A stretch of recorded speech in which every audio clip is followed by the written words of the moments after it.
Chapter 191. Nan Yin seemed to be unaware of the other person's emotions at the moment. After hearing him say it again, she looked up at him, and saw that his face seemed to have calmed down a little. After hesitating for a moment, she nodded and whispered good night to him, then turned and left. Zhongling watched her leave, watching the slender figure walking farther and farther away, and then turned and got into the car. The lights in the car were also a little dim, and the seat next to him seemed to still have a faint and gentle fragrance from the other person. Zhongling's eyes swept to that position, and there was a black hair falling on the back of the chair. He unconsciously reached out, wrapped his fingertips around the hair and curled it, and then raised his hand to take out a box of men's cigarettes from the storage compartment. He wanted to smoke a little, so he quietly lit it, put the cigarette in his mouth, tilted his head back, leaned on the seat cushion, gently placed the back of his hand on the car window, and flicked his slender and distinct knuckles twice, and the smell of cigarettes soon dissipated. After the car window was opened, the night wind with a little smell of grass and trees outside blew the hair on the forehead a little messy. Zhongling rubbed his eyebrows, and turned his head to look at the direction where Nan Yin left, until the figure could no longer be seen. The two beautiful and graceful eyebrows slightly wrinkled, and a faint trace of folding between the eyebrows was faintly revealed. A kind of unconcealable boredom. Probably can't figure out the troubles in the heart. Some headaches, but not specific physical pain. Is the kind of faint, but difficult to ignore the boredom. Cannot be relieved. Very strange. When the cigarette in his hand burned out, Zhongling exhaled lightly, and then started the car and left. On the other side, Nan Yin was particularly relaxed. She could already vaguely feel that Zhongling cared about her. At least in the original plot, Zhongling was not so kind as to remind her in advance what she might encounter after going home with him, let alone taking her to buy clothes. I still remember that in the plot, when Nan Yin in her previous life really thought that her boyfriend was going to take her to meet his parents, she was nervous and uneasy. Not only did she bring the gifts she had carefully prepared, but she also dressed very decently and generously. As a result, she never expected that the parents and elders would not like her at all. That kind of dislike was not specifically blamed, but deliberately ignored, letting the servants greet her casually. She had no choice but to ask her boyfriend for help. But her boyfriend at that time was also absent-minded and didn't care about her at all. Only she was left there embarrassed for a whole day. She guessed that even if she was reborn, the prejudice of Zhongling's parents and elders against her would not disappear for no reason. Not to mention that they didn't know her profession yet. How could such a family let her, a hostess, enter the house? But she was too lazy to say hello. Anyway, she could just blame everything on Zhongling. Her identity this time was just a tool he hired to pretend to be his girlfriend. She didn't need to care about anything else.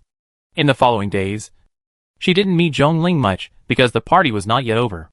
Except that on the second day, Zhongling transferred another 50,000 yuan to her after returning home, saying that it was for her to buy clothes. After being rejected by Nan Yin once or twice, she quietly accepted the money. Anyway, it was also considered labor fees. In fact, there was still 200,000 yuan left from the money Zhongling gave her. She didn't spend much recently. After all, she herself was not the kind of extravagant person. Except for the necessary food, clothing, housing and transportation. She rarely bought those luxury goods. That didn't match her character, and it was easy to break her character. However, she had to dress up decently to have dinner at Zhong's house this time, so she felt at ease to spend her fake boyfriend's money. However, after that night, she clearly felt that the other party's attitude became somewhat contradictory. Sometimes he wanted to alienate her, but he was not so cold. Maybe this was related to his own personality. In this regard, Nan Yin didn't care at all. She looked unaware, and didn't seem to feel the change in the other party's attitude at all. She still treated the big boss, who gave her money respectfully and sincerely. On the day of the family gathering, Zhongling naturally came to pick her up on time. He was not so formal today. He wore a pure color embroidered shirt with a mature style. The embroidery was done with some exquisite embellishments on the neckline. It was obviously a minimalist style, but it made people feel high-end. It was probably because the other party's skin was very white. Not a cold white tone, but the kind of warm jade-like white. He lowered his head. His eyebrows were faint, and he was elegant and noble. His gestures and movements revealed a rare and light temperament. His body leaning casually against the car door was very eye-catching. and it was difficult not to be noticed. Many young girls passing by wanted to go over to him to ask for his contact information, but none of them dared to come forward. This might be because the other party had a face that looked very noble, and he drove a new silver-gray sports car today. The color was quite low-key, but the style was particularly eye-catching, so people really didn't dare to come forward to chat. Nan Yen was wearing a French-waisted silk skirt of the same color as him. The clothes were naturally bought by the male protagonist that day, and they were also matched with jewelry and bags. She looked very beautiful when she wore it, which made her temperament and eyebrows more gentle and quiet. Nan Yen saw the other person and ran towards him with a smile. Zhong Ling. The hem of her skirt waved with her movements. Zhong Ling saw her running towards him from not far away, especially when she smiled, and inexplicably felt like he was in first love. Zhong Ling said him and looked away slightly. His handsome face showed his usual calmness and gentleness. He turned around and opened the car door. "Let's go!" Nan Yen smiled at him and couldn't help but take a step forward. She put her hands behind her back and looked up at him. "Don't I look good today? Mr. Zhong didn't even praise me?" Zhong Ling paused for a moment, and a trace of emotion flashed in his eyes. And then he turned around and smiled at her. "Very good looking." Nan Yen smiled and bent down to sit in the car. The silk skirt covered the entire seat cushion. Nan Yen took the opportunity to hand over the exquisitely wrapped gift box in her hand. She still had a smile on her face and said in a gentle tone, "Zhong Ling, this is a little gift I prepared. After all, I am now your legitimate girlfriend. It would be very rude not to bring a gift." Zhong Ling paused for a moment and turned his head to look at her. I don't know what words just now touched his heart. He looked quite happy, and then put the gift in the back seat. On the way, Zhong Ling briefly introduced the family members to her. He was not an only child, and he had an older sister, born to his father and his ex-wife. However, his sister was much older than him, and had been married for a long time. The little nephew this time was the baby of my cousin's family, who had just turned 1 month old. He had been living in their house for some time, because the child was just born and was not suitable for moving around. This time the dinner was simply scheduled at home. The Zhong family's house is in the famous lakeside villa area in Lincheng. It is a real rich circle, and the people living in it are all rich and noble. The house is located in a location with the best and most open view halfway up the mountain. Most of the people who came this time are acquaintances. The Zhong family is also very spacious. It is worthy of being the top group of people in Lincheng. The environment here is indeed good. There are mountains and lakes. The air is fresher than at the foot of the mountain. It is not something that ordinary people can afford to live in. When the two entered the yard, there were actually quite a lot of people coming to the Zhong family, but they should all be relatives.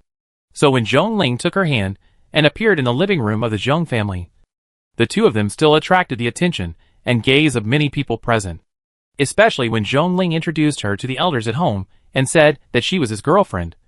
Nan Yen clearly felt a strange look from the crowd, and a woman's face changed slightly on the spot. Nan Yen glanced over and saw that the woman looked a little unfamiliar. She vaguely remembered that this might be someone who had some connection with the heroine Wan Xiao.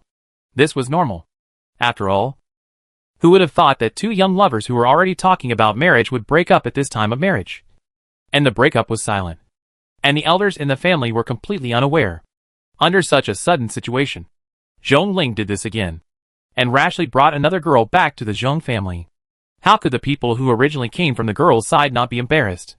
Fortunately, the people present had seen a lot of the world, especially today when the child was 1 month old. No matter how much dissatisfaction they had in their hearts, they could only temporarily endure it.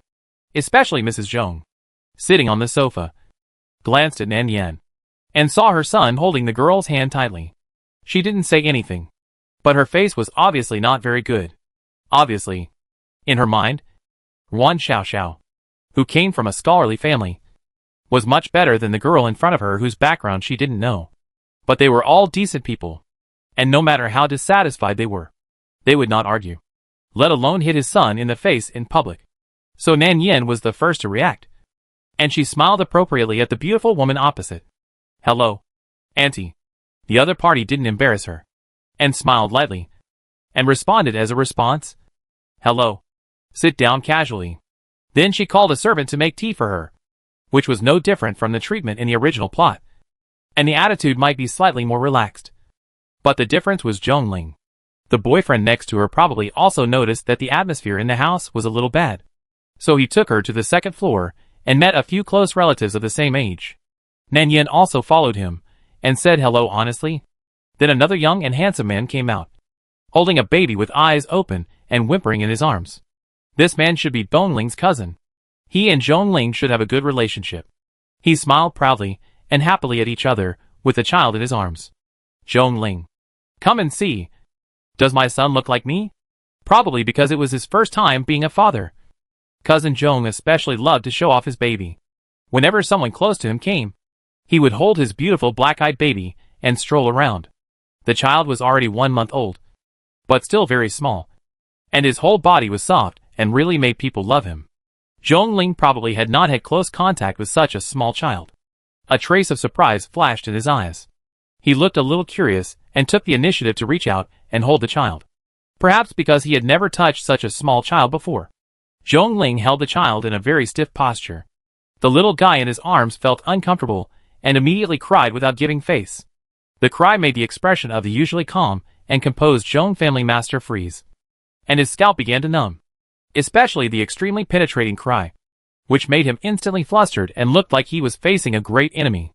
In the end, even a thin layer of sweat appeared on his forehead. Yen Yen.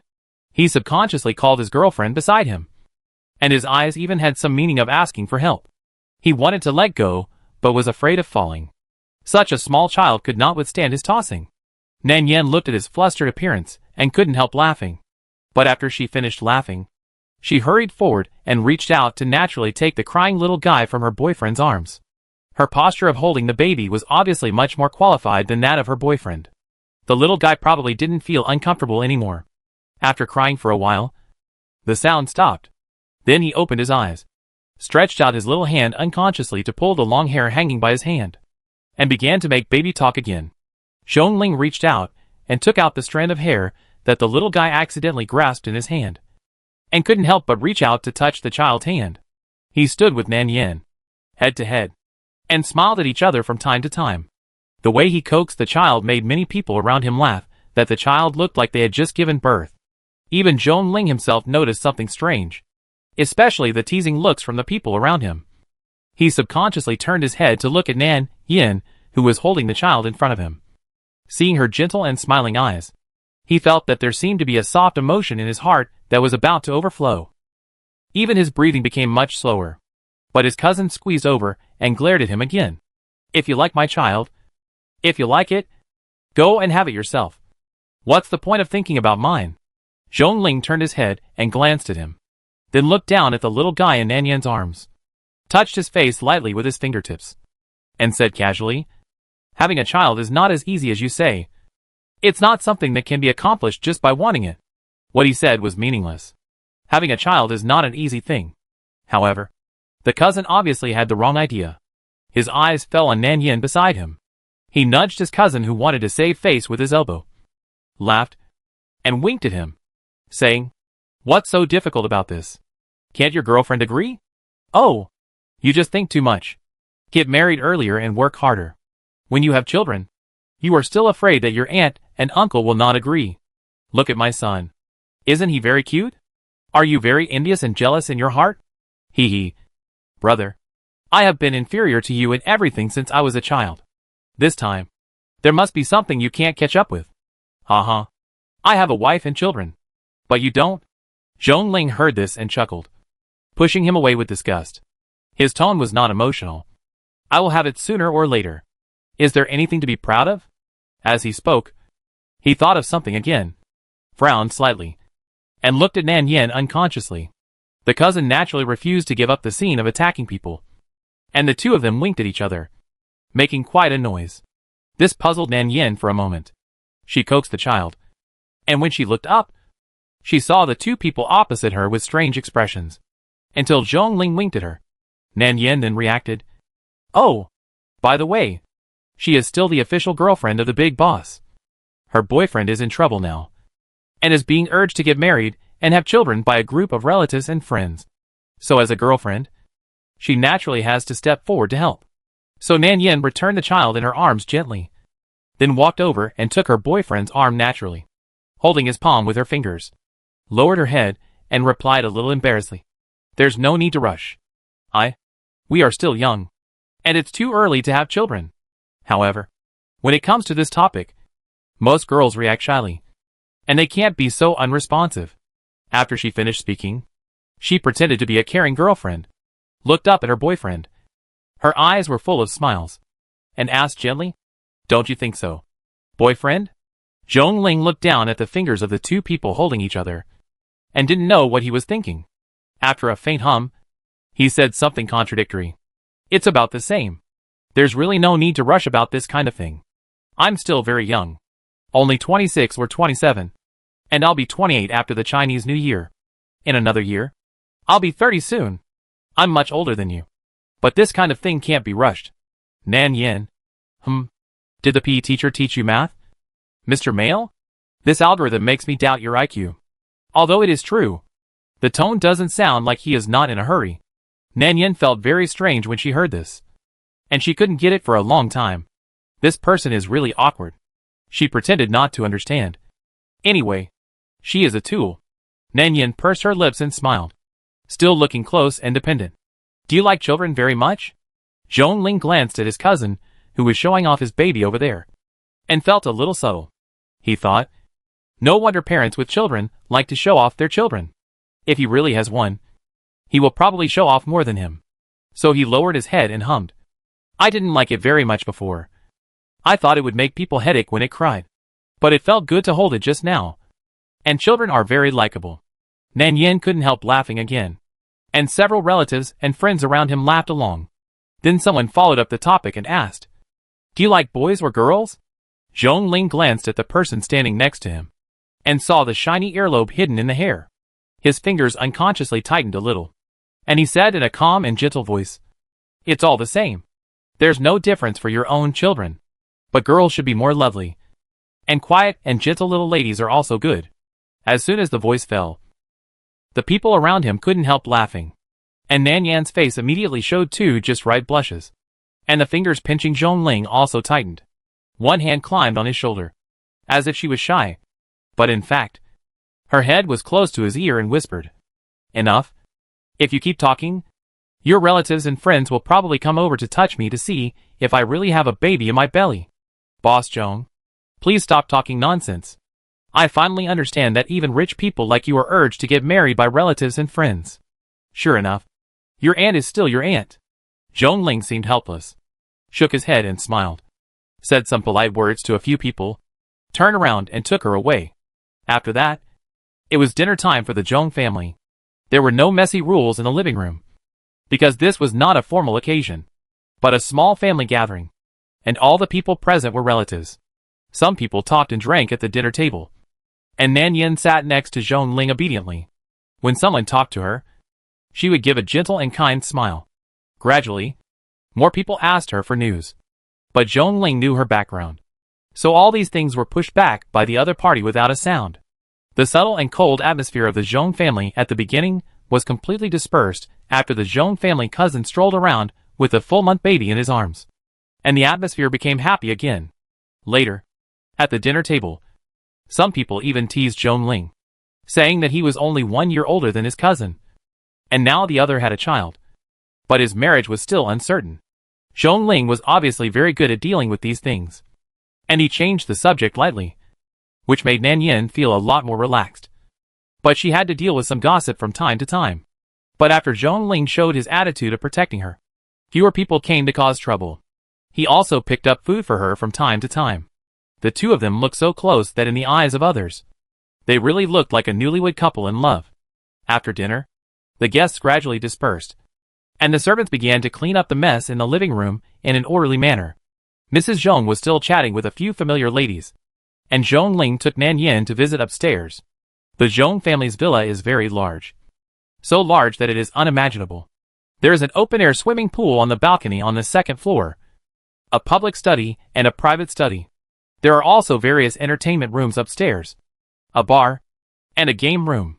In short, the rich are really beyond the imagination of ordinary people. This also made Nan Yin sigh that it is good to have money. It would be even better if all this money was hers. Zhong Ling took Nan Yen directly to the room where he used to live. The reason why it is called the past is that Zhong Ling has moved out after work. Nan Yen saw that this bedroom alone was bigger than the whole house she and Sister Zhou shared. She immediately turned around and showed an envious and depressed look. She was now closer to Zhong Ling, and not as respectful as before. There was also a private study in the bedroom, and his dressing room on the other side. There was also a balcony outside. When the window was opened, there was a clear lake and endless green mountains and forests across the street. Zhong Ling couldn't help laughing when he saw her eyes. "Why are you looking at me like that? What's wrong? Did I do something to make you unhappy?" Nan Yen rubbed her face. The furnishings in the house were a little dazzling. She looked up at the other person, and there was an unconcealable depression in her tone. "Boss Zhong, I'm really at a loss. If I had known that you were such a rich bachelor, I should have tried harder and caught you earlier. It's a pity that it's too late now. We are not destined to be together." Nan Yen sighed and said in a joking tone, "It is said that love at first sight is the best way to develop feelings between two people. Boss Zhong, you looked at me so many times at the beginning. Didn't you have any improper thoughts about me? I should be good-looking, with a waist and legs. Do you still need a quick and diligent assistant? How about me? Can I go to your house to take out the garbage for you?" Zhong Ling was slightly stunned when he heard the words. And then, he couldn't help laughing. He looked at the girl in front of him, who was deliberately smiling with curved eyebrows. Perhaps he didn't expect that she would say such a thing. And his eyes softened unconsciously. "Why do you say we are not destined to be together? Is that all you want to do? Do you just want to take out the trash for me?" Nan Yen turned her head and smiled while looking at him. Her eyes fell on the cabinet over there. She didn't really take his question to heart at all. The jokes just now were just a joke because she was depressed for a while. Because Mr. Zhong has someone he likes. Nan Yen smiled again, with a hint of gentleness in her smile. And still no unusual emotions. "I have been with Mr. Zhong for quite a while. And I can see that Mr. Zhong clearly likes his ex-girlfriend sincerely. Otherwise, he wouldn't have done so many things for her." What Zhong Ling wanted to say was stuck in his throat for some reason, after hearing what the other party said. The depressed mood in his heart surged out again. Nan Yen looked up and saw the thick photo album on the cabinet. She turned her head and glanced at Zhong Ling. After receiving the other party's eyes of agreement, she reached out and took the photo album down. Then she sat on the bed with it in her hands and flipped through the album page by page. Inside were all photos of Zhong Ling from childhood to adulthood. Nan Yen looked at it and slowly spoke. "Many people say that among all feelings, only love is the cheapest. But in my opinion, love is actually the same as family and friendship. And they are equally valuable." Her voice was soft and gentle. Cheap should not be love, but not sincere feelings. A deep and sincere feeling is the most rare. Nan Yen saw the photo of Zhong Ling deliberately keeping a straight face when he was changing his teeth, but was accidentally recorded by someone secretly, and couldn't help but smile. Especially someone like you who sincerely likes his ex-girlfriend is worthy of others' envy and respect. Mr. Zhong is a very good person. So good that I feel that being you, the girl you like must be as good as you. Zhong Ling was silent for a moment, and after a long while, he suppressed the unspeakable emotion in his heart, then looked down at the girl beside him, and asked, "What about you? Do you also feel envious?" "Me?" Nan Yan's eyes flashed with surprise when she heard it, and after shaking her head, she turned her head and showed him a sad expression. "Well, not really. What I lack most now is money. I have to earn money to buy a big house and live the life I want in the future. I don't want to consider other things for the time being." Zhong Ling opened his mouth and was about to say something else, but he heard someone knocking at the door. After the door was opened, it was the maid who was cleaning. She glanced at the two people in the room and told him that the wife and husband were waiting in the study, saying that they had something to ask. Zhong Ling certainly knew what his parents wanted to ask. He glanced at Nan Yen and told her to rest in the room for a while and send her away when he came back. Nan Yen naturally agreed. She could also guess what Dong's parents would ask about. It was probably to settle the score afterwards. However, the relationship between the two of them was originally fake. As long as Zhong Ling told the truth, it would basically not have much impact. She sat quietly on the sofa and waited. After waiting for more than half an hour, Nan Yen couldn't hold on any longer and closed her eyes for a nap. In fact, she didn't fall asleep, but was a little tired. When she noticed something was wrong around her, she just opened her eyes and her eyes just met Zhong Ling in front of her. He just stood in front of her, half of his body hidden in the light and shadow, making it impossible to see his face. Only his dark eyes showed a clear expression under the reflection of the glass. When she opened her eyes, a trace of confusion and bewilderment flashed across his eyes, but he soon regained his composure and just looked at her quietly. Nan Yan's eyes also flashed a trace of surprise. The two of them just stared at each other silently. Finally, Nan Yan couldn't hold back any longer. She raised her hand and rubbed her eyes, asking him, "Mr. Zhong, when did you come back? Why didn't you wake me up?" Zhong Ling's voice was hoarse and a little hoarse. "I just came back and was about to call you, but you woke up by yourself." Nan Yan clearly noticed that there was something wrong with his voice. She felt a little strange, and subconsciously reached out to hold his sleeve and pulled him closer. "What's wrong with you? Is your throat uncomfortable?" She sat up straight from the sofa as she spoke. This time, with the help of the balcony light, she could clearly see a bright red slap mark on his side face. Nan Yan was stunned. Perhaps the other party's nails were too sharp. Several blood marks were scratched on the originally intact face, which ruined this elegant and precious painting. Zhong Ling, what's wrong with your face?"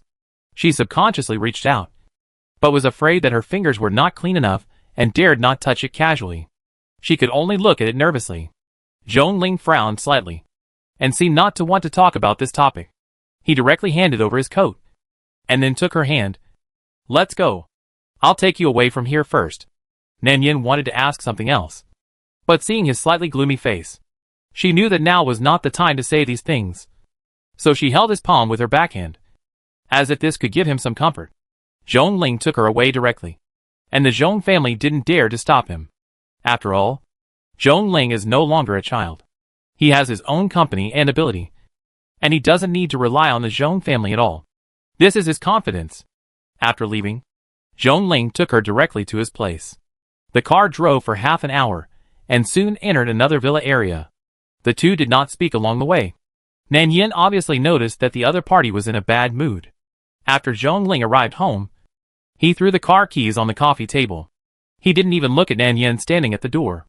He turned around and took out a bottle of wine from the refrigerator, then sat on the sofa and drank a few sips.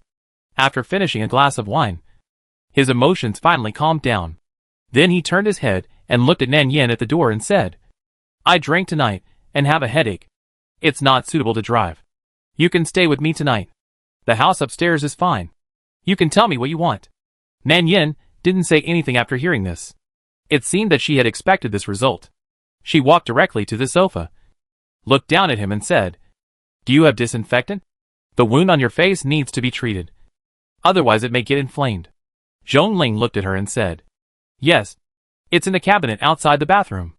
Zhong Ling took out another box of cigarettes from under the coffee table. He took one out and saw Nan Yan purse her lips. There seemed to be a flash of surprise in her eyes. He paused for a moment, but still lit it up. Smoke curled around the handsome and noble face. He looked very skilled and good-looking when smoking. His two slender fingers held the cigarette butt, which was a bit different from his usual self. Nan Yan found a clean towel and cold water from the bathroom, as well as some tools to clean the wound, and then sat down on the sofa next to him. There was no strange emotion on her face, but she accidentally choked when she smelled the cigarette. The cigarette butt in Zhong Ling's hand paused for a moment, and then pressed it into the ashtray to extinguish it. Seeing that his emotions had finally stabilized a lot, Nan Yan began to gently apply cold compresses on his face with a towel, and then asked, "Do you smoke too?" Zhong Ling's eyebrows moved. "Yes. Are you surprised?"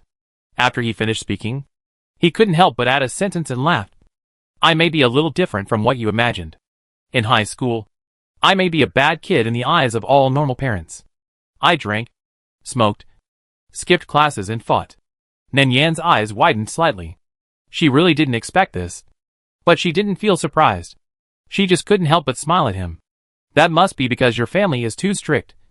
Right? I remember that many boys of that age are like that." Zhong Ling saw her smile, and his expression slowly eased. "Maybe. It was a closed boarding school. My family asked me to be independent as soon as possible. I learned some boring things. It's not a good thing to know too much. So I wanted to try it out and see what a slightly more indulgent life is like. But every time I indulged myself, I will be punished when I come back. Nan Yin soaked a towel in water and gently put it on his cheek.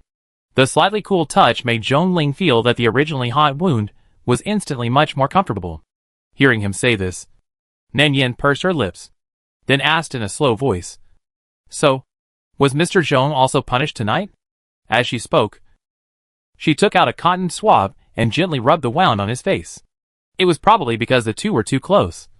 So close that her breath sprayed on his neck. This made Zhong Ling's body slightly stiff.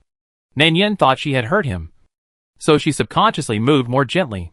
Zhong Ling clearly felt the slightly cool cotton swab swiping across his face, from his cheek to his chin, and the original pain slowly turned into an itch. It was a slight itch, not uncomfortable, but there was a very strange feeling that slowly spread in his heart, and the hot air she exhaled seemed to surround his neck. His breathing paused uncontrollably for a moment. His eyes unconsciously fell on Nan Yan's face. She frowned slightly, as if she didn't notice that he was looking at her at all, and her mind was all on the wound on his side face. "Well, I was taught a lesson tonight." Nan Yin was not surprised to hear this. She blew gently on the scratched wound twice, trying to blow away the scraped skin on his chin. When she blew again, Zhong Ling deliberately turned his head at this time. His throat slid involuntarily, and this time, the breath blown by Nan Yin just hit his lips. This made Nan Yin stunned. She subconsciously raised her head, and her eyes met Zhong Ling's slightly deep eyes at this moment. At that moment, when the four eyes met, one was moist and tender and a little surprised, while the other was a little nervous. Zhong Ling's breathing seemed to have stagnated. For a moment, the atmosphere in the room became solidified, and the surroundings were silent. A little too quiet. Chapter 192. When Nan Yin raised her head, their eyes met. Her face was very close to Zhong Ling's. So close that Zhong Ling could almost smell the fragrance of her hair and the breath from her lips. He clearly felt that her breathing paused for a moment, and then quickly returned to normal. At this moment, the strange feeling in Zhong Ling's heart became deeper and deeper. He felt that his eyes were staring at Nan Yan's face uncontrollably. At such a close distance, he could see that her fair and soft face had a layer of light fine hair under the light, and the row of thick and curled eyelashes fluttered slightly. Her eyes were gentle and focused, and because of his sudden action, she showed a little strangeness. Zhong Ling's breathing stagnated slightly. He looked at her and suddenly asked in a low voice, "Why don't you ask me why I was punished tonight?" Hearing this, Nan Yin seemed to have recovered. Her face moved away slightly. She still held the small cotton swab in her hand, gently touching his chin without leaving.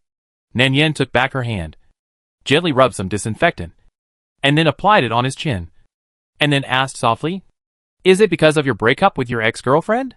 Her tone did not change much, as gentle and calm as usual, just like when the two first met. Zhong Ling said him hoarsely.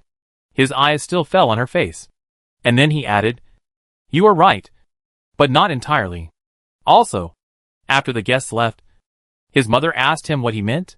What does it mean to bring a strange girl back? He said it was meaningless. They were together. He would bring her back naturally if he wanted. And he and Xiao Xiao had already broken up.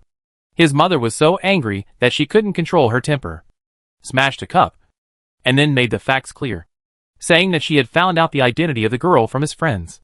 She was a princess from a high-end club. How could a princess be brought back to the Zhong family casually? His mother later scolded him if he was crazy. Why did he become like this? Was he obsessed with sex and couldn't choose someone else? He actually got together with a princess with an unclear background. Would the Zhong family still have a foothold in Lingcheng in the future? Zhong Ling frowned. How did he respond at that time? He said, "So what? This was his own business, and he chose it. It had nothing to do with her." A person's background did not mean anything.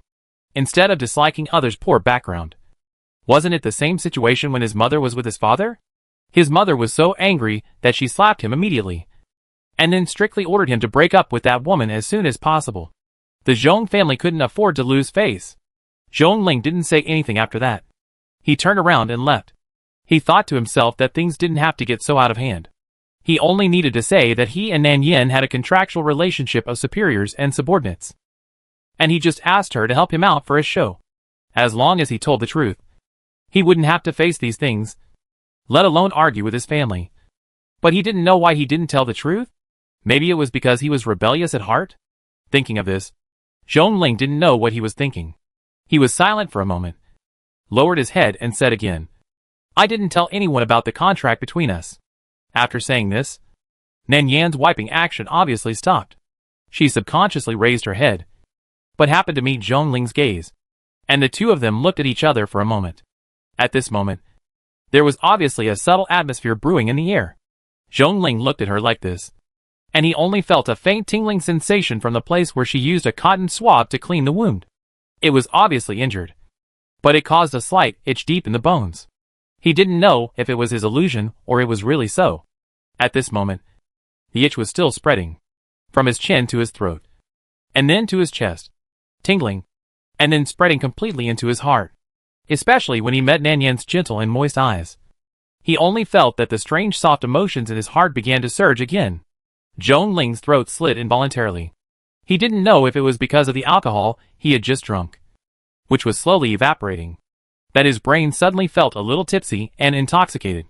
But at this moment, Nan Yan was right in front of him, looking at him, very close. From his angle, he could clearly see that her hair was originally very soft and scattered on her shoulders, and then slowly slid to her chest with her movements. It was very long, and the ends of her hair were slightly curled, and had never been stained with any other colors.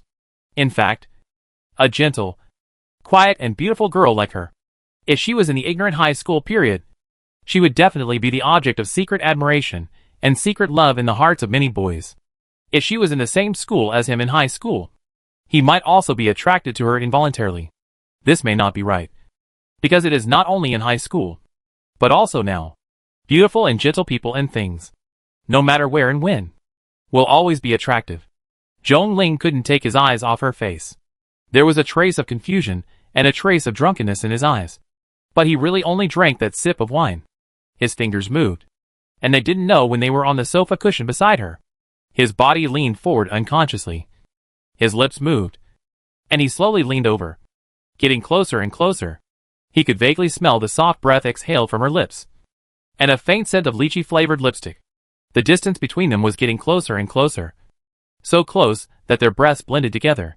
Just a little bit away, his fingers gently touched the back of her hand, and his eyes unconsciously revealed a little lust. Just when he lowered his head, his lips slightly opened, and was finally about to touch her, Nan Yan suddenly stepped back a little distance, and she turned around quickly. And this action also made Zhongling come back to his senses instantly.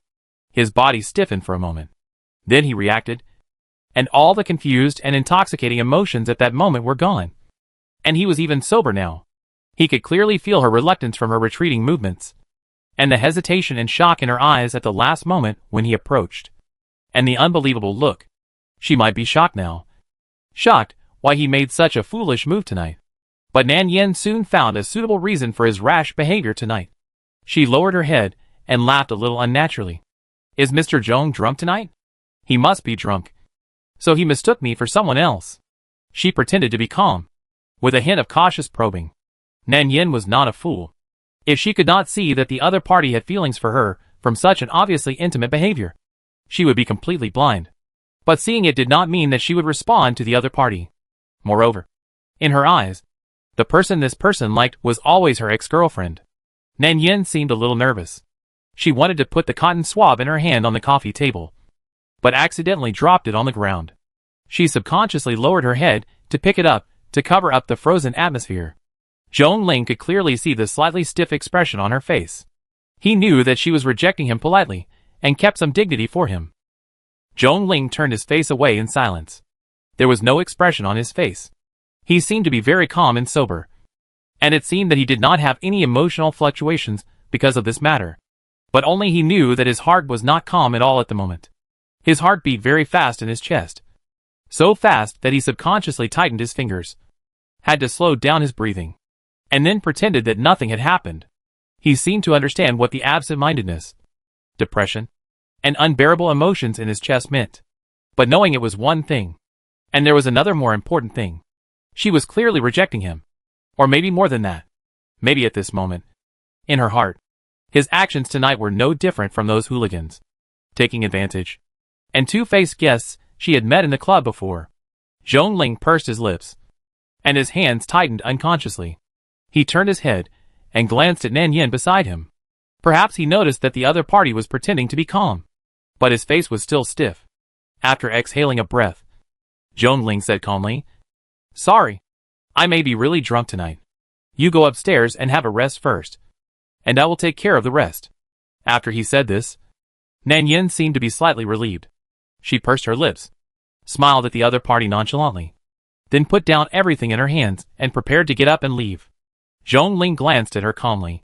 Nan Yin didn't seem to notice that she had just walked to the stairs and remembered something. She turned her head to look at the man sitting quietly on the sofa and reminded him slightly. "Then pay attention to the wound on your face. It's best not to touch water tonight." Zhongling didn't turn his head to look at her, and said casually. His expression was calm and gentle, and he looked nothing unusual. It was only after Nan Yin went upstairs and left completely that Zhongling clenched his fingers tightly, and his expression instantly became obscure and embarrassed. And then, after Zhongling completely calmed down his emotions in his heart, he sighed deeply. He rubbed his brows and looked at the things on the table. He originally planned to go to the bathroom to take a shower to wake up, but when he walked to the door, he suddenly remembered something. So he turned and went upstairs, and took 2 clothes from his room, both of which were unopened. Then he walked to the other side, and knocked on the door of Nan Yin's bedroom. The person in the room did not open the door immediately, but just asked softly, "Who? What's the matter?" There is also a cleaning lady in her 30s in the house where Zhongling lives. She usually cooks and cleans, but she does not live here. There are actually only the 2 of them in the house. But Nan Yin still deliberately asked. Zhongling outside the door responded calmly, "It's me." There was nothing unusual in his tone, but maybe there were too many things that bothered him tonight, which made his voice unconsciously a little hoarse. "You came suddenly tonight, without bringing any underwear, and there were no girls' clothes in the room. I brought 2 of my own, both clean. You can change them." Hearing this, Zhongling heard 2 more rustling sounds in the house, and quickly came over to open a crack in the door. Half of her face was hidden in the dim light. Zhongling saw that her hair was still a little wet, and some water drops dripped onto the towel along the end of her hair. She was wrapped in a large towel, tightly wrapped. It seemed that something that happened at night scared her a little, so she didn't dare to tell him that she didn't even have a change of clothes. Zhongling handed the clothes over without any extra moves. But when he saw the wet hair, he couldn't help but remind her, "Remember to blow dry your hair before going to bed at night. Otherwise it will easily give you a headache. The clothes are for you to change. There are no girls' pajamas. I found softer shirts and panties. They are all washed and not worn. You can wear them without worry." After saying that, he rubbed his eyebrows and added. His voice was much softer. "I'm sorry. I drank a little too much tonight, and I was a little upset about the Zhong family's affairs. I almost did something stupid to you. But I'm sober now. Don't mind it. Okay?" After he said that, he even smiled gently at her. And as usual, he returned to the gentle and elegant young master of the Zhong family. When Nan Yin saw his attitude and tone, it seemed that the defense line in her heart gradually disappeared. She looked up and smiled at him, and her eyes fell on his hands. Nan Yin saw a soft shirt with a pair of gray boxer pants underneath. She then stretched out her hand, and Zhongling saw that the snow-white arm that was stretched out was slender and soft, with water droplets on it, especially under the bright white light. The light blue blood vessels were faintly visible. Nan Yin exhaled lightly, and smiled at him again, her eyes soft. "Thank you so much. I just realized I didn't have any change of clothes after I took a shower, and I was too embarrassed to come out and ask you for them." Zhongling shook his head and said, "It's nothing. I forgot. Go to bed early tonight." Nan Yin nodded and responded lightly. The 2 smiled at each other, as if nothing had happened, as if they tacitly agreed not to mention what happened just now, as if that would be as if it had never happened. But not mentioning it did not mean that the matter was over. Nan Yin accepted the clothes and said good night, and Zhongling did not stay for long. He turned around and was about to leave. Nan Yin glanced at the other person's figure and reminded him slightly, "Zhongling, you should drink less tonight and remember to rest early. I don't mind what happened tonight." After she finished speaking, she showed him a sincere and gentle smile, her hair hanging softly at her waist. He heard her voice gently, like a feather slowly passing through Zhongling's heart, making his heartbeat tremble and itch. Zhongling paused. He didn't know what happened to him. He felt a little unwilling in his heart. A rare unwilling emotion slowly spread from his chest. But he had to calm down because of what happened tonight. He turned his head and chuckled at her, half of his face hidden in the light, and said lightly, "Well, I know. You should go to bed early too. Good night." After Zhongling finished speaking, he went directly into the bedroom opposite. The door closed with a crisp sound. Nanyan also closed the door, turned around, and lay down on the bed casually. Nanyan unfolded the shirt in her hand, and the corners of her lips curved up. It seemed that what happened tonight had a great impact on him. So Zhongling suddenly realized his feelings. However, according to the time, his ex-girlfriend should be back. Just in time. Let him worry about it. Anyway, it has come to this point. She can leave tomorrow. So early the next morning, Nanyan left a message for the other party and took a taxi directly. The excuse she found was also very suitable. A friend was sick and hospitalized. She was preparing for surgery these days, so she planned to visit her. When Zhongling woke up, it was already past 9 in the morning. The moment he opened his eyes, he couldn't help but have a headache. He hadn't overslept so irregularly for a long time. He was too lazy to go to the company. He got up and lifted the quilt, touched the mobile phone on the cabinet, and saw the top message on the screen as soon as he opened it. Yin Yin said that she took a taxi and went to the hospital to visit a friend. The kitchen cooked some white porridge for him in the morning. He could drink some to warm his stomach after waking up from the alcohol. Zhongling didn't know what he was feeling, but he read the line of words several times with an expressionless face, and finally confirmed that he had not read it wrong. And the message was sent at more than 7 o'clock in the morning. She didn't call him, nor did she inform him in advance. And she didn't even think about knocking on his door and saying a few polite words to him, but just left a text message and left. It was hard for him not to think about the reason. But what other reasons could there be besides what happened last night? Zhongling lowered his head and stared for a while, his eyes calm and without any waves. But the bright blue screen made his eyes look a little deep. He suddenly closed his eyes, and a dull emotion surged on his usually calm and restrained face. He threw his phone out directly. For some reason, he suddenly felt an uncontrollable irritability in his heart. He was not the kind of person who could not control his temper. On the contrary, he had been asked to deal with anything calmly since he was a child. No matter what he did, he had to think of the best solution and the most direct way to solve the problem. But now, he found that he seemed to find no way to solve the problem, and he could not control the faint unwillingness in his heart. Zhongling went directly to her bedroom last night. Seeing that the door was closed, he knocked on the door subconsciously, with a vague hope in his heart that the other party might not have time to leave. But he knocked for a long time, and there was no movement in the house. Zhongling pushed open the door directly. The huge house was already empty. There was no one in the bedroom. It was very quiet around, and the curtains were drawn. He walked over and saw that the bed had been carefully tidied, and the quilt was neatly spread, as if no one had slept there. Zhongling suddenly sat on the bed somewhat weakly, and turned his head, and his eyes unconsciously fell on the snow-white shirt on the cabinet. The clothes were obviously a little wrinkled, but they were still neatly folded there. He reached out and picked up the clothes, leaned back on the pillow, and his eyes swept over the clothes inch by inch, and he could vaguely smell the light fragrance left on it. He felt that his current behavior was a bit disgusting, but he couldn't help thinking about how she looked when she wore his clothes. Her waist was so thin that he could control it with one hand. So those charming pictures emerged uncontrollably in his mind. It was the scene of her walking towards him step by step in his clothes under the dim light. A certain thought became deeper and deeper. He held the clothes more and more tightly. A sudden heat rose from his body. There was an endless itching from the waist down and quickly spread to the whole body. He noticed the changes in his body that had not appeared for a long time. Zhongling's body was tense, and a slight hum came out of his throat. His expression suddenly became a little unbearable. That jade-like face seemed to be filled with blood and flushed. He felt that he seemed to have lost his last bottom line in shame. It was a kind of embarrassment and struggle from the bottom of his heart. The moral constraints and emotional loss of control made him feel that his current reaction was disgusting. He had a kind of extremely disgusting mentality. The more obvious and hot the reaction was, the more serious the self-loathing mentality became. She clearly had no feelings for him. But now, He was like an animal in heat. Even to a piece of clothing. I couldn't think about it anymore. Zhong Ling restrained himself and tightly grasped his clothes, waiting for the strange feeling in his body to subside. But this time it was different. It would not subside without action. If he didn't think about her, he couldn't get out. Until the end, Zhong Ling, who had washed himself in the bathroom, completely lost the idea of going to the company.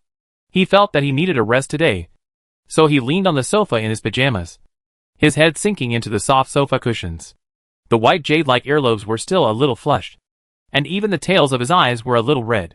Zhong Ling closed his eyes, rubbed his brows, and took out his phone to check the time. It was already past 10 o'clock. He sent a message to Nan Yan. Okay. I have some things to do recently. You don't need to follow me for the time being. Let's give you a break. A message came from the other side soon. Feeling the vibration in his palm, Zhong Ling subconsciously pressed the screen.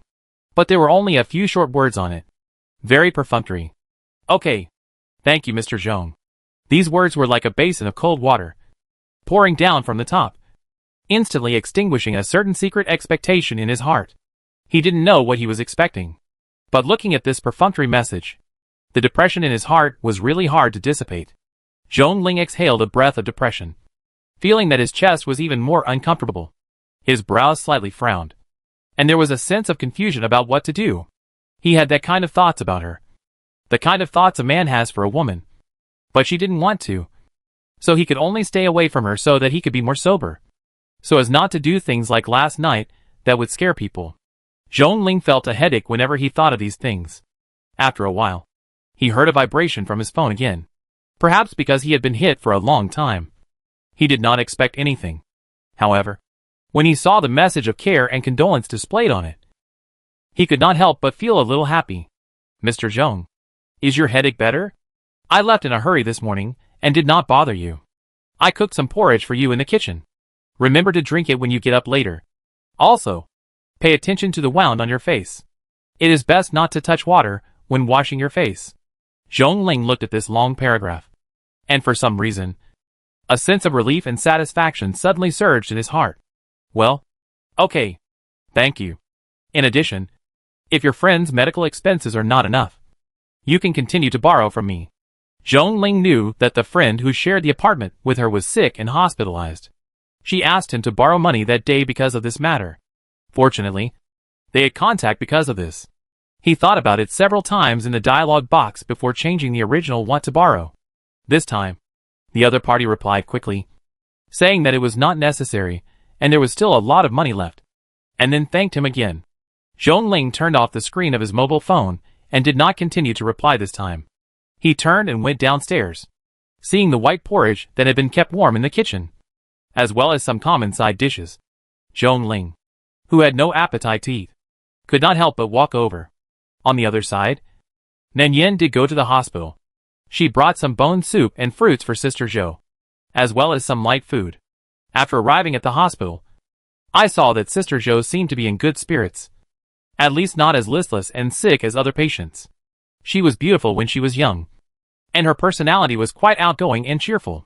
Although she is not so young now, her foundation is still there. Even when she was hospitalized, she kept herself clean. There was a 6-year-old boy in the same ward, and the two of them could chat from time to time. At this time, Sister Zhou had already met the male nurse. The man was also an honest person. At present, Sister Zhou had a firm grip on him and often ran up and down to buy food for her. After Nan Yan came, Sister Zhou was obviously in a better mood. She asked her questions and refused to let go after chatting for a long time. Maybe it was because her family was not around, and she had been working hard in other places for so many years. So she always cared more about the care of people around her. In addition, with the 300,000 life-saving money that Nan Yan lent her, she really treated her as her own sister now. It was not until the nurse came to do her daily checkup and record that Sister Zhou reluctantly let go, and then told her to protect herself and not to have a relationship with Boss Zhong. Nan Yan naturally responded with a smile, and after confirming that Sister Zhou was fine, she left alone. However, when she arrived at the outpatient hall on the first floor, she happened to meet a familiar figure. The elevator door opened with a ding, and Nan Yan followed the crowd out. Just after walking forward for 2 steps, She saw the young man standing opposite. There was no way. He was too eye-catching. Tall and slender, with cold white skin. And his appearance was completely different from Zhong Ling wherever he stood. He exuded an aura that kept people away from him. The two people's eyes met, and there was a moment of awkwardness in the air. Nan Yen naturally saw that he had a number in his hand, and his eyes subconsciously deviated a few inches below his waist, and his eyes became subtle. He Mian didn't smoke today, because the hospital doesn't allow smoking. He suddenly felt a little itchy, especially when he noticed that the woman's eyes opposite him became subtle, and the originally noble and cold expression on his face stiffened instantly. He held the order number tightly, and was about to explain. As a result, Nan Yen on the opposite side lowered her head, turned around and bypassed the position where he was standing, and said quickly, Mr. He, you are busy. I really didn't see anything this time. I didn't follow you on purpose. I just have a friend who is sick and happens to live in this hospital. I really didn't know you were also receiving treatment here. Sorry. I'm leaving. I'm leaving now. He Mian. What she said about walking was not walking at all. It was as if there was a devil chasing her from behind. She turned around and bypassed He Mian and started running forward fiercely. How could He Mian bear this? Fuck. He knew that the stinky girl must have had some wrong ideas. But he came to the hospital just to see a doctor this time. What did she think he was doing? If she didn't run, He Mian wouldn't have any extra thoughts. But her running showed that she had some wrong ideas. She still didn't admit it. What was there to deny when she met him in the hospital? Was he a monster? So when she ran, He Mian gritted his teeth in anger and chased after her. His female self-esteem was almost completely slandered by this stinky girl. When he chased, Nan Yen ran faster. The two ran around the small staircase on the second floor outside. Finally, Nan Yen couldn't run anymore. He Mian took a long step, rushed up and caught her back, and then dragged her directly to a secret corridor at the corner of the hospital. Why are you running? Nan Yen ran out of breath, but couldn't help resisting. I've already said that I won't tell anyone about what happened to you in the hospital today. I also kept the secret I heard in the bathroom last time very strictly, and didn't tell anyone. Why are you still holding on to me? After hearing this, He Mian became even angrier and his face turned red.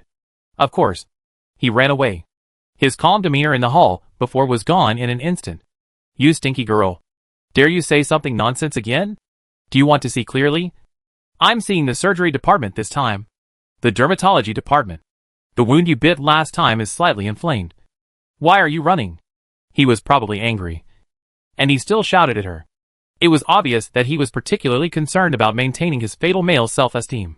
Nan Yen was also angry when she heard the shout. Maybe she was in a hurry to run, and her throat was a little sore. If you don't chase me, can I run? Who wants to know what department you are in? What does this have to do with me? I don't want to know about the messy bad problems in your body. He Mian was maintaining his female self-esteem. If it weren't for her weird tone, would he have chased her so recklessly? However, after hearing her words, He Mian's eyes still flashed with annoyance, and his face turned blue with anger. He grabbed Nan Yan's shoulders, tried to say another nonsense. What are the messy bad problems in my body?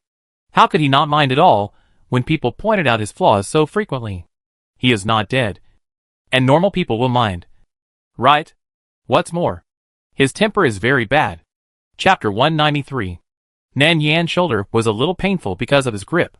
This man had a strong hand and didn't know how to use it gently. With such force, the shoulder bone was even more uncomfortable. When people feel uncomfortable, they can easily lose their temper. So Nan Yen subconsciously shouted to him. This is your own problem. What does your inability have to do with me? I didn't mean to meet you. Why do you always hold me? This is a hospital. Although the corridor is a little secretive and quiet, it is not without people. At least now, there are two lazy nurses squatting at the stairs playing with their mobile phones. As a result, Nan Yan's shouting made the two nurses, who were hiding in the dark, come out directly. Her voice still echoed faintly in the quiet corridor. The two nurses guessed that this was probably the scene of a young couple breaking up. But seeing that both of them looked too good, especially the man who was holding the girl, his appearance was particularly shocking. So they couldn't help but look at them a few more times. But the look in their eyes inevitably became a little subtle. Nan Yen also lowered her head obediently under the strange gaze of the two young nurses. It was not her intention to make noise. It was just a coincidence that she did not expect that there was someone hiding in this place. Not only did she become obedient, but Mian, who was standing beside her, also became stiff. For a while, the air was very quiet, and there was a sense of embarrassment in the silence, especially the obscure and strange gazes of the two nurses, which made Mian's face flushed with anger. His fingers were pinched white, and he gritted his teeth and squeezed out a low voice to Nan Yin. Crazy woman. Do you want to die? Are you tired of living? You haven't tried it. How do you know that I can't do it? He didn't look as noble and cold as he did at the beginning, but he was still very impressive, especially his three-dimensional and handsome features, with some angry redness in the corners of his eyes. He was probably really angry with Nan Yin and started to say all kinds of nonsense. Nan Yin didn't want to know whether it would work or not, but the scene was indeed a bit awkward. When the two nurses finally left after a long delay, Mian suddenly relaxed and stared at her with a fiercer and colder look. His pupils were originally dark, and his face looked very intimidating when he looked cold. However, the blush on his face had not completely faded, and there was still a sense of shame and anger between his eyebrows, which made him look less fierce. Mian stared at her with a cold face. This time he was determined not to let her go easily. Zhongling did call him after the last party, and he really didn't care about it anymore. But now, this woman embarrassed him in public. If he didn't seek justice, how could he live in the future? What do you say? We agreed to keep the secret, but now it's been said in front of me. How should this matter be handled? His eyes were cold, fierce, and a little depressed. Nan Yin felt that this matter was really unexpected, but her attitude had to be slowed down. Although this person was a little bit soft and hard, it was better to be soft than for him to retaliate in private in a moment of anger. After all, this man didn't have any good feelings for her now. People still have to have some self-knowledge, and confidence has to be accumulated slowly. So Nan Yin bowed her head and apologized honestly. I'm sorry, Mr. He. It was indeed my fault. I didn't expect that there were people hiding here. Otherwise, how about this? I will help you explain to them now.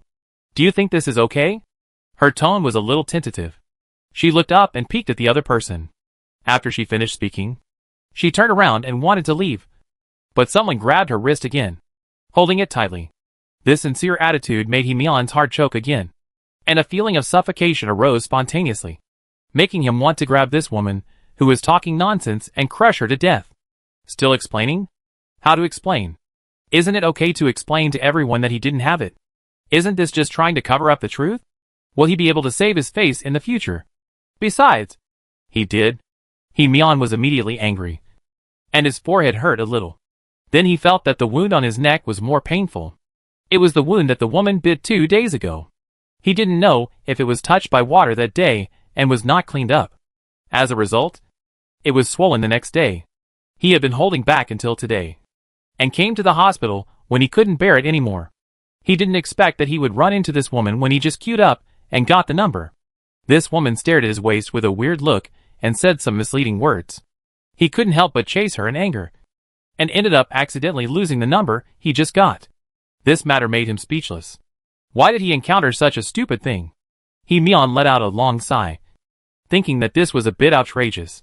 He tried hard to resist the urge to beat someone up, but he couldn't bear the pain in his neck. He gritted his teeth and said, "Shut up and get a number. I don't want to argue with you now. If you dare to talk nonsense again, I will kill you." Nan Yin suspected that there was something wrong with her ears for a moment. Well, after looking at the man, she knew that no matter how rich the rich second generation was, they had to queue up honestly when they came to the hospital. Nan Yin couldn't help but look at him when she heard this, and was stared back by the other party with a cold face. Mian was full of anger, but he had no place to vent it now. He couldn't really kill this woman on the spot. She said that she had already said it and lost face. Is it useful to save the relationship now? Mian had no choice but to drag Nan Yin and let her go to the window to register and queue up. His neck hurt now, and he didn't have the heart to argue with her about those bad things. But when the people in front of them finished queuing and it was their turn, fate came so coincidentally. When they looked up, they saw that the nurse sitting at the window looked familiar. They looked at each other for a few times. Well, after confirming the look in their eyes, it was the person they met just now. Mian glared at her, and Nan Yin came forward with the number. The nurse looked at the two of them with a subtle look. She canceled the number, looked up at the handsome man next to her, coughed twice, and asked the two directly, "Well, are you registering for that gentleman?" Nan Yin nodded. "Yes. For him." "Okay. Is it for the urology department?" "This also requires the gentleman's ID card." "Do you have any previous medical records?" The nurse asked and recorded. I couldn't help feeling sorry in my heart. How could such a handsome man have such obstacles? However, it seems that there are indeed many young people coming to the men's consultation room recently. The traffic male star who was popular on TV a few days ago was also exposed for going to a private hospital. It also made a lot of headlines. It is said that it was also a problem in this regard. Alas, it is beautiful. But it is also a fact that it is useless. In this day and age, no matter how handsome a man is, it is not good if he is unreliable. It is probably this sentence that completely broke the defense of the people around him. He Mian's face suddenly changed, and he tightened his grip on Nan Yan's wrist. He had never been so embarrassed in his life. He gritted his teeth and took a long breath, rushed forward, and snatched back the ID card that Nan Yin was about to hand over. Then he grabbed Nan Yan's wrist, dragged her away, and ran away. He didn't register. Nan Yin was dragged away, and was quite confused all the way. What happened? He ran away before he finished registering. Was he going to let it go after waiting in line for a long time? When Nan Yin was dragged out, he asked him pretentiously, "Mr. He, are you not going to fail the exam?" This psychological quality is obviously not good. He Mian's face turned green, and he glared back with gritted teeth. "Shut up. Why are you still going to fail? Am I shameless? If I continue to fail, all my past will be exposed." After he said that, he kicked the stone pier at the intersection again. This person's emotional controllability was obviously not good enough. When he got angry, he couldn't control his temper at all. Maybe what the nurse said hit his sore spot. After all, men are always more concerned about this. It can be seen that he is really not good enough. Generally, men who are good enough will not mind being said like this. After all, they know that what others say is false. Only men who are really not good enough will really mind. It seems that what the girl said that day is really true. This man is really good looking but useless. Thinking of this, Nan Yan's eyes suddenly showed some sympathy. After kicking, he turned his head and stared at Nan Yin again, threatening her gloomily. Go buy me some medicine for anti-inflammatory and pain relief." As he spoke, he took out a V-brand wallet from his pocket and threw it into her arms without hesitation. His eyes were dark and tough. He was not afraid that Nan Yin would snatch the wallet and run away. "It's all your fault for the wound you bit that day. You embarrassed me today. If you don't get this done for me, you won't be able to live in peace in the future." He stared at people and started threatening again. Nan Yin held the wallet and looked at him for a while. She felt that this person's image was no longer as noble and cold as before. He had almost lost all his face in front of her. And Nan Yin also vaguely felt his personality. He was probably a bit like Era. When he didn't speak, he looked very powerful and serious, very cold and gloomy, especially when he stared at people with a cold face. It felt like he could rush up and bite people to death in the next moment. But the moment he opened his mouth, he fully exposed his IQ, especially this human-shaped Era.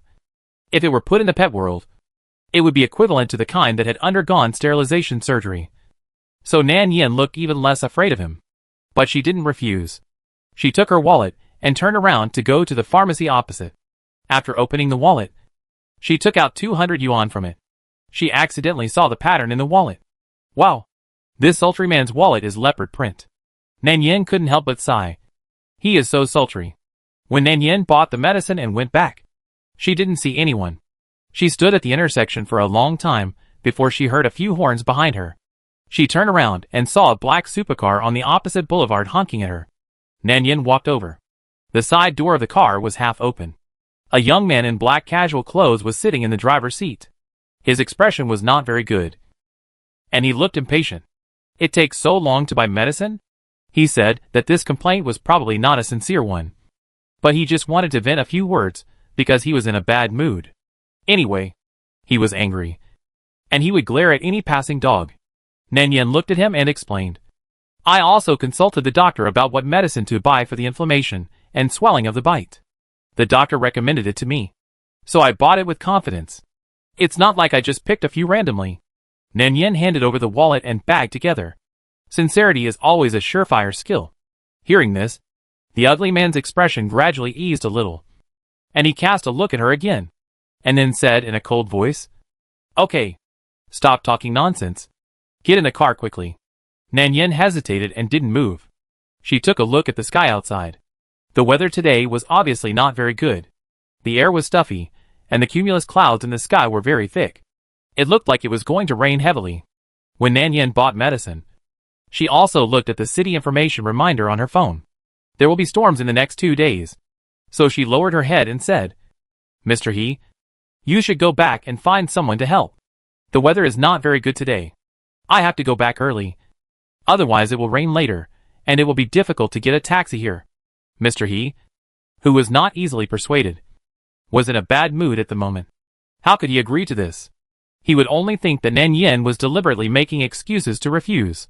This was not taking him seriously, and wanted to take the opportunity to slip away. So he directly said, "I asked you to get in.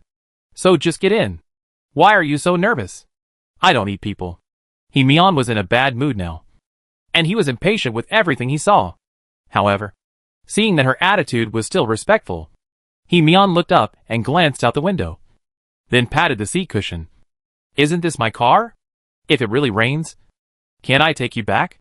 I'm so annoyed by your nagging. Get in quickly." "Well, that's what I want."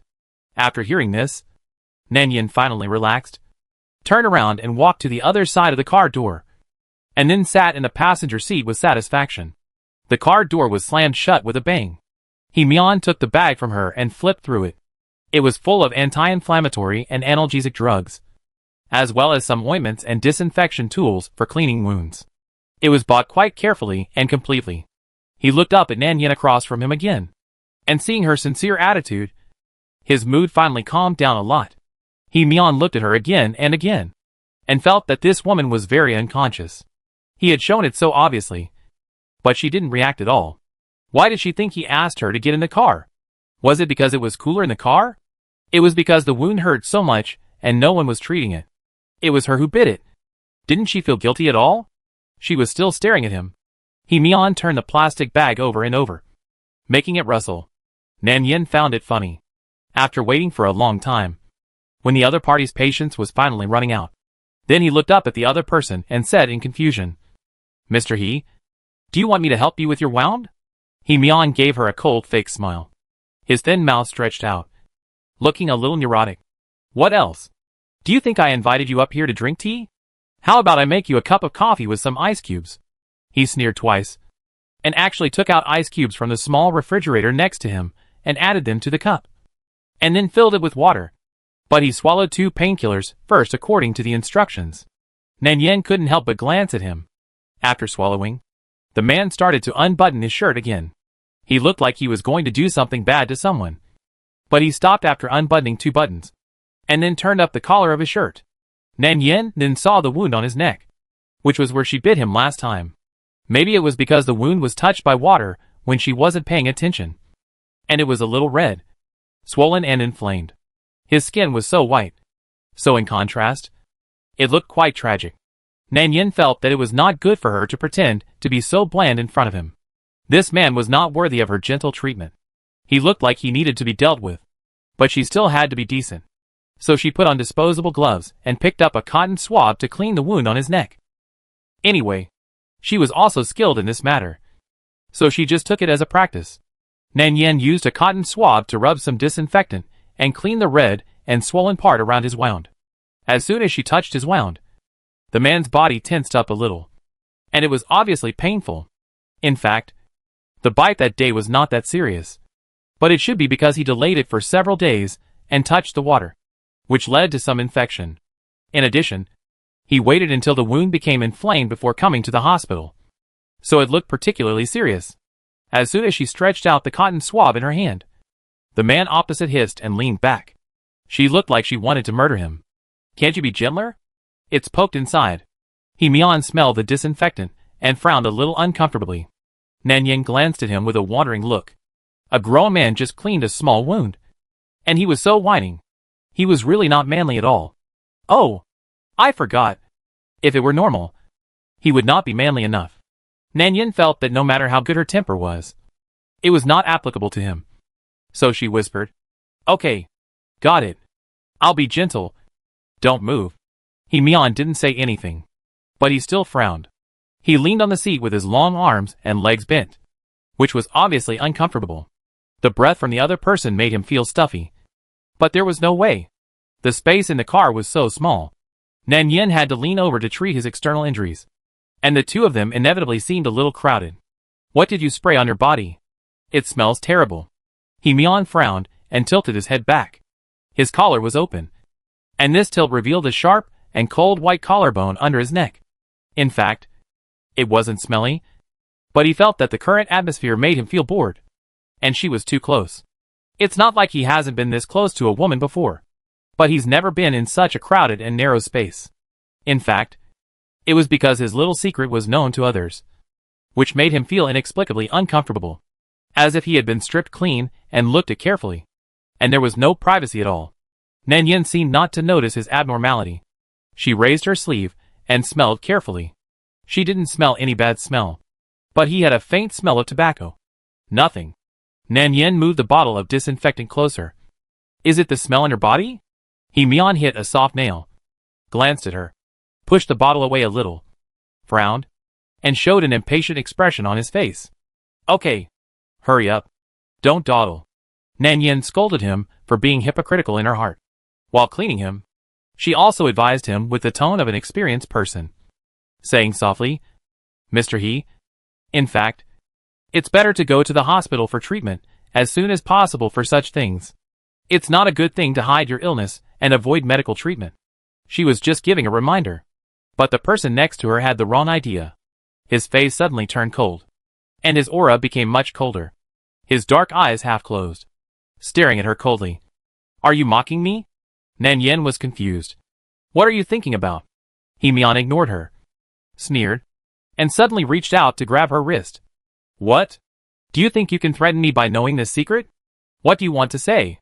Are you mocking me for not being normal and having physical defects? You care about my health so much. Do you like me too? What do you want to get from me? What does it have to do with you whether I go to the hospital for treatment or not? Do you need to meddle in other people's business?" Nan Yin felt that this person was probably stimulated today, and rabies broke out. He started biting people randomly when he caught them. She still looked respectful. "No, Mr. He, you misunderstood. I didn't mean that. I was talking about you." But before she finished speaking, she was interrupted by someone. "Then what do you mean?" The man's eyes became even colder, staring at her eyes, with a cold light in his dark pupils. He tightened his grip on her wrist instantly. "What do you mean by asking me to go to the hospital? Are you mocking me for not being able to do it? Okay, I'll tell you the truth today. I just can't do it. I can't get hard. Do you know now? Do you think it's a good thing to know this?" Mian grabbed Nan Yin's wrist gloomily and vented his anger. It was obvious that he was going to break the jar and throw it away.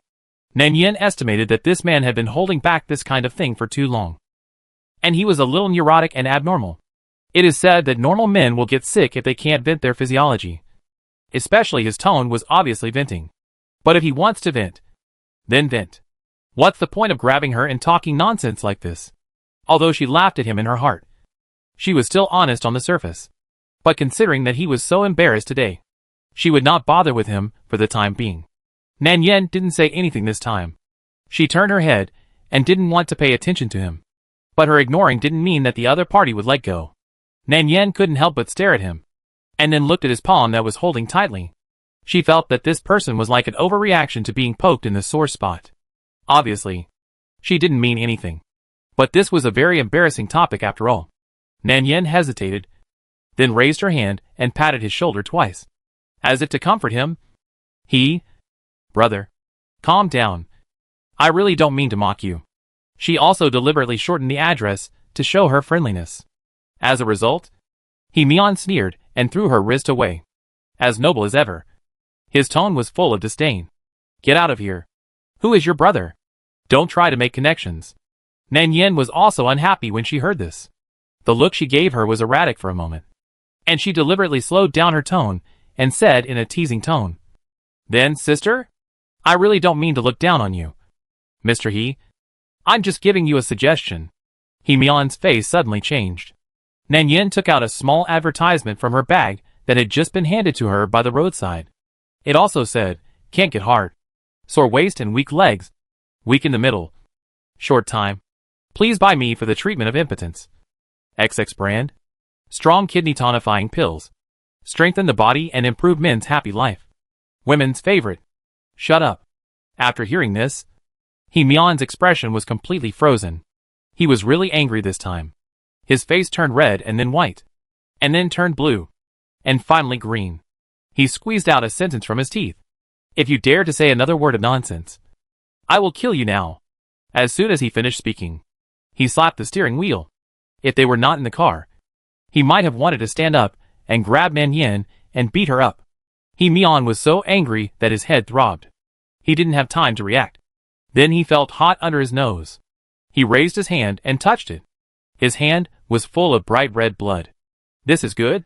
He was so angry today that he even had a nosebleed.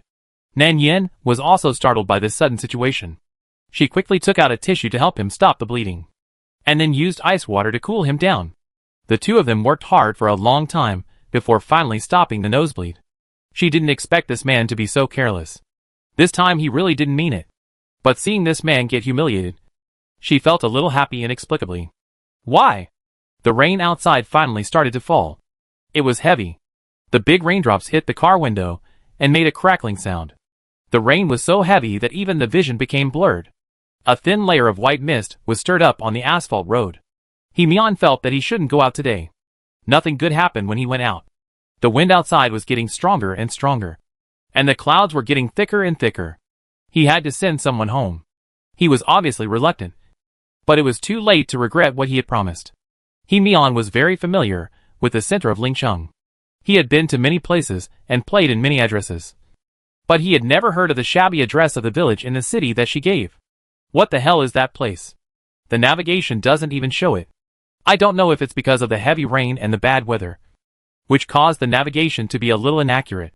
In the end, the car slowly drove on the road for a whole afternoon before finally finding the old community in the urban village that she said was to be demolished. The degree of bumps on the road was simply unbelievable for He Mian. He thought he was playing the kind of roller coaster he played when he was a child. There was a pothole every few steps, and the whole road was bumpy. It took an afternoon to finally drive to the entrance of the alley. In the end, the car couldn't drive in, so He Mian stopped at the intersection. The rain was still falling outside, and the crackling sound of raindrops hitting the roof of the car made people feel a splitting headache. He Mian felt that his current state was very bad. Headache, neck pain, and pain all over the body. And Nan Yin finally breathed a sigh of relief when she arrived nearby. She turned her head and glanced at the pale-faced man beside her, and thanked him again. Mr. He, this is it.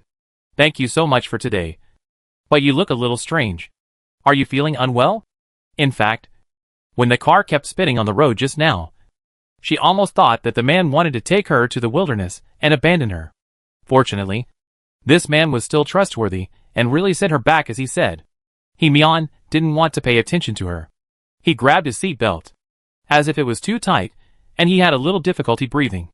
After unbuckling it, he pulled his collar again. Nan Yin saw that he looked really strange. In fact, it was only a few steps from here to her home, so it didn't matter if she got wet and went home. So she thanked him again. Just as she was about to push open the car door and rush back, the man next to her suddenly grabbed her wrist. His whole body fell towards her, and his tall and heavy body covered her like a mountain, pressing down on her small body, making Nan Yin almost unable to stand. And she almost couldn't breathe. Nan Yan's head hit the car door, and she only heard a bang sound. It was at this time that she felt that the other person's body temperature was a little different. This person drank a lot of ice water along the way. Nan Yin thought he was too hot, but she didn't expect that he had a fever. The moment he turned over, his entire forehead pressed against Nan Yan's neck. She could feel the temperature of his forehead, which was as hot as a branding iron. He instinctively rubbed against the coolness on her body. You can't leave. His throat was a little hoarse, and there was a thick nasal tone. You have to take full responsibility for making me like this. Nan Yin saw that he must be really uncomfortable. As he rubbed against her, his face began to turn abnormally red. He must have a fever. And his consciousness became a little unclear. His eyes were half open and half closed. Even in this situation, he still knew to hold on to the life-saving straw beside him. After hearing what this man said, Nan Yin reached out and turned over his collar. She saw that the wound on his neck had not worsened. But it had not improved either. However, this was normal. The wound had just been treated today, so it would definitely not heal so quickly. However, she estimated that this was a fever caused by the infection of the wound. I don't know when this person started to feel unwell. It's possible that the nosebleed just now was not caused by anger, but by fever. However, this person is really patient. He didn't go to the hospital for a checkup when he was not feeling well, but had to drag himself to this point. He must be completely exhausted. So Nan Yin reached out and pushed his head. Then you get up first. You're holding me like this. I can't move at all. Then you can't leave. He Mian held back his expression. Although his consciousness was a little drowsy, but he also knew what was going on at the moment. This remote place, even if he was thrown on the main road, it would probably take until noon the next day for someone to find him. Nan Yin pushed his heir's head and said a few perfunctory words symbolically. Okay. I won't leave. You let go first. You're holding me like this. I can't help you at all. Her breathing was also a little heavy, caused by the pressure. He Mian still refused to let go, obviously pulling her in a posture before. Now he was holding her wrist stickily, and the other hand was still around her waist, as if he was trying his best to endure something. I feel uncomfortable, very hot. You are cooler. If Nan Yin hadn't seen that he was so feverish that he was drowsy, she would have thought he was deliberately taking advantage of him. But this man couldn't get hard, and there was no point in taking advantage.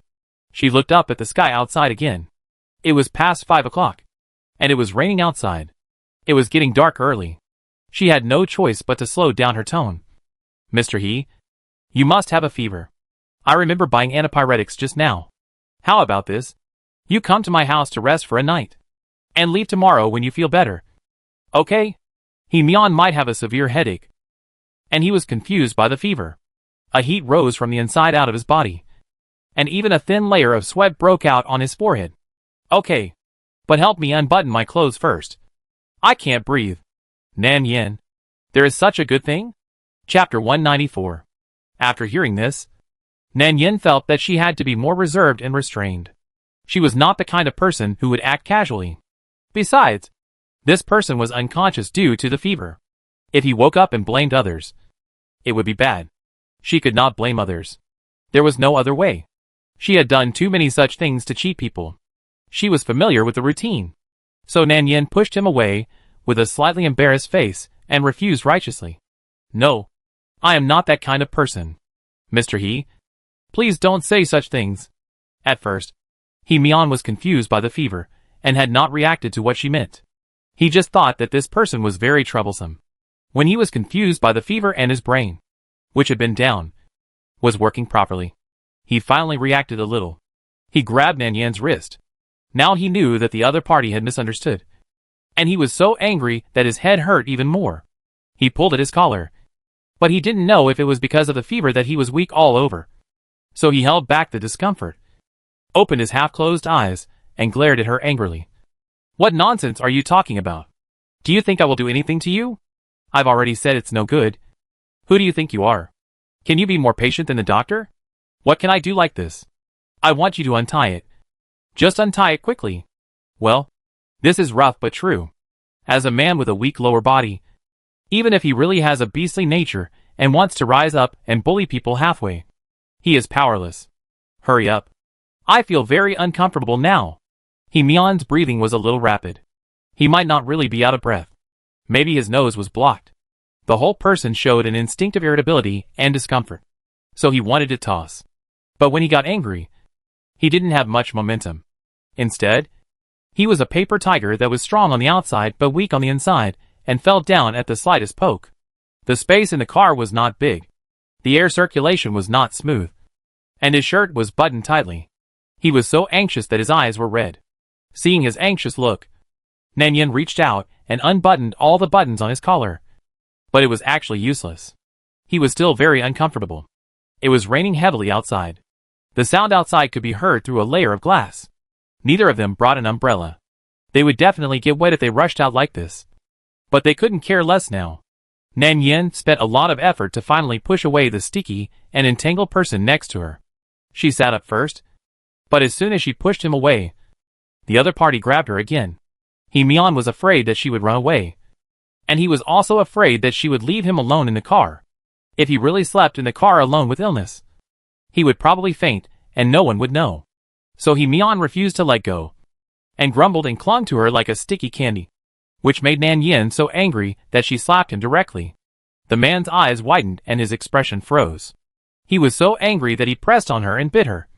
But he also knew to be careful, and didn't bite hard, and bit her shoulder. In the end, there was really no other way. Nan Yin took the bag of medicine from the seat and stuffed it into his hand, saying in a bad voice, Okay. Don't pester me. I won't run away. You take the medicine. I'll go to the other side to help you. Okay? The humanoid era tried to stay awake. His two pupils shrank slightly, revealing the white of the eyes around them, cold and intimidating. And he looked up and stared at Nan Yin in front of him. When he didn't speak, his expression was quite cold and oppressive. But the tip of his nose was burning red, making him look a little depressed for some reason. You can't abandon me. This was said as if she was some scumbag who played with other people's feelings. Nan Yin repeatedly assured him that she would not run away. And the idiot finally let go, holding the bag of medicine obediently, with his back to her and his eyes still staring at her movements. He looked like a dog waiting for his master. He was probably really confused by the fever, and he looked much easier to fool than usual. Before, Nan Yin would never dare to do this to him. She just took advantage of this man's unconsciousness to fool him. After Nan Yin finished speaking, she got out of the other door, and as soon as she opened the door, she was hit by heavy rain. The rain tonight was really heavy, and it was said that a typhoon had landed. No wonder the city bulletin said that it was best not to go out at night and pay attention to safety. She went around from one end to the other, and in such a short distance, her body was soaked, and her face was hurt by the bean-sized raindrops. It was hard to talk in the heavy rain, and the sound of her voice was drowned out by the sound of raindrops. She went around to the left side of the car door and opened it. As soon as she stretched out her hand, the man on the opposite side pressed down on her with his whole body, almost making Nan Yin lose her balance. Fortunately, she held the car door in time to stabilize it. Nan Yin saw that he still knew to protect the bag of medicine in his arms, and she was so angry that she wanted to hit him. Nan Yin glared at him and said, Stand steady. Don't you know you are very heavy? Can my small body withstand your pressure like this? She was not as gentle as she pretended to be in front of him at the beginning. Maybe her true nature was exposed, and she was more casual in getting along with him. Mian didn't hear what she said clearly, but instinctively held on to the person next to him. Nan Yin supported him all the way. The terrain nearby was low, and there was already a lot of water on the ground.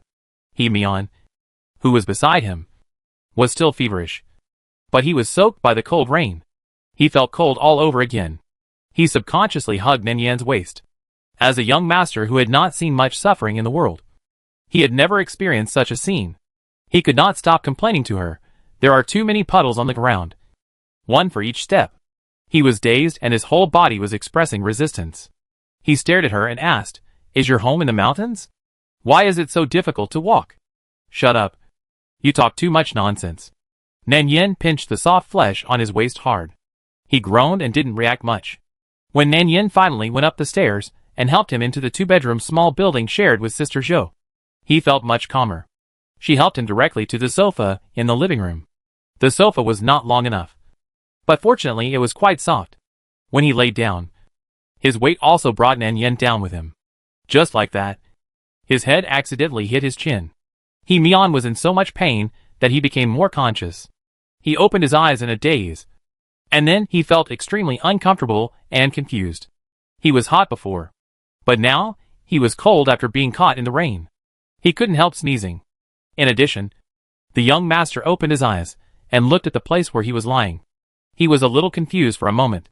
This was neither his luxurious villa nor his soft and comfortable bed. It was just a small broken sofa where he couldn't even stretch his legs straight.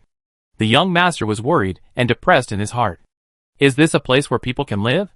When Nan Yin got up and was about to leave him, her wrist was grabbed by the other party again.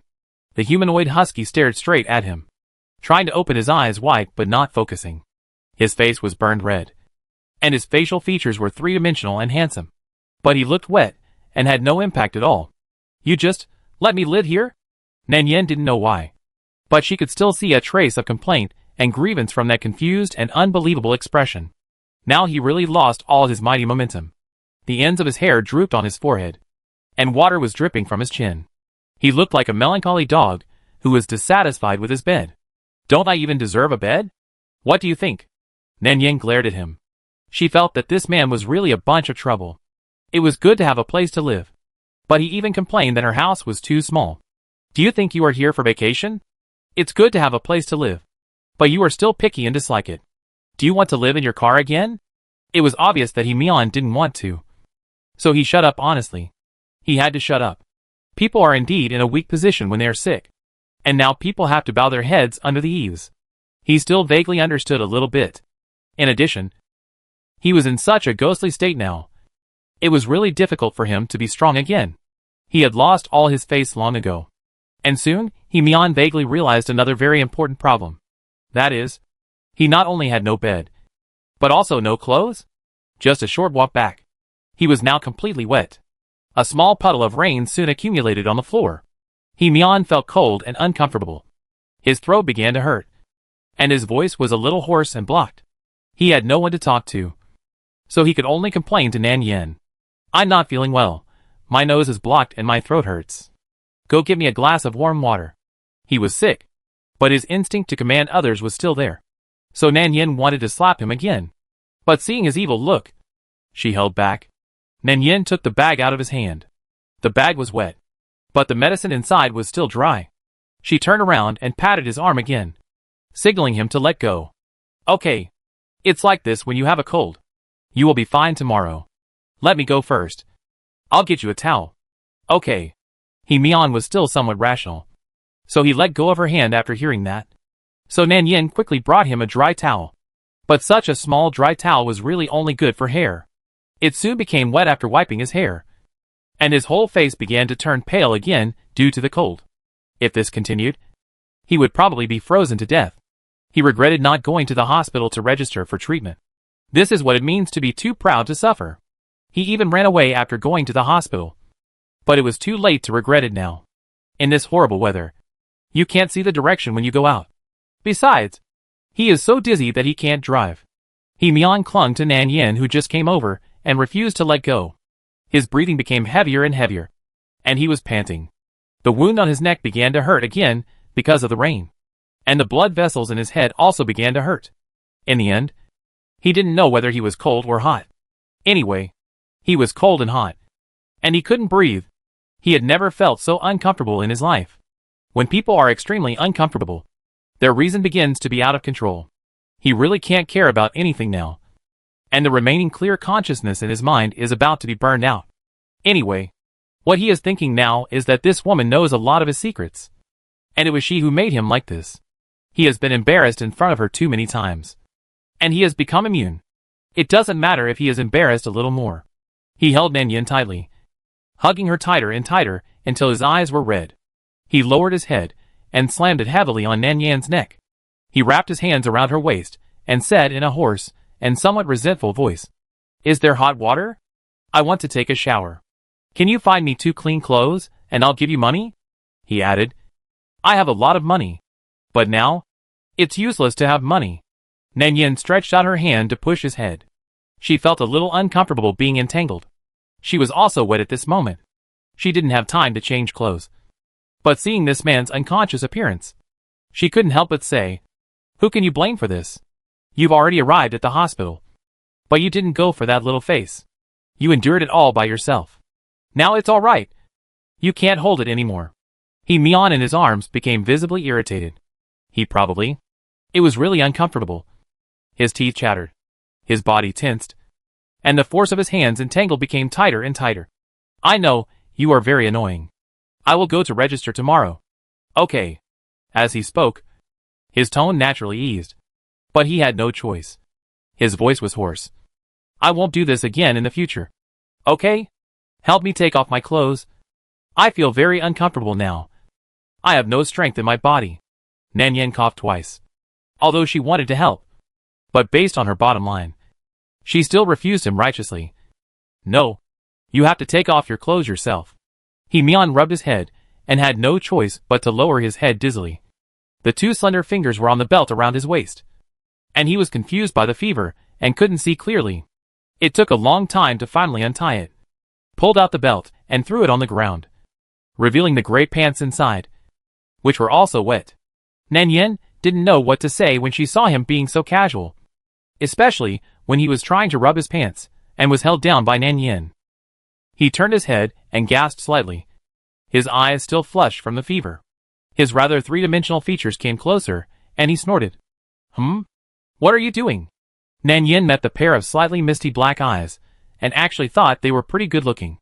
She pretended to rub his head twice, when no one was paying attention. Like rubbing a dog. That's enough. That's enough. Even if it doesn't work, you don't have to be so bold and unrestrained. If you go any further, it's not suitable for children. Be careful. She coughed twice, and noticed that the man's face was really not good. So she simply helped him into the bathroom. After turning on the hot water, a hazy mist rose. When Mian felt the temperature of the hot water, it was obviously not that cold. Nan Yen patted his face, and took the opportunity to shake him off. Okay. Take a shower first to get rid of the coldness in your body. I'll find clothes for you. Is that okay? This time Mian finally reacted a little. Sitting on the small stool in the bathroom, and being obedient. He held the shower head, and showered himself with hot water from head to toe. After Nan Yen finally got rid of the man's entanglement, she took a long breath, and went back to the bedroom to look for clothes. What a sin. It's actually useless. Nan Yen first changed her wet clothes, and then found a towel to wipe her hair half dry. And it was almost dry after a little blowing. When she was almost done, she remembered that the person in the bathroom had no clothes to wear. She searched the closet but couldn't find any suitable clothes. The pajamas were too small. Besides, the girls lived in her place. So how could there be any men's clothes? She went to look at Sister Zhou's place again, but couldn't find any old clothes left by her ex-boyfriend. Finally, she had no choice but to find a bed sheet for him. It was better than him lying in the empty living room without anything to wear. Nan Yen rolled up the wet clothes that the man had just thrown out of the bathroom, packed them together, and threw them into the washing machine. And then poured a cup of warm water, and put the antipyretic medicine in place. The sound of water running in the bathroom never stopped. If she hadn't heard the occasional sneeze in it, she would have suspected that the man had fainted in it. After about half an hour, the movement in the bathroom finally stopped, and the sound of water stopped. Nan Yen handed over the prepared bed sheet. But when the door opened, a wave of hot air hit her face. The man actually fell straight towards her without any support. He even knew to use a towel to wrap his key parts. But it was useless. This time, he just pushed Nan Yen back a few steps, and the two of them fell firmly on the sofa. Get up. You are going to crush me to death.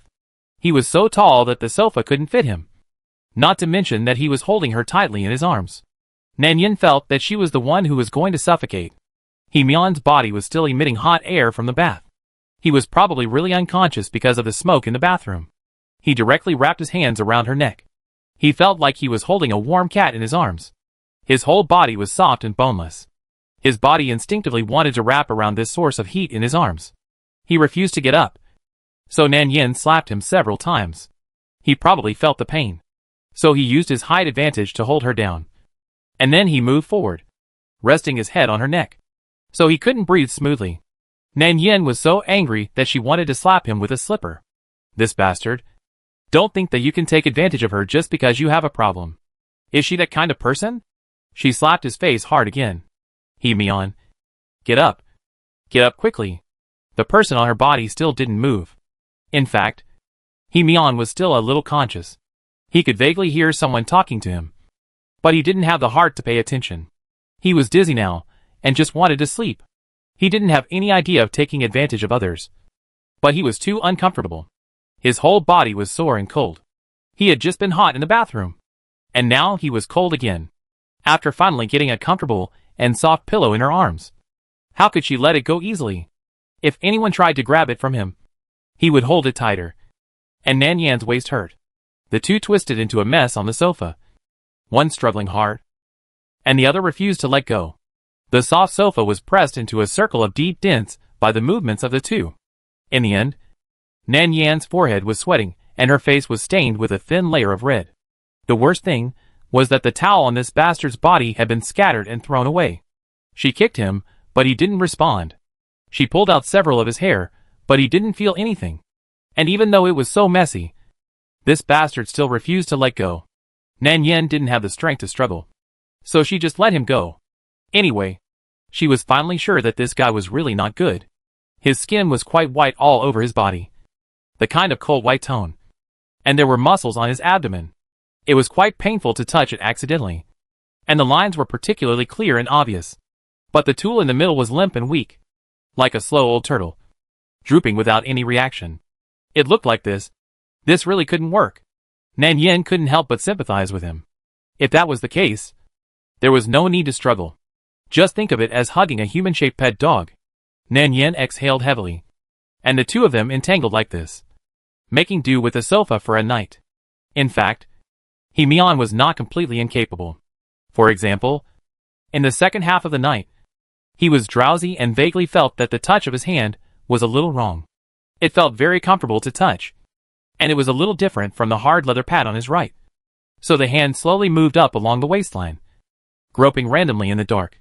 Just when he felt a soft touch and instinctively wanted to pillow it, suddenly a slap fell from the sky, slapping his brain blank, and the whole person was torn apart. He subconsciously felt quite aggrieved.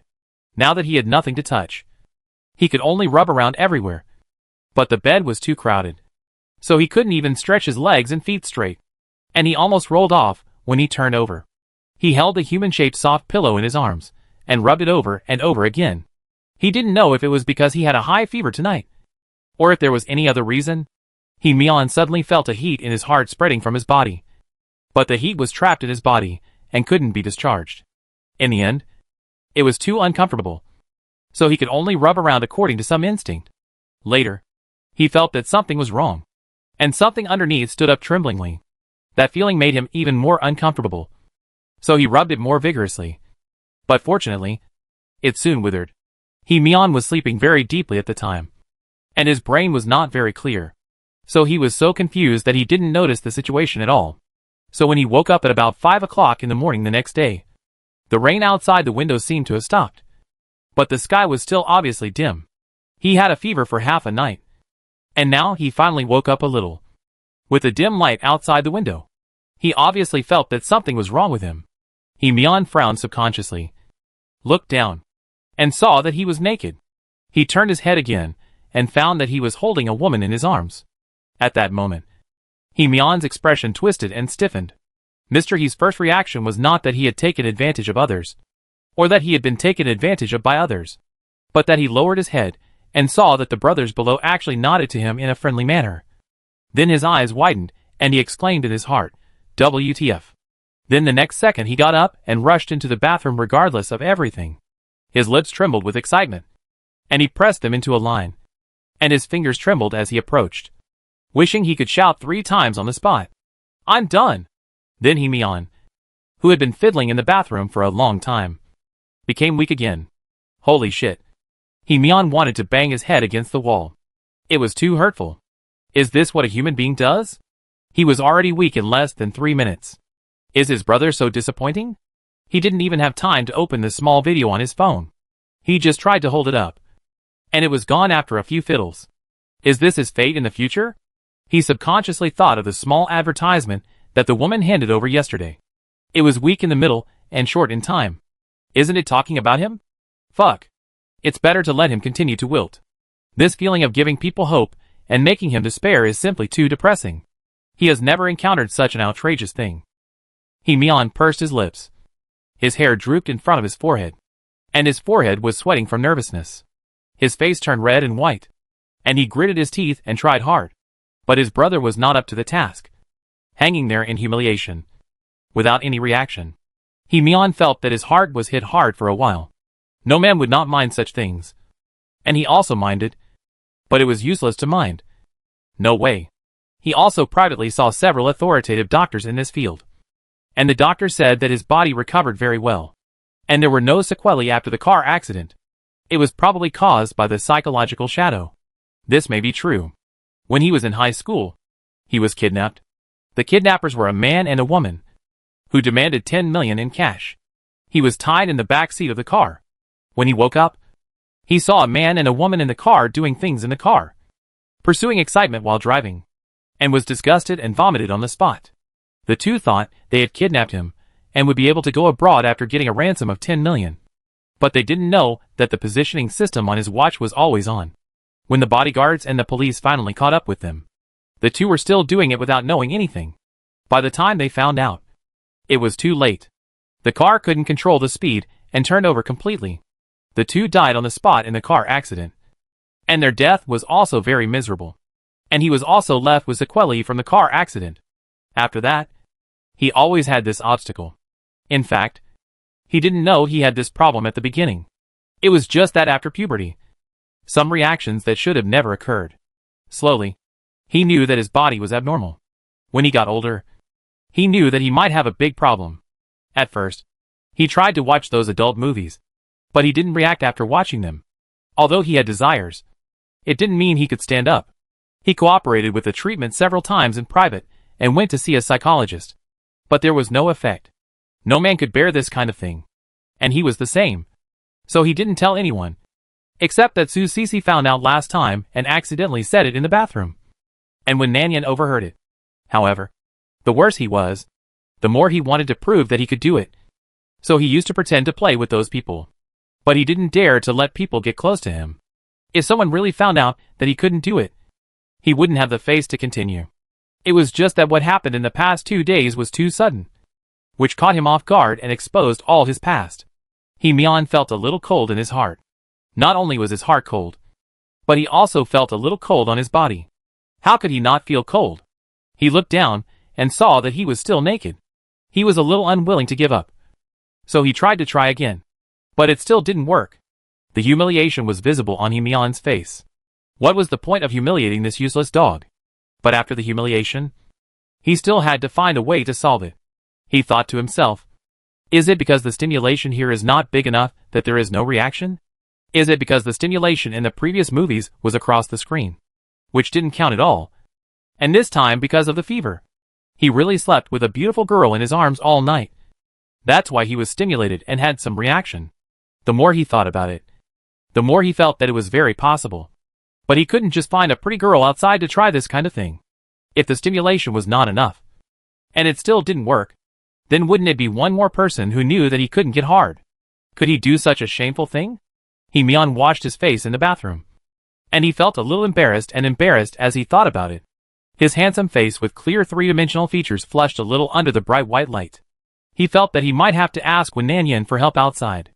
It was probably because she stimulated him last night. Anyway, she knew all his details. Otherwise, he could ask her a few words in a nice way to ask her to cooperate with him and help him. Wouldn't it be okay? Although Mian thought so in his heart. But this kind of thing was still a little difficult to talk about. No matter how cruel and shameless he was, he would not fall to such a level, forcing a girl to help him with such things. Right? But then he thought again. This is a serious matter. There are female-male doctors in the hospital. They are just a legitimate doctor-patient relationship. Not that kind of complicated relationship between men and women. Otherwise, he would give her money. If she can really cooperate with him to cure this thing, he will never bully her again. He can give her a seaside villa, which is much better than her shabby house in the remote countryside. He can also give her a sports car, brand-name bags and beautiful jewelry. Anyway, he will buy her everything she wants, as long as she can move her fingers to help. Mian lingered in the bathroom for a long time. When he came out, it was still early, not yet 6 o'clock, and Nanyan was still sleeping on the sofa. He took out the sheet next to the sofa and wrapped himself up, and sat down on the sofa next to him. When he was unconscious, he could hug her regardless of her will. Now that he was completely awake, he felt embarrassed to hug her again. Anyway, he couldn't sleep, so he sat next to her and stared at her with his eyes. Mian looked at her with a soft light filter, and he liked her no matter how he looked at her. The more he looked at her, the more he felt that she was not bad looking. She was pretty and gentle and considerate. Especially beautiful girls like her were generally kind-hearted. If he slowed down his attitude and asked her sincerely, she would definitely be willing to help. Nan Yen, who was sleeping dazedly on the sofa, always felt that something was wrong. The more she slept, the more she felt like she was being pressed by a ghost. The feeling of being stared at became stronger and stronger. She subconsciously opened her eyes. Good guy. She was almost scared to death by the cold and ruthless handsome face in front of her. At first, she thought that the man was coming to settle accounts with her. So she didn't think twice and took the initiative, almost subconsciously slapping him. What do you want to do? He probably didn't know how fierce his expression looked now. His lips were tightly pursed. His eyebrows were slightly wrinkled. And his cold and handsome face had a weird smile. Just like the expression that villains in TV dramas deliberately showed when they killed people. The other party was stunned by her, and his expression froze. After reacting, he didn't stare at her with a cold face. Instead, he smiled at her and apologized in a nice way. Sorry. Did I scare you? Nan Yen almost wanted to touch that face to see if it was pierced by someone's soul. Otherwise, how could this person's attitude change so much in just one night? What tricks is this person playing? She showed a suspicious expression on her face. Mian probably noticed her thoughts and slowed down his attitude. But his face was still stiff. I'm fine. Thank you for taking care of me last night. Oh, so that's what happened. It seems that this person still has a conscience. At least, he knows how to repay his kindness. But to be honest, she didn't take care of him much last night. Nan Yen rubbed her sore eyes and glanced at the phone on the table. It was 6:30. Anyway, it was still early, so she might as well go back to the room and sleep for a while. As a result, when she was about to get up, her wrist was grabbed by someone. Chapter 195. Mian pinched her wrist, but didn't hold it too tightly. The wrist was so thin and soft, he didn't dare to use too much force. So he pulled her back with a little force and sat her down. Then said again in a dry tone, "Thank you so much for what happened last night. This person may not be suitable for such a humble and submissive look. Or the aloof and fierce and serious expression looks more normal." Nan Yen saw that this person was too polite and courteous, which was obviously different from his usual arrogant attitude. But she didn't think about it, and said after a hum, "It's nothing. You also sent me back yesterday. And besides, it was raining so hard. And you were sick. I couldn't just ignore you. Okay. If there's nothing else, I'll go back to the house to rest first. Mr. He, your clothes are probably not dry yet, so you may have to leave later." Mian listened to her polite words, and felt a little anxious in his heart. He cared about. Obviously, this is not what he wanted. So he still held Nan Yan's wrist, and refused to let go. He lowered his head and leaned over, asking in a hoarse voice, "Do you want a big house? Can I change your place? The house you live in is really not a place for people to live. It's really too shabby." Young master, he turned his head and looked around, seeing that the paint on the wall was peeling. He wanted to use worse words to belittle him, but under the other party's obviously not good-looking expression, he changed to a slightly more elegant word. Nan Yen couldn't help turning her head to look at him when she heard this. No matter how she looked at him, she felt something was wrong. If this man didn't need her, he would never be so humble to her. She just helped him for one night. So why should she give him a house? It was a house, not a toy model. Did she really think that rich people were fools with lots of money and easy to fool? Did she get all that money from the wind? So Nan Yen looked at him suspiciously, until his expression became a little stiff. And then she spoke, righteously refusing. "How can this be? How can I take your things for free?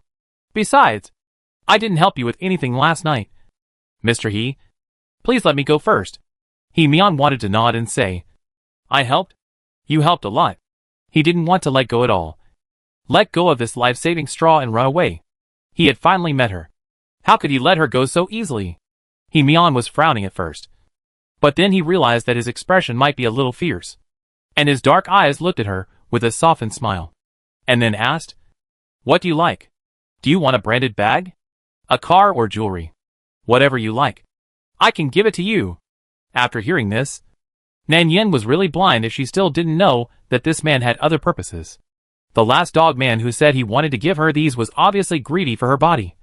But the dog man in front of him couldn't do that. He couldn't even get hard. So what else could he be greedy for? Could it be her waist? Thinking of this, Nan Yin looked at him with a vague and weird look. And she simply reached out to pry his fingers. And her tone became a little impatient. I've said, I don't want it. Why did you give me these things for no reason? We don't have any close relationship. And you will only make me think you are plotting something bad. As she spoke, she stared at him subtly. That stare made He Mian's heart skip a beat. Seeing that the person next to him was really unhappy, He Mian became more nervous and anxious. How could he say it? He moved his lips and felt that it was a bit difficult to say. But if he didn't speak, the person would run away. So He Mian didn't hesitate, and simply squeezed her wrist, lowered his head and leaned over, and said with an obviously uncomfortable expression, Well, I want to ask you for a small favor. Okay? I knew that this dog man was dawdling and had something to say.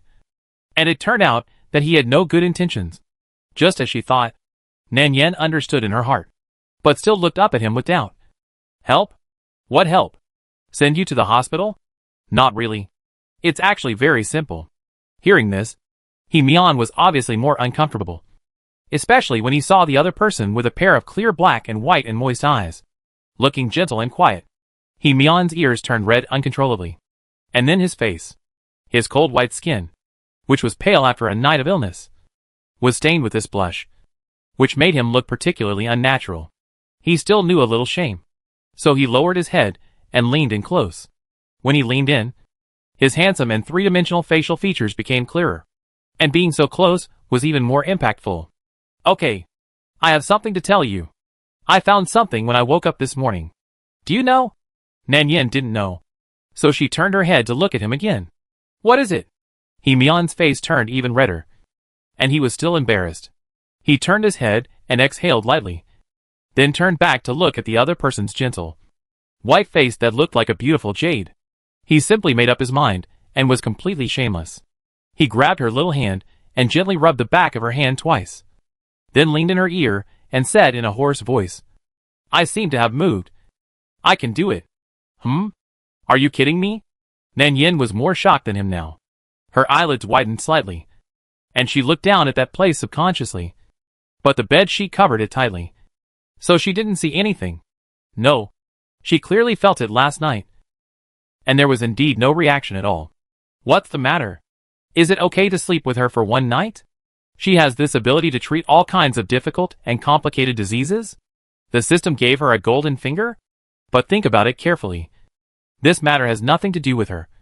Why should she think so much? She is not his girlfriend. And it's okay if he is fine.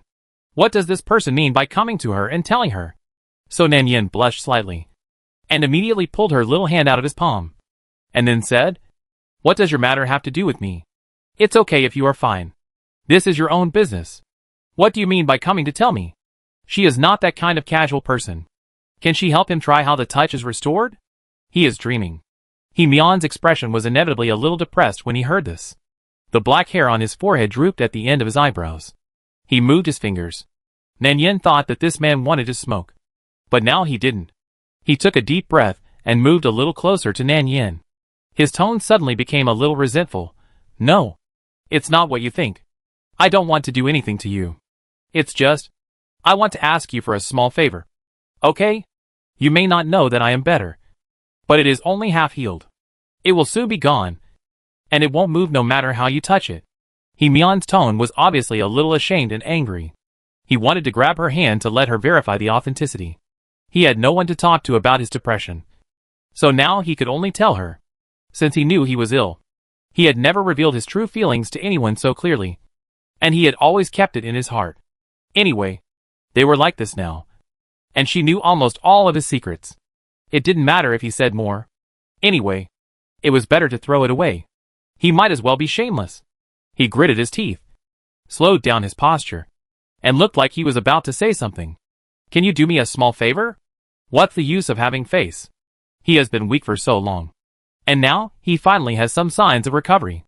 How can he not be nervous and excited? It's about a man's dignity.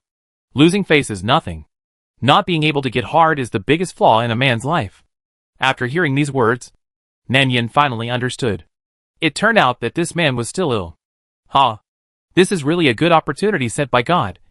But she couldn't agree to him so easily. But what can she do? She is not a doctor. So Nanyan felt around, and then took out the small yellow card from the gap in the sofa. It was still the original formula. She looked a little embarrassed and gave him a sympathetic look, and asked him a few words of false comfort. Mr. He? I really can't help you with this. I'm not a doctor. Otherwise, you can look here. There is a phone number of Master Wu under this card. He specializes in treating various male diseases. Maybe he can cure you. Nanyan poked Master Wu's phone number at the bottom of the card with her thin white finger. The look in his eyes was particularly sincere. How could he Mian agree to this? This was a life-saving straw that he had finally encountered. How could he be willing to let it go? He felt that he was unlucky before. But if he hadn't been unlucky, he wouldn't have gotten sick and had a fever. And he wouldn't have encountered this incident. And he wouldn't have reacted inexplicably. This was fate. Anyway, he was now completely entangled with Nanyan. No. I've been to the doctor. Yan, sister. The doctor said that my body has recovered very well. This may be a psychological problem. It should be some kind of psychological disorder. He Mian also knew what it was like to ask for help. He had to lower his head and be more respectful and submissive. So the expression on his face became more gentle. And he continued to whisper. I usually don't have any reaction.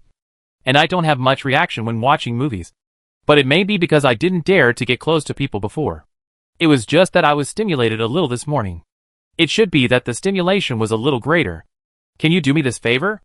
Can you stimulate me again? He said with a more respectful attitude. And his expression was a little tentative and pleading. Seeing her cough twice, he hurriedly poured a cup of warm water from the table and handed it to her, patting her back with his palm, and doing a good job of serving people. Nanyan was so shocked by this man's outrageous request that she coughed several times. It was not until he patted her to calm her down for a long time, and then she took a few sips of the water cup, that her breathing became a little calmer. But she still found it unbelievable. How could she agree to such a thing casually? She was not a professional doctor, let alone his girlfriend. Besides, she was still Zhong Ling's nominal girlfriend. If such a thing got out, wouldn't she become a scumbag who cheated on her husband? She was not such a casual person. Besides, she still had a strong professional ethics. It was not so easy to take private work. So Nanyan immediately pushed the man away with righteous words. No. What nonsense are you talking about? I am Zhong Ling's girlfriend now. How can you let me do this? If she said that, He Mian was silent for a moment. And the finger he stretched out stiffened for a moment. He didn't know why. But he felt a little excited in his heart. No, people can't. At least they shouldn't be so shameless. But this matter concerns his erotic life in the second half of his life. His first half of life was already miserable. Isn't it miserable enough to be unable to be hard? Now that he has finally found a little hope. Are you going to give up like this? So after a moment of silence, He Mian suddenly turned his head and looked at Nanyan. His throat rolled, and he turned his face sideways and didn't dare to look at people. He asked in a low and unnatural tone, similar to some kind of negotiation tone. What do you think of me? Except for some necessary hardware equipment that is still being repaired. Other aspects should be pretty good. And there is no dispute with the ex-girlfriend. Otherwise, how about you changing your boyfriend? He Mian began to promote himself, not thinking that it was a very immoral thing to steal someone's girlfriend from behind. He could also sense that Zhong Ling was still obsessed with Wan Xiaoxiao, and probably just playing around with Wen Nanyan. Since he wasn't serious enough, wouldn't it be a good thing for him to rescue the deceived girl privately? Besides, they were helping each other. If she really didn't like him, when he really cured her, the two of them would break up peacefully, and he would give her a large sum of money as compensation. Wouldn't that be okay? That wouldn't work. Even if she wanted to agree, she couldn't agree so easily. Her character couldn't be broken. Nanyan continued to refuse. No. No. Mr. He, I really can't help you with this matter. Or you can find someone else? I promise that I will keep your secret, especially the recent events. And I will never reveal a word. As soon as she said this, the expression of the man opposite her suddenly became more embarrassed and frustrated. He squeezed closer to her. Even if he sat on the sofa like her, he was still a head taller than her. This closeness gave her a sense of deep oppression. In addition, his thin lips were tightly pursed. If she refused again, he might pounce on her, staring at her like a mad dog. No, I can't find someone else. You know, I just want you to try it a little bit. If other people know that I can't get hard, my secret will really be lost. Okay. Good sister. He also tried to get closer to the two of them. How about we do it in private and keep it secret? This is a legitimate doctor-patient relationship. How about I make an agreement with you? If you really don't trust me, I can write a letter of guarantee. I just need your help. I will never do anything to force you, let alone disturb your private life. If you don't tell me, I won't tell you either. Is that okay? This makes it sound like they are secretly having an affair. But it's almost the same. Not right. She is still single. And what happened with Zhongling was also a work matter. Not real. She can still take some private work after get off work. But this private work is a bit unethical. Nan Yin couldn't stand being pestered by him anymore. And she had a headache. She didn't know if this guy had completely let himself go in front of her. His true nature was completely exposed. He leaned his head over again, and there was a hint of pleading in his tightened voice, which was particularly active and natural. This guy used to be very respectable. But now that he has lost his shame, his bottom line has been lowered again and again, and he almost came over to act like a spoiled child. But Era's acting like a spoiled child was also neurotic. He didn't look cold and fierce at all now, and he wasn't as arrogant and overbearing as when they first met, especially after his true nature was exposed. He really was the kind of person who would lie down and let others do whatever he wanted if he was given a little sweetness. Maybe training a dog is like this. But this is a person, not a dog. How can he be as cute as a dog? So Nan Yin pretended to be disgusted, as if she couldn't stand being pestered, but couldn't get rid of him. So she could only ask casually in annoyance. How do you want me to help? I'm not a doctor. If I make you worse, won't you blame me? No. No. Mian subconsciously shook his head to promise. And then the question of how to help also stopped him. He didn't expect that Nan Yin would really agree after begging him. Now his thick skin couldn't hold it anymore. And he blushed unnaturally. And then asked her, then, what is the maximum scale you can accept? Need I say this? Nan Yin glanced at him. Of course. Everything below the neck is prohibited. To be honest, his practical experience is not enough. It should be more than not enough. He has never been strong at all. How can he have any chance to get in touch with beautiful girls if he is weak? Nan Yin frowned slightly and looked up at him. Are you still asking me about this? How did you check when you saw the doctor before? Why don't you just follow the doctor's instructions? If you don't know how to do it, I won't help you. How can they be the same? When he went to the hospital, he would get a formal pathological analysis, which is obviously different from the current situation. Mian was a little anxious. But it was not good to be anxious about such a thing. He subconsciously grabbed Nan Yin's hand and could clearly feel her impatience. So he made up his mind and didn't hesitate. He leaned over with red ears. Then you, can you touch me a little? I don't know how to do it. Let's study it slowly and cooperate in long-term treatment. Okay. As he said this, his face turned red. Even the most capable people would feel ashamed when they reached his level. The last layer of fig leaf was completely exposed. I will give you money. No. Don't get me wrong. I will pay for your medical expenses. 5,000 yuan per time. This is a serious cooperation between the two of us. I used to go to the hospital, and it was about the same price. In fact, he didn't know the specific price. But he shouldn't give too much, lest she misunderstand it. Anyway, just treat this as a normal help between people, so that she probably won't have any psychological burden, and probably won't feel very uncomfortable. Nan Yin looked at him and understood, but she still looked unhappy. Is it enough to just touch? How do you want me to touch you? How do you want me to touch you? Mian held his breath, and his cold and handsome face turned slightly red. He was probably stumped by this question. He turned his head and looked at her for a while. She didn't seem to have any emotions, and there was a bit of disgust and impatience in her eyes. Mian calmed down a little and emphasized again in his heart that this was a normal inspection process, and there was no other meaning. Besides, everyone was an adult, and the relationship between adults was not that complicated. It was just mutual help, and the money and goods were clear. Mian was determined and completely shameless. He grabbed the other person's soft little hand and stuffed it into the bed sheet. Then the two of them stared at each other. He saw Nan Yin's black and white eyes slightly widened. Her eyelashes trembled slightly, and her fair face, like jade, began to turn slightly red. He felt ashamed. And there was a little unknown excitement in the shame. His heartbeat suddenly beat very fast. And his breathing was a little panting. This feeling made him vaguely feel that he could be strong soon. But after a long while, his brother was still as quiet as a chicken.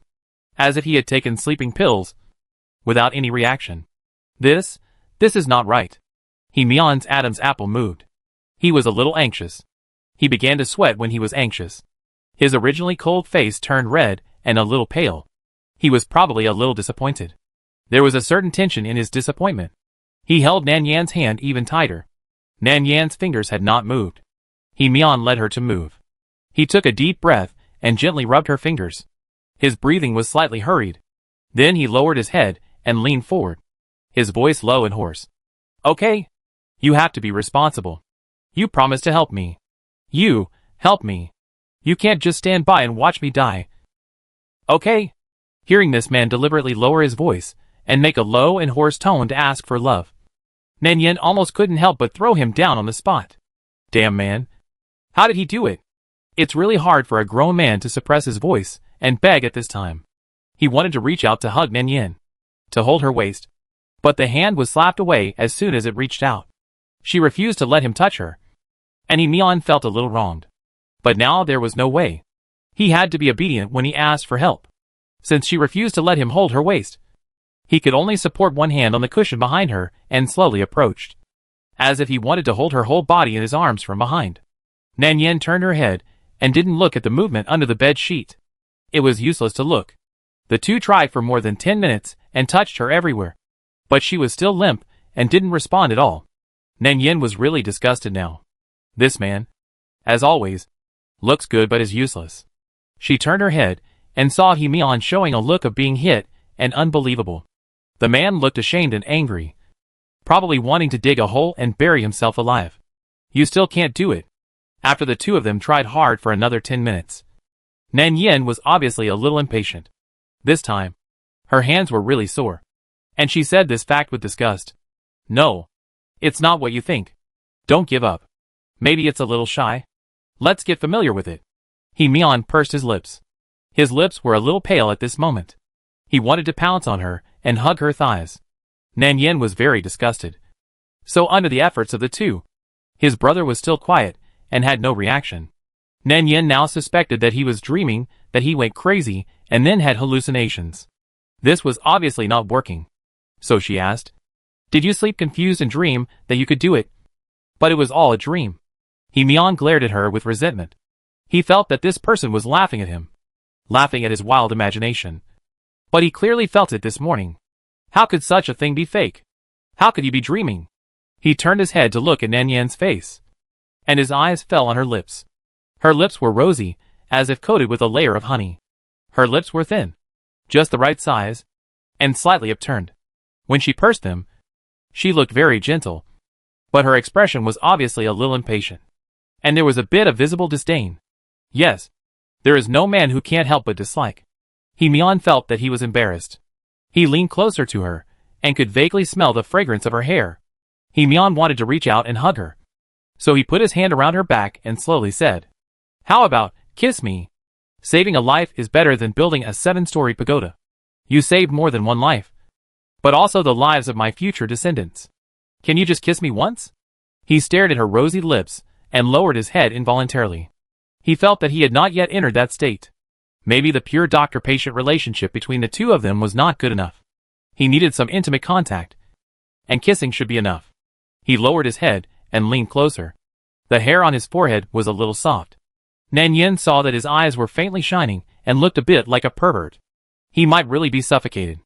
This look looked a bit weird, and the corners of his eyes were still red. Nan Yan turned her head away to show her disgust. She didn't want to play with this mentally ill stupid dog. He-mian hesitated and started to pester her again. He coaxed her with sweet words for a long time until his lips were dry. He pursed his lips and lowered his head, revealing an inexplicably melancholy expression. Nan Yan finally looked at him. "Just this once? If it doesn't work, you're not allowed to pester me again." Okay. I promise." He-mian's hand trembled. And he promised her, "If it doesn't work, I will never pester you again." As soon as he finished speaking, the man opposite kissed him directly. Their noses gently bumped, and He Mian's hands finally hugged Nan Yan's waist as he wished, and then slowly moved up along the waistline.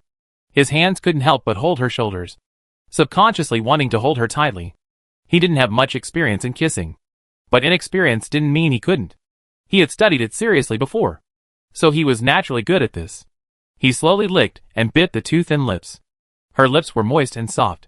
This soft touch was inexplicably addictive. He Mian didn't dare to bite too hard, for fear that if he hurt her, she would get angry and refuse to do it. He could only open her lips little by little and slowly deepen the kiss. Nan Yan just thought she was being chewed by a dog.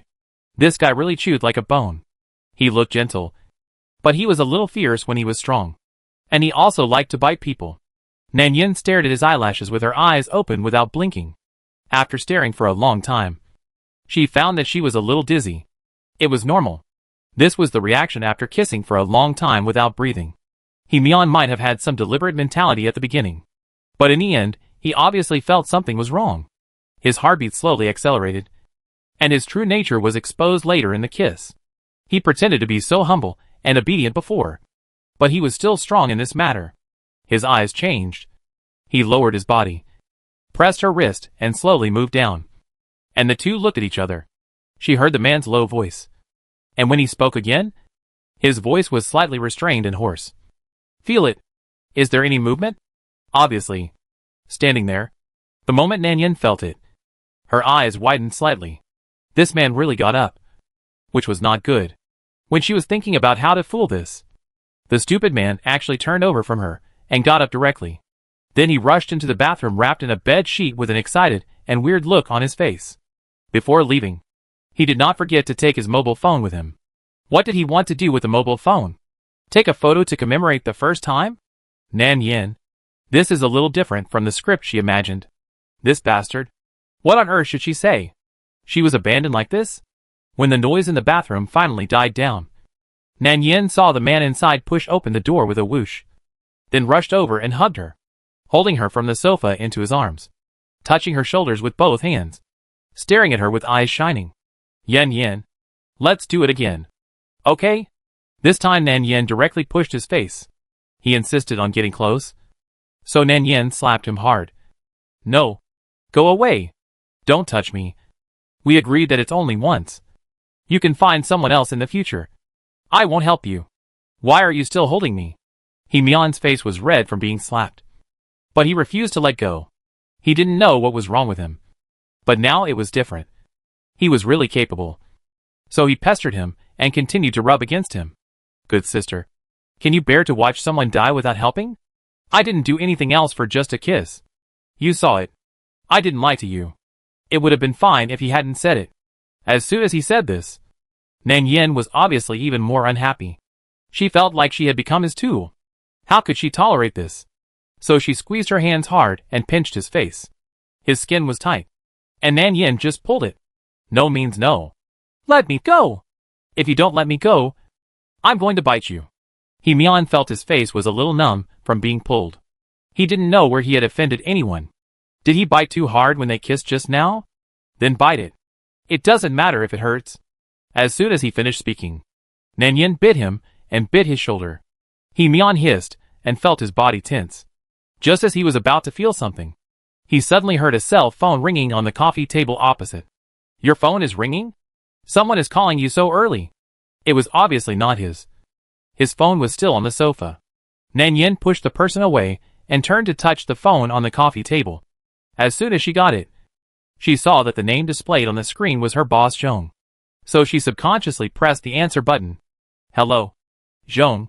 She just replied with a word hello, and before she finished her words, He Mian behind her was like a clingy stupid dog. He didn't sit properly on such a long sofa, but had to squeeze in with her and stick to her shoulder to shoulder. But he was so tall, with long arms and legs, and he refused to put on his clothes properly. When he leaned over, he was too strong and almost squeezed Nan Yan directly to the floor. Fortunately, he knew to hold on. Seeing that Nan Yan was about to fall, he subconsciously reached out and hugged her waist, saying, "Be careful. I'm sorry. I won't squeeze you." This voice obviously also came through the phone. Zhong Ling heard the deliberately low male voice and the familiarity in the tone. And his face changed instantly. He clenched the phone and subconsciously lowered his head. His eyes looked a little deep under the blue light of the screen. He glanced at the time on the phone again. It was only 7 o'clock. Was Yan Yan already outside at such an early time? Zhong Ling stared at the screen calmly for a while with a blank expression, and asked in a low voice, "Hey, Yan Yan, who are you with now?" Chapter 196. When Nan Yan heard Zhong Ling's voice, she knew that this person had some misunderstandings. She turned around and twisted He Mian, who was making trouble behind her. The other party gasped and made a hiss sound, and she subconsciously covered her lips with her hand, and made a few sounds from her mouth. Nan Yan couldn't help but glared at him angrily. Seeing that the man was still unwilling to calm down, she simply kicked him. After deliberately making all these noises, Nan Yan then remembered that her mobile phone was still on. So she said vaguely, and then covered the phone and whispered, "Yes, Mr. Zhong. I'm with a friend. Mr. Zhong, what do you want to talk to me about?" Hearing her voice, the stupid dog on the other side also quieted down a lot. He now knew who was calling. At first, when he heard her call Mr. Zhong, he felt a little guilty in his heart, but also a little itchy. But as he listened, he felt something was wrong. The polite and distant tone between the two people didn't look like a couple at all. How could a couple call their boyfriend sir? And the tone of her voice also made it clear that they were not familiar with each other. He inadvertently lowered his head and wanted to listen to what the two were saying. Although it was not good, he was in a very important moment and had a very good reason. At this moment, Zhong Ling on the other side of the phone heard the man on the other side deliberately suppressing his breathing, and the two people seemed to be fighting. Zhong Ling was a little absent-minded. His eyes became a little pale, and even the expression on his face became calmer. He remembered that Nan Yan had said before that she didn't have a boyfriend and didn't have any close friends of the opposite sex. So who was the man with her? The more difficult problems and troubles he encountered, the more stable and restrained his emotions would be. This was a habit and requirement that he had always developed. Zhong Ling was leaning on the sofa at this moment, his cold fingers gently resting on the cold gray sofa cushion beside him. The indoor atmosphere seemed particularly cold under the white light, especially under the light. The light blue veins on the back of his hand could be clearly seen. His lips were a little pale. His legs were crossed, and he was wearing a blue-gray shirt, which was similar to the color of the sofa. But he had a bit of the reserved and cold feeling of a nobleman. Zhong Ling looked down at the phone in his hand, and the expression on his face gradually subsided until he finally had no expression on his face and asked calmly, "Well, are you at home now?" His tone was still light, without any change, as if he had just asked casually, not inadvertently, not to pry into her privacy, but just to care about her life. Nan Yan seemed to realize that this was a question that would expose her privacy. She hummed and did not answer his question directly. Instead, she responded vaguely, and then asked, "Mr. Zhong, what do you want to talk to me about today? Oh, by the way, is the scratch on your face better?" Zhong Ling noticed her perfunctory attitude and felt a little bitter in his heart. He could sense that she obviously did not want to talk about this topic. He lowered his eyes and hummed softly. His tone was low and calm. "As usual. No big problem. It just rained too hard last night. I didn't pay attention when I came back. I accidentally got caught in the rain. I may have a fever. Now I have a headache. Can you buy some medicine for me? No one is taking care of me here now. And Mrs. Zhang has also asked for leave." As Zhong Ling spoke, he gently touched his forehead with his fingers, rubbed his slightly frowned eyebrows twice, and even lowered his voice. He did sound a little uncomfortable. Nan Yan's subconscious reaction was that he was also sick. Is it such a coincidence? However, based on the agreement signed by the two and her usual professional ethics, Nan Yan naturally responded, "Okay, Mr. Zhong, then you can rest at home for a while. I will come to see you later." As soon as the words were finished, the man behind him was obviously dissatisfied. Why did he cut in line? He finally made an appointment today. If he wanted to see a doctor, he had to make an appointment in advance and queue up for a number. What does it mean that the surname Zhong cut in line in advance? He Mian turned over, grabbed Nan Yan's shoulders with both hands, and pushed her to the corner of the sofa to prevent her from leaving. Nan Yan was entangled by this man and had no choice but to deal with Zhong Ling on the opposite side. She was too troublesome and afraid that he would make trouble. so she could only deal with a few more random words with Zhong Ling on the opposite side. And then she didn't even have time to say goodbye and hung up the phone directly. After hanging up the phone, she stared coldly at the troublesome guy in front of her. What are you doing? Don't you know I'm talking to Zhong Ling on the phone? What if he finds out? It's obvious that Nan Yan's attitude towards this man has always been unpleasant. Not only unpleasant, but sometimes quite fierce. Anyway, this man has a handle in her hand, and he doesn't deserve her to treat him so gently and considerately. He Mian was not angry either. He knew his current state. When he needed help from others, how could he dare to put on airs with others? He lowered his head and looked at the woman on the sofa, who was obviously in a bad mood. A real man is one who can bend and stretch. He wasn't really stupid. The conversation between the two of them, just now, was obviously a little off. They didn't look like lovers, but more like the attitude of a subordinate towards a superior. Polite and unfamiliar. Anyway, ordinary lovers would never be like them. If that was the case, he would have no psychological burden to steal her. So He Mian couldn't help but ask. You and Zhong Ling are not lovers, right? He showed a look of doubt in his eyes. Couples call him Mr. Zhong. But you didn't call him that at the party a few days ago. Nan Yin was of course doing it on purpose. She didn't really want to be a scumbag who cheated on her. At least she had to let the man in front of her realize that she and Zhong Ling were just a simple cooperative relationship, which was better than being misunderstood as cheating. However, her attitude should still be correct. After all, she and Zhong Ling had signed an agreement. So he turned his head to look at He Mian, and pushed away the handsome face that came close to him in annoyance. Go away. What does this have to do with you? Why are you asking so many questions? Anyway, you are well now. You can stand up. You can go find someone else. How can this be possible? Changing doctors in the middle of treatment is a taboo. Who knows if there will be problems with the subsequent results? This is a major event in life. How dare he be so casual? He Mian was tickled by her words. He is not the type who can pull anyone over in sleep. He has finally recovered a little now. How can he give up casually? This is too irresponsible. He Mian immediately slowed down his attitude. After all, he needed help. He also knew to reach out and pinch her arm and shoulder, and was particularly attentive when serving people. Of course it is related. You and Zhong Ling are not in a boyfriend-girlfriend relationship, right? I'm reminding you to stay away from him. Zhong Ling's girlfriend is coming back. Well, now she should be his ex-girlfriend. Don't get between them. This kind of emotional dispute is not easy to deal with. Don't like him. Okay? He Mian pinched her arm, and then pinched her hand. This little hand was so soft. The more he pinched, the more he didn't want to let go. He enthusiastically promoted himself to others. Look at me. I don't have any emotional disputes. Much better than him. Nan Yin pursed her lips, turned her head and looked at him inexplicably, and pushed away the silly dog with a perverted and weird smile on his face. What does his ex-girlfriend's return have to do with me? That's a matter between the two of them.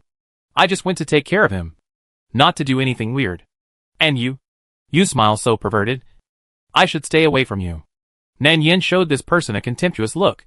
Hearing her say this, He Mian rubbed his face subconsciously, and his face skin was a little numb and stiff. He knew that his appearance was not suitable for that kind of gentle and flattering expression. His smile was too deliberate. Not like flattering, but a bit like the villain in the TV series whose plan failed and wanted to die with the protagonist after failing. It looked unnatural. He was also a little distressed and embarrassed. Nan Yin estimated that this man should not have been so flattering to girls before. Usually, he stood there and girls came to chat with him. Anyway, this man was born with a three-dimensional facial features and a noble face. He looked very cold when he didn't speak, and there was a bit of laziness between his eyebrows when he looked at people. He looked like someone who was not easy to mess with. But now, Nan Yin couldn't bear to look at him, especially when he was wrapped in a bed sheet. He looked like a husky wearing flowered shorts, and it seemed that he would destroy the house from time to time. When she thought about it, she couldn't help but feel itchy. And then she stretched out her hand to stroke the thick black hair, which was hard and a little prickly.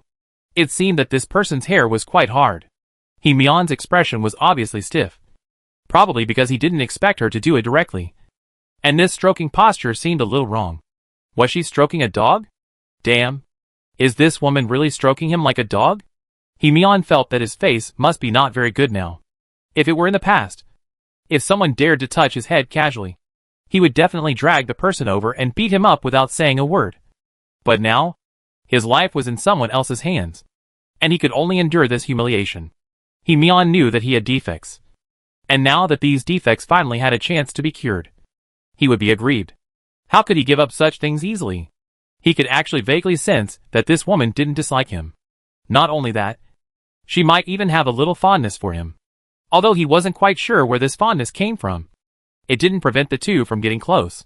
Also, the relationship between her and Zhong Ling was a little unusual. Her polite attitude towards Zhong Ling obviously didn't show that she liked him. If that was the case, why couldn't he try harder? Anyway, no matter what, he would definitely not let go for the time being. As for the future, she could ask for money or a house as she wished. So Mian subconsciously said, "Then I'll go with you." Nan Yin turned to look at him with a strange look in her eyes. "What are you going to do? Take care of him? But aren't you still sick? Is your relationship already so good?" Mian looked at her as a matter of course. "I'll take you there. Can you get a taxi for such a long distance? It's just a cold. No big deal. Besides, I can't let you go to his house alone. A man and a woman alone. What if you get bullied?" This was said very naturally, and it sounded like they had a very close relationship. But how could Nan Yin not know what he was thinking? He was just afraid that she would run away and refuse to help. This dog man was very thoughtful, but not as stupid as he looked. Nan Yin turned her head and obviously didn't want to pay attention to him. But she didn't refuse. After all, it was really good to have someone pick her up in a special car. She didn't have this treatment before. Mian wrapped himself in a bed sheet and went to the balcony to take off his clothes. The clothes were soaked last night, and after washing them, they were hung out overnight. They were now dry. He took the clothes and went into the bathroom. When he came out, he was back to being the decent Mr. He. He was still as showy as ever. The clothes had not been ironed, so they were slightly wrinkled, but the creases were not too obvious on the dark shirt. The two buttons on the top of his shirt were not fastened. I don't know if it was intentional, revealing a section of white skin and collarbone below the neck. The slim fit outlined his broad waist and back and two slender arms. Only one corner of the shirt was tucked into the belt. His waist was thin and strong, and he was dressed meticulously. He didn't look as listless as yesterday, and had a rather cold temperament. You know what? She is really charming when she doesn't talk. On the other side, Zhong Ling stared at the phone in his hand without any expression. He didn't even finish his last sentence before the other side hung up. Zhong Ling felt a little unwilling in his heart, and there was an unspeakable bitterness. He looked at it indifferently for a long time, exhaled a breath, and pressed the blue screen with his pale fingers. Just when he was calm and wanted to call back, a message suddenly popped up. "Xiao, Zhong Ling. I'm back." Zhong Ling's finger that had originally pressed the name paused, and his eyes stared at the message on the screen for a long time without moving. He looked at the message, and his expression became a little stiff for a moment, but soon regained his consciousness. He didn't know what he was feeling now, but during this period of time, he really put Shishia's affairs behind him. He had always been looking forward to the other party to come back and contact him. But now, for some reason, a hint of resistance and boredom rose in his heart. Zhong Ling's finger gently swiped across the message, but he didn't reply because he didn't know what to reply. They had broken up, and his feelings for her were obviously not the same as before. It would be a burden for both of them to drag it on like this. He would make it clear to her as soon as possible. But after making it clear, what reason would he have to drag Yin Yin to play with him? Zhong Ling was really having a headache now. He raised his hand and pressed his frowning eyebrows. There were a lot of troubles recently. He had just confirmed that Yin Yin had that unspeakable thought. But he heard the voice of another man beside her. They seemed to be very close. There was another thing. Xiao was back. It seemed that all the things were piled up together. He felt uncomfortable for no reason. This feeling of being ignored was indeed a bit uncomfortable. He didn't know whether he felt a headache because of Yin Yin's rejection, or because he suddenly found someone else next to her and felt uncomfortable. He really didn't know. He didn't know whether his behavior that night was too impulsive and scared her, so she deliberately got close to other men. Obviously, before this, she had never been in contact with other opposite sexes. Zhong Ling couldn't figure it out. He moved his finger slightly. He looked down at the time and turned to the bathroom again. As long as the contract between the two of them was still there, he could take his time. After Zhongling went back to the bathroom and took a cold shower, his body temperature, which was already a little low, instantly became lower, and his face was a little pale. He did look uncomfortable. He closed his eyes and took a nap on the sofa. While thinking about who the man on the phone this morning would be, he waited for Nan Yin to come. When the doorbell rang, he got up to open the door. But there was a figure standing outside the door that he didn't expect. He Mian? Why are you here? Zhongling's throat was really hoarse after taking a cold shower. He didn't sleep well last night. He had too many worries and drank a lot of wine, so his body couldn't hold up. He Mian was thick-skinned and was very familiar with him. I came to see you. I heard that you were sick. I happened to be free, so I brought you some medicine. How are you? Are you okay? Zhongling shook his head at first, and when he reacted, his face changed obviously. He paused slightly when he was about to move away. He suddenly looked up, and his black eyes stared straight at He Mian in front of him. How did you know I was sick? Who told you? His voice was a little hoarse, with a heavy nasal tone. Besides telling Yin Yin on the phone just now, he hadn't had time to tell anyone about his illness. Zhongling's eyes subconsciously fell on He Mian in front of him. His eyes were a little pale, and he met his gaze calmly. He Mian was surprised for a moment, then turned his head and gestured back, smiling at him naturally. What's wrong? Aren't you sick? I heard from your little nanny that she looked so pitiful standing at the intersection waiting for the car, so I was merciful and helped her. What's wrong? As soon as he finished speaking, Zhongling heard the sound of a car door closing in the yard. Nan Yin was a step behind, holding an insulated box and some cold medicine bought on the road.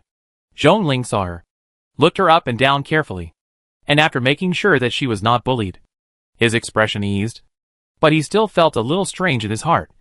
So he asked softly, Why did you two come here together? Nan Yin pursed her lips and was about to explain, but He Mian beside him raised his hand and put it on his shoulder, with a smile on his face. Why are you asking so many questions? Are you checking the household registration?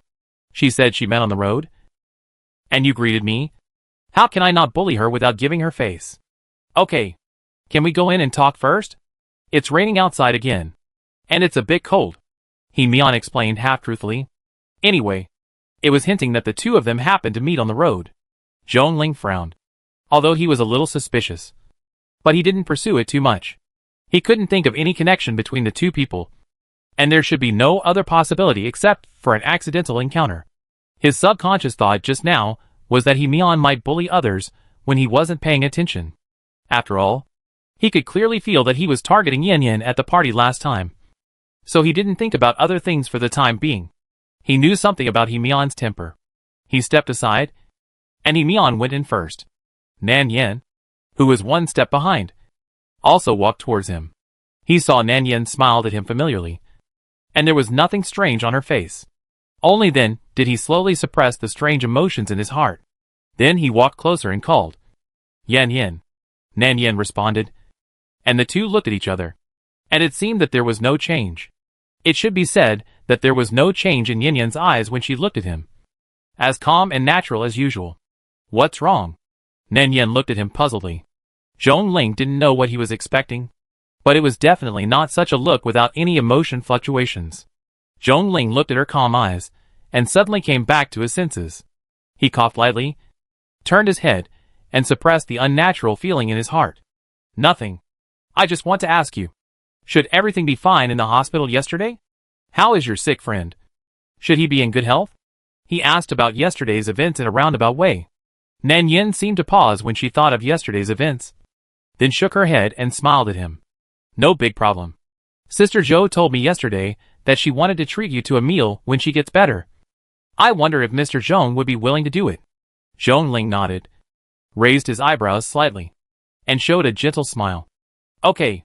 You have to come with me when the time comes. Otherwise, I will be embarrassed. That's natural. Nan Yin couldn't help laughing, and the two of them walked and talked, as if they had completely let go of the previous grudge.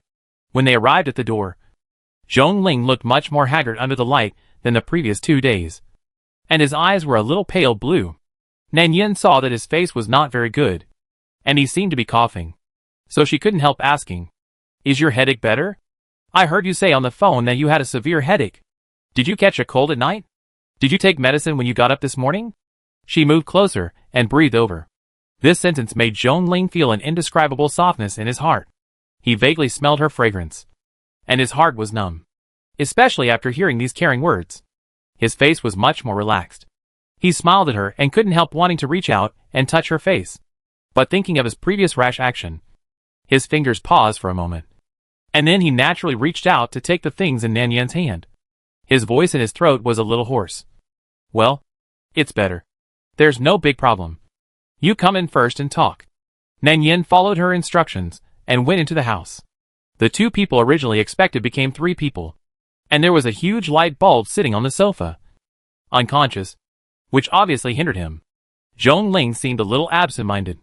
After entering the house, Nan Yan began to busy herself and put down all the things in her hands. Seeing Zhong Ling's absent-minded look, she thought he was sick. So he looked so listless. So she showed a concerned expression on her face, turned around and touched his forehead again, confirming that the temperature was a little low. He should have caught a cold. Then she asked softly, Are you feeling uncomfortable now? Your face is a little pale? Zhong Ling was slightly startled when he heard this. And then, he couldn't help but chuckled. Fortunately, I'm not that uncomfortable. Just a little sore throat. You sit for a while. Don't worry too much. Nan Yan frowned, turned her head and grumbled softly. That won't work.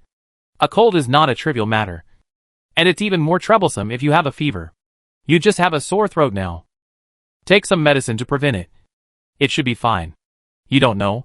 I also met a guy who was obviously not very smart. Just because he refused to go to the hospital and refused to take medicine, he dragged himself to breathing difficulties and almost suffocated himself. Nan Yan couldn't help laughing as she spoke. She took out a bag of cold prevention powder from the bag, poured it into the cup skillfully, put it on the table after the powder was finished, and handed it to Zhong Ling after it cooled down a little. Zhong Ling reached out to take the cup, and the hot steam in the cup spread out. He lowered his head. His expression was the same as usual, and asked casually, Is that person your friend? Ah? What friend? Nan Yan reacted and laughed again. Not really. Who would be friends with that kind of person? All right. You go sit on the sofa and rest for a while. He Mian, who was sitting on the sofa beside him, looked at the close posture of the 2 people, and inexplicably felt a little uncomfortable in his heart. He hadn't recovered from his cold yet. He had just been her full-time driver for more than an hour. After getting off the car, not only did he not even get a thank you, but he couldn't even say a few more words to her. When will this woman be so gentle and considerate to him? He coughed twice. His face turned slightly red. And then he looked at her in a pretentious manner. Yan, Sister Yan, I have caught a cold these 2 days. And I had a fever last night. Now my throat is still a little sore. Can you make me a cup too? In a normal idol drama, this person would be an especially conspicuous and annoying light bulb. The young couple was talking and laughing and cultivating their relationship. But this person had to butt in. Nan Yan glanced at Zhong Ling, who had just walked to the sofa and was about to sit down. He frowned when he heard what He Mian said, just when he was about to hand over the cup of instant medicine in his hand. When he looked up, he saw Nan Yan glanced at He Mian with a strange look in her eyes, and vaguely revealed a little disdain.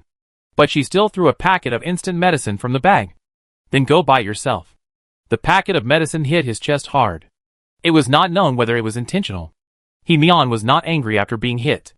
Instead, he smiled at her and said, Thank you, Sister Yan.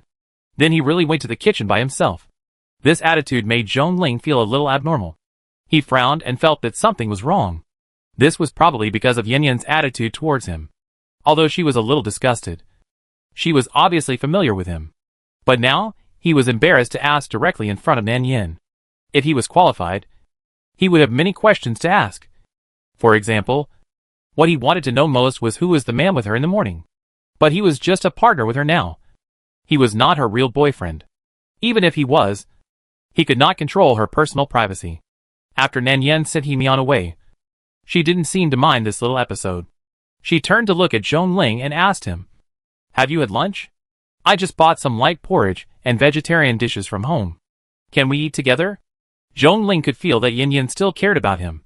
But this kind of care was limited to the closeness between friends at most. And there might not be more. He wanted to say that he was not hungry. But after hearing this, he nodded instinctively. Okay, let's go together. And Mian, who had just come out of the kitchen, naturally followed him shamelessly. He went out with Nan Yin in the morning and didn't eat breakfast. Especially when he saw the close relationship between the two. He felt a little itchy. But he didn't dare to do too much. When he came, Nan Yin warned him not to get too close to her. At most, they knew each other. It's best not to say hello when they met on the road. He was completely treated as a tool. Mian could only find opportunities to show his presence from time to time. He no longer felt that he was trying to steal Zhong Ling's girlfriend. The relationship between him and Nan Yin was such that even a bet of 100 yuan would tell that they were definitely not a normal couple. He was pursuing sexual happiness. Nan Yin did not stop him. She served him a bowl of porridge. But it was for Zhong Ling. Your throat is uncomfortable. You need to eat something light to get better quickly. Mian, who was beside him, coughed twice again. His throat was not comfortable either. He had a fever all night last night and was hoarse. He deliberately lowered his voice. My throat is not comfortable either. Mian stared at her for a long time, watching her remaining movements. Just staring at her. She looked over, and then realized it belatedly, and seemed to have just reacted. Hey, Mr. He, do you want to eat too? You didn't have breakfast either? Bah. Isn't this asking knowingly? They clearly came out of the same room. Mian also knew that she was deliberately trying to piss him off. So he bit his tongue and said this time, I'm not hungry. Oh, not hungry. That's just right. I didn't buy your portion anyway. Nan Yin pursed her lips, and the corners of her mouth couldn't help but curl up, as if to deliberately piss him off. Or you can just watch us eat? Mian, who needs your bite? The two of them talked back and forth for a long time. At first, Zhong Ling didn't notice anything unusual, but gradually, he clearly felt something. Especially when listening to Mian's deliberately lowered voice. He felt vaguely familiar, as if he had heard it somewhere before. He suddenly thought of something, paused at his hand movements, and his eyes instantly became a little cold. Of course, Mian finally ate. After dinner, the three of them cleaned up the table together. When the time was almost up, Zhong Ling suddenly turned to Nan Yin beside him and said, By the way, I suddenly remembered that a very important document in the study on the second floor was blown away by the wind last night and scattered all over the floor. Yin, can you go up and help me sort it out? I may need it urgently tomorrow. And Mian and I may have something to talk about. Nan Yin didn't think much about it. After hearing this, she naturally agreed. She also told him to pay attention, and she would sort out the documents in the study. After Nan Yin went upstairs, and the door of the study was completely closed, Zhong Ling's eyes suddenly turned cold. He turned his head to look at the man sitting casually on the sofa, opened his thin lips and asked, What does this mean? Zhong Ling is not the kind of person who gets angry easily. But today is obviously an exception. Mian seems to step on his bottom line everywhere. He can't tell what his purpose is. But in front of him, he showed it so obviously. Did he think he was blind? Mian raised his hand, and casually brushed the messy black hair on his forehead. The momentum that he deliberately pretended in front of Nan Yin before also slowly changed, and returned to the careless look of the past. He slowly looked up and chuckled, tapping his fingers on the sofa cushion, and the expression in his eyes was a little light. Huh? What? Can't you see it? I thought I was already very obvious. Chapter 197. As soon as the words fell, Zhong Ling's eyes on the opposite side turned cold. So cold that he could freeze to death. He only felt that there was an unprecedented anger in his heart that kept coming out of his heart, making it difficult for him to control it. He barely suppressed this anger. Zhong Ling clenched his fingers, and his eyes showed disgust under the light, and also flashed a trace of anger. He sneered. Mian, I remember I warned you a long time ago that it's best not to mess with me. If you want to play with women, that's your own business. If you want to play with other women, I don't care. But don't play with me. Yin is not someone you can play with casually. For the first time, Zhong Ling wanted to abandon all his calmness and rationality, and wanted to rush up and pull the other party up and beat him up. But thinking that Yin was still upstairs, his good upbringing and calmness made him suppress the impulse and anger in his heart again. Mian sneered. but slowly stopped smiling carelessly.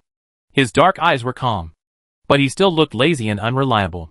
He looked up at Zhongling, staring into his eyes, and said, "Who said I was just playing around this time? Why? Can't I be serious for once?" "Serious? Haha. Who would believe this?" I'm afraid he wouldn't believe it himself. But he really wasn't playing around this time. He had something to do. Haha. He heard a mocking sneer from the other side. Zhongling pulled the corner of his mouth.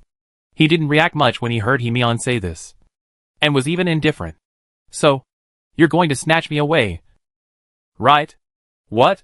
Don't you know Yanyan is my girlfriend now? What do you mean now? Do you have to go against me?" There was a moment of silence on the other side. Himian did feel guilty and apologetic at first. After all, he and Zhongling had known each other since childhood, and they were friends, brothers, and even childhood friends. Their relationship was the closest among many friends. Even last time, when he was planning to settle accounts with Nan Yin in private, it was because Zhongling called him that he gave up the idea of making things difficult. But now, the smile on Himian's face faded slightly, and his eyes deepened a little. "Do you really think I can't see it? Zhongling, how can you and Nan Yin look like a couple?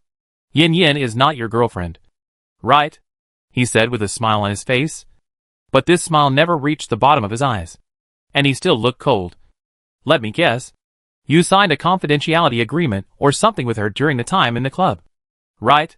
Why? Zhongling, wasn't your original purpose to deliberately act with the other party? Wasn't the purpose for your ex-girlfriend?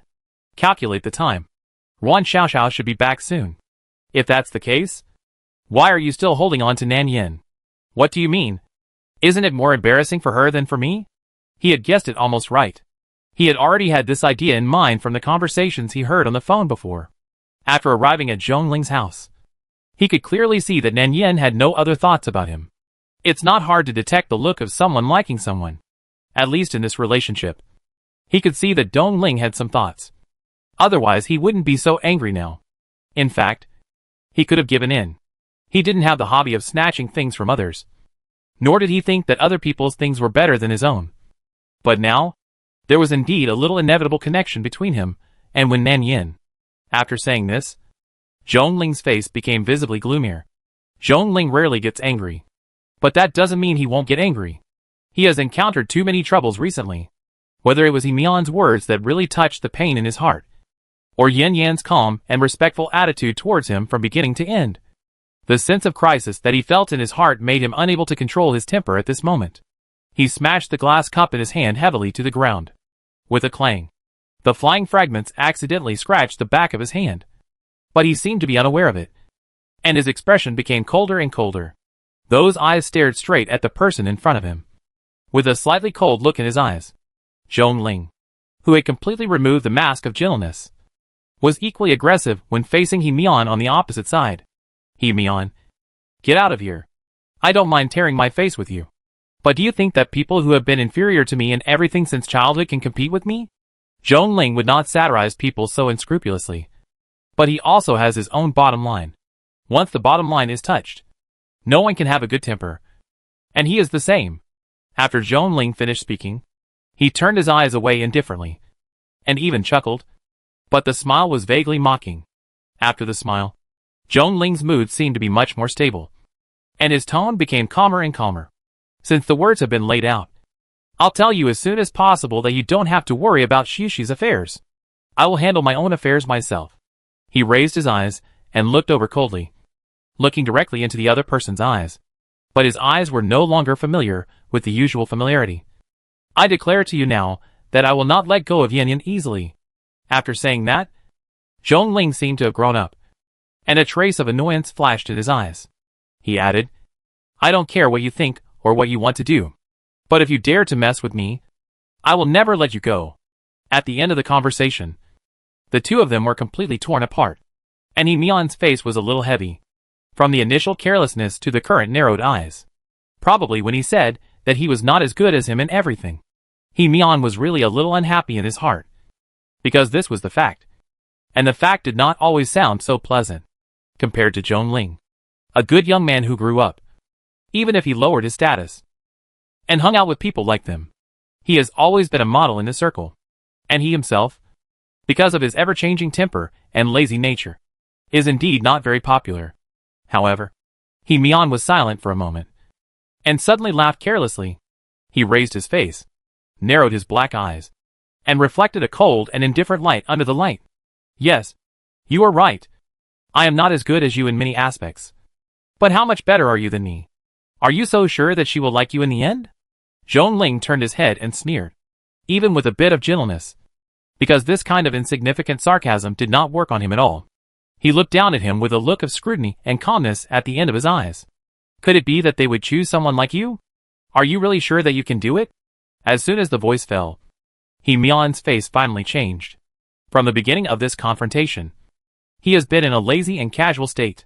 He doesn't like Wen Nanyan that much. He just wants to maintain a relationship with her for a while for some unspeakable reasons. So compared with Zhong Ling's care and anger, he actually doesn't have much emotional fluctuations. But now, what Zhong Ling said obviously touched his bottom line, which was the only thing Mian cared about. So the expression on his face gradually subsided, until in the end, there was no expression on his face. Only a layer of cold emotions gradually gathered in the dark eyes, staring at him intently. I underestimated you before. Mian's eyes darkened. It seems that you are not as simple as you look on the surface. But, Zhong Ling, you can try to see who Yan will choose in the end? Mian stood up, and the two of them looked at each other, neither of them willing to give in. The atmosphere in the living room instantly became stalemate and depressed, like a string that was instantly tightened, and some kind of conflict was about to break out. But in the end, the two did not do it, because there were still people upstairs, and if Nanyan knew that the two were fighting downstairs, it would probably be very difficult. And this most primitive way of solving problems with violence is obviously not the best choice to solve problems. Not to mention that this is not a way to get everything if you win. The final result still depends on the person who chooses.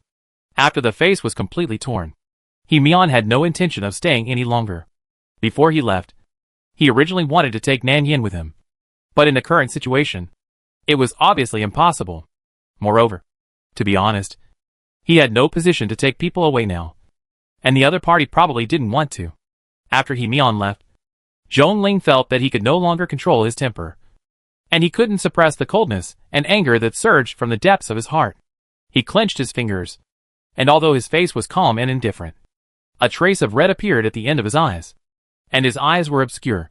In the end, he couldn't help it, turned around suddenly, and punched the table in front of him. With a loud bang, the table shook violently. After smashing it, a pain came from between the fingers.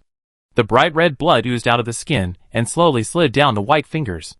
There was no fluctuation in Zhong Ling's eyes. He just felt an unspeakable anger in his chest. The corners of his eyes became slightly red because of this anger. Now, this pain made him calm down a lot. His body was tense. And finally, he restrained himself and sat down on the sofa. In fact, what Mian said was not wrong. He was not much better than him. He used to be the same as him. They all looked like bad people. But he learned to disguise himself with his bright and beautiful appearance and the knowledge he learned. In the eyes of outsiders, he showed the appearance of a noble and elegant gentleman. But he was essentially the same as that group of people. Birds of a feather flocked together. If he had not been a bastard and degenerate, he would not have mixed with them. If he hadn't relied on the Zhong family and those capitals, he wouldn't be as good as Nanyan, and wouldn't be worthy of a self-respecting and excellent girl like her. He still had this self-awareness, and that's why he yearned for those who were truly gentle and firm. He liked Yan, and liked girls who were gentle, firm and principled. But now, that bastard Mian was going to interfere again. He didn't know what the other party's purpose was, but it was obvious that Mian's behavior gave him an instinctive sense of crisis. He had clearly told himself more than once in his heart that Mian was inferior to him in every way, that he had bullied Yan in public, and that he even had flaws. But for some reason, he still sensed something wrong from the interaction between Mian and Nanyan. Yan was always polite and respectful when facing him. She was so calm that she never seemed to show her true emotions in front of him. He had never seen her angry, nor had he seen her unhappy and disgusted look in her eyes. But today was obviously different. When she faced Mian, her attitude was obviously different. She deliberately teased him, and would secretly stare at him when he was not paying attention. Her face showed disgust, but a few smiles would still flash unconsciously in her eyes. Such a vivid and lively attitude had never appeared in front of him. Zhongling liked to see her show such an expression, but if those emotions were directed at others, he would not feel happy at all in his heart, but an unprecedented discomfort and jealousy. This emotion came violently, like a sharp thorn suddenly pierced into his throat, making him at a loss. The emotions in his heart that were originally going to calm down began to rise and fall again, stirring his chest for a while, and he couldn't even say a word to refute. He said so strongly, but he couldn't stop feeling uncomfortable and powerless in his heart. How could Yin like him? She only regarded him as a friend. An ordinary friend. He could even foresee that if she hadn't been desperate, she would not have approached him that night. He was like an outsider, no matter how close he got. In her eyes, he liked his ex-girlfriend. He even had to restrain himself and couldn't express his feelings to her. But it happened that all this was his own choice. It was the agreement he wanted to sign with her, written in black and white, forcing her to act with him. He was even afraid that she would get involved with him and deliberately kept a distance from her. But in the end, he was the first to lose control. He was very unwilling, and the pain in his heart was almost overflowing. He was uncomfortable not because he wanted to compete with him, but because he had a vague feeling that no matter how hard he tried, Yin might not change her opinion of him. When he thought of this, Zhongling suddenly felt as if he had lost all his strength. He leaned weakly on the sofa, and there was even a little pain in his chest, for no reason.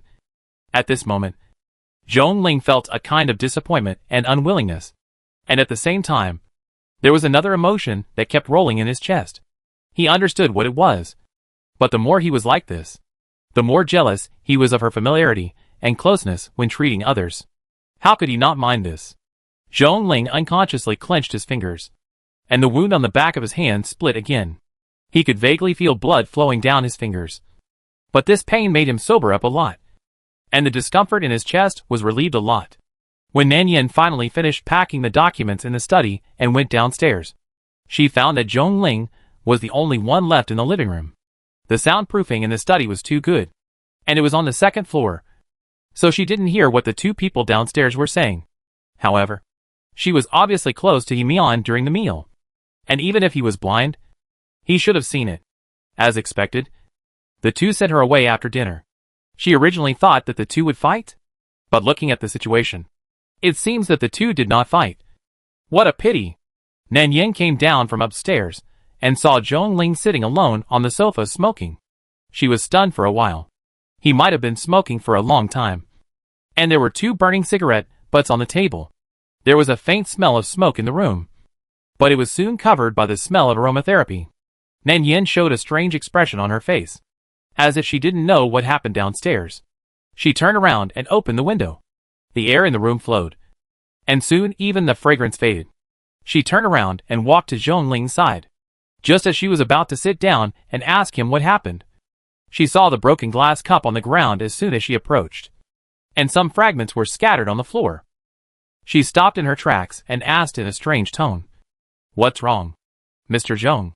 What happened? How did this cup break?" As she was about to squat down to deal with the fragments, the person next to her reached out and held her arm. "Wait, don't touch it. There are a lot of fragments.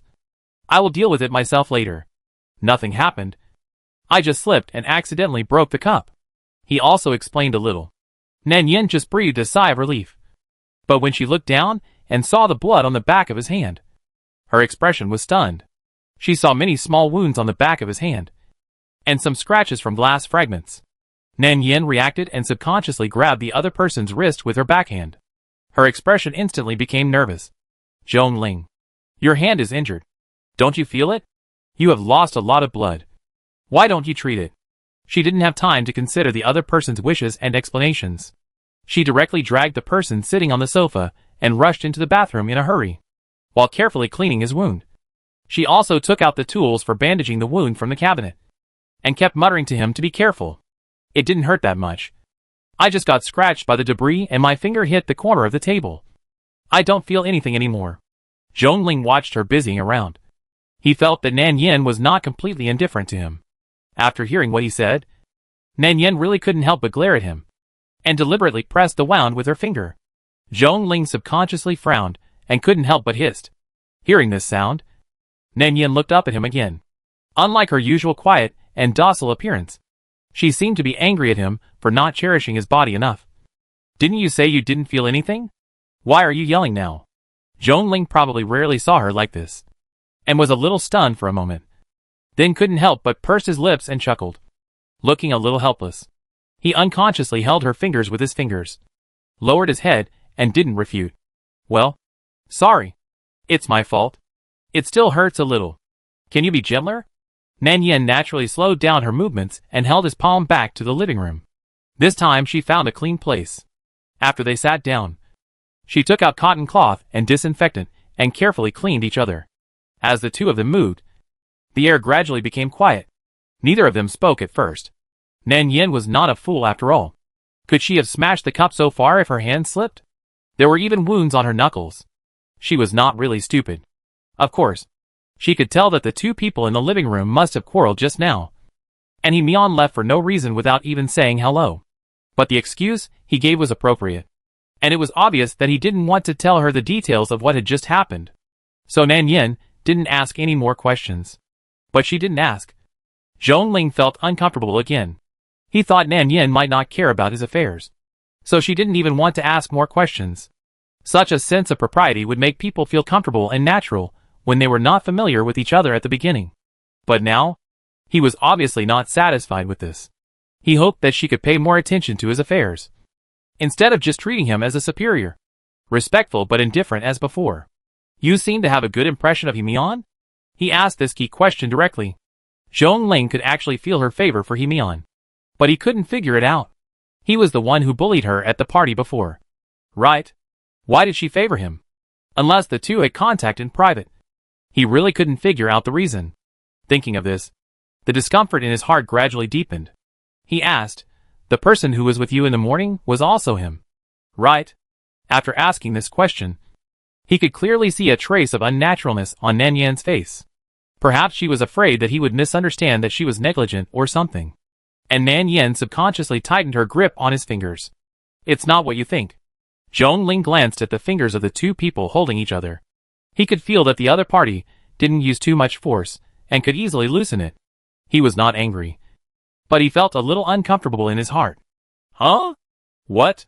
I didn't forget the contract we signed. Zhong Ling, don't get me wrong. I met Mr. He in the hospital yesterday. He took me home, but it rained heavily on the road. Then he had a fever and couldn't drive. So I took him home. I was afraid you might misunderstand. So I didn't explain it in detail. Nan Yin lowered her head uncomfortably. And she explained calmly. She didn't lie. But she was a little embarrassed. After all, it was all true. Zhong Ling looked at her unnatural expression and knew that she didn't lie. But for some reason, he could vaguely feel that she was a little different to He Mian. They met first. And he was the first to care about him. Wasn't he? Zhong Ling leaned forward, leaned on the sofa, and breathed a sigh of relief. He saw Nan Yin took out a band-aid from the box and carefully put it on the back of his hand. He felt that he shouldn't ask too much about other people's private lives. But looking at the person in front of him, he couldn't help asking, I don't care about these. I just think it's a bit strange. Did you know He Mian before? He asked this question casually, but Nan Yin was stunned for a moment, then looked up at him, with a hint of surprise in her eyes. How did you know? She didn't have any other emotions. Her face was more calm and gentle. Only a smile and some slightly doubtful emotions flashed in her eyes occasionally. Zhong Ling didn't expect that the two really knew each other before. Nan Yin looked up at Zhong Ling's lips and didn't say anything. Her eyelashes moved slightly, and her breathing slowed down a lot. But maybe it's not considered acquaintance. It was 2 years ago. When I first arrived at the club, I was forced to drink by a customer in his 40s because I refused to perform. It was Mr. He who passed by and helped me a little. Maybe he doesn't remember it himself. Nan Yan's voice was a little light when she said these words. And what she said was indeed the truth. It was a very accidental thing. It's a strange feeling. I thought I might never have any intersection with him in this life. But I didn't expect that I would meet him again 2 years later. After treating the wound, she carefully put away the paper left on the sofa and said gently, Mr. He helped me a lot that time. So I may have subconsciously said a few more words to him. But I didn't say anything else. After she finished speaking, She looked up at Zhong Ling, who was sitting in front of her, with a smile flashing in her eyes, as if she was reminiscing. Zhong Ling couldn't feel what her mood was at the moment, but it was obvious that Nan Yin did have a good impression of Mian because of this incident. But that happened 2 years ago. Zhong Ling rubbed his painful eyebrows. He carefully recalled what happened to him 2 years ago. At that time, he should have studied abroad, while Mian and others stayed in China. He had no intersection with Yin Yin, and he didn't even know that there was such a girl in the world. It was at this time that Mian met Nan Yin, who had just started working. He suddenly felt an indescribable annoyance in his heart. It turns out that they met so early. There was such a long time difference between them. He could almost imagine the scene. A young girl who had just escaped from her hometown, experienced a period of watering, and had just grown up. She might not know anything yet. She was troubled by the customers at work and was forced to drink. She was not so skilled to refuse. She might not be able to drink well. Maybe she was about to cry. If she didn't drink, she would be complained by the customers and lose her job. But if she drank, she might encounter more embarrassing things tonight. In such a helpless and frightened situation, it was Mian who appeared in time to help her. No matter how cliché the development of the plot was, it was the greatest help to the girl at that time, so that she was impressed so deeply that she did not forget it 2 years later, and kept it in her heart. Maybe Mian really just helped her casually at that time. Or maybe he had a grudge with his man, so he didn't even think about helping her. But it is undeniable that he helped her. Thinking of this scene, Zhong Ling felt a sense of powerlessness in his heart, for no reason, and a trace of jealousy and bitterness came to his heart along with this powerlessness. He even felt a little regretful, regretting that it was not him who appeared beside her at that time. And at that time, Mian did something casually, and he didn't remember it until now. But now it has become a point that he longs for in his heart, but has always been difficult to reach. At this moment, Zhong Ling was really unwilling. Unwilling to the point that his chest was heavy. The jealousy in his heart was almost condensed into substance. And there was another emotion rolling in his heart. He obviously helped her. But it seems that the only person she remembered was Mian. Zhong Ling recalled in a trance that when he signed the agreement with Nan Yin, he had asked her many questions in the restaurant. He asked her if she had ever liked someone. He still remembered that she had a stunned expression on her face at that time. And then she answered that she didn't know. This answer made him feel strange. He was puzzled as to how someone could not even tell whether they liked or disliked someone. But now he vaguely understood that if he guessed correctly, the person she liked in her heart might really be Mian. But they had never met, so she herself could not tell what kind of emotion that feeling was. Thinking of this, Zhong Ling felt a little desperate. Zhong Ling closed his eyes. He didn't want to think about these things anymore. The more he thought about it, the more headache he felt. However, he felt that his emotions were somewhat out of control. He couldn't help but hold back for a moment and tightly grasped Nan Yin's fingers with his backhand. Nan Yin felt the strength in his hand and saw his obviously abnormal attitude. She thought he had a headache again, and maybe his cold had worsened. She couldn't help but ask, "Zhong Ling, what's wrong with you? Do you have a fever? Do you want to go back to your room and sleep for a while? I'll clean up the things in the living room." Zhong Ling suddenly opened his eyes and asked, "Do you like Mian?" "Ah?" Nan Yin was stunned for a moment, subconsciously raised her head, and just met Zhong Ling's dark and calm eyes. This time, Zhong Ling did not look away, staring straight into her eyes. Instead, Nan Yin felt a little uncomfortable being looked at, and lowered her head first. No, Mr. Zhong. You think too much. There should be many girls who like a man like that. I am just a little grateful for his help at that time, and I don't have any other thoughts." Zhong Ling looked at her and said these words pretending to be calm. But the earlobe hidden under the soft hair was inexplicably red. He only felt that the bitterness in his chest became heavier. Zhong Ling really didn't expect that he actually had this omen in his heart. But after personally verifying it, the dullness and sadness in his chest made it even harder for him to ignore. His fingers became more and more stiff, and he was so stiff that he pinched her wrist and refused to let go. His throat became more and more dry, and the words he wanted to say were blocked in his throat by her subconscious reaction. And he didn't say a word, because no matter how much he said, no matter how much he deceived himself, and no matter how strong his attitude towards Mian was, at this moment, he still couldn't change this fact. Maybe he had noticed it a long time ago, but he had never been willing to admit it. But now it was obvious. Zhongling couldn't hold back the impulse in his heart. He pulled the person sitting opposite him into his arms. Nan Yin couldn't stabilize her body for a while, and the whole person fell directly into his arms. And Zhongling also leaned back due to this impact, with his back against the sofa cushion. The posture of the two was the woman on top and the man on the bottom. She threw herself into his arms. Her body was very light, and there was a faint fragrance on her body. Her hair also slid into his neck with the movement, gently sweeping across his chest. Nan Yan's eyes widened slightly, and she looked at Zhongling in front of her in surprise, as if she didn't understand what his sudden action meant.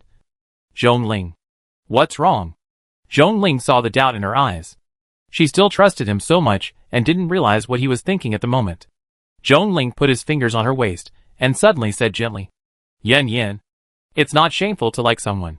His face had returned to normal, and there was even a hint of smile on his face. He looked at Nan Yan in front of him gently. It doesn't matter if you like He Mian. I can help you. Nan Yan's expression was stunned for a moment, and she was about to refuse.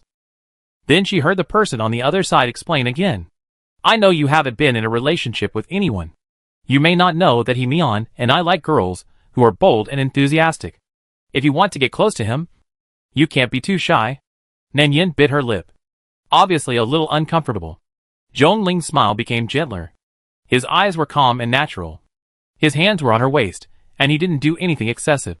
He just looked at her patiently. If you want, I can help you, just as a reward for your help during this period of time. Yan Yan. If you want, you can try to treat me as him. Okay? Chapter 198.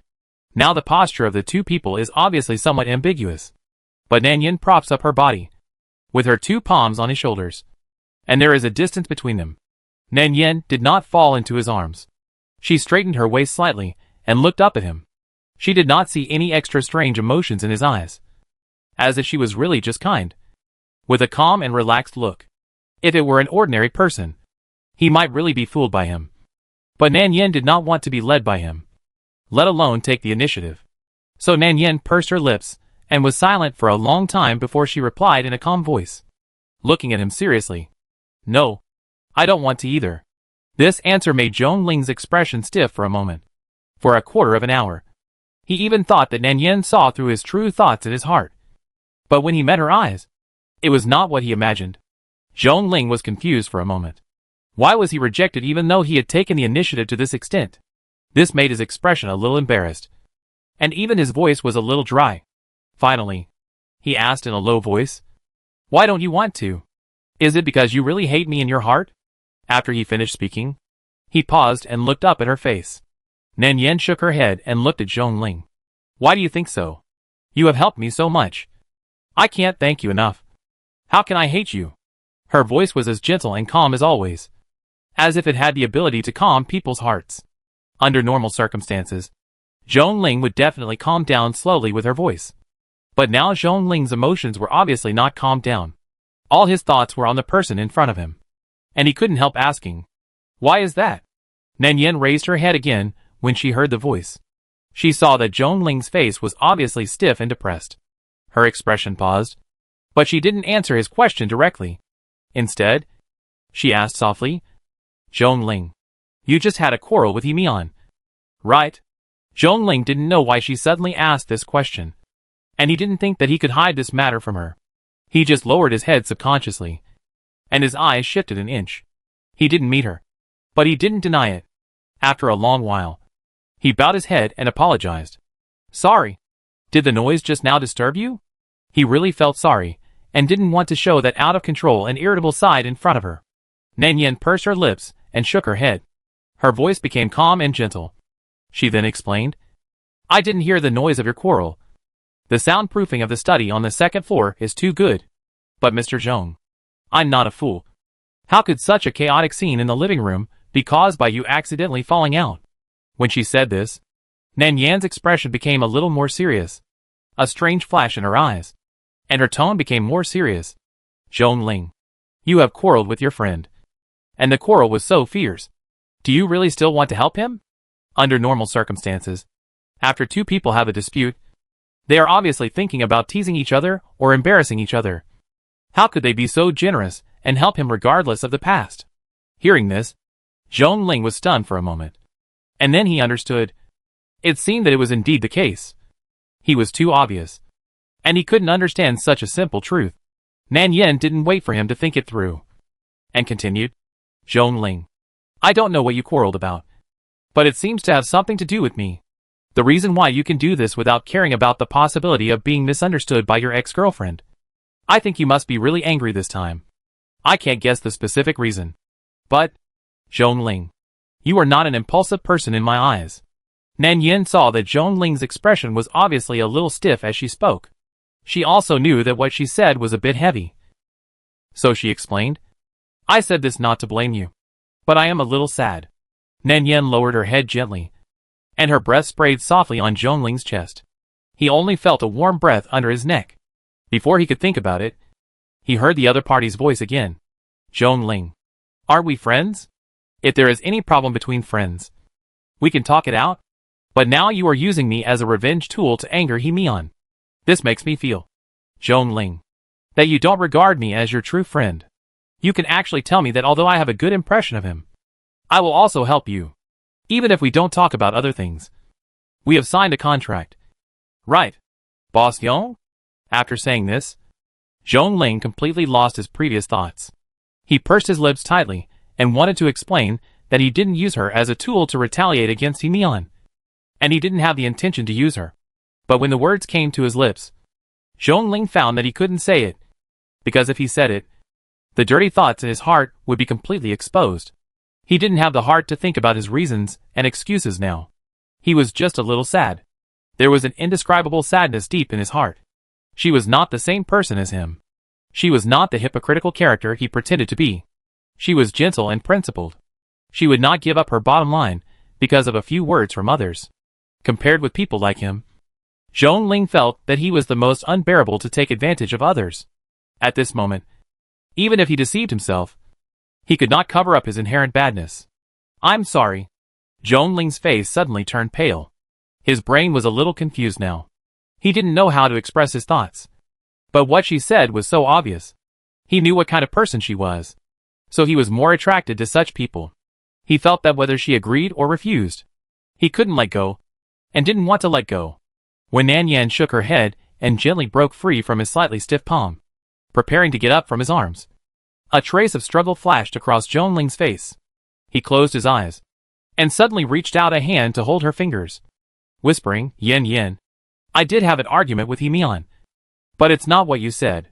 Yen Yen, what if I say that I am not taking advantage of you or taking revenge on you? Nan Yen paused when she heard this. She raised her head, and a strange look flashed in her eyes.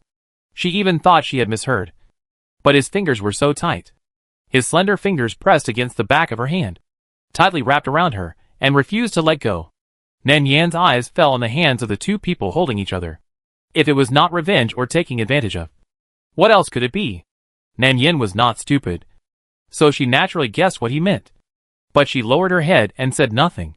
Zhong Ling didn't wait for the answer, and finally couldn't help but open his eyes. A trace of embarrassment and unwillingness flashed in his eyes.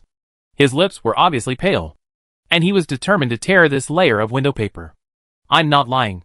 I just had such a disgusting thought about you, he told Nan Yen. I just wanted to kiss you that night. I didn't treat you as someone else. Nor was it an impulse. It was real. I had that kind of thought about you. The words I said to you just now were just to coax you. To coax you to get close to me.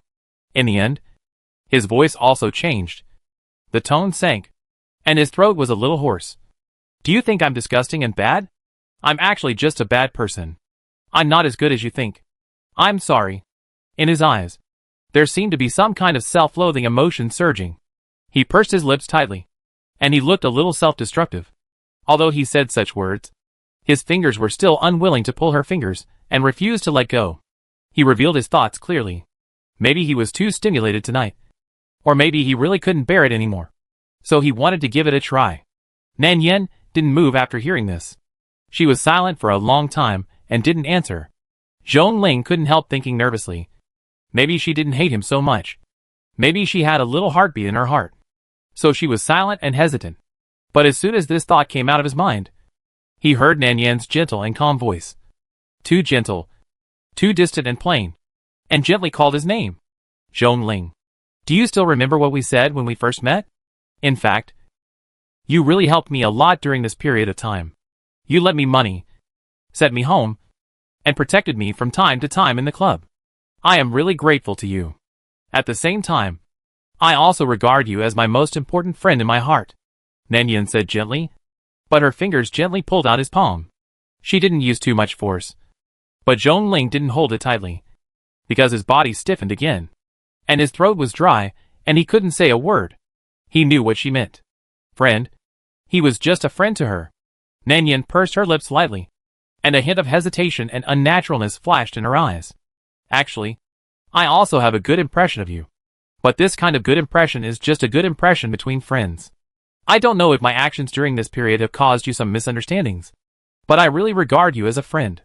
Apart from that, I don't have any other thoughts. She shook her head, and her meaning was very obvious.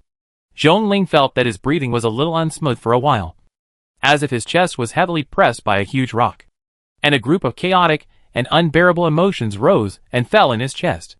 Not only that, Nanyan continued to deny. Zhongling.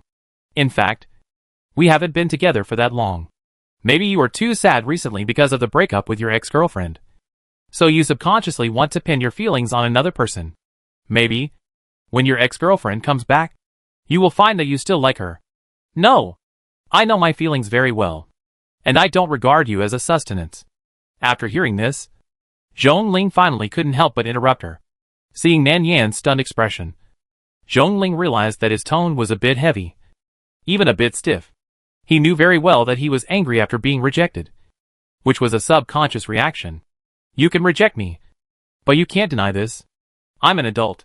I can tell what I like and what I don't like. Don't say that. Okay? Nanyan looked up at him and said nothing. Zhongling closed his eyes again, paused, and said in a hoarse voice with some unspeakable emotions, Sorry. My tone was too strong. He told himself in his heart that it was no big deal. He was just rejected by the person he liked. He was an adult. Love was not that important to him. This was not something unacceptable. He had expected it, didn't he? From the beginning? He was the only one who got stuck in it. Obviously, she never took the initiative to show it. Everything was just his fantasy. He couldn't blame others. He blamed himself for not being able to control his feelings. He should have restrained himself at the beginning. If he didn't say it, maybe they wouldn't have reached such a stiff point. But now that he said it, there was nothing to say between the two of them except to calm down. Everything that needs to be said has been made clear. She doesn't like him. He is not the kind of person who forces girls. He is not likely to get angry just because the other party doesn't like him. Maybe he is a little angry, but it is impossible to force the other party to do something they don't want to do. He is not that kind of person. Zhongling opened his eyes. His face was expressionless, and his eyes were even colder than before. Go away. You don't need to come over recently. Now you know my thoughts and what kind of person I am. If you show up again, I'm afraid I will do something bad to you. Nanyan's eyes flashed with a hint of apology, and she suddenly lowered her head and said, I'm sorry. I didn't mean that just now. My tone of voice may be a little. Zhongling's heart was surging with an unspeakable dullness. Zhongling took a deep breath and turned his head away from her, fearing that if he looked at her for a second longer, he would lose control of the urge to pull her into his arms. He couldn't think about it, because the more he thought about it, the more uncomfortable he would feel. You don't have to apologize to me. I've said it before. I'm not as good as you think. The reason why I haven't done those bad and excessive things to you is just because there is still a little moral bottom line in my heart to restrain myself. After he finished speaking, he turned around and looked down at Nanyan in front of him. His eyes were no longer as gentle and restrained as before. Until just now, I was thinking, if I really forced you and asked you to be with me, would you be able to resist? Nanyan was slightly startled when she heard the words, and a hint of surprise and astonishment flashed in her eyes. It seemed that she didn't expect him to do such a thing, which made her speechless for a while. Zhongling suddenly felt a lot of pain and sadness in his heart. He closed his eyes and said, Don't look at me with that kind of eyes. It will make me want to bully you more. I've said it before. I'm not a good person. But he couldn't do such a thing. Forcing the girl he liked was something that only people with no bottom line would do. He was not disgusted to that extent. But he was really sad now. So sad that he wanted to scare her coldly, and let her see clearly that he was no worse than Hee-mi-on.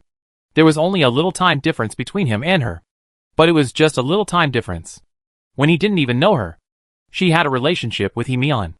Zhong Ling's emotions fluctuated. But in the end, he could only suppress them helplessly. The words had already been said to this point, and everything had been made clear.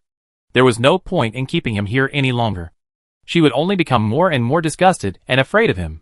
He didn't want to see that kind of look in her eyes, which would make him a little overwhelmed. Zhong Ling completely let go this time, stood up from the sofa, and said to Nan Yan, "From now on, the relationship between us will be just an ordinary superior-subordinate relationship. You don't need to feel burdened. Today's matter was an offense to me. I will pay attention in the future and try not to do anything excessive to you. But it is not ruled out that I may be stupid sometimes. So try to stay away from me." Nan Yan's lips moved slightly. She seemed to have something to say, but seeing that Zhong Ling's face had returned to his usual cold and rational appearance, the words she was about to say were blocked in her throat again. And she didn't say anything in the end. She just looked at him quietly. Zhong Ling felt uncomfortable, as if he understood her thoughts. He suddenly closed his eyes, opened them, and walked towards the bedroom. Just as he was about to enter the room, Nan Yan suddenly called him, "Zhong Ling." Zhong Ling stopped involuntarily when he heard this. He couldn't help but spit on himself in his heart. He had clearly agreed to keep a distance from others. But she called him a little, and he couldn't help but stop and wanted to listen to what she would say. He always had a delusion in his heart that maybe she would throw herself into his arms in the next second and tell him with a smile that she was willing. However, the facts are always the opposite. Nan Yan pursed her lips, and she stood up from the sofa, looking at his back quietly, and said hesitantly, "Then, today, I will leave first. If you feel unwell, remember to go to the hospital, and don't forget to apply ointment on the wound on your hand." Zhong Ling didn't speak for a long time, not knowing whether he was angry. He clenched his fingers, pushed open the door, and went straight into the house. Nan Yan was left alone in the living room. After pretending to sweep up the debris on the floor, she took her small bag and left in a good mood. She didn't care how bad Zhong Ling's mood was at the moment. Whether he was sad or injured, it was what he deserved. Anyway, he just wanted him to feel what it felt like to be rejected even as a tool. In addition, I don't know where Hee-mi-on went. He left without saying anything, and didn't even send her a message in advance. This dogman pretended to be more playful than her. Nan Yan left the community and walked for a long distance on the road. There was no other way. The distance between villas was too large, and most people in the community drove. She rejected Zhong Ling at this moment, and Hee-mi-on, that bastard, ran away alone. So she could only walk out on her own. However, when she walked to the door, Nan Yan saw the conspicuous and flashy luxury car beside the tree-lined avenue. Just as she walked to the station, she heard the luxury car next to her horn honking a few times. As the car window fell, Hee-mi-on's familiar handsome face peeked out from inside. He must have been waiting for a long time, and was a little impatient. His dark eyes stared directly at her. His cold face had three-dimensional features and a high nose bridge. When he stared at her, he looked like he was going to rush up and beat someone up. "Get in." Nan Yan got in the car without hesitation. It was such a long distance, and there was a free full-time driver to pick her up. It would be a waste not to get in. After getting in the car, she noticed that the man had changed into clean clothes. There was a faint smell in the car. It was probably because he had taken a shower at home. His hair was also half dry and slightly damp. When Nan Yan got in the car, Hee-mi-on turned his head, leaned his upper body on the tilted car cushion, and looked around her upper body strangely, as if he was looking to see if a piece of meat had fallen off her body. "Why did you take so long to come out?" Nan Yan turned to look at him and smiled at him in a very good manner. "You care about me so much?" Hee-mi-on hit a soft nail, and the words were stuck in his throat. He didn't dare to say them for a long time. Why did he feel that this woman refused to pretend in front of him? She was pretending to be so gentle and considerate in front of Zhong Ling just now, pouring water and cutting fruits. Why did she completely expose her true nature in front of him? He didn't mind her exposing her true nature in front of him. But now she didn't even pretend. Inexplicably, he felt a little uncomfortable in his heart. "You talk to Zhong Ling like this?" Hee-mi-on put his fingers on the steering wheel. endured it, but couldn't help asking. Nan Yen tilted her head and thought about it, and said, "It seems not." "What do you mean by seem?" "It means it's not at all." He Mian felt that his teeth were itching. She didn't have this attitude towards Zhongling. After Nan Yen finished speaking, she turned her head slightly to look at his unhappy expression, and suddenly couldn't help laughing. "What's wrong with you today? Why do you suddenly care about this kind of thing? You seem to care about me a lot?" He Mian glared at her unhappily. "How can I not care? My life is in your hands. If you really get along with Zhongling, what should I do in the future?" Nan Yen couldn't help but smile. She said, "Then you should tell me as soon as possible if you like me." "How can I know if you don't say it?" "I like you?" He Mian doubted his ears a little, turned his head, and looked like he saw a ghost. He was simply speechless by this woman's blind confidence. He couldn't help but reply, "It's obviously you who likes me. Right?" "Yes." Nan Yen nodded seriously this time. "I like you too." He Mian thought he had heard it wrong at first, but when he turned his head, he saw the woman bending her lips and showing him a gentle and clean smile. Obviously not joking. He hesitated for a rare moment. The car stopped on the side of the road. He turned around and asked again, "Are you serious?" This time, Nan Yen did not answer. She pursed her lips and chuckled. Then, in the other's hesitant eyes, she suddenly leaned over and kissed the corner of his mouth. He Mian. This time, He Mian was really frozen. His eye sockets widened slightly, and his face suddenly showed an unbelievable and weird expression. The whole person suddenly felt hot. His frozen expression looked very stupid.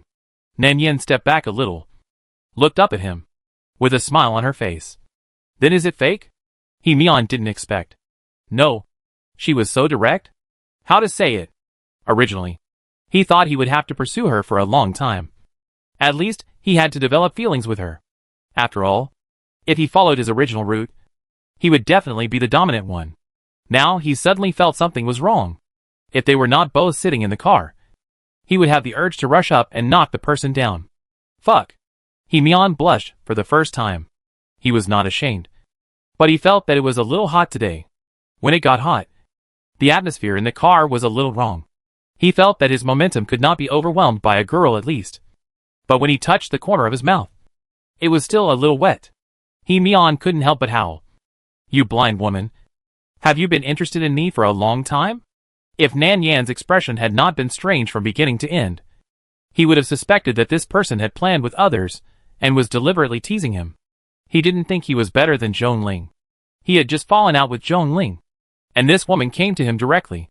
The speed was so fast that he suspected that she had colluded with Zhongling and wanted to laugh at him. But thinking about it carefully, it was unlikely. Zhongling was not the kind of person who played tricks. Since he liked Nan Yan, he would not let the girl he liked have too much contact with other opposite sex.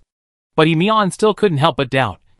But he didn't show this doubt on his face, but raised his head and stared at the person in front of him. "Tell me the truth. What do you like about me? Salary card or bank card? Sports car or small villa? Do you have other plans? I won't be set up by you. My face is thicker than the city wall, and my mind is smarter than the monkeys in Mountame. Are you greedy for my beauty or money? I say it again. There are only 2 bank cards in my left trouser pocket. The password is 6/8, and there's a bottle of Viagra in my right trouser pocket. I don't have money, but I have a life. You can trample on my body as you like. So, what do you like about my brother? My brother will try to keep it and continue to develop it, and will never change." Nan Yen listened to the man's nonsense, wondering if this silly dog was too excited today. She simply reached out, pulled the restless dog head over, and kissed him directly on the lips. "I like you to be quiet." Nan Yen looked at him and suddenly smiled. "He Mian, have you never been in love with anyone? Are you so excited and nervous when someone confesses to you?"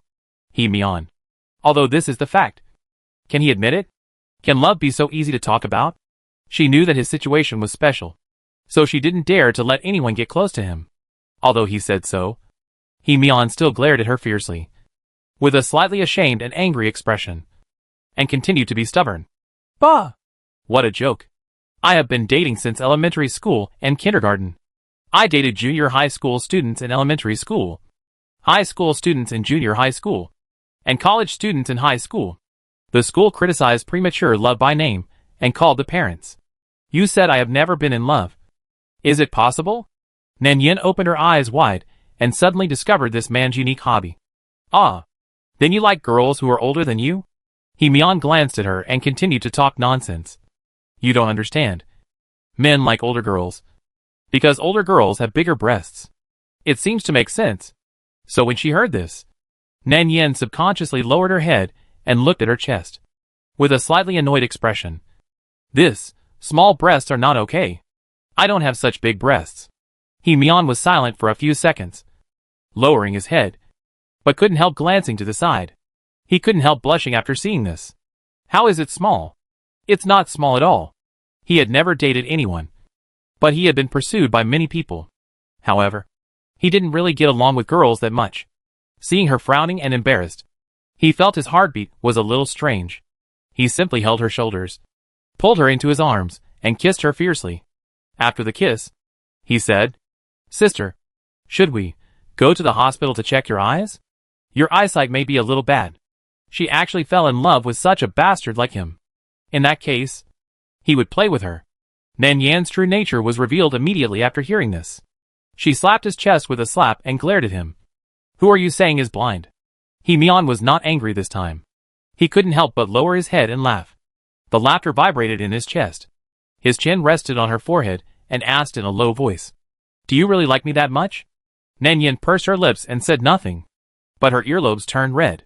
Seeing that she didn't resist, He Mian reached out and rubbed her delicate white earlobes, then unbuckled the seat belt, pressed Nan Yan's shoulders again, and pressed her against the cushion. When the two looked at each other, He Mian suddenly lowered his head and kissed her. This time the kiss was very gentle, delicate and slow. Nan Yin felt her lips numb from the kiss. I also heard this guy say, Okay, I knew that you, a little girl, would have bad intentions towards me when we first met. You not only covet my beautiful face, but also my young body. Tell me, have you been coveting my body for a long time? Nan Yin didn't want to pay attention to him at first, but after hearing this, she couldn't help but roll her eyes at him. What are you coveting? You can't even get hard. What's the point of me coveting it? He Mian. Chapter 199. Soon, several friends in the circle knew that He Mian was in love with someone. The playboy who had been single for 1,000 years had a girlfriend who was 6 or 7 years younger than him. He kept his phone in his hand every day, and from time to time, he would call his girlfriend to report his work schedule for the day. The loving look on their faces made people's teeth ache. Some people couldn't help but make a fuss, wanting He Mian to bring his girlfriend over to see, so that everyone could get to know each other, and they could go out together in the future. As a result, the guy was stingy and rejected such a simple request. The guy was so stingy. Just a relationship? He acted as if he had never been in a relationship before. I didn't know that his girlfriend was a treasure that fell from the sky. And he was hiding her, saying that his girlfriend was not used to such occasions and was a little shy, so he should bring her over after getting a little familiar with her. Everyone was fed a big mouthful of dog food by this guy, and they all felt a little jealous. When did this guy become so considerate? Wasn't he too shameless and cold to the girls who pursued him in the past? The little girl who was kind enough to pursue him and send him gifts could be scared to tears by his eyes. How could such a thief be liked by anyone? Wei Chuan felt sour in his mouth. He was in a bad mood recently.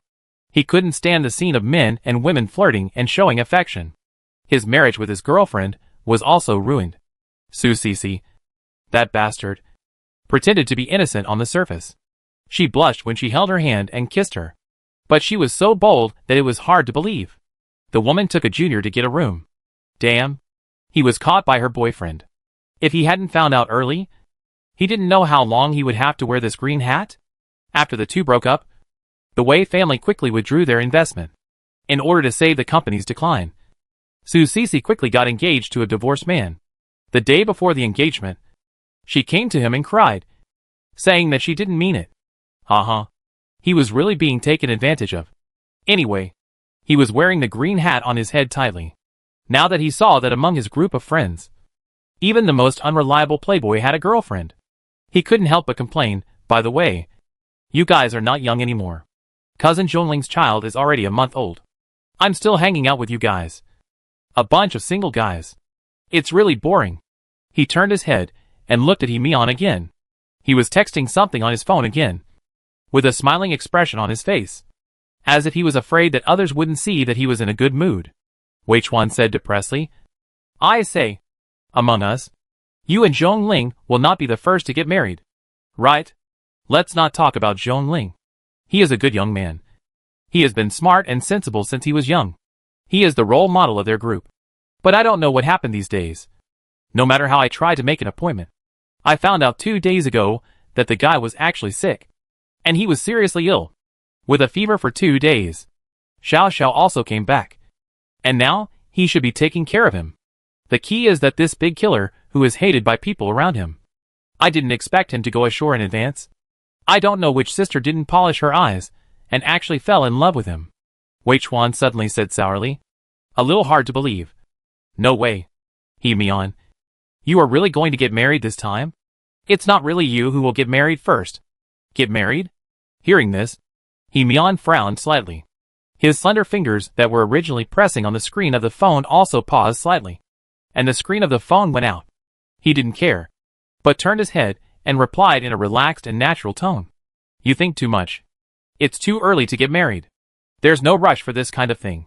Not to mention that they have only been dating for a few days. And the other party probably doesn't have that idea. He Mian casually responded perfunctorily, trying to ignore the strangeness in his heart. He didn't know whether Nan Yin had the idea of getting married. But he himself didn't have the idea of getting married at the moment. He also knew that his behavior might be criticized as bad by others. But falling in love and getting married are completely different things. And to be honest, he didn't think he liked Nan Yin that much. And he was with her mostly for other reasons. Although the time they spent together was indeed quite happy. If it really came to getting married, he didn't seem to have that kind of expectation in his heart. Wei Chuan at the side couldn't help but pat his shoulder. It's still early? How old are you? You're already 27 years old. Cousin Zhong Ling's child is already 1 month old. As a man with a girlfriend, don't you have any thoughts in your heart? He does have such thoughts. But it's useless to just think about it. The hardware is not good. So what can he use to be impatient? He Mian sneered and shook off the palm on his shoulder. His tone became more casual and perfunctory. He raised his hand and sent a message to his girlfriend opposite. Why are you in such a hurry? If you want to get married, get married. There's no point in rushing for such things. You can't rush. Anyway, what should be there will be sooner or later. Besides, who is like you? My girlfriend is still very young. Isn't it a disaster for her to get married so early? He Mian couldn't help laughing again. He raised his hand and saw the math problem sent by his girlfriend on the screen. He looked down and felt like he was back in his senior year of high school. He had graduated for many years. He was so old. But he was still being asked by his girlfriend to solve trigonometric problems. Who could remember this? It was even more outrageous than reading a book of heaven. He felt that his girlfriend was doing it on purpose and deliberately making things difficult for him. There was no way. He Mian replied helplessly, I really can't. I have been a poor student since I was a child. After graduating from high school, I lost all this knowledge. I only learned one course well, which was the subject of specific technical analysis and research of human surface organs and soft tissues. It has little to do with the category you are going to take now. Nan Yin was puzzled and replied, What is that? He Mian couldn't help laughing again, raised his hand to cover his cheek, and casually moved the black hair scattered on his forehead with his slender fingers. He looked lazy and leisurely, and tapped the screen with his fingers twice, fighting. My brother is the best. The other side replied with a row of black dots. He Mian chuckled, probably because he was speechless, and his girlfriend refused to pay attention to her. He Mian could almost imagine what his girlfriend looked like now. She must be unhappy. Her face was soft and soft. Her lips were slightly pursed, and her eyes were rolled up, revealing 2 white eyes. Her eyes must be contemptuous and disgusted. Well, she looked like a mentally retarded person. He Mian couldn't help asking again, Girlfriend, where are you doing the questions? Can I pick you up for dinner after I finish here? What do you want to eat in the evening? Is Japanese food okay? Girlfriend, I want to video chat with you. But there are too many people now. Can you let me see what you look like now?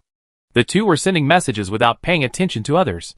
The people on the sofa watched this person chatting with them. And the whole person began to stare at the phone and laugh for no reason. Good guy.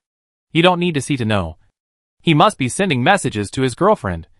So sneaky and shameless. While they were talking, the door outside was pushed open again. This time, 2 people came. Zhong Ling finally arrived, and Wan Xiaoxiao, who was with him, also came.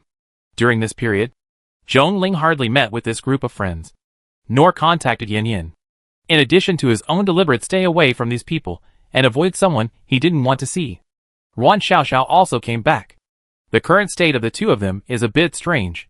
Friends are not friends, and lovers are not lovers. However, both parents are trying their best to match them up.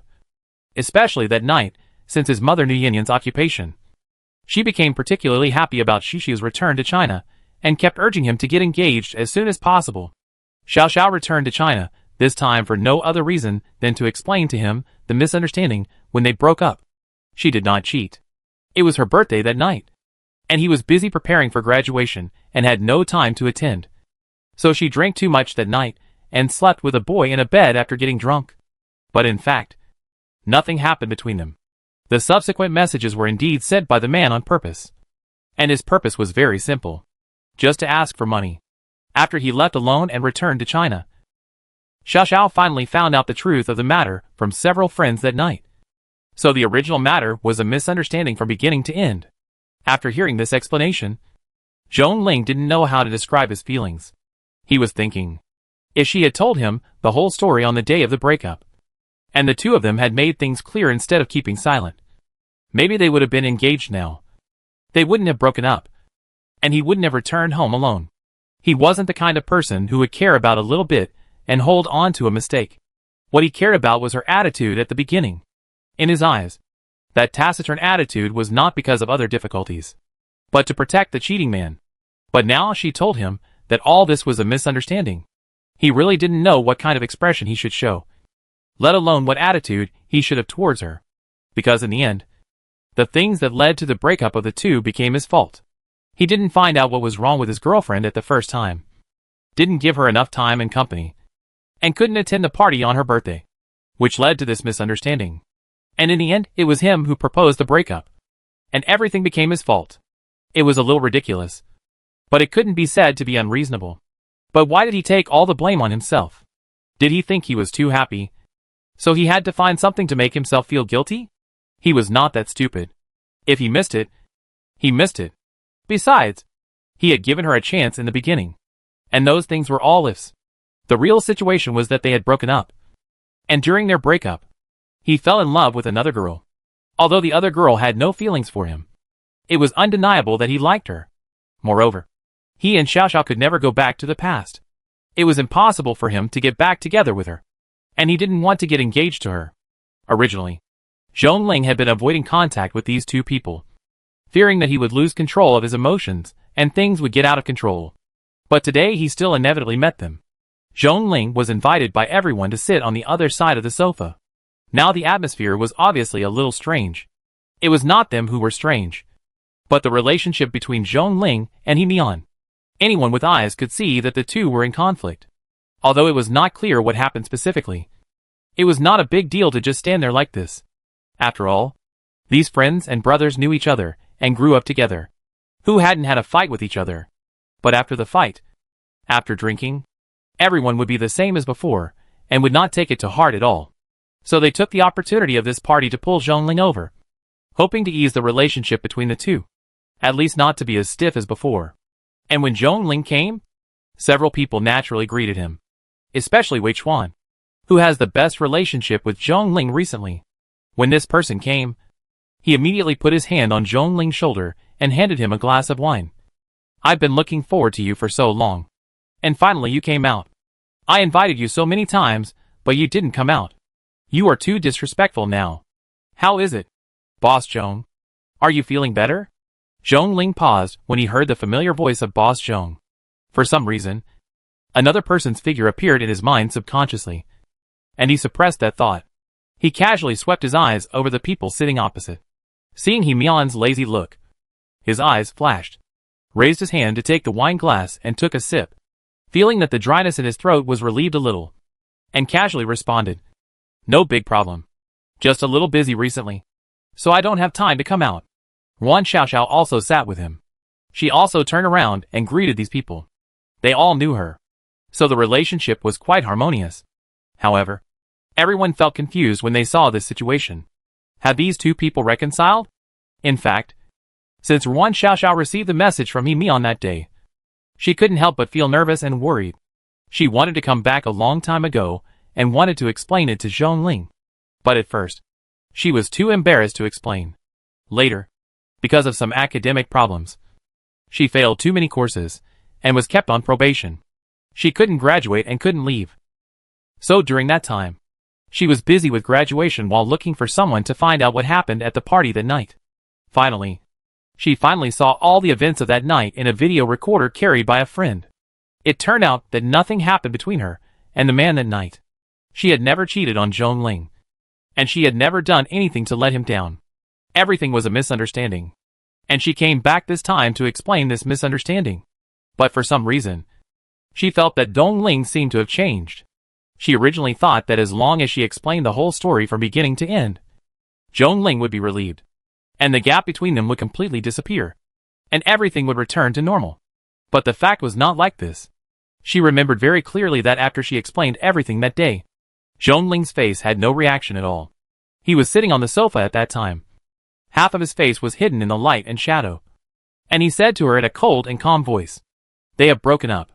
This made Ruan Xiaoxiao unable to control her emotions and burst into tears on the spot. She didn't understand why Zhongling didn't care about her in just a few months. They were so close before, weren't they?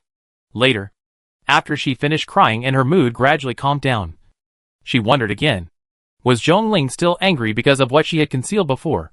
So he had never forgiven her. Ruan Xiaoxiao tried hard to attribute the reason why Zhongling treated her coldly to him being angry with her.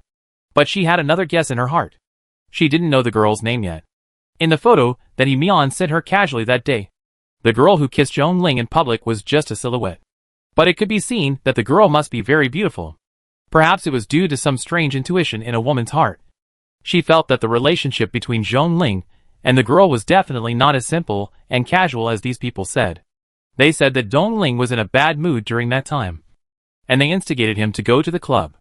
Later, someone gave him a bad idea and asked him to deliberately find a girl to show his affection to anger his ex-girlfriend, just to make her come back from abroad earlier. She was really angry, and she rushed back from abroad in a hurry. Her schoolwork was also finished in a daze. Her friends scolded her for being useless and chasing after someone who broke up with her. But people are like this. When the material living conditions are good and satisfied, they pay special attention to spiritual pursuits. She has enough food and money. If her schoolwork is not good, her family will support her. Her family will also arrange her future work. But the only thing she cares about now is her ex-boyfriend. She just likes Zhongling. She likes him to the point that she can't live without him. If it was at the beginning, Ruan Xiaoxiao would still believe what those people said. But now, she obviously feels something is wrong. So during this period, she continued to inquire about a lot of information in private. When she learned from Wei Chuan that the girl was a princess of a high-end club, Ruan Xishi's originally nervous attitude relaxed a little. She always felt that most girls who were willing to work in such places had other purposes. Most of them were for money and being kept. Such girls could do anything for money. Zhongling should not like girls from such places. During this period, the uncle and aunt of the Zhong family also invited her to visit the Zhong family. The intimacy and familiarity between their words seemed to have regarded her as Zhongling's fiancée. Zhongling didn't buy it. After 3 or 4 times, he even didn't bother to go back to the Zhong family. And his attitude towards her was still cold. The two of them have not reconciled until now. Outsiders thought that the misunderstanding between them was resolved and they were ready to get engaged. But the fact was completely the opposite. Ruan Xiaoxiao was also anxious and upset. But it was useless to be upset and anxious. She could only follow him with a thick skin.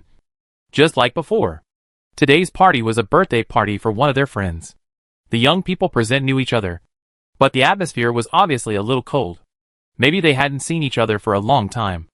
After all, everyone was not blind. The indifference between Zhongling and Ruan Xiaoxiao was obvious to all. In fact, they also felt strange. The little princess from the club that Zhongling brought over during that time was obviously a cover. Since the real owner was back, why did he always have such a cold face? It looked like someone had cheated him out of 800 yuan. But then again, Zhong Ling did protect the girl some time ago. He took her home for dinner, and it was said that he had a quarrel with his family. To be honest, they really wanted to gossip about the details of this matter, but they couldn't say it in front of Yuan Xiaoxiao. After all, they still knew the difference between close and distant. In their eyes, Yuan Xiaoxiao, the legitimate girlfriend, was close, and the little princess, who was pulled over by Zhong Ling as a decoration, was distant. Wei Chuan saw that Zhong Ling didn't want to pay attention to him, so he turned around and greeted Yuan Xiaoxiao. Sister Xiaoxiao is back. She has been abroad for a few years, and is obviously more beautiful. Yuan Xiaoxiao is the kind of sweet and sunny girl. A typical little sun-type girl. Her eyebrows and eyes are not delicate, but she is easy to make people feel good when she smiles. No one is not happy when being praised. Yuan Xiaoxiao's mouth curved and she smiled unconsciously. She had a good relationship with Wei Chuan. After sitting next to Zhong Ling, she turned around and smiled and replied, "Thank you. You are much more handsome than before." Of course. Wei Chuan agreed shamelessly. Yuan Xiaoxiao saw everyone rolling their eyes on the spot, and her smile became more genuine. She asked again, "What were you talking about just now? You look so happy. Did something good happen?" Wei Chuan didn't laugh at this moment. He turned around and pointed at He Mian across from him with a sour face. "What else can I say? We are talking about He Mian's new girlfriend. This guy is so stingy. He found a girlfriend who is much younger than himself and hides her from everyone." Yuan Xiaoxiao paused after hearing this, and also turned her head to look at He Mian, who was sitting across from her playing with his phone. Then she smiled and said in disbelief, "Brother He Mian has a girlfriend. I really didn't expect it. Brother He Mian will be miserable in the future. He will be controlled by his girlfriend." He Mian put away his phone and glanced at her. Yuan Xiaoxiao couldn't help laughing again after she finished speaking, and continued, "You have brought many beautiful girls out to play before, and we are all witnesses now. And He Mian has also said that he is not a marriage advocate. Now, if his girlfriend knows about this dark history, she will definitely be twisted. Right?" Yuan Xiaoxiao sighed, and then laughed and joked with others. But then again, He Mian has such high standards. It must be a big beauty that makes He Mian so quickly. He Mian might as well bring her here as soon as possible to open our eyes, so that we can. Let's see what that girl is like. He Mian raised his eyebrows when he heard this, and looked at Yuan Xiaoxiao with a faint smile. "Well, I will definitely do it if I have a chance. She is busy now. My girlfriend is still young. I am afraid that you guys will scare her. I will bring her to you later." Yuan Xiaoxiao pursed her lips and smiled softly, raised her hand and drank a glass of juice. "Then you must not break your promise. You have to treat us to dinner when the time comes."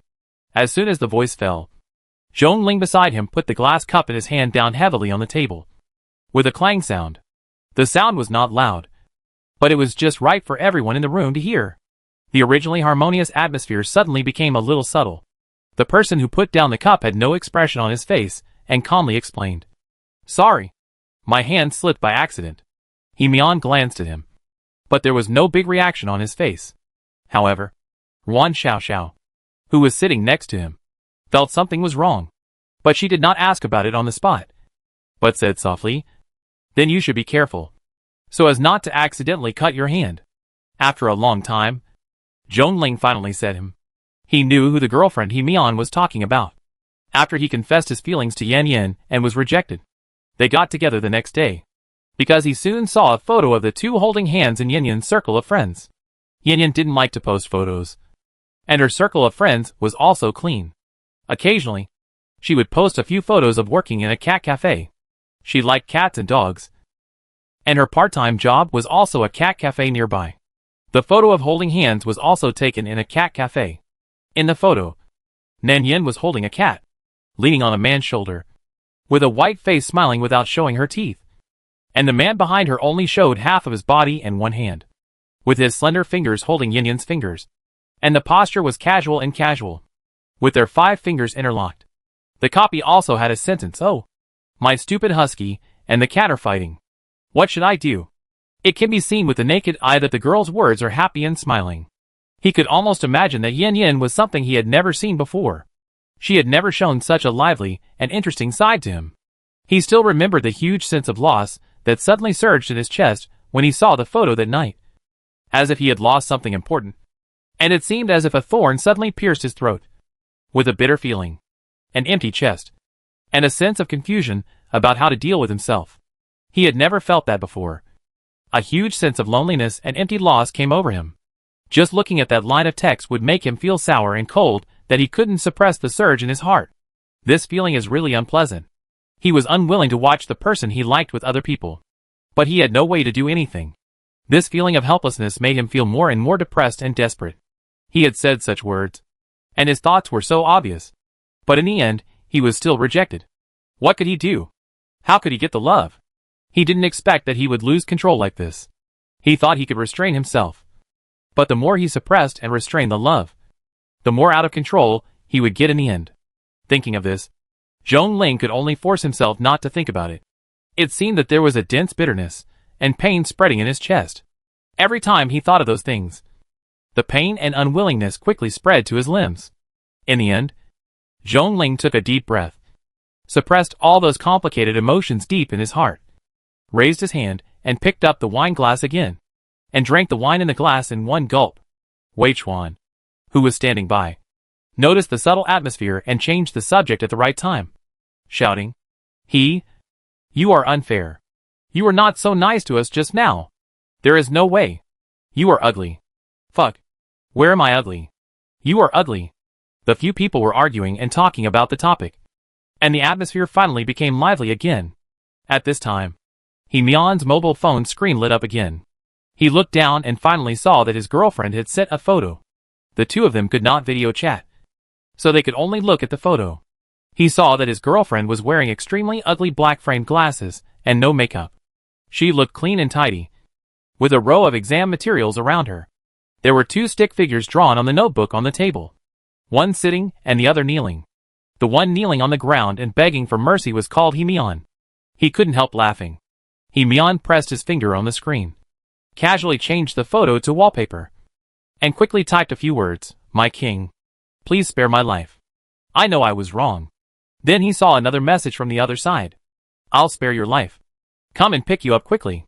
Mion couldn't help but raise his eyebrows in surprise when he saw the message, thinking that there were too many people in the house, and it was difficult to talk.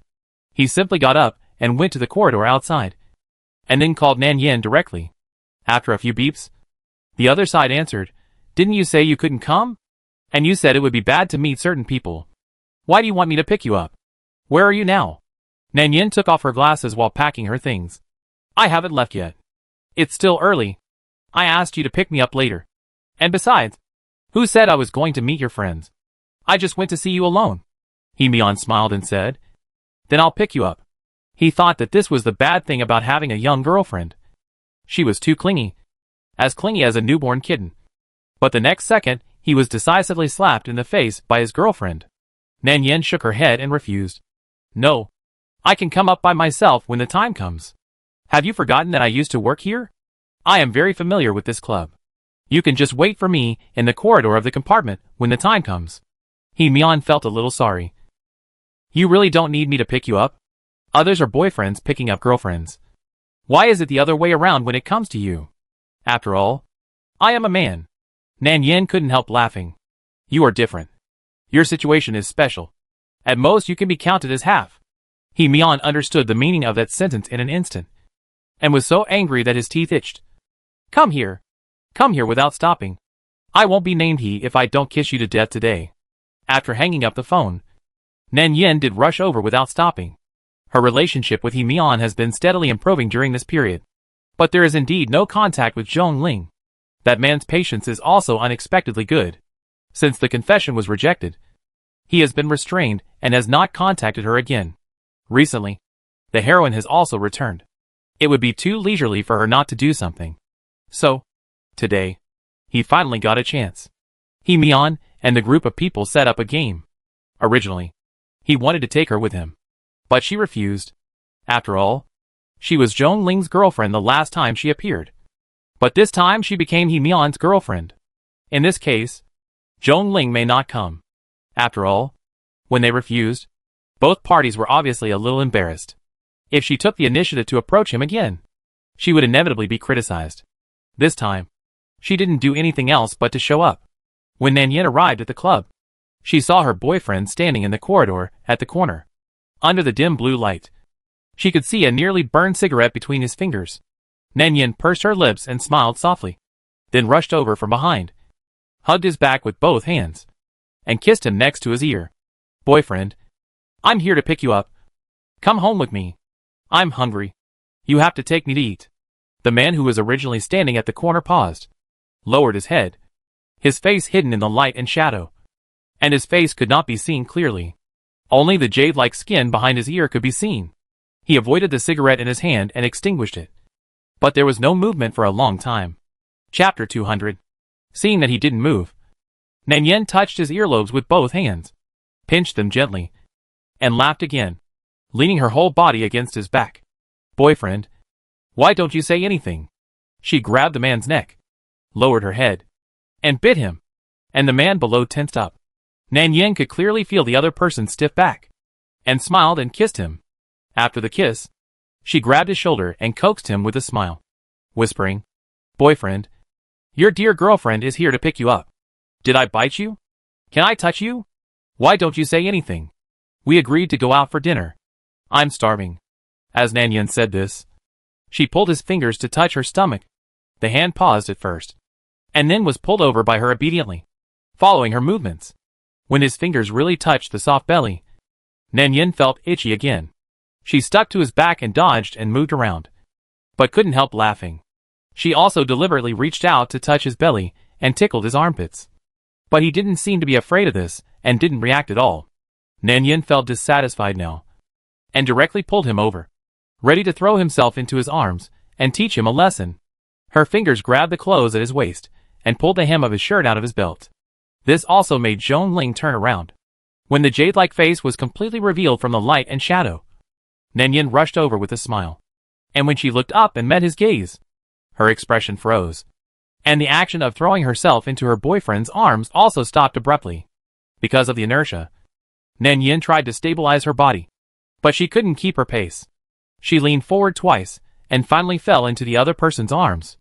Her head hit the other person's chest hard, and she could hear a slight groan from the other person's chest.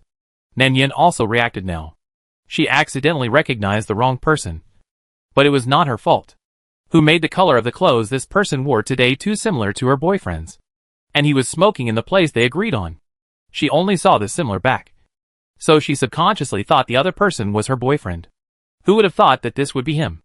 Nanyan's eyes widened for a moment.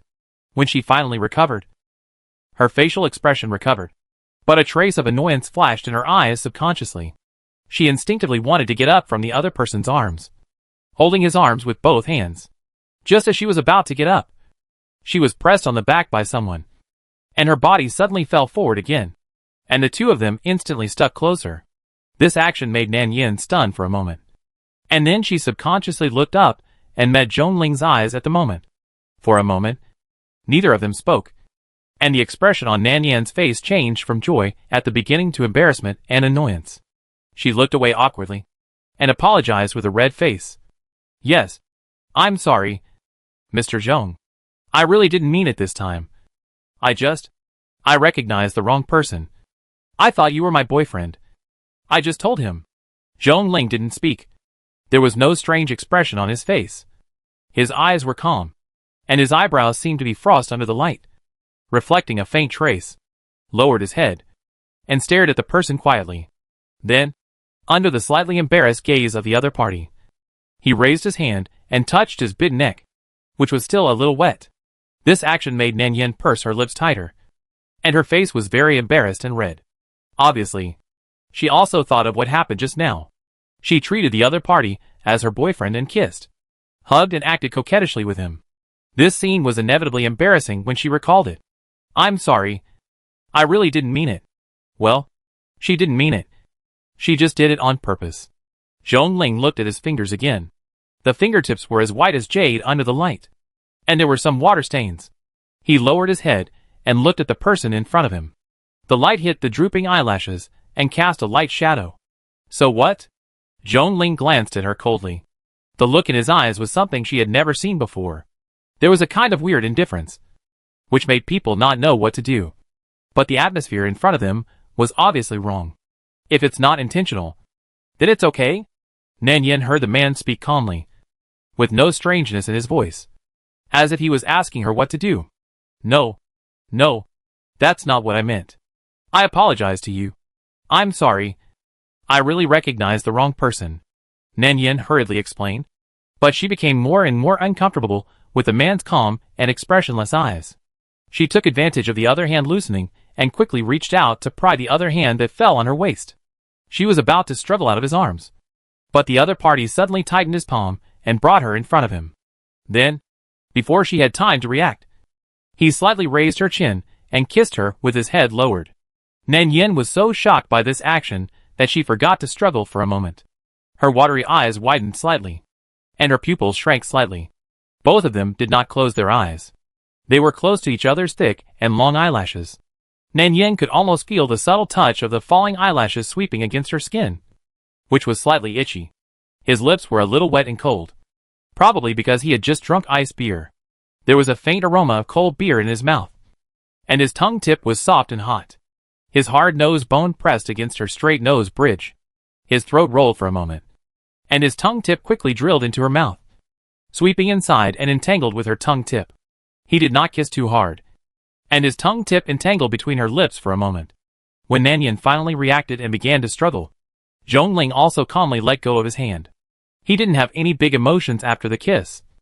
Even his breathing was only quickened for a moment when he was close to her, but he quickly returned to normal after he backed away. He looked at her indifferently, his eyelashes slightly drooping, making it hard to understand what he was thinking. Didn't I warn you to stay away from me? Zhongling glanced at the other's face, suppressing the desire in his body. When he spoke, his throat was rustling and a little wet. One person, one time, and now it's back. Nan Yen finally understood what he meant. She covered her slightly numb lips and finally had a chance to speak. But she didn't know what to say if she was treated like this. After all, she was the one who recognized the wrong person first, thinking that he was her boyfriend. Not only kissing and hugging him, but also touching him everywhere. Now he wants to retaliate. It's normal to go back, but this kind of revenge is inevitably embarrassing.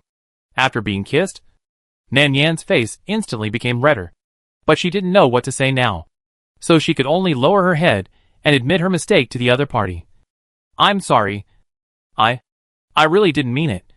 I didn't expect it to be you. I told my boyfriend that he would wait for me here. And, when I just rushed over, you could have reminded me. It was you who didn't say anything. Zhongling looked at her and didn't say anything.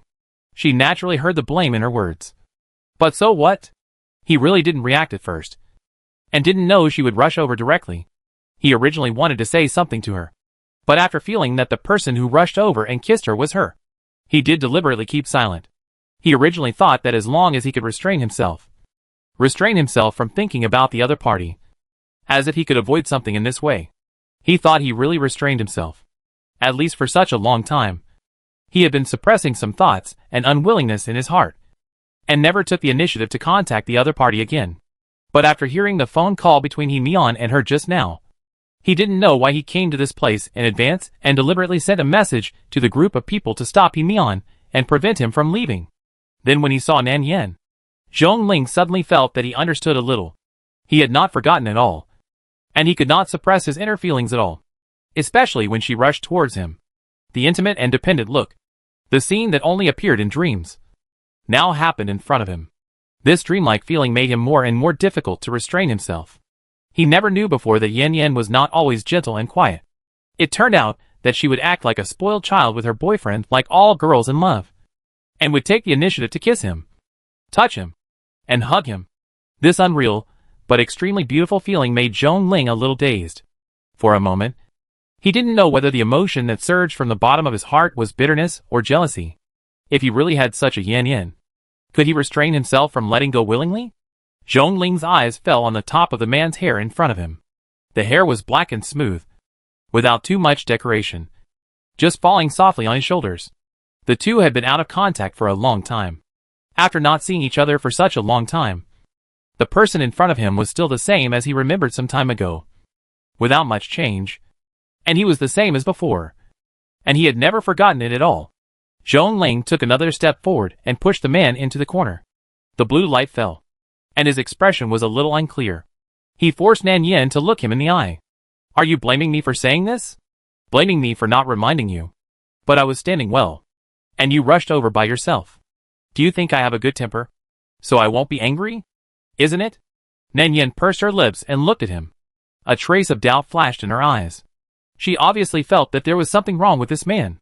Although she didn't ask this question, the meaning of her expression was very obvious. Zhong Ling's expression was indifferent. And he didn't say anything. He just looked at her calmly. Until Nan Yin felt uncomfortable and reached out to push him away and leave here. Zhong Ling suddenly grabbed the hand that was stretched out. And without waiting for her to react, he held it tightly and calmly pressed it on the position below the waist that was not easy to describe. Nan Yin was really dumbfounded this time. Her eyes widened, and her soft fingers pressed on that position, through a layer of dark suit fabric. The fabric was straight and smooth at first. And then, the thing hidden under the fabric obviously moved a little, and gradually stood up. Through that thin layer of material, you can feel the scorching temperature. Seeing her shocked, Zhong Ling replied to her in a calm tone. What? Are you scared? Do you still think I'm a good person? Don't think that what I've said to you all along is to scare you. This is what I've always wanted to do. Do you understand now? Zhong Ling's expression was still normal, and his tone was even a little cold, as if she had just pressed a common spot. After he finished speaking, he released her fingers and added, no matter how good-tempered a man is, he is still a man. Men will want to do this to the person they like. After being released, Nan Yin quickly came back to her senses and subconsciously retracted her fingers, pressing them tightly against her chest. She clenched her fingers, and her fingertips were so tight that they turned slightly white. There was no trace of blood under the light, as if there was still the temperature of his body on them, which she couldn't get rid of for a while, causing her fingers to tremble slightly, and her earlobes to turn red, as if they were about to be engorged. She felt embarrassed, shocked, and embarrassed. Nan Yin bit her lip and opened her mouth to say something. But seeing the calm and unchanged expression on the other person's face, she felt a little nervous and a little hesitant. His actions today seemed to have completely refreshed Nan Yin's cognition, making her puzzled. He was very different from the gentle and restrained Zhong Ling in the past. Nan Yin had never been treated like this by him before. She didn't even know how she should react at this moment. She didn't know whether she should be angry or ashamed.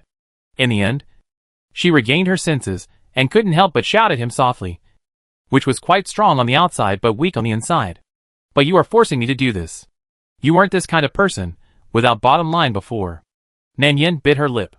She thought he was different. She wanted to leave after she finished speaking, but she was blocked tightly by people.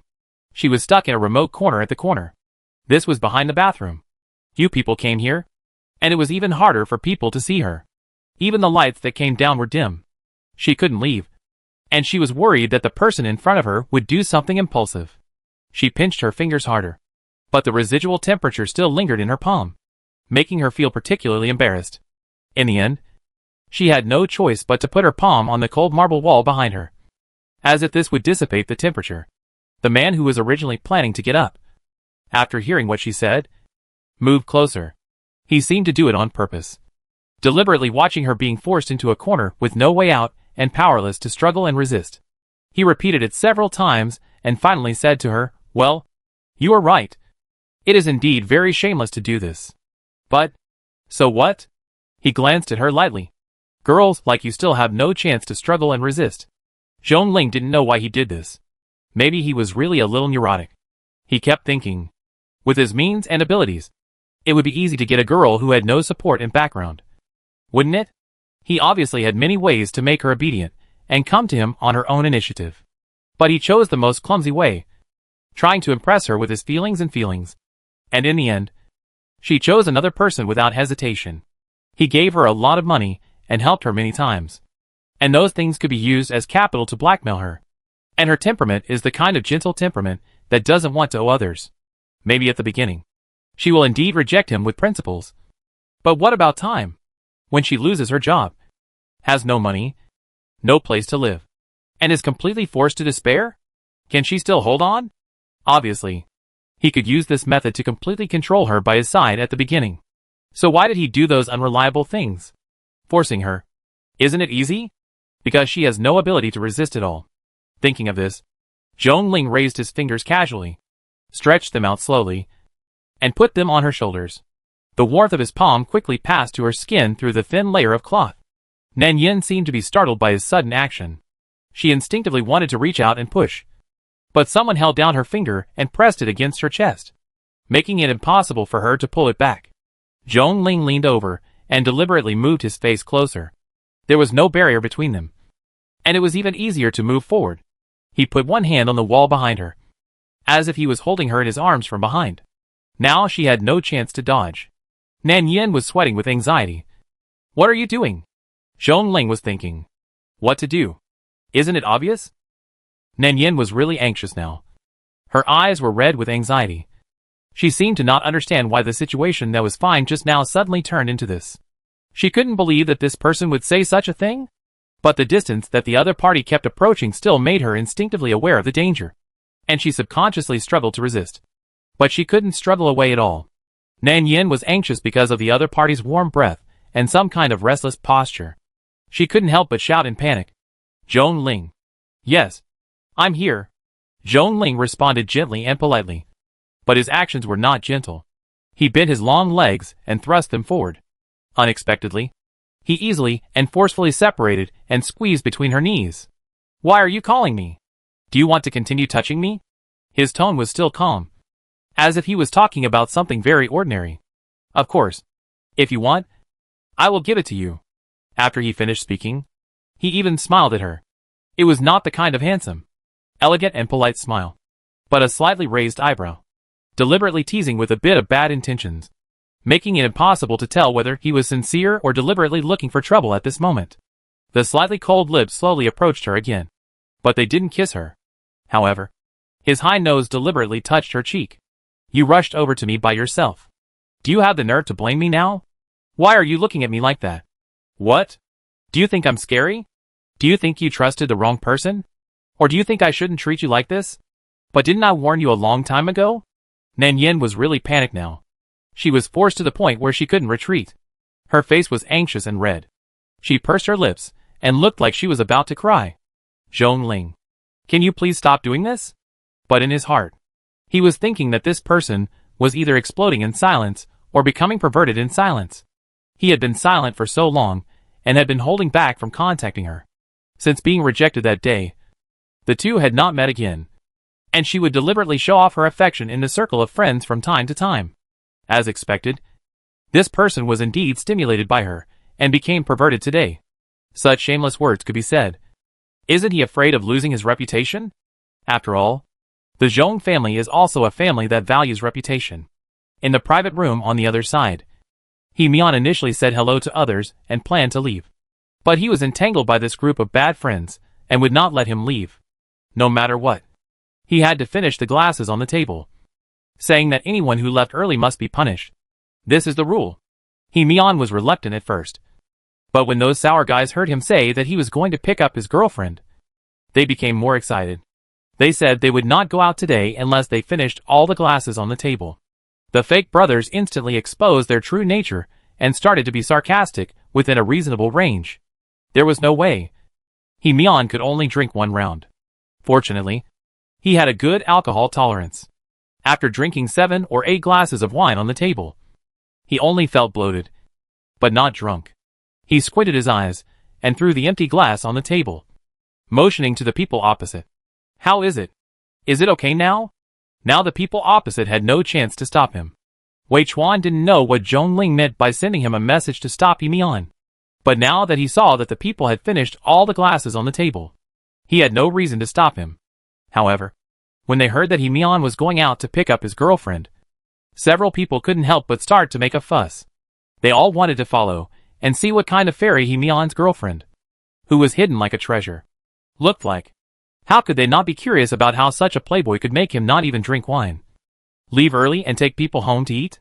Several people saw him go out, turn around, and couldn't help but follow him immediately.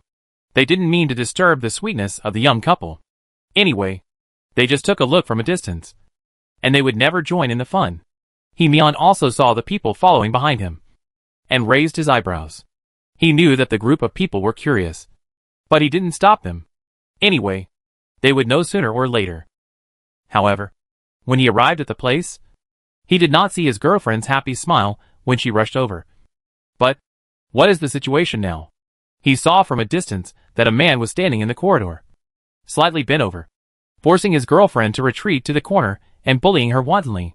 One hand imprisoned his girlfriend's hand on the wall behind him, and the other hand was dishonestly attached to his girlfriend's waist, trying to move inside through the hem of her clothes. He also lowered his head and approached her, probably kissing her. At that moment, Hee-myeon's face changed, and his eyes became completely cold. He did not expect such a thing to happen, let alone someone dared to bully his girlfriend in front of him. Especially when he saw Nanyan's eyes slightly red and tears came out. The person who was still laughing and joking with him on the phone a moment ago, but became this aggrieved look in the next second. The initial laughing expression on Hee-myeon's face was completely restrained. Now he only felt an inexplicable anger surging in his chest, and his heart suddenly burned. He felt that even if he didn't like Nanyan that much, he couldn't let anyone bully his girlfriend like this in front of him.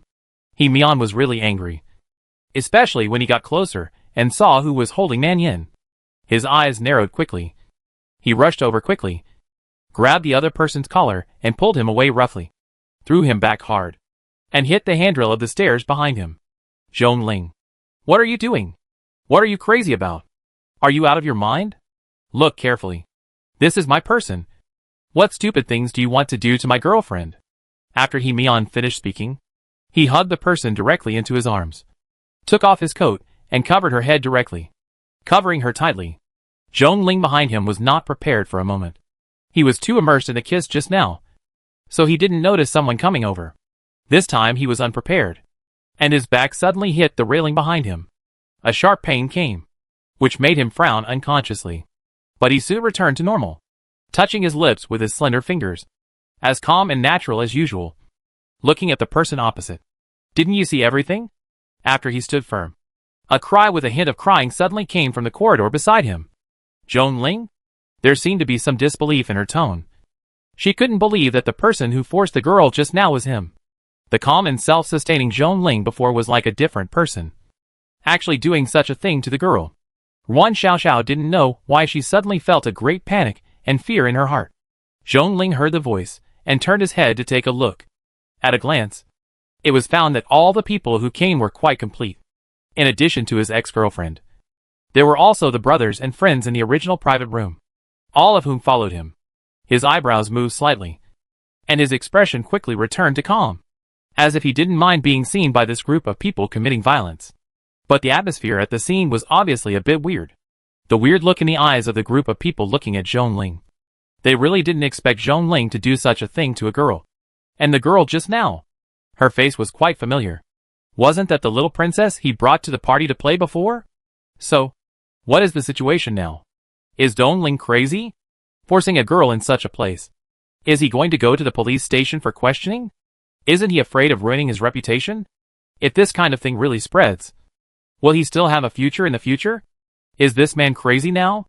It's just a beautiful girl. Even if he likes her, he shouldn't use. Is this a coercive method? Don't say that the girl did it voluntarily. They all have eyes, and can see clearly. Just look at the girl's struggle and her red eyes. How can it be said that she did it voluntarily?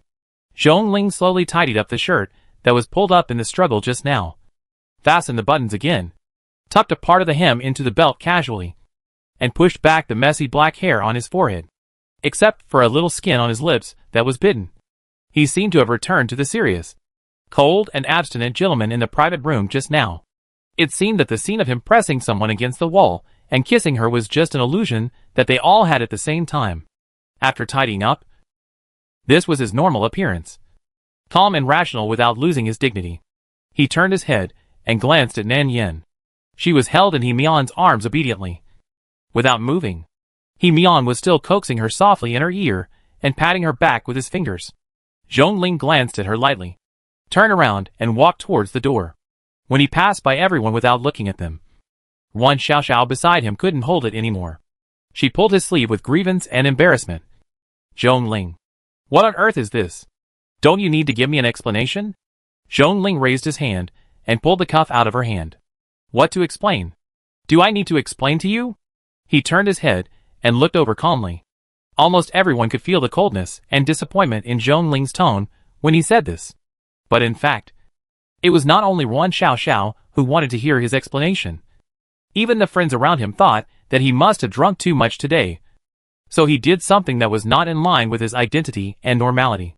After all, it was Zhong Ling. They had known him since childhood. He had a strong self-control ability.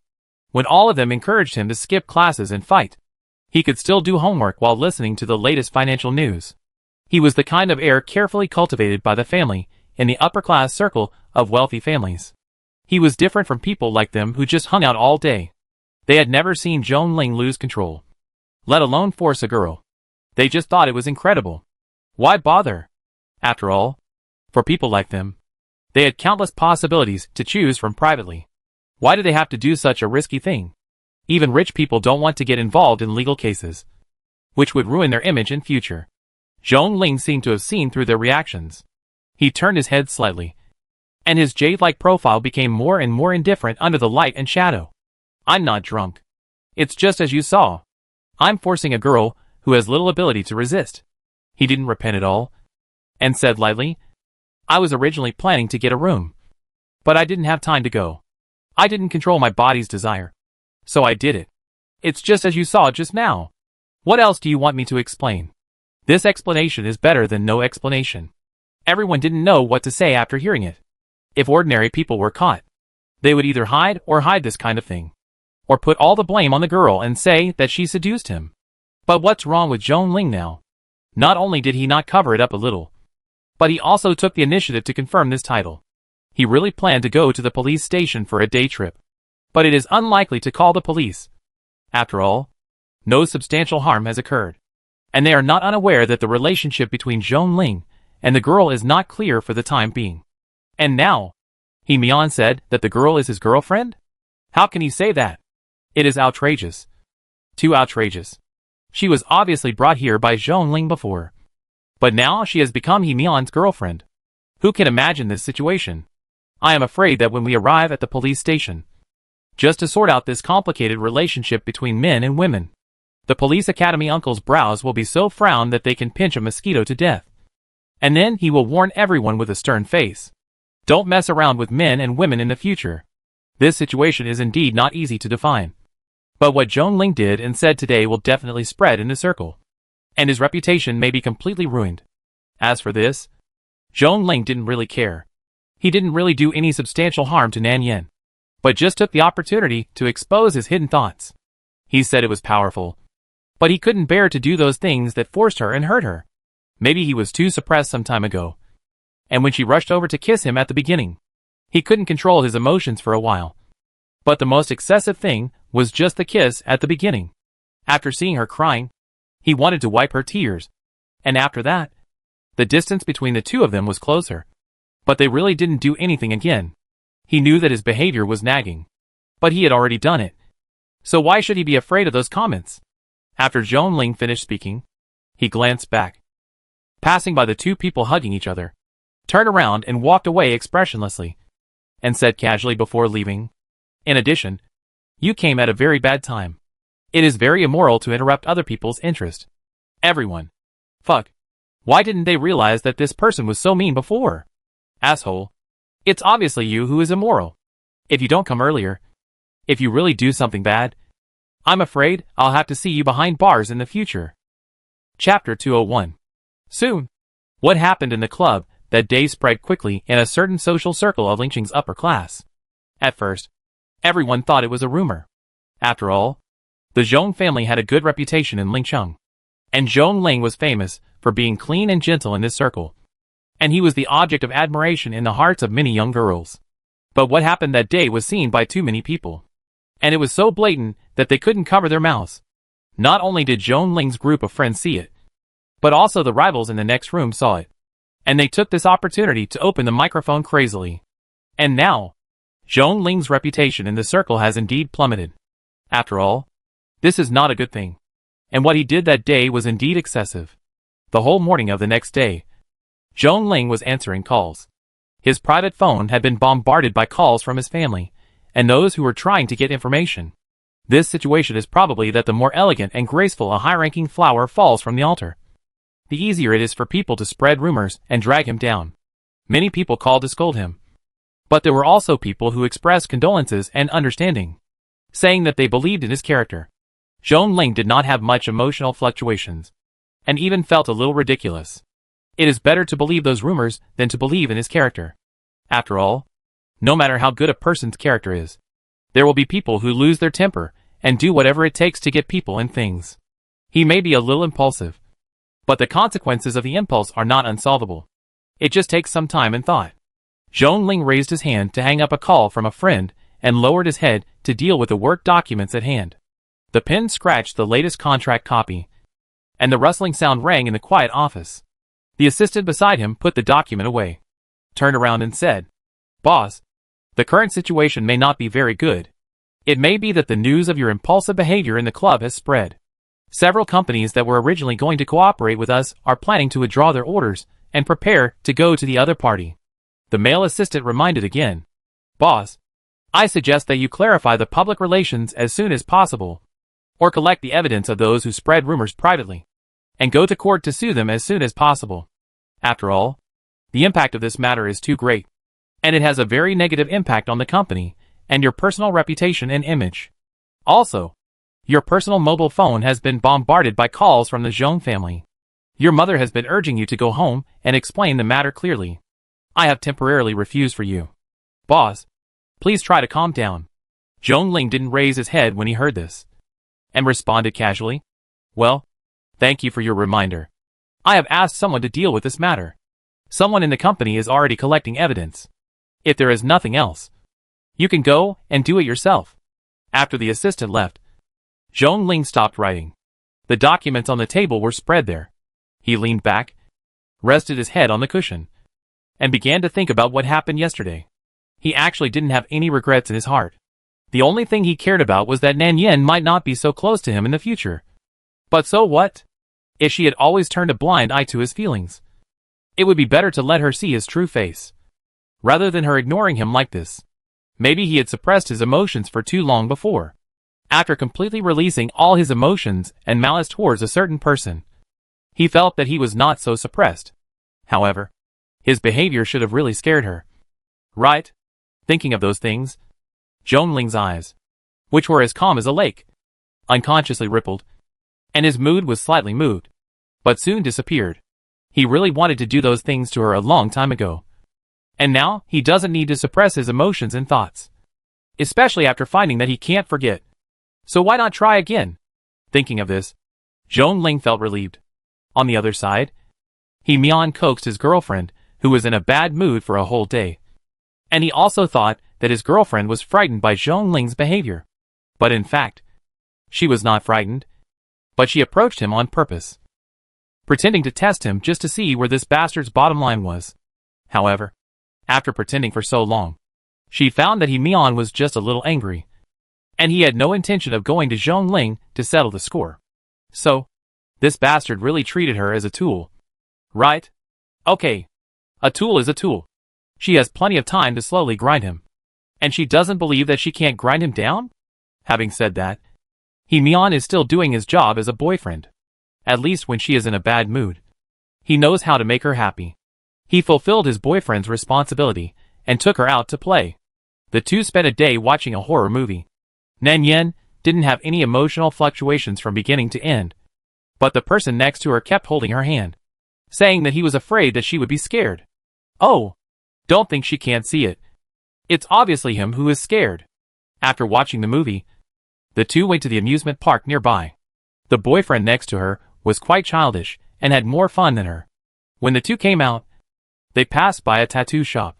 Her boyfriend suddenly said to her, "Let's go and get a couple tattoo." Nan Yen was reluctant to go at first, but she couldn't get over the man's persistence. He insisted that it was a love tattoo, and that young couples nowadays all do this. So they just need to get it tattooed on their arms. Finally, Nan Yen had no choice but to follow him in. The shop owner was a man with a short haircut and tattooed arms. He looked quite polite, which was normal. Shop owners were always warm and polite when they met customers. The two carefully selected, and Nan Yen looked left and right, Seeing that the tattooed girl's arm was bleeding, she couldn't help but retreat. In the end, there was no choice but for Hee-myeon to get the tattoo alone. Until Hee-myeon's tattoo was finished. Nan Yen lifted his sleeves and saw that her boyfriend had a complete tattoo of a pink Peppa Pig on his arm. And there were some small blood beads on the surrounding skin. Nan Yen, is this true? She didn't expect her boyfriend's hobby to be so unique. Nan Yen couldn't help it this time. After a moment of silence, she burst into laughter on the spot.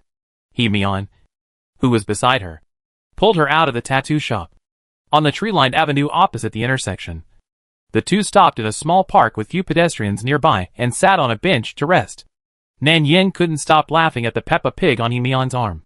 No wonder the shop owner looked so weird when he was tattooing himself. He wanted to laugh, but deliberately held back. He probably had never seen such an outrageous customer. She really didn't expect this man's hobby to be so ingenious. As expected, if you are a social person, you have to get a Peppa Pig tattoo. Otherwise you can't show his unparalleled style and temperament. Nan Yen patted her arm and laughed mercilessly. Unable to stop laughing, Hee-myeon was so angry that his teeth itched. Who was he doing this for?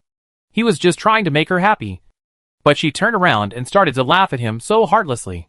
What a joke. Did she think he didn't care about face? Hee-myeon couldn't hold it in any longer. If he had known earlier, he shouldn't have believed the nonsense on the internet, saying that this thing could make his girlfriend happy. He would wash it off in a few days. And it was washed clean. What about the love head?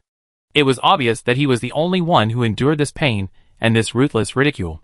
Seeing her laughing so happily, Hee-myeon simply stretched out his hand to tickle her armpits and waist. Nan Yen kept shrinking back due to the tickling, and he held her down so that she couldn't move. Finally, she couldn't stand up straight on him because of laughing. Tears came out, and she could only shout at him in a panic, "You are bullying me. Taking advantage of your height to take revenge. This is not fair.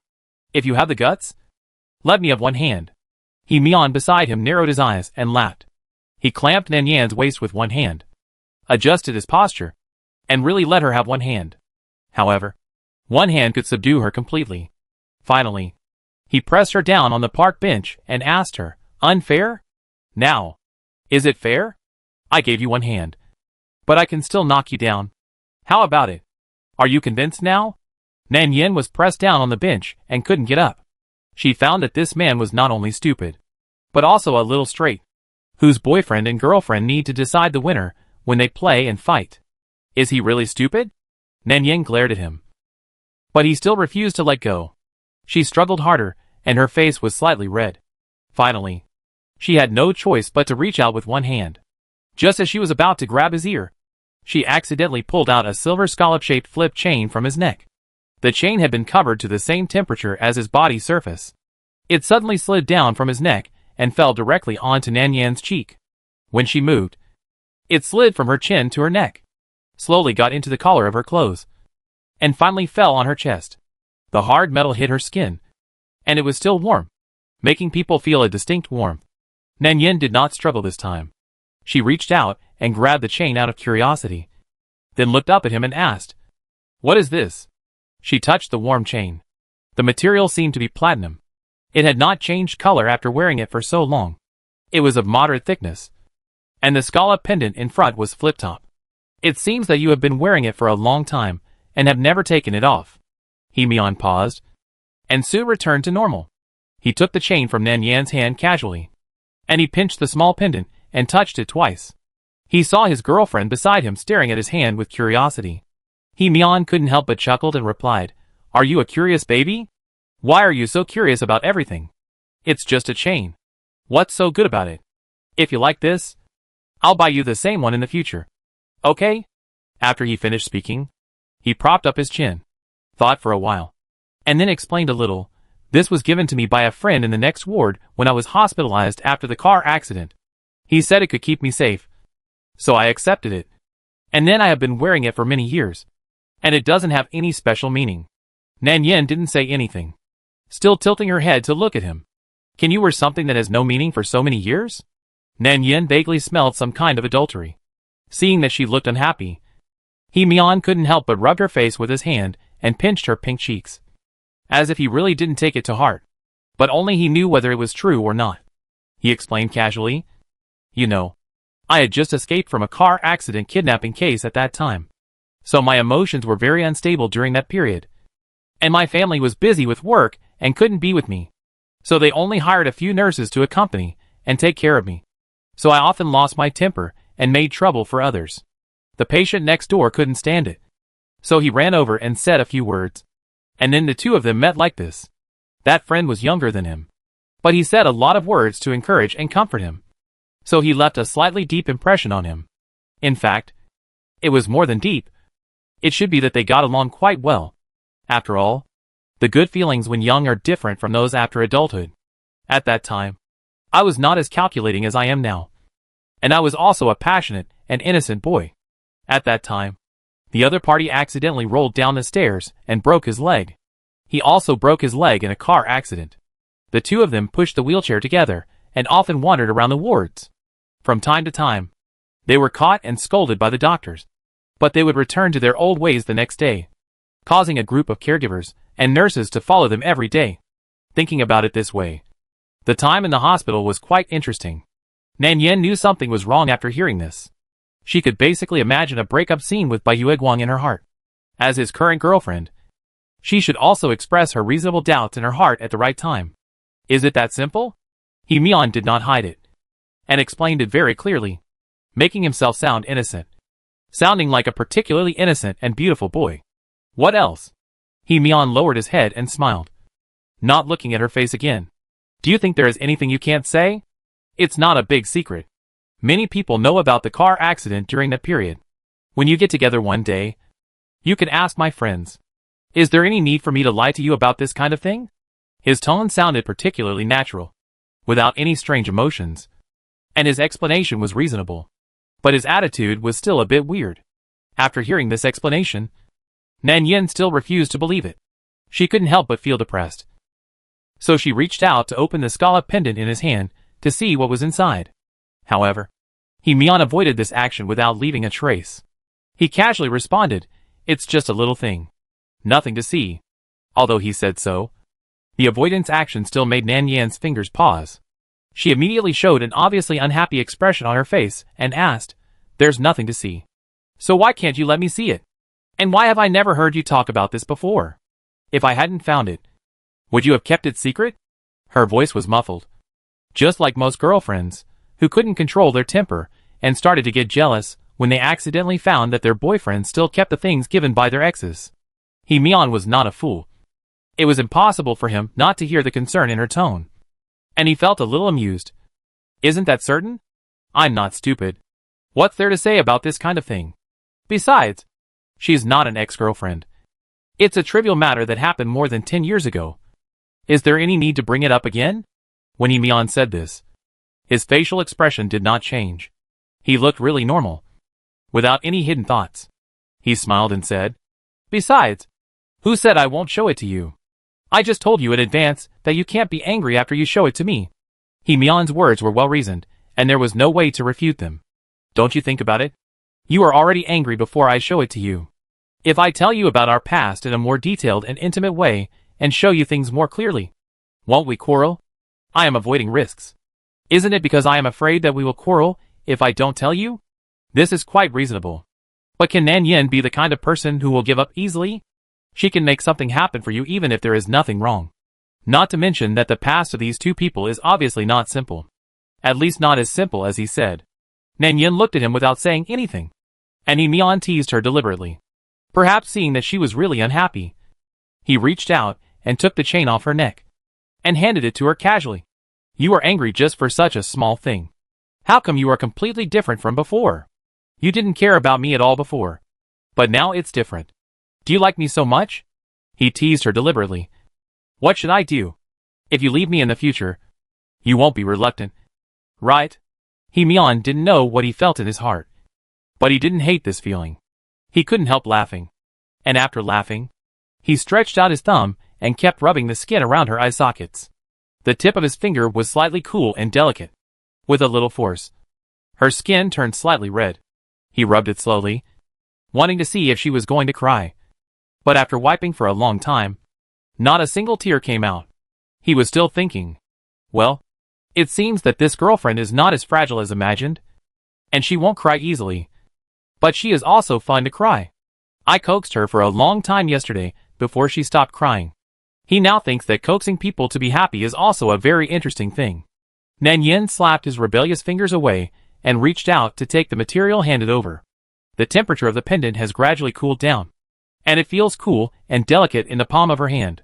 She opened the scallop pendant and saw a photo of a girl inside.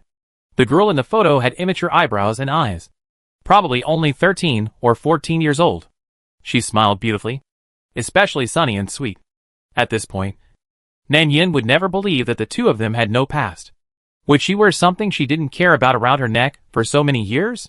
Nan Yin pursed her lips and looked up at He Mian's expression. He still looked very natural. His eyes were very calm, and there was no unusual emotion. But sometimes being too calm is also abnormal in another sense. After all, this is something that will cause his girlfriend to misunderstand. Shouldn't he be a little anxious to explain? Nan Yin remained calm and looked down at the girl in the photo. Although her eyebrows and eyes were immature, it was not difficult to tell who this person was.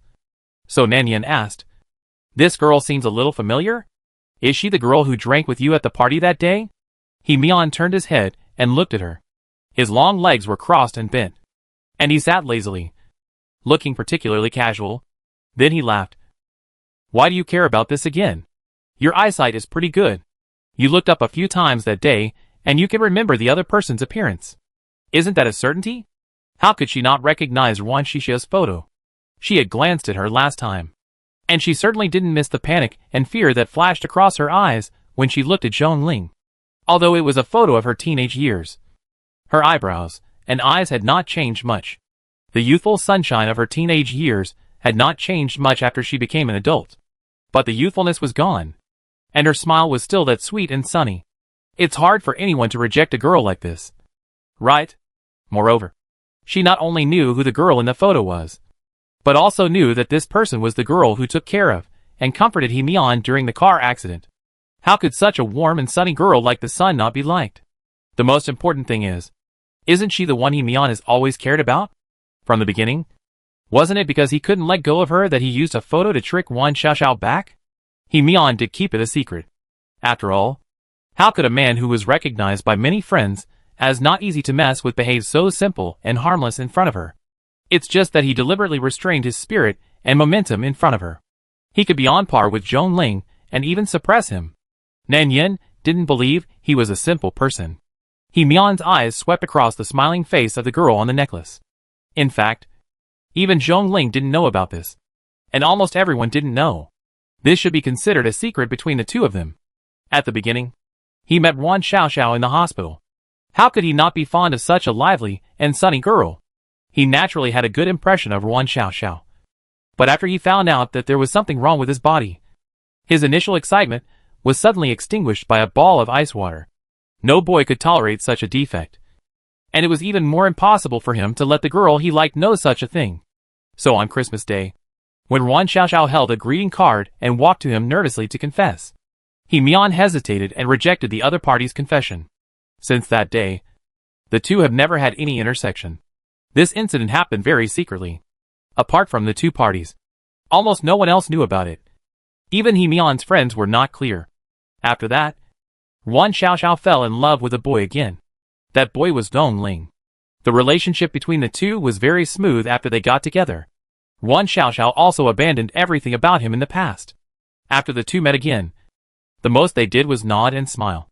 The other party treated him as a brother of her boyfriend. She didn't talk about the two of them. She also asked him privately not to tell Zhong Ling about the previous confession. She said she was afraid that Zhong Ling would be unhappy after knowing this. And she was also worried that it would be awkward for them to meet in the future. He Mian agreed. He had no intention of telling anyone about this matter from the beginning. However, since then, He Mian always felt a little unwilling in his heart, and there was a bit of helplessness in his unwillingness. His feelings for Yuan Xiaoxiao were very complicated. His initial affection was not false, but it was also true that he rejected her confession because of her flaws. It can only be said that there was no fate between the two. It was just that the other party withdrew too quickly, which made him feel more and more unable to let go. Perhaps there was a certain regret and unwillingness in a corner of his heart. After that, Mian was always in a careless state when facing feelings. He didn't think that there was any overly close and reluctant relationship between him and Ruan Xiaoxiao. But the first heartbeat in youth was indeed unforgettable. After learning that she had broken up with Zhong Ling, Mian didn't know what was wrong with him.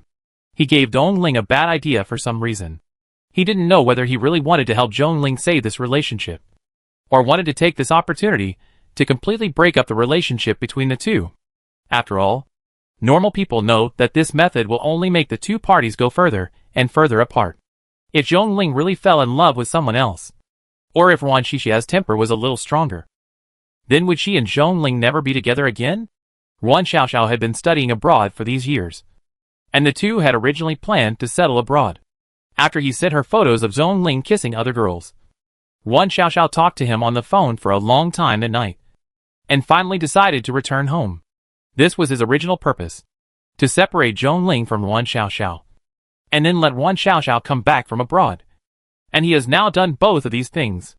Even until now, no one can still detect that he was pushing it privately. In fact, he has prepared a lot of plans. However, during these plans, some minor problems occurred. For example, he found that his body was not completely broken, but he needed some stimulation to slowly recover. It happened that at this time, he got entangled with Wen Nanyan by mistake. It was an accident to date Wen Nanyan, but the accident did not mean that he deliberately played with the other party's feelings. Although he was not a good person, he would not deceive a girl's feelings, especially such a gentle and kind girl, who would not make people feel bad. Although there were some minor frictions between the two at the beginning, he couldn't help but like her after a long time of contact. He liked her a little because she was indeed a very likable girl, but he could only say that he didn't like her that much and had other requirements for her. When love is mixed with many things, it may become less pure. He has a limit in his heart. After breaking up, he will try his best to compensate her for whatever she wants, but it is limited to some material needs. The most important thing is, isn't it like this when you are in love? He always feels that love and marriage are two completely different things. If you are in love, just be happy. As for marriage, he has not considered it yet. It should be said that he has never thought about it from beginning to end. He estimates that if he posts this behavior on the internet, he may be called a scumbag. Why do you want to fall in love with someone if you don't want to get married? But the fact is that many couples in love will eventually break up due to various problems, and will remarry with other people. So in a sense, he is just an ordinary normal person, but he met a very gentle and good girl, which magnified his inherent scumbag attribute countless times. So he has tried his best to accommodate and make up for her. During this period, he has also done a lot of things to please his girlfriend. If it were normal, he would not have this patience to treat girls who like him. But to be honest, he had never dated anyone before. This was his first time to date a girl who was 6 or 7 years younger than him. He felt that he had done a good job. After all, he did a good job in taking care of her. But in matters of love, whether you are sincere or not, you don't need to be too careful. After getting along for a long time, it is easy to be noticed. Nan Yen could clearly feel that this person was absent-minded. How should I put it? Although Mian seemed to be very good to her, it was completely because of some needs that he had to compromise. It was obviously different from wanting to be good to someone from the bottom of his heart. Maybe this guy likes her a little, but that love is probably not much. And it is the kind of state that can be abandoned at any time, especially after Nan Yen recognized the girl in the photo. He seemed to be reluctant to talk about this topic, but the more he didn't want to, the more Nan Yen insisted on asking, "Do you like this girl?" Mian turned his head, raised his eyelids slightly, and glanced at her indifferently. His expression actually changed slightly. Nan Yen could even feel the change in his momentum, but he still held back and said, "Why ask so many questions? Can't I ask?" Nan Yen didn't seem to expect him to answer like this. The force holding the chain tightened instantly, and a bit of grievance appeared on her face. "Have you forgotten that I'm your girlfriend now?" Mian couldn't help laughing when he saw her like that. He stretched out his hand and pinched the soft flesh on his girlfriend's cheek. He seemed to be in a good mood. "How dare I? Then I tell the truth. Will you be angry?" Nan Yen slapped the hand away and glared at him. "You tell the truth first." "Okay, I'll tell you." Mian raised his hands in surrender. He lowered his voice. It was obviously normal. But Nan Yin heard a little grievance from it. But his eyes were particularly sincere. The process of the matter is actually quite simple. Brother was beautiful when he was young. This little girl was attracted by his appearance. She was rejected by brother, and turned around to be with brother's good brother. He pinched her fingers as he spoke. And his tone was very contemptuous. This kind of person is a typical revenge mentality. Although I can't get your body, I can get your brother. Dear girlfriend. Now you understand? I really don't have any private relationship with her. Nan Yin couldn't help but look at him suspiciously. Are you telling the truth? Why do you sound so unreliable to me? Didn't you pursue someone but get rejected? And then you were alone and sad. Crying? He meowed. How is it possible? What kind of image do you think of my brother? He is still sad. Is he so unambitious? It's impossible for him to cry. And he will never cry in this life. Nan Yin grabbed a strand of hair on the side of him, pinched his face and asked again. Are you telling the truth? Are you lying to me? He meowed, patted the Peppa Pig on his arm, and then handed it over to Guarantee. Of course it's true. More real than pearls. It was indeed true. He didn't lie. But he didn't deny the question Nan Yin asked at the beginning. After all, he still didn't forget the little girl who comforted him in the hospital at the beginning. Nan Yin could see through his avoidance. But if he didn't plan to break up for the time being, she would continue to play with him. After all, now was not a good time to break up. And she couldn't just hold on to him over such a trivial matter. There would always be a chance to settle the score in the future. Chapter 202. Although he justified the story of his ex that ended in vain with a few words, he Mian still clearly felt that his girlfriend was angry. He knew that she was jealous and cared about him. And she needed to be coaxed. He searched the internet for a lot of video suggestions. For things like love. Most people are confused by the parties involved. But the bystanders are clear. And it is easy to talk without feeling any pain. When he gave bad advice to others before, he had a lot of crooked ideas, one after another. Especially thinking that coaxing a girlfriend is not an easy and simple thing. But now it's really his turn.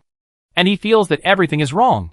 So he Mian, who was uncomfortable all over, couldn't sleep in the middle of the night, and asked under a video of a certain emotional mentor, what should I do if my girlfriend is angry because of a girl who is not an ex? As a result, a row of comments below advised him to break up. And he Mian was so angry that he almost threw his phone. What kind of shit are they? Don't they know that if they persuade people to break up, they will be struck by lightning? Others said, brother, I really sympathize with you. This kind of girlfriend is really too ignorant. I sincerely suggest that you change one quickly. Change it to me. I will teach you a lesson, and you will be sensible. The guy above is shameless. Brother, don't listen to him. If the ex doesn't count, then this matter is definitely too much for the girlfriend. How can you date a dog man with an ex? Pretty sister, come and talk to me. I have no ex. No first love. I am a macho man who has been single for 15 years. Located in XX city. I don't smoke, drink, go to nightclubs or dance. I have a good personality. And I earn 25,000 yuan a month. I beg you to have mercy on me. Damn. He Mian couldn't help but utter a curse word. After that, a row of comments were all self-introductions, which made he Mian's heart choke. What kind of shit are these? What a mess, they say. Not a word is worth listening to. They deserve to be single for life. In fact, he Mian has never coaxed anyone. He took Nan Yin to eat, watch movies, and go to the amusement park. Those are things that normal couples in love would do. Those are not coaxing at all. He tried his best. But it was not particularly hard. The main reason was that his girlfriend liked him too much. Normally, she would throw herself into his arms and kiss, touch, and hug him without any coaxing. I don't know if she was sure that he couldn't do anything to her. So she was particularly unrestrained when getting along with him. So, he didn't really coax anyone. After all, the things he did with her were very ordinary. And they were not even special. And before, his girlfriend was unhappy because of others. Not because of him. But now, the reason why his girlfriend was unhappy was indeed because of him. The most important thing is that she is still jealous. And a jealous and angry girlfriend is not easy to appease. He Mian looked through it several times before he finally saw the comments and rumors given to him by the online emotional mentor. Sure enough, the emotional mentor's advice is different. And it is much more sincere and reliable than the stuff of a group of single dogs. The man said, if the girlfriend is angry because of an unfounded ex, then the man must have done something that is misleading, such as keeping the ex's things, or accidentally revealing his attention and care for the ex. This is true. He did keep the chain given to him when he was young. So Hee-Mian frowned and gave the instructor a reward, which was more than twice the amount of orders he received in a month. The emotional instructor looked at the reward balance on the screen, blinked and closed his eyes, and thought he was dazzled. He was so excited that he immediately jumped out to give him more advice. Brother Taeo, listen to me. If you care about your girlfriend very much, I suggest you pay more attention to her. This kind of care does not care about how much money you spend or how much time you spend, but how much weight you have on her in your mind. For example, on the anniversary of the two people's relationship, make her a cake by hand, or cook for her on her birthday. A house husband will make your girlfriend love you more. Brother Taeo, do you need a long-term emotional consultant? I can provide you with emotional consultation in real time. Hee-Mian's hand trembled, and he made a stroke. No. Thank you. After reading for a while, Hee-Mian felt that what this person said made sense. So he gave him another reward. Many people shouted that the rich man was awesome, and then began to give serious suggestions. Hee-Mian flipped through it twice, and they were all similar suggestions and ideas. He directly exited the mobile phone interface. To be honest, he has been dating his girlfriend for more than a month. His girlfriend is busy with exams recently, so she will not go to the club for the time being. But when she is free, she will still go to the nearby cat cafe to work part-time. Hee-Mian wanted to give her money directly at first because she was so hard-working, but he was rejected several times. He also knew his girlfriend's temper. After all, they are a serious boyfriend-girlfriend relationship. What's the point of giving too much money for no reason? This is not keeping a mistress, which is too hurtful to her self-esteem. However, the two of them are living together now. It took him a week of hard work before his girlfriend finally agreed. And the direct reason for her agreement was not because of him, but because the house he found was close to her workplace. If you think about it carefully, he was actually a byproduct. There was no way. The environment where his girlfriend lived was too unsafe. Every time Hee-Mian sent her home, it was like passing by a horror movie scene. The lights at the intersection flickered, and there were many stray cats with green light in their eyes at the entrance of the alley. From time to time, you could hear some young people who were not doing their jobs hiding in the alley smoking and coughing. In this case, how could Hee-Mian feel at ease? He simply took his girlfriend to change houses. Hee-Mian also had a lot of real estate under his name, so the house change was easily solved. Although the two of them lived together now, they were still in two different rooms. Usually, when his girlfriend came home from get off work or finished her homework, she would sit on the sofa and watch movies and play games with him. They spent the whole weekend in such an ordinary way. He felt bored at first, but later he felt that it was quite interesting for the two of them to be together. His girlfriend is in two different states in front of him and in front of others. At first, Hee-Mian was very bothered, wondering why his girlfriend was not gentle in front of him. But after realizing this difference in treatment, he actually enjoyed it in his heart, thinking that only he knew the other side of his girlfriend. No one would dislike being the only one treated differently by his girlfriend. Even he could not avoid the smug thoughts after his vanity was satisfied. He actually discovered a long time ago that his girlfriend is actually quite noisy and cute. But now, such a cute and noisy girlfriend is temporarily unwilling to pay attention to him. This contrast makes him unhappy. Now when she comes home from get off work, she pretends not to see him and doesn't throw herself into his arms. Sometimes, habits are really an inexplicable and terrible thing. He found that since he fell in love, many of his habits have been changed without a sound. At least now at home, he won't smoke anymore. There is no way. He can't let his girlfriend smoke with him. Every time he sees her frowning and coughing, Hee-Mian feels inexplicably embarrassed. In addition, he finds that he is quite willing to be nice to his girlfriend now. But now, his girlfriend has ignored him for 3 days. For this matter, Hee-Mian has been tossing in the kitchen all day today. He listened to the advice of the emotional mentor in the video, counting the days. Today is the 36th day of his relationship with his girlfriend. He has to give her a big surprise anyway. After a busy day, he finally came up with something. When the girlfriend finally came back from her part-time job, she saw her boyfriend jumping up from the sofa the moment she opened the door. She glanced at the silly dog on the sofa. She had originally planned to ignore him, But he didn't know what was wrong with him today. He rushed towards her as soon as he entered the door like a mad dog. This guy is really shameless. The Cold War is completely a matter of mood. He used to have a Cold War with others when he was unhappy. But it was always others who came to flatter and coax him. He really has never done such a humble thing to coax others. You are finally back. Mian rushed over and hugged her. Nan Yen hadn't even put on her slippers yet. But she was hugged so tightly that she was immediately unhappy. Let go. Mian knew that the man was still angry when he heard the tone. He rubbed his head and lowered his voice to coax her. Girlfriend, are you still angry with me? Otherwise, you can bite me twice to vent your anger. Which is better than you always ignoring me like this. Nan Yen was disgusted with pushing his head, but couldn't push it away. This man was so tall and long. And he insisted on putting his head next to her neck. The two of them were pressed against each other, squeezing Nan Yan's whole body backwards. She took a few steps back, and was accidentally pressed down on the sofa on the side by him. Pressed firmly. Nan Yen immediately glared at him. Very angry. Her face slightly red. Get out of here. I don't want to talk to you now. Hiss. You press my hair. Mian reached out, and took out the hair from behind her. He was really a little upset and aggrieved now. So he opened his arms, and hugged her tighter. Damn. Why is it so comfortable to hug my girlfriend? Why didn't he think his girlfriend was such a thin and soft creature before? She's so cute even when she's angry. I told you that I couldn't say it. But you insisted on telling me. Now, I told you the truth. But you really got angry after hearing it. Can you blame me for this? This guy is not an ordinary person when he is thick-skinned. He just hugged her, and refused to let go. I told you to avoid risks. But you refused to listen. Now you don't want me to hug you. You haven't paid attention to me for 3 days.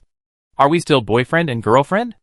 After Mian finished speaking, he felt a little annoyed. He really believed her lies that day. If he didn't say it, she would think he had something to hide, and deliberately refused to say it. But if he told the truth, she would be angry about his unwarranted intimacy with other girls. This is really a headache. Nan Yen didn't care how entangled he was in his heart.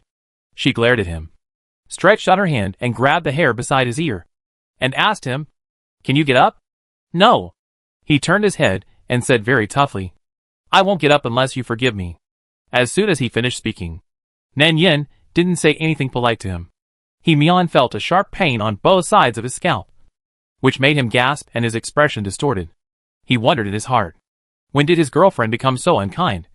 She pulled out a handful of his hair. Is he going to be bald at such a young age? Pull it if you want. Anyway, you have to take half the responsibility for my baldness. Mian was unforgiving. Hugged her waist with both hands. Almost strangled her. And put his black head directly on her neck. Rubbing it again and again. Making Nan Yen so angry that she slapped his face. What are you doing again? It's so heavy. Mian apologized to her again. I'm serious. Yen. If you are unhappy, tell me. I will apologize to you. I'm sorry. I was wrong. But between me and her, it's nothing. I was still young at that time. How could I understand such things? Can you please not ignore me? As he spoke, his tone became more serious. You have been ignoring me these days, which makes me feel uncomfortable.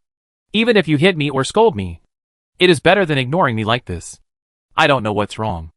Anyway, I am not happy now. Nan Yen still didn't want to pay attention to him. You apologize very smoothly now. But is it enough for you to just say sorry? Your attitude that day was not so good. Also, you are so heavy that I can't breathe. Get up quickly. If you don't get up, I will really be rude. Mian was really helpless now. He had no idea that his girlfriend would be so petty. He didn't know what happened at the time. He didn't know if he was guilty or something. He just didn't want her to know about these things. Maybe his attitude and tone were a bit bad. But he didn't lose his temper with her.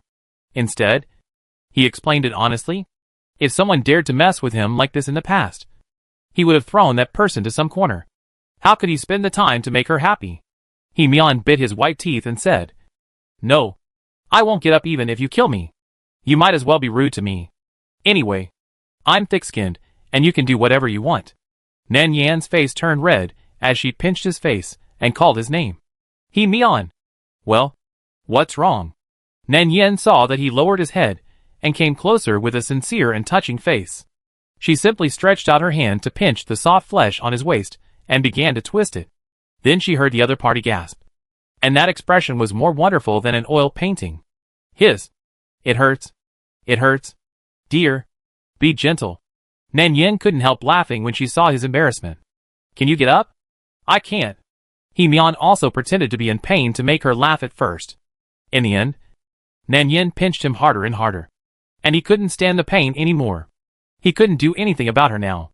As a grown man, he couldn't bully his girlfriend. The two of them struggled and played around on the sofa for a while. Nan Yin was pressed down and struggled so hard that her face turned red.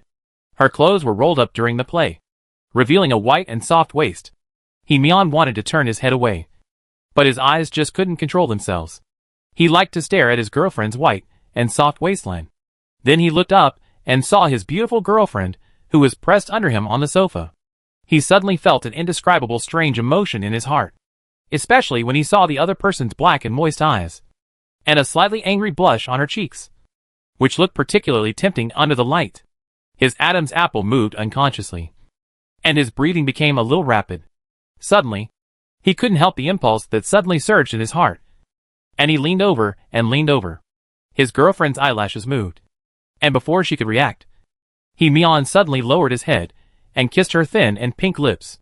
He found that his heartbeat was a little fast, which was a little different from the previous tentative feeling. Nan Yin didn't dodge this time. After all, this was the first real kiss initiated by the other party since they fell in love. After they confirmed their relationship in the car that day, they seldom got close to each other. It's not that they didn't get close to each other, but at most they just kissed each other on the cheek and hugged each other. Especially during this period, Nan Yin could almost guess that even though He Mian always thought that he would break up with her sooner or later, he always kept saying that he didn't like her much, and he always wanted to take the upper hand, thinking that he had to take the leading role in this relationship.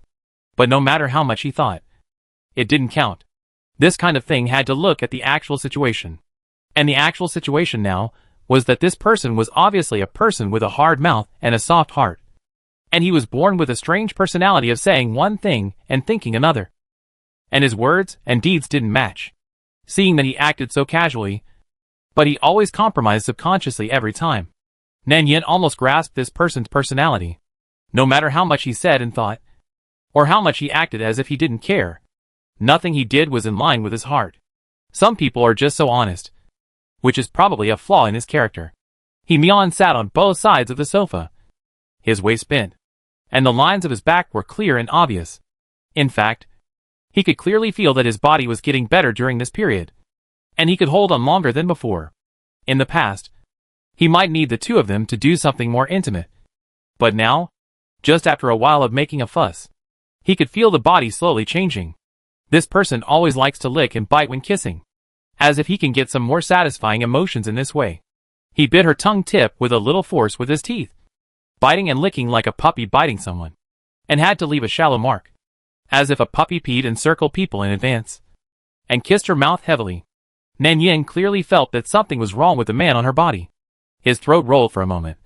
His breath was completely held, and a thin layer of sweat appeared on his forehead. When the hand slowly moved up along the waistline, it was slapped away by Nan Yin. She finally pushed the man away, wiped the slightest bite mark on the corner of her mouth, and couldn't help but glare at him. Are you a dog? Why do you always like to bite people? He Mian only felt that an invisible fire was burning from his body, burning his whole body, as if all the water in his body had turned into steam and was bubbling out. And the girlfriend in his arms was particularly comfortable to hold in his arms. He was not angry when someone slapped him in the face. He leaned over and kissed her lips, and replied confidently, "Yes, I am a dog. Don't you know?" After he said that, he suddenly leaned forward, lowered his head, and began to sniff around her neck. He looked like he was smelling her scent. Very seriously. His hard hair rubbed Nan Yin's neck, which was itchy and a little painful. Nan Yin only wanted to say one thing about this. No wonder she always felt that this person was a dog. It turned out that he was really a dog. Nan Yin couldn't help laughing, but she didn't want to forgive him so easily. So she simply rolled her eyes and said honestly, "What kind of animal are you?" It was originally just a joke, but after asking, she saw her boyfriend frowned and straightened up from her. Suddenly, She could see the open collar and the strong chest with a glance.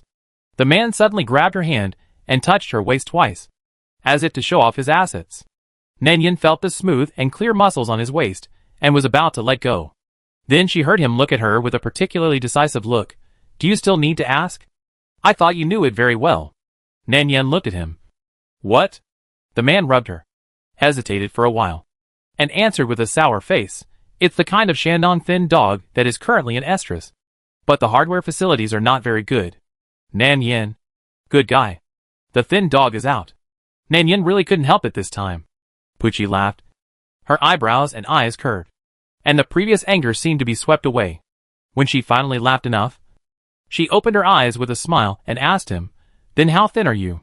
The thin boyfriend on the other side had a gleam in his eyes when he heard this, and his breathing suddenly became heavier. He touched his girlfriend's hand and tried to move on, with a look of desire and greed. Dear, this kind of thing has never been measured. You may need to measure it yourself. How about it? Do you want to give your boyfriend a shot? As soon as she finished speaking, she was slapped on the head by Nanyan, and the slap hit her chest firmly, making a muffled sound. The boyfriend pretended to show a painful expression and deliberately fell heavily on her. This weight almost crushed her small body. Nanyan curled up her knees to kick him, and couldn't help laughing. Go away, then boyfriend. I won't make trouble with you anymore. Perhaps this arrogant attitude made the boyfriend's teeth itch. He couldn't do anything to her. He couldn't bite her, and he wouldn't let her touch him. He seemed to be a tool man as a boyfriend, so he simply reached out to scratch her, scratching the itchy flesh on her waist. This time, the girlfriend really couldn't hold it anymore. She tried to hold it back at first, but she couldn't hold it back for more than 3 seconds before she let go and started laughing uncontrollably. Nanyan's whole body began to twist and struggle instantly, slapping his chest with both hands, turning and shrinking back, trying desperately to avoid it but couldn't. In the end, she laughed so hard that tears came out, and she couldn't help scolding him. Asshole. You are shameless. Bullying people. Then don't be angry. Okay. He still remembered the most important thing between the two of them, and he couldn't forget it. How could Nanyan easily forgive him? She was still looking for an opportunity to blame him and break up. I won't. You have treated me like this. Can't I be angry? Bastard. You bully people. Himian replied. What did I do to you? She couldn't stop laughing and her body began to tremble. But the difference in their body sizes made it impossible for her to struggle. Nanyan laughed until her stomach hurt, and she pressed him tightly. Let go. Let go. Himian. Ha ha ha. Don't tickle me. Bastard. Let go quickly. If you don't let go, I'm going to break up with you. Finally, she couldn't help it anymore, and threatened without hesitation. It was originally just a joke, but when a conflict occurred, subconsciously threatening someone with breakup made it sound a little harsh to people's ears, and it was easier to arouse the other party's anger, especially when the boyfriend's temper is not that gentle. Originally, Himian saw that she was unwilling to let go, and was about to let go after tickling her twice. But when he heard this sentence, the finger that he Degongzi was about to retract stopped again, and the black eyes stared at her, and narrowed strangely again. Himian looked at her, and he found that he was really unhappy when he heard this from her. Break up? You want to break up with me now? Why? Didn't I apologize to you? Himian naturally couldn't agree. Not only did he not agree, he found that he felt more and more uncomfortable in his heart. He was busy all day preparing to surprise her and make her happy. But this person suddenly said break up, which caught him off guard and disrupted all his carefully prepared steps. He was not the kind of patient and good-tempered person, and he didn't think he had done anything too much in this matter. She asked him about the past, and he told her the truth. But after he told her, she was unhappy again. It was such a simple matter. Why did they fall out to the point of breaking up? Himian found that he was still thinking too simply, and he didn't understand women's minds and logic at all. Nanyan's eyes were full of water, and tears came out from being tickled, seeing him squinting his eyes and looking like he was unwilling to give up. She was also a little angry, so she simply laid out the words clearly. Why can't I break up with you? Do you really think I can't see it? It's obvious that you are not serious first. You are always so casual with me. In the end, if it weren't for that part of your body, would you really be with me? Himian paused, but I didn't force you. He thought they were together voluntarily. This made Himian's brows frown visibly. He thought she was joking at first, but his girlfriend's repeated mention of breaking up made him a little upset. This time he got up from her and sat next to her, with a cold expression, and looked a little unhappy. After all, he was a rich man who had been flattered and coaxed since childhood. He looked at her with a little indifference just now. He was not the kind of person who could be patient, because he had been humble for a long time and said a lot of nice things. But his girlfriend was still upset with him because of this unfounded ex. He didn't know what he did wrong. After all, during the relationship with her, he was sure that what he did was to accommodate her. But his accommodation was exchanged for the other party's further demands. Even if he was with her because of her physical defects at the beginning, it was not forced by him. She agreed to it herself, and she could clearly refuse him. Why did she look so hurt by him when she exposed this problem? He asked himself that he had not done anything to let her down during this period. What did she mean by this? Did she regret it? Did she regret being with him? Hee-Mian sat back. He didn't know why. When he thought about this, he felt a little irritated. His face no longer had the intimacy he had deliberately shown before. He turned his head and looked at people mistily. His aura was also quiet and indifferent. He seemed to have become a different person. Nan Yin finally saw his true face now. She finally gave up her inefficient and low posture and showed her true face. He looked up at Nan Yin. Although he was slightly irritated, he still restrained himself from losing his temper. I didn't force you to be with me. Yan Yin. Are you sure you want to go to this extent because of a small, unfounded thing? Nan Yin deliberately kept silent, but not speaking at this time meant tacit consent. Hee-Mian was indeed thinking in the wrong direction. A trace of annoyance flashed across his eyes, which were usually emotionless. Why don't you speak? What do you mean? I've already apologized to you. Why do you keep holding on to this? Or do you regret it? So you want to break up with me? Nan Yin pursed her lips, and there were still some marks left on her lips from his light bites. She didn't know whether she was angry or sincere. Suddenly she looked up at him and said, Yes, I regret it. I'm different from you. I just want to find a boyfriend who can marry me in the future, and we can live a peaceful life together in the future. I don't want a boyfriend like you who teases me all day and is not reliable at all. Hee-Mian's face instantly became uglier after hearing this. He didn't know how she saw that he was unreliable, but what she said obviously made him very unhappy. So? Hee-Mian sneered. He suddenly reached out and grabbed his girlfriend's wrist, pulling her over, his dark eyes looking straight at her. Have you forgotten that you were the one who approached me first? And you said you liked me? So I was with you. What do you mean now? You want to run away after playing? Nan Yin bit her lip, raised her eyes, and looked directly into the other's eyes, as if she was angry. Anyway, you don't like me that much. If that's the case, then why don't we break up as soon as possible? There was a brief silence in the air. Hee-Mian's face changed slightly, but his eyes were still fixed on Nan Yin. Listen, when Nan Yin, love is a matter between two people, and so is affection. It is not up to you alone to decide. Nor can you start it when you are happy and end it when you are unhappy. When Hee-Mian said this, he felt more and more annoyed. There was an inexplicable emotion that kept surging in his heart, making him want to lose his temper. I know you were unhappy because of what happened a few days ago. I can tell you very clearly that there is no past between her and me. You can't sentence me to death for a false thing. But what you said now makes me very angry. Chapter 203. Don't you think you are too much for saying this? It was obviously you who were not serious enough in your attitude first.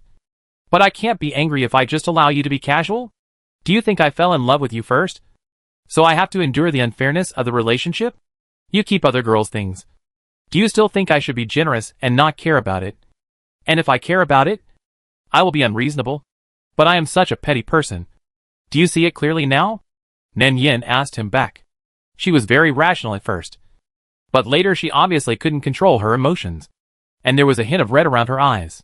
When Hee-Mian saw her slightly red eyes, and heard her say that she was stingy and petty, and that she cared about the things given by other girls on him, his originally irritable mood was strangely smoothed out a lot. He didn't know what was going on. It sounded a bit unreasonable, but he didn't think there was anything particularly excessive. But he still asked, So, you are still angry about this? Just because of such a small thing? You want to break up with me? Nan Yin pursed her lips. Her lips were obviously a little pale, and it can be seen that her mood is not very stable now. when she heard him talk about this matter in such a casual tone. She subconsciously replied, "So what? You know that there is a difference between us. I don't have so much time and energy to play love games with you." Nan Yin raised her eyes and looked directly at the person in front of her. The more she talked, the more she felt wronged and sad. And in the end, she even cried. Instead of making it difficult for myself to break up in the future, it is better to break up quickly while the relationship between the two is not that deep, so that I won't be upset all the time. When Mian first heard her say yes, he didn't have any other emotions in his heart. He even thought that if she really cared about this matter, he could promise her that he would never have any involvement with Wan Xiaoxiao in the future. In fact, it's not just in the future. He didn't have much involvement with her in the past. After all, it was just a small matter many years ago. Mian really didn't expect her to care so much this time. But before he could say anything, he heard what she said next. The meaning of the words was very clear, and it was clearly that she wanted to break up with him. Mian's face obviously turned cold. He didn't know why. As long as he heard her threaten to break up casually, he felt a burning anger in his heart, making his emotions more and more difficult to control. And his irritability and discomfort in his heart became deeper and deeper. And the anger that had been in his chest was finally suppressed at this moment. He turned to look at the person beside him, his dark eyes staring at her, his gaze fixed on her face, his fingers tightening around her wrist. "So, after all, you just want to find a reason to break up with me, right? But I clearly didn't do anything wrong this time, and you sentenced me to death because of a baseless suspicion. Don't you think it's unfair for you to do this? Then can you marry me in the future?" Nan Yin suddenly asked back. Her lips were bitten to a pale color, and the concern in her eyes was obvious. Because she asked this question, she stared at his face, unwilling to miss any expression on his face, as if waiting for his answer. But this question obviously made Mian stunned. He didn't know why he felt guilty when he heard this sentence. All the anger that had accumulated in his chest stopped at this moment. He suddenly didn't know how to answer this question, because he had no expectations for marriage. There was a strange silence in the air. Nan Yin continued, tears flashing in her eyes. "Don't you understand the root of this matter? I'm just not as confident as you. And I can't waste my time dating you for a lifetime. You make me feel insecure. I care about you very much, but I don't have a home. I really hope I can have one. Don't you understand what I mean? You have never thought about marrying me from the bottom of your heart, right?" Mian's face suddenly became ugly when he heard this, and all the questions and rebuttals were swallowed in his throat. He didn't know if it was what he had said before, or the attitude he showed that made her realize something, but she just caught this point. Only this point. No matter whether he did anything wrong in reality, in her eyes, he was already guilty of a capital crime. It's just that marriage is not as simple as saying it, nor can it be concluded with a casual promise. Marriage is not as easy as imagined, and it's still so early now, and no one can predict what will happen in the future. Mian pursed his lips. He suddenly didn't want her to know his true thoughts at this moment. Maybe he didn't dare. If she really knew that she rejected marriage in her heart, she would definitely not be willing to be with him again. Mian tried his best to calm the dullness and discomfort in his chest, turned his face away, and explained to her, "Don't you think it's too early to say such things now? Yan, you are still very young. Have you forgotten that you still have a lot of things to do?"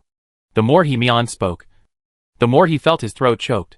"Also, we have only been together for less than 2 months. Marriage is not as simple as you think. Can't we talk about the future later?" Of course, Nan Yin couldn't compromise. But it's not time to break up now. Even if she wants to break up, she has to put the blame on him. She is just trying to express that she is just emotionally unstable due to anger. She struggled to break free from his hand because of his perfunctory words. She couldn't hold back her tears. She looked angry and annoyed. "I don't want to talk to you about the future. I only care about the present. Now I am angry and sad because of you. Since there is such an opportunity, why not end it early? It is better than being sad in the future." "I don't agree." Mian really didn't understand why this man was so stubborn.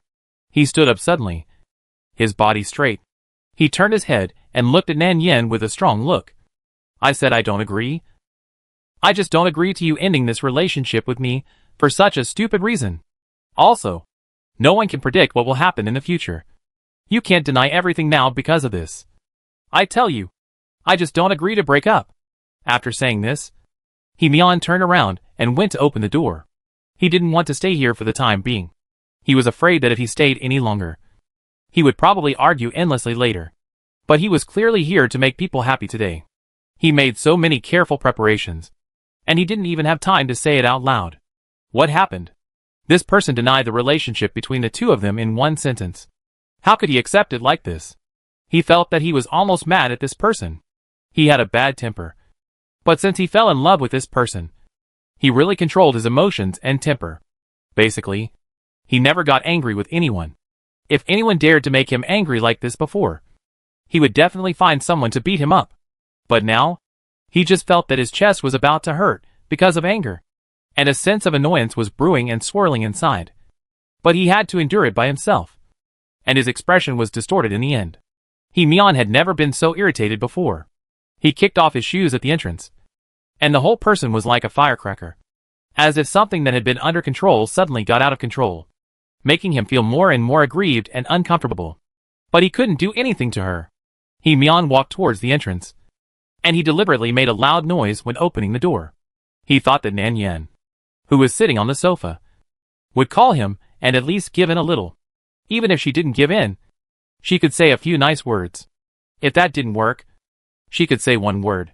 He even thought in his heart that as long as she called him and gave in a little, he would immediately forgive her, and this matter would be completely turned over.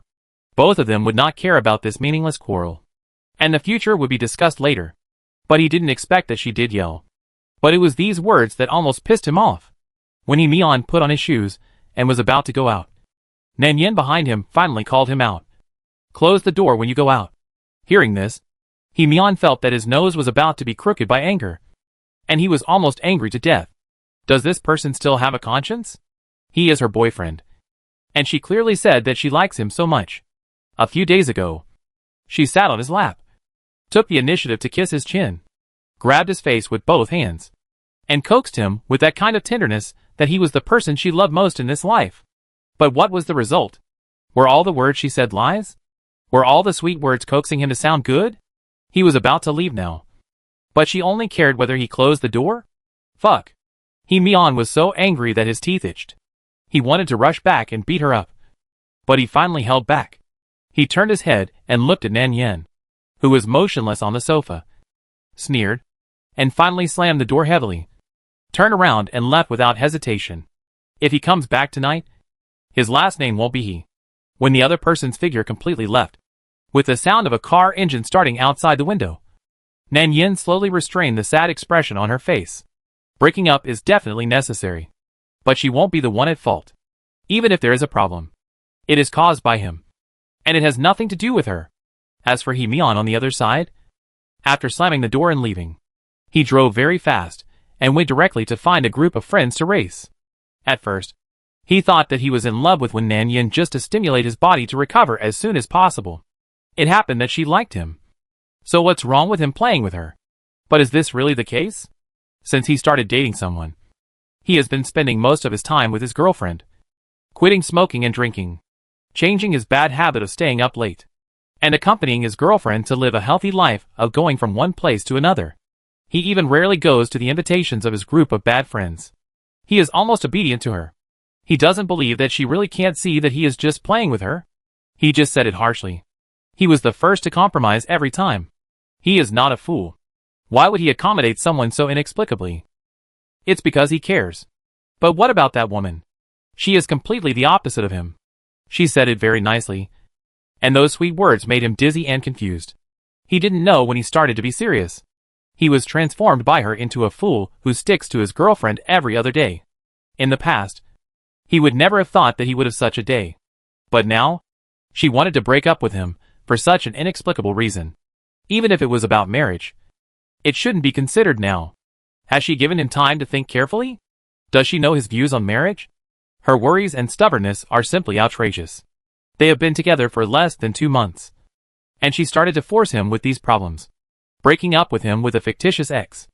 In terms of cruelty, can he compare with her? Mian was really a little angry this time. He made a phone call and quickly invited a group of friends to go racing in the suburbs.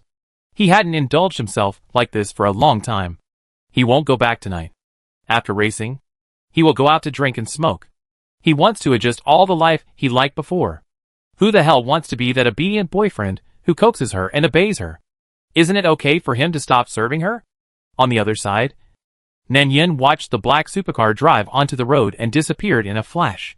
She didn't even need to guess. The guy must have gone out to drink with his friends. He must have been very angry. Nanyin felt calm and even wanted to laugh. But even if she laughed, such people were not worthy of sympathy. She had to think about how to make this breakup drama more embarrassing. Nanyin walked to the living room and realized that something was wrong with the balcony.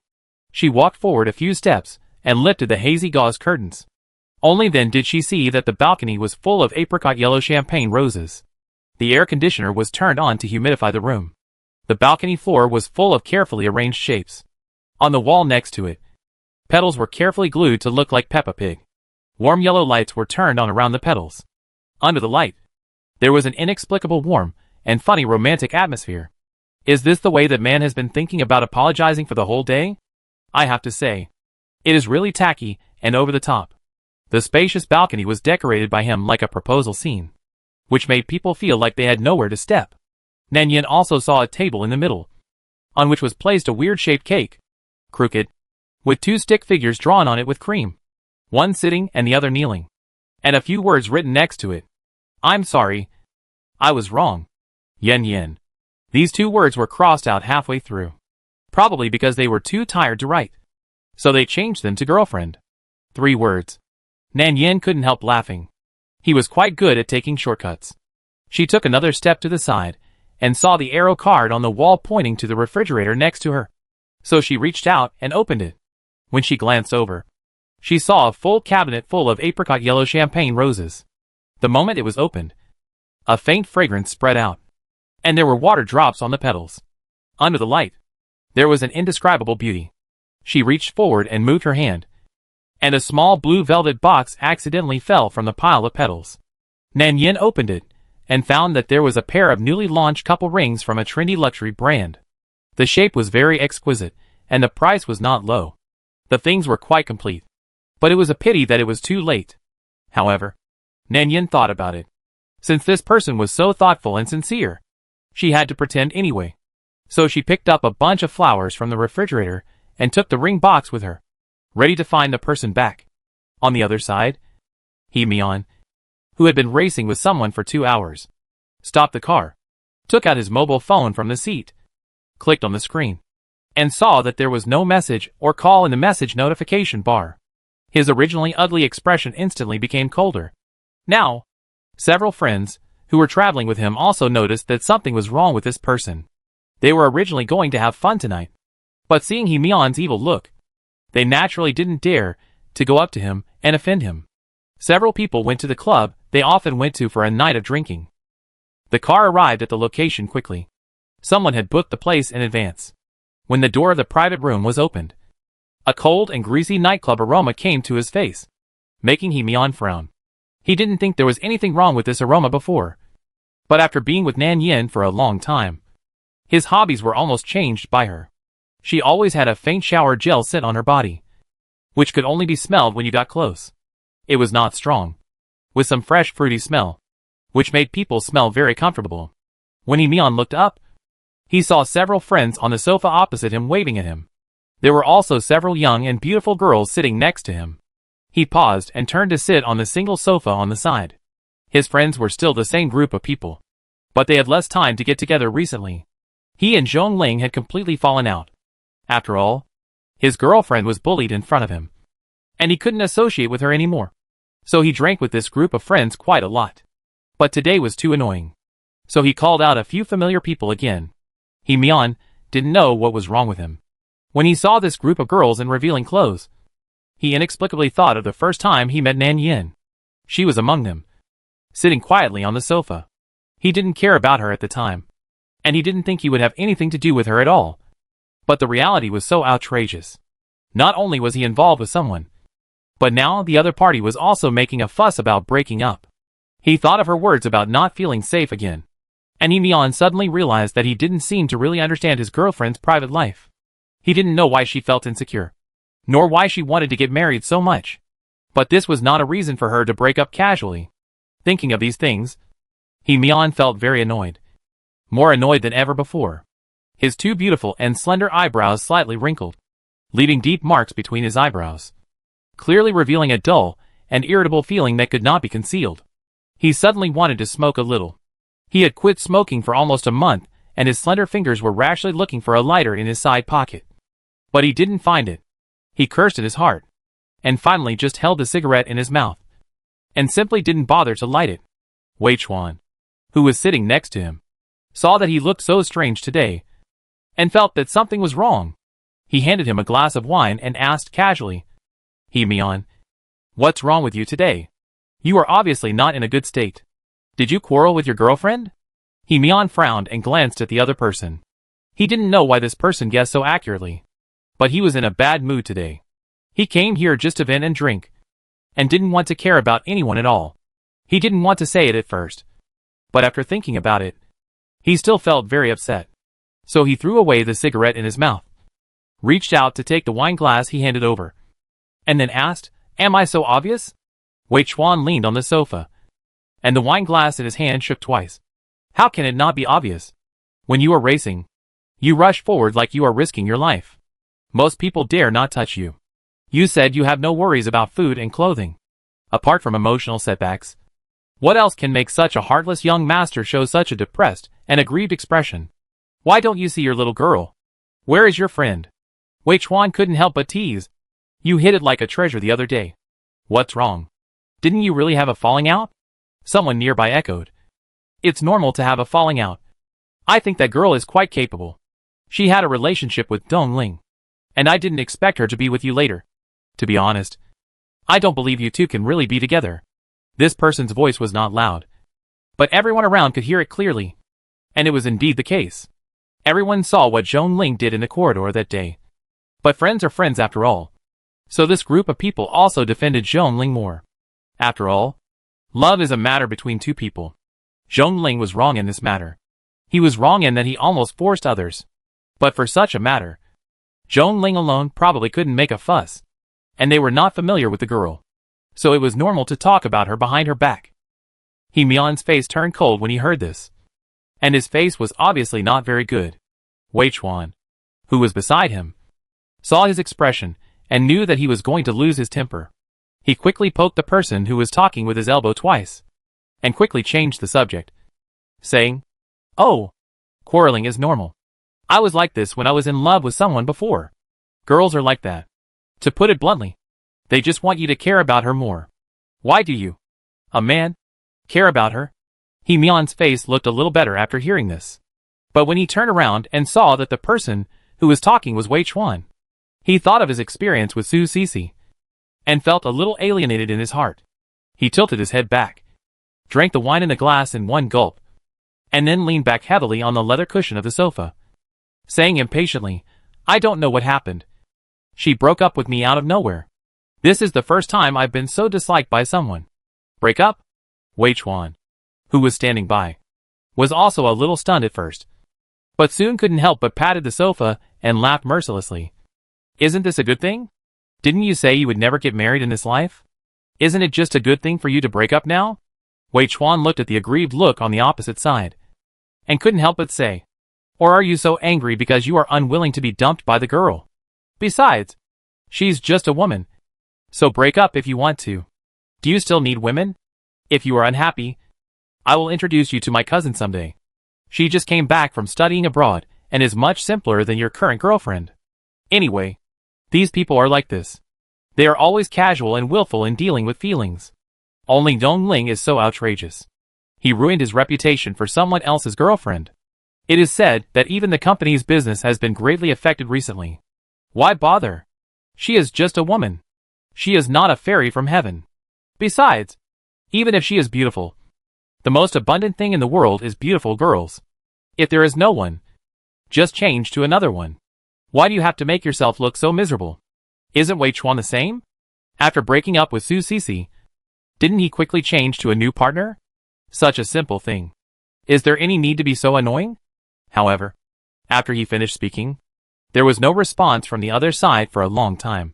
He turned around and saw Mian frowning and wondering what he was thinking. He felt something was wrong. This guy's personality is indeed a bit weird. Maybe it's related to the car accident he had in his early years. He often loses his temper for no reason. And then gets better for no reason. He said again. What's wrong with you again? Hee-mian was very annoyed and took another sip of wine. Nothing. I'm a little annoyed.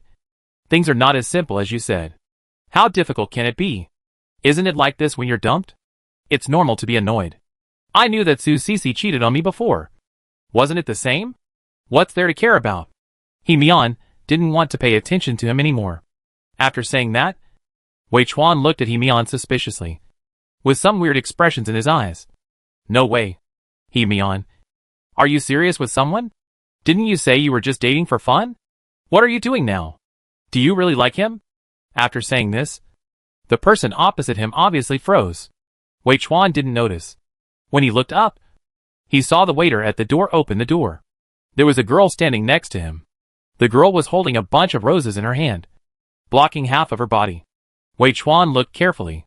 Wasn't this the girlfriend that Hee-mian said he wanted to break up with? He was about to raise his hand to say hello to her. But the girl opposite waved at him and made a gesture of asking for help. Wei Chuan felt a little guilty in his heart. He didn't know if the girl heard what he just said, and he subconsciously swallowed the reminder. Forget it. When the couple quarreled and had a conflict, the girlfriend bought flowers to apologize. The two of them were also a loving couple. He should not get involved in it, so as not to end up in trouble. But then again, why can't he find such a considerate and sensible girlfriend? It's really hard to compare with such a gentle and lovable girlfriend. Even he can hardly resist being moved. He turned his head and looked at Hee-mian across from him. He wanted to use his eyes to remind him. But the man still had a lifeless expression on his face and was unaware of the movement behind him. He didn't know where he found a lighter. And the cigarette that hadn't been lit before was finally lit. The back of his hand rested lightly on the sofa, and his slender and distinct knuckles flicked twice. The smell of smoke soon dissipated, and the curling smoke enveloped the handsome face with a cold face. After hearing what Wei Chuan said, Hee-mian thought of what happened at home just now, thinking of the expression on that man's face when he said break up without hesitation. He suddenly felt a headache. This headache made his face look bad. Hee-mian exhaled heavily, and his eyes suddenly became a little cold. He didn't know whether he was being stubborn or angry. He suddenly said coldly, "How could it be possible? I just can't swallow this breath." His face was cold and pale.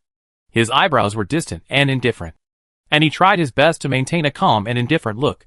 But he still lowered his eyebrows unconsciously when he said this. She is just a little princess. She came to me on her own initiative. She is young and beautiful. I just accompanied her for fun. When have you ever seen me be serious? After he finished speaking, he raised his hand and took a puff of cigarette subconsciously. He didn't know if it was because he hadn't smoked for too long. He took such a deep puff that he felt a little choked in his throat, which made his throat a little uncomfortable. Hee-mian coughed twice uncontrollably and extinguished the burning cigarette in his hand. He turned his head to get a bottle of wine on the table, but he caught a glimpse of a slender and familiar figure standing beside him. At that moment, the air seemed to be a little stagnant. His fingers froze for a moment, and his eyes slowly moved upwards. What he saw was that pale face without any blood. Hee-mian's expression twisted for a moment, especially when he saw that she was holding a large bouquet of flowers in her hand, and the ring box in her palm. He could almost see that her fingers were clenched to the point of whiteness, so tightly that the blood vessels on the back of her hand could be clearly seen. But soon, she seemed to loosen her grip, and the blue ring box fell from her hand, clicking, and fell to the ground, rolling several times, and finally rolled to his feet. Hee-mian suddenly felt that his chest twitched twice, and a kind of endless panic suddenly arose in his heart. But his whole body seemed to be nailed to the spot by someone, stiff and unable to move. He wanted to explain, to say that what he said just now was all in anger. But for a moment, he felt his throat tighten and dry. His lips opened, and he couldn't speak for a long time. He could only call her name with difficulty. Yen Yen. Nan Yen took 2 steps forward, and a layer of mist gathered in her eyes. But she tried not to cry, and smiled at him instead. "So you don't want to break up with me, just because you can't swallow this breath?" "No. It's not like that." What he said just now was all in anger. Hee-mian's voice was a little hoarse and trembling. He found that he didn't know what was wrong. The more he got to this point, the more nervous he was and couldn't say a word. But at this time, a no couldn't change anything. Nan Yen asked him again. Her voice was hoarse and her throat was slightly choked. Have you always looked down on me and thought I was an unclean princess? So you are so casual when you are in love with me? You think I like you. It's easy to give it to you. So it's cheap. Right? When Nan Yen said this, tears finally fell down, one by one along her fair face. She asked again, you think I'm cheap from the bottom of your heart? Right? He Mion's fingers twitched, and his face turned pale instantly. These words seemed to pierce into his heart like a sharp blade, and the panic and anxiety in his heart gradually expanded, especially when he saw the crying appearance of the person in front of him. At that moment, he felt as if his heart was being pulled hard by an invisible silk thread, and there was a tearing pain that was hard to ignore. He subconsciously took a step forward. No, I don't think so. I never looked down on you. Can you listen to my explanation? I was really just angry for a moment. But the person opposite was too lazy to listen to his explanation. The bouquet in Nan Yan's hand fell. She looked up and glanced at her boyfriend opposite, and suddenly raised her hand to wipe her tears. Forget it. There is nothing to explain. At most you just played with me. Anyway, I don't mind. I am just a club princess. Low status.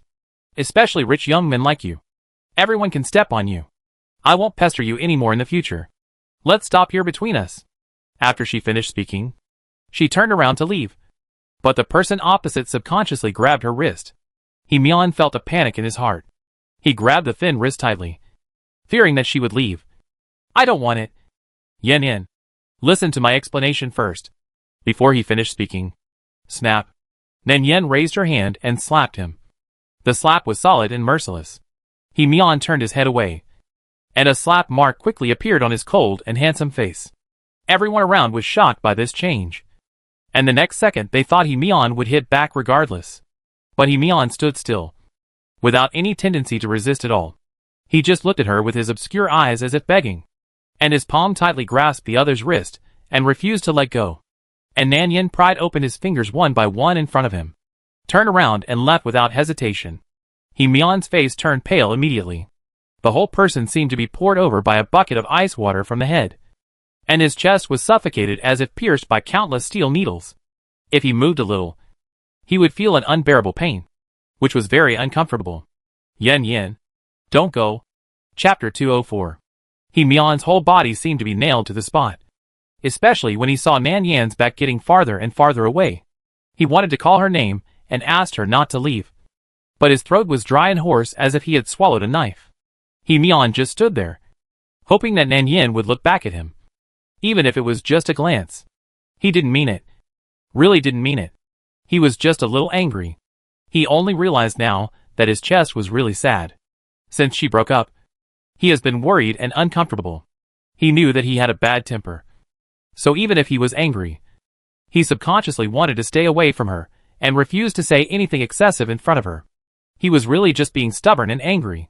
He didn't expect her to come back to him, and he didn't expect that she was just behind him and heard the angry words that he didn't even think about. He Mion suddenly felt a little sour in his chest, and the sourness spread upwards, causing the area around his eye sockets to feel sore and unbearable. He felt that his eyes were also very uncomfortable. What he said was really just angry words.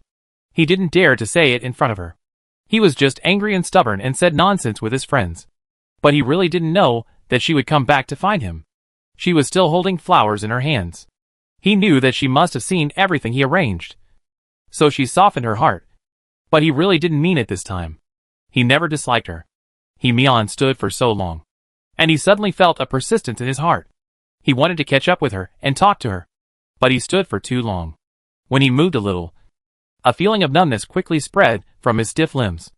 That feeling was like countless ants biting and gnawing at his body crazily, making him feel extremely painful. As soon as he took a step forward, his whole body seemed to be out of control and staggered twice.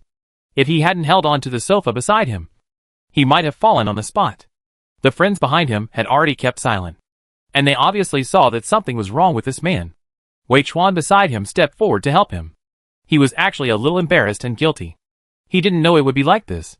If he knew that brother he was so stubborn and would say that, he would have warned him anyway, and it wouldn't have turned out like this. Brother you. Before he finished speaking, Mian beside him finally spoke. His voice was dry and hoarse, and he only said one sentence. Don't worry about me. Let's go. Wei Chuan and he had been playing together since childhood. He also knew that Mian had a strange temper. But he would remember those who were serious and cared about him. And sometimes even remembered the smallest details for a long time. On the other hand, this person was also a very stubborn and awkward person. But seeing his distraught look, he also knew that this man was just impulsive. But he was probably really concerned about the girl, which was not good. But he didn't say much now, but turned around and winked at his friends, who were looking at each other in bewilderment. Then everyone reacted, said hello, and turned around and left together. When something like this happens, it really takes time for people to calm down. After everyone left, Mian seemed to be completely unable to hold on, and his whole body slowly slid to the ground against the sofa behind him. There were still a few petals scattered on the floor, scattered around the door. He even felt a slight numbness in the area where his face was hit. Mian reached out and touched the ring box that fell on the ground, and a sudden sour feeling surged in his chest. This was the couple ring that he had carefully selected for a long time 2 days ago, and he finally chose it. The pinyin abbreviations of their names were specially engraved on it. He prepared for the whole day yesterday, bought a lot of flowers, and made a cake by hand, all to make her happy. But he ran away because he was angry before he had time to tell her. He also thought that when she received the ring, she would definitely ask him why he gave her this. And then he would pinch her cheek and tell her that because someone was too petty, because of a necklace, she was sulking and jealous and refused to pay attention to him. So he specially picked the ring so that the two of them could wear it for a long time in their lives. He thought about her reactions. How she would be so excited that she couldn't sleep in the second half of the night. And she would use her phone to read all kinds of suggestions from her emotional mentor. He imagined that she might be happy. And then she would smile and throw herself into his arms, kiss his chin, or pinch his ears and say nice things to him. But now, there is nothing. He really didn't think that things would turn out like this. On the other side, Nan Yen, who had left the private room, seemed to be a little emotionally broken.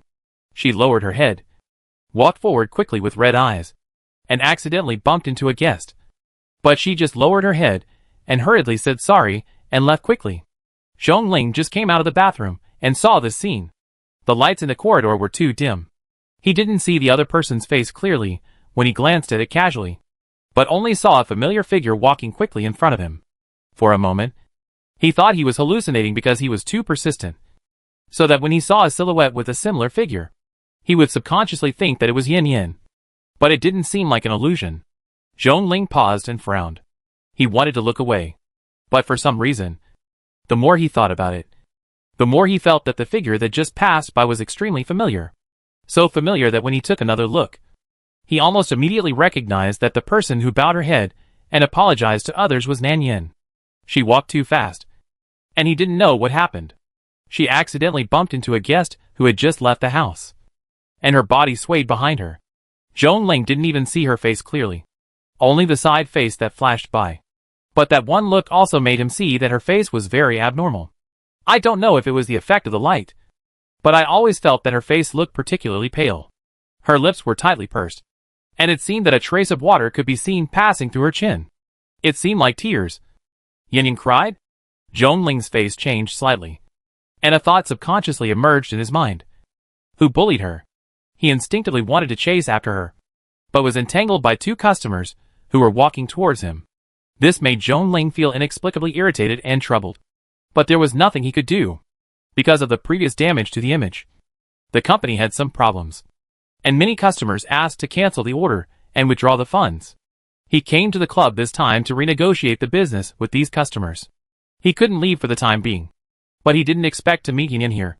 Zhongling took a deep breath and could only temporarily suppress the irritable and uncomfortable emotions that rose in his heart. But Zhongling quickly stopped a passing waiter and asked him to help find out which room the crying girl who just walked by had been to, and whether something happened to her, and why she ran away crying. The waiter naturally knew these high-quality regular customers, especially Zhongling, who was outstanding in appearance, generous, and polite to them, so he quickly went to inquire. When the waiter came back, Zhongling gave him a lot of tips.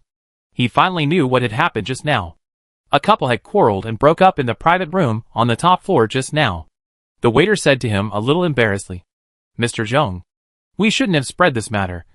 But you and Mr. He are friends, so I won't avoid it. In the private room on the top floor just now, Mr. He broke up with his girlfriend. And the girl couldn't help it, so she ran away crying." When he heard the news, Zhong Ling was indeed a little stunned, even a little absent-minded. He didn't expect it to be this matter. And he didn't expect Yin Yin to break up with He Mian so quickly. So the reason Yin Yin cried just now was because of He Mian? She was sad because of He Mian, not because she was bullied by someone. Zhong Ling subconsciously clenched his fingers. He pursed his lips. And for a moment, he didn't know how to describe his emotions at the moment. He knew that this was not good. But this matter was a real good thing for him. Since the two of them broke up, did it also mean that he could pursue Yin Yin openly? As for Nan Yen on the other side, when she saw Dong Ling when she came, she just felt that it was a pleasant surprise. She was determined to show off in front of him. Now she showed off. But he unexpectedly didn't chase her. It was probably because he was tripped by something. But she was not in a hurry. He would probably hear the news of her breakup with He Mian soon. After all, there were many people in the private room today, and he would hear it if he heard it casually. After leaving the club, Nan Yen went home directly.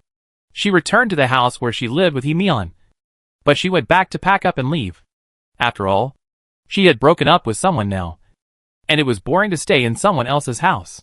She didn't want to do such a thing. Nan Yen quickly packed up everything in the house. She didn't bring much when she came. All she packed up was a box of clothes. She packed it up cleanly, and turned around to take all her things back to the rental house she shared with Sister Zhou, because she knew that this day would come. She had never given up the house she shared with Sister Zhou, so moving back and forth was not a big deal. In addition, she had officially broken up with He Mian now, and her work at Zhong Ling had been suspended for a long time. It should be said that the two had no contact since the day Zhong Ling confessed his love. According to her character, she took someone's salary but didn't work hard, and she also owed the other party so much life-saving money. Under normal circumstances, she would definitely find a way to pay it back as soon as possible. After all, she was a unilateral breach of contract. Since she had breached the contract, it was impossible for others to pay her salary and bonus. Also, she had to give others a chance to make a move. After all, Wan Xiaoxiao in her previous life was not so generous. Just because of a simple conversation between her and Zhong Ling, and those false paths, she couldn't help but get angry and make things difficult, and thus found many customers to teach them a lesson. She didn't believe that in this life. Zhong Ling and she kissed on the spot, and Wan Xiaoxiao could still resist not attacking her. That man probably wouldn't let her go. So instead of bumping around outside, it would be better for her to go to the door herself, which would be better than the hard work of finding him so soon. Nan Yen rested at home for 2 days, adjusted her mood thoroughly, and returned to the club to work again. Fortunately, she had also asked for a long vacation before, not resigning directly, leaving herself a way out, and the foreman manager naturally wouldn't say much. After all, more people can get more commissions, so why not do something that can make money? What's more, this is not a disgusting girl, especially like her. There are too many girls who leave and come back. Most of them are kept and then abandoned. These beautiful and young girls are used to spending money lavishly. After being abandoned, they are unwilling to live a hard life. They turn around and change their clothes and appearance and go back to the club to accompany drinks. Similar things happen in the club every once in a while. This kind of situation is so common that the foreman manager is no longer surprised. However, these people did not say it on the surface, but they slowly spread the word in private that she was abandoned. After all, when she left, she followed the young master of the Zhong family in Lingcheng, and it was the boss Zhong who drove to pick her up that day.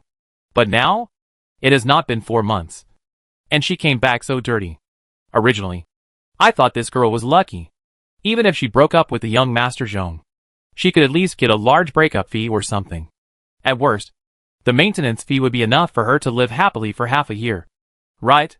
But they really didn't expect that this person would return to work at the club so soon. She didn't even have a few brand name clothes and jewelry, and she was wearing those dozens of dollars of Taobao goods. Although she wasn't ugly, she was too miserable. Others were all prosperous and spent money lavishly to dress themselves up. This was the case in this industry. Only when Nanyan was so frugal. Besides, Boss Zhong wouldn't even give her money to buy a few clothes. Right? They all suspected that this girl was cheated.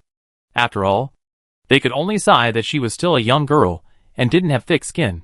A group of sisters scolded her for being useless and brainless.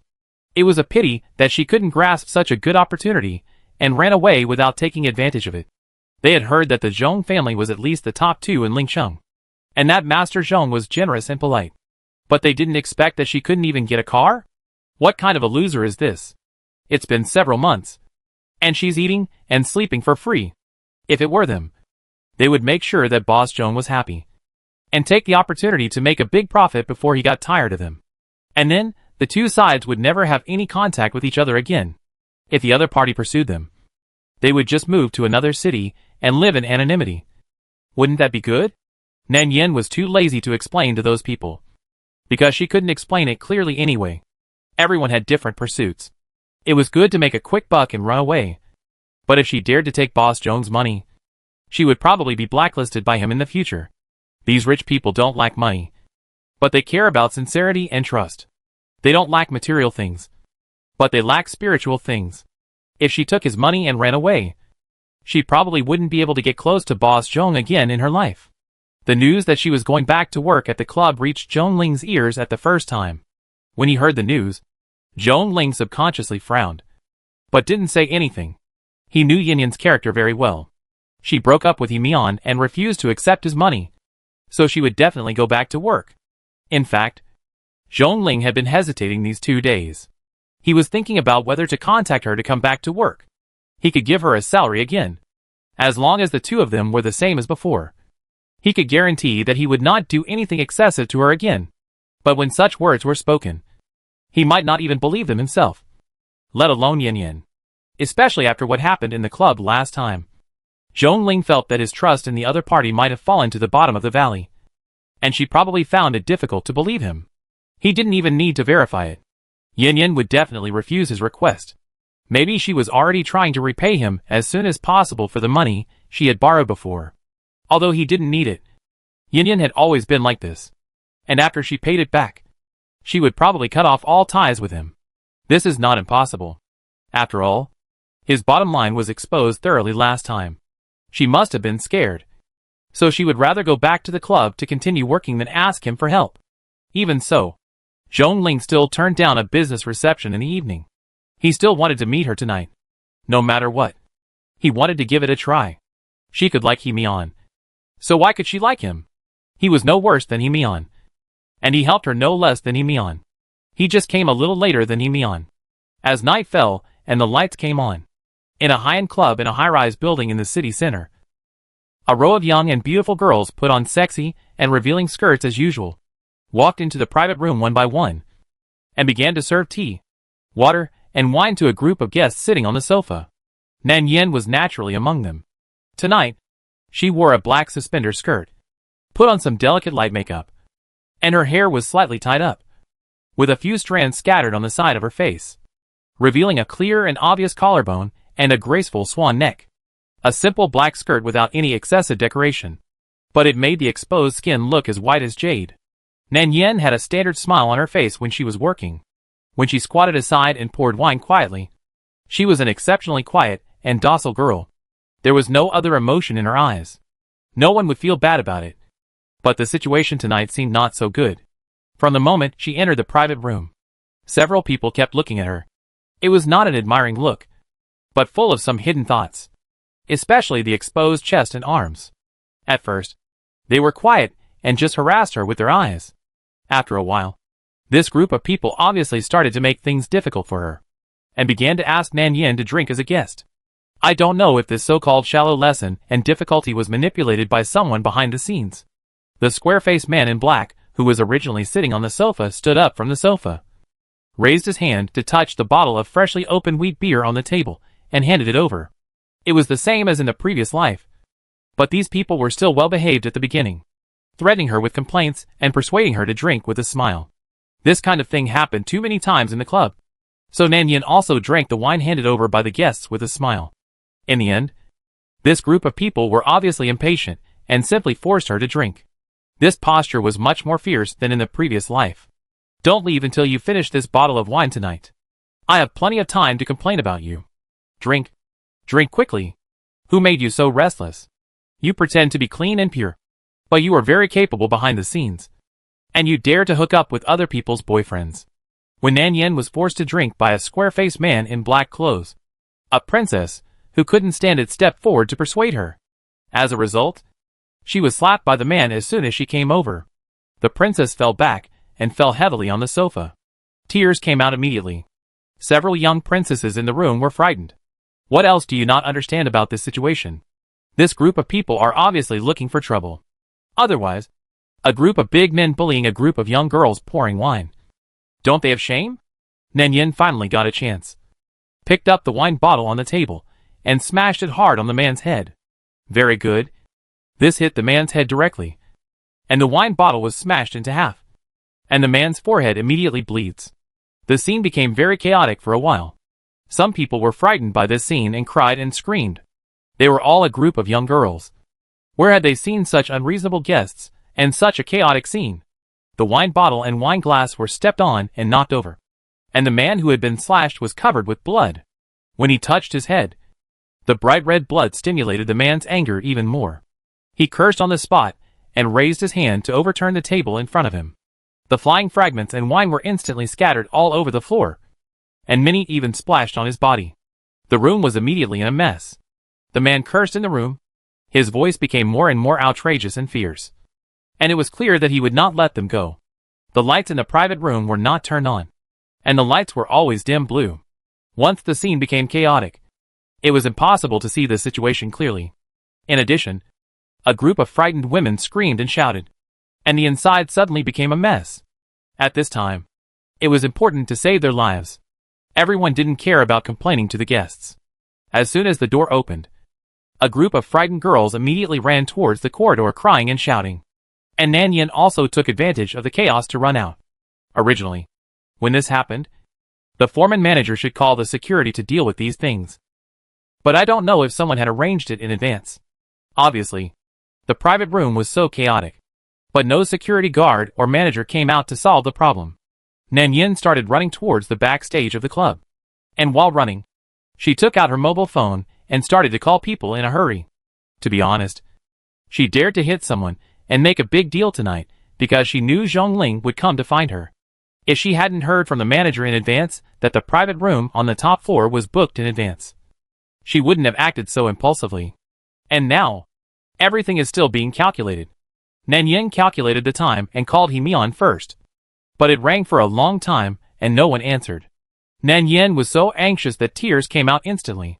As for Himian on the other side, he hadn't left the house for 2 or 3 days. He didn't know what was wrong with him. He was lying in the room that originally belonged to his girlfriend in a daze. But now, it was empty, and there was not even a piece of clothing. These days, no matter how he called Yin Yin and sent text messages to apologize, there was no response from the other side, as if a stone had fallen into the sea. He also secretly went to her house to look for her. But the moment he saw her, he felt inexplicably guilty and afraid. He didn't dare to show up, nor did he dare to say hello to her. He only dared to follow her secretly, making sure that she would not encounter any danger before leaving quietly. Himian got drunk again during the day, and had a headache when he woke up at night. He didn't want to care when he heard the phone ringing on the sofa. In the past few days, many friends have called him to persuade him to be more open-minded, just to persuade him to go out and have fun. In the past, he might have thought that breaking up was just a big deal, and if this one didn't work, he would change to another one. But now, he just couldn't let it go, and didn't want to let it go. That feeling of powerlessness, but not wanting to let go. But today, I don't know what happened. The phone outside kept ringing. Himian wanted to ignore it, but the phone rang so many times that he was really impatient. He turned around, reached out to touch the phone in the corner, pressed the answer button, and cursed without even looking at it. "Get away! Don't bother me!" But this time, before he finished speaking, he heard a noise from the phone, followed by a faint crying voice. Cautious and fearful. Himian. "Come and save." "Ah!" The scream made Mion's heart tighten immediately, especially when he heard the crying voice in the phone. His face suddenly changed, and the original irritability and drunkenness disappeared instantly. Yin Yin? What's wrong with you? Mion felt something was wrong, and almost subconsciously shouted into the phone. Before the other party even finished speaking, Mion heard a cursing voice. The sound of many people's footsteps. Very chaotic. And the sound of something breaking. Damn. Bitch. I'm going to kill you tonight. Some unbearable words were mixed in the chaos. The bad and obscene words made Mion's face on the other end of the phone turn cold instantly. And he was cold from head to toe. He didn't even have time to comfort Nan Yen. And the phone was suddenly hung up, completely cutting off the connection. At that moment, Mion felt as if his heart was tightened by an invisible hand. And an unprecedented panic and anxiety swept over him like a tide. It made his chest twitch like a pain. He didn't have time to think about it. He almost took the key and rushed to the car in the yard immediately. On the other side, Zhongling had been waiting on the top floor for a long time. He and Yin Yin used to get along like this. He knew that Yin Yin might not want to see him privately. But if it was about work, she might not be able to refuse. But I don't know what happened tonight. My eyelids kept twitching and my chest felt stuffy, which made him feel uncomfortable. He raised his hand and rubbed his eyelids. He always felt that something bad would happen tonight. Zhongling looked at his phone again. According to the previous appointment time, Yin Yin should have come a long time ago. But she was late tonight. He wondered if it was because of the previous incident that Yin Yin refused to take his job. Zhongling waited for a while and couldn't sit still. When he opened the door and was about to ask a manager, a girl with her makeup all messed up suddenly rushed towards him. Zhongling held her wrist, but the girl grabbed his sleeve lightly and trembled, crying and shaking all over, as if she was greatly frightened. Zhongling frowned. He also noticed a very obvious slap mark on her cheek, so he thought he was seeking help, and subconsciously asked, "Excuse me, who are you? Do you need any help? Mr. Zhong, is that you? Yin Yin asked me to come to you. Please go and save her. She is being targeted. Someone wants to harm her. We are all very honest and don't go out. And those men tonight are obviously coming for her. She was forced to drink a lot of wine. Those people wanted to beat her, and said they wanted to teach her a lesson. We originally ran out together, but the group of people chased us again. Yin Yin asked me to come to the top floor to find you. Mr. Zhong, please, go and save her. It's too late. She will really die." The girl cried and spoke intermittently. When Zhongling heard that someone was targeting Nan Yen, his expression changed. And then he heard that Yin Yin was forced to drink.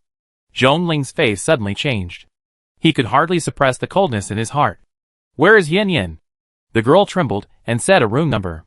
Zhongling didn't have time to think about it. He almost subconsciously rushed to the room downstairs.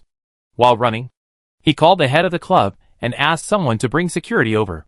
When he arrived at the location, he saw that the door of the room was tightly closed. He twisted the handle hard and found that it was locked. The anger in Zhongling's heart accumulated more and more. He kicked it hard, and with a loud bang, the red wooden door was kicked open by someone. The group of people in the room were startled. The syringes in their hands stopped halfway and looked at Zhongling, who broke in amazement. As soon as Zhongling stood firm, he saw Nan Yen being pressed on the table and unable to move. 6 men were holding a woman. It was unknown whose hands were dishonestly pressing on Nan Yan's waist. The hands were trying to pull up her skirt.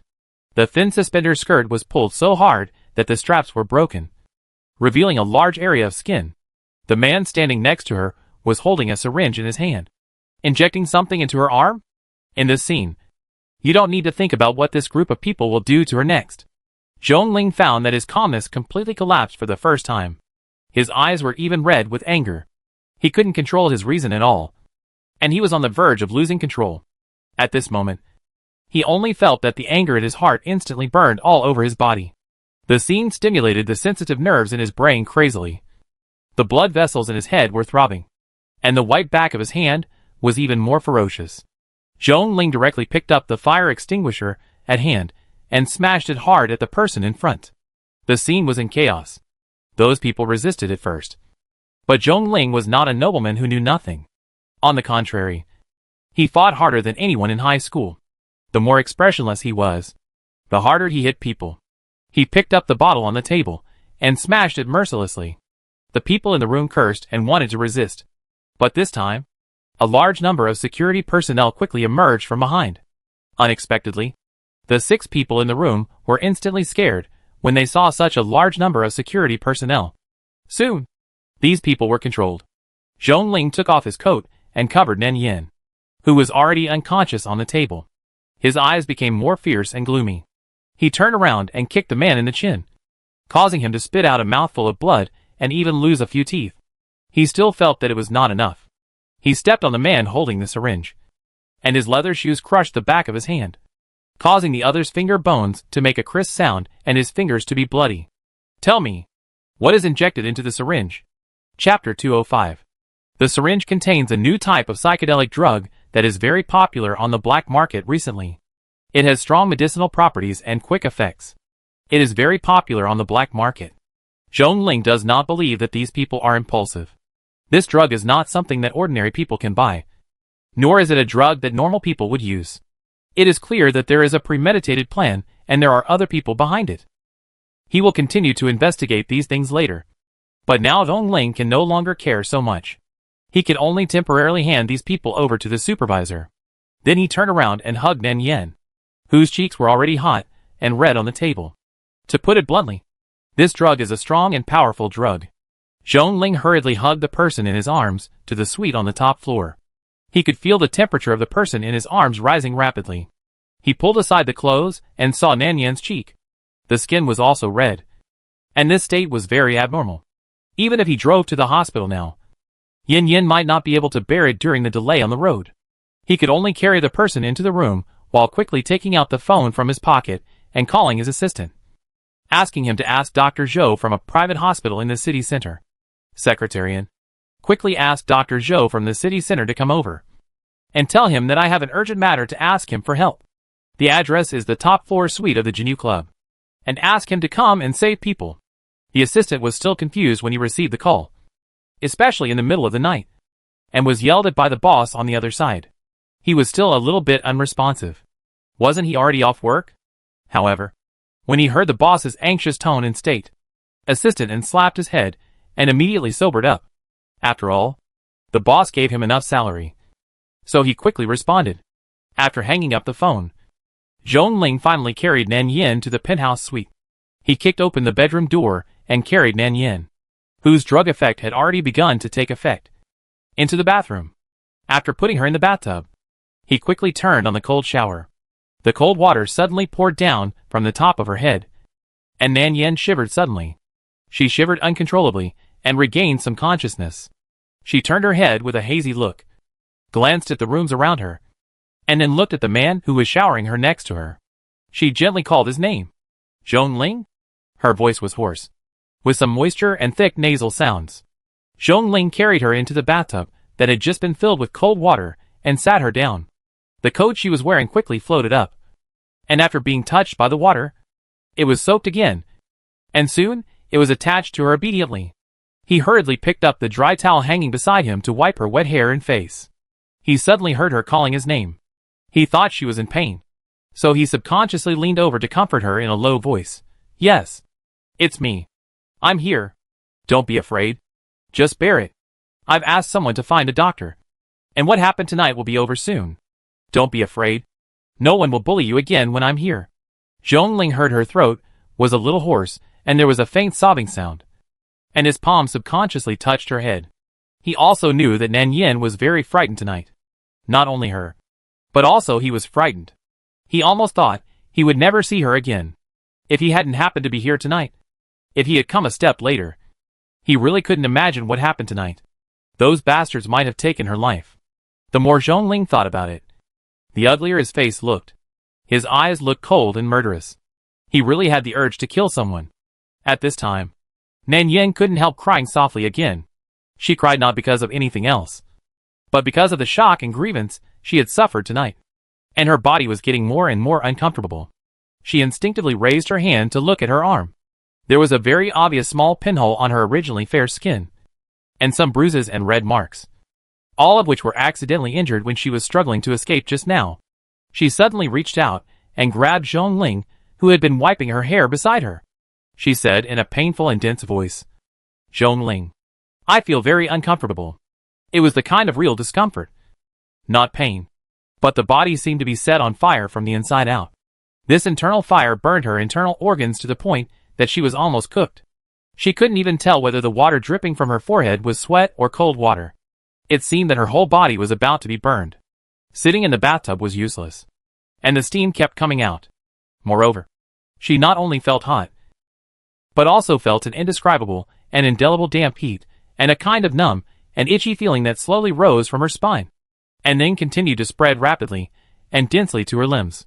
It seemed that there were countless small ants crawling around her waist and abdomen, and the piercing itching made it almost impossible to control her body. Nan Yin cried instinctively, and her cheeks, neck and ears quickly spread a layer of obvious redness at a speed visible to the naked eye. As red as congestion. Just at this moment, the slender palm that had been holding her wrist was cold and refreshing, as if it could cool her down. Nan Yin subconsciously grasped the hand, and then pressed it tightly against her neck, constantly rubbing it with her chin and face, trying to absorb the slightest bit of coolness. Zhongling certainly knew that she was uncomfortable, and he also knew what the easiest solution was after being poisoned by such a powerful drug. But at this moment, he still had a little moral bottom line in his heart. He knew that Yin Yin was not conscious now, and was controlled and affected by the drug. If he really ignored her wishes and did such a thing to her, I am afraid she would never easily forgive him again. What he wanted was more. How could one indulgence be enough? So not only was she enduring, he was also enduring. How could I not feel anything when the person I like shows this look in front of me? It really takes concentration at this time. Seeing Nan Yin rubbing the back of his hand non-stop, Zhongling did not break away immediately. He just continued to wash her body with cold water. And at the same time, he soothed her in a slow voice. Well, it's normal to feel uncomfortable. Yin Yin, just hold on. You will be fine after this period of time. I have asked someone to find a doctor, and the doctor will be here soon. Don't be afraid. Hearing this, Nan Yin was still thinking in her heart. If this person really let the doctor come, then the duck in her mouth would fly away in vain? That won't do. Isn't this a waste of effort? She didn't want to do useless work, and she finally met the opportunity. So Nan Yin suddenly let go of his hand again. She suddenly raised her head and looked around for a few times, and finally saw his black mobile phone on the sink. Nan Yin didn't hesitate this time. She stood up directly from the bathtub and reached out to grab the black mobile phone. The phone didn't have a password set, so she easily swiped the screen. The wallpaper on the screen was actually a photo she took secretly while peeling an orange.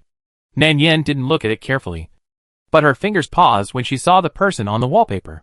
Zhongling didn't understand why she suddenly took out her phone, but the bathroom was too slippery. When she stood up so suddenly, she almost lost her balance. Fortunately, he subconsciously reached out to help her, which stabilized her shaky body. Be careful. Be careful. Yin Yin. Sit down first. Calm down. Okay? What do you want the phone for? Zhongling stabilized her body, stretched out his hand to hold her shoulders, and pushed her into the water to sit down steadily. What else do you want? Tell me. Can I help you get it? Don't stand up. It's easy to slip. Nan Yin brushed his hand away and ignored him. She swiped the screen with her unsteady fingers, but because there were too many water stains on her fingers, she couldn't swipe it open after several attempts. She had no choice but to raise her hand and rub it hard on the chest of the person next to her. When the water on her hands was clean, she quickly lowered her head to press the numbers on the screen. When Zhongling saw the row of numbers she pressed one after another, his eyes suddenly sank. He now knew why she wanted the phone. She was calling He-mian. He was right next to her, but she was thinking about calling He-mian? At this time, in this situation, what did she mean by calling He-mian? Did she want him to help her? Zhongling suddenly reached out and pulled her wrist hard. The phone, which was originally not stable due to too much water stains on her hands, became even more slippery after being pulled by the other party. The phone accidentally snapped. It fell into the water with a bang. It hit the bottom of the bathtub and made a crisp sound. Nan Yin was stunned for a moment, then reacted. She hurriedly reached out to fish it out, but the phone she fished out was obviously useless.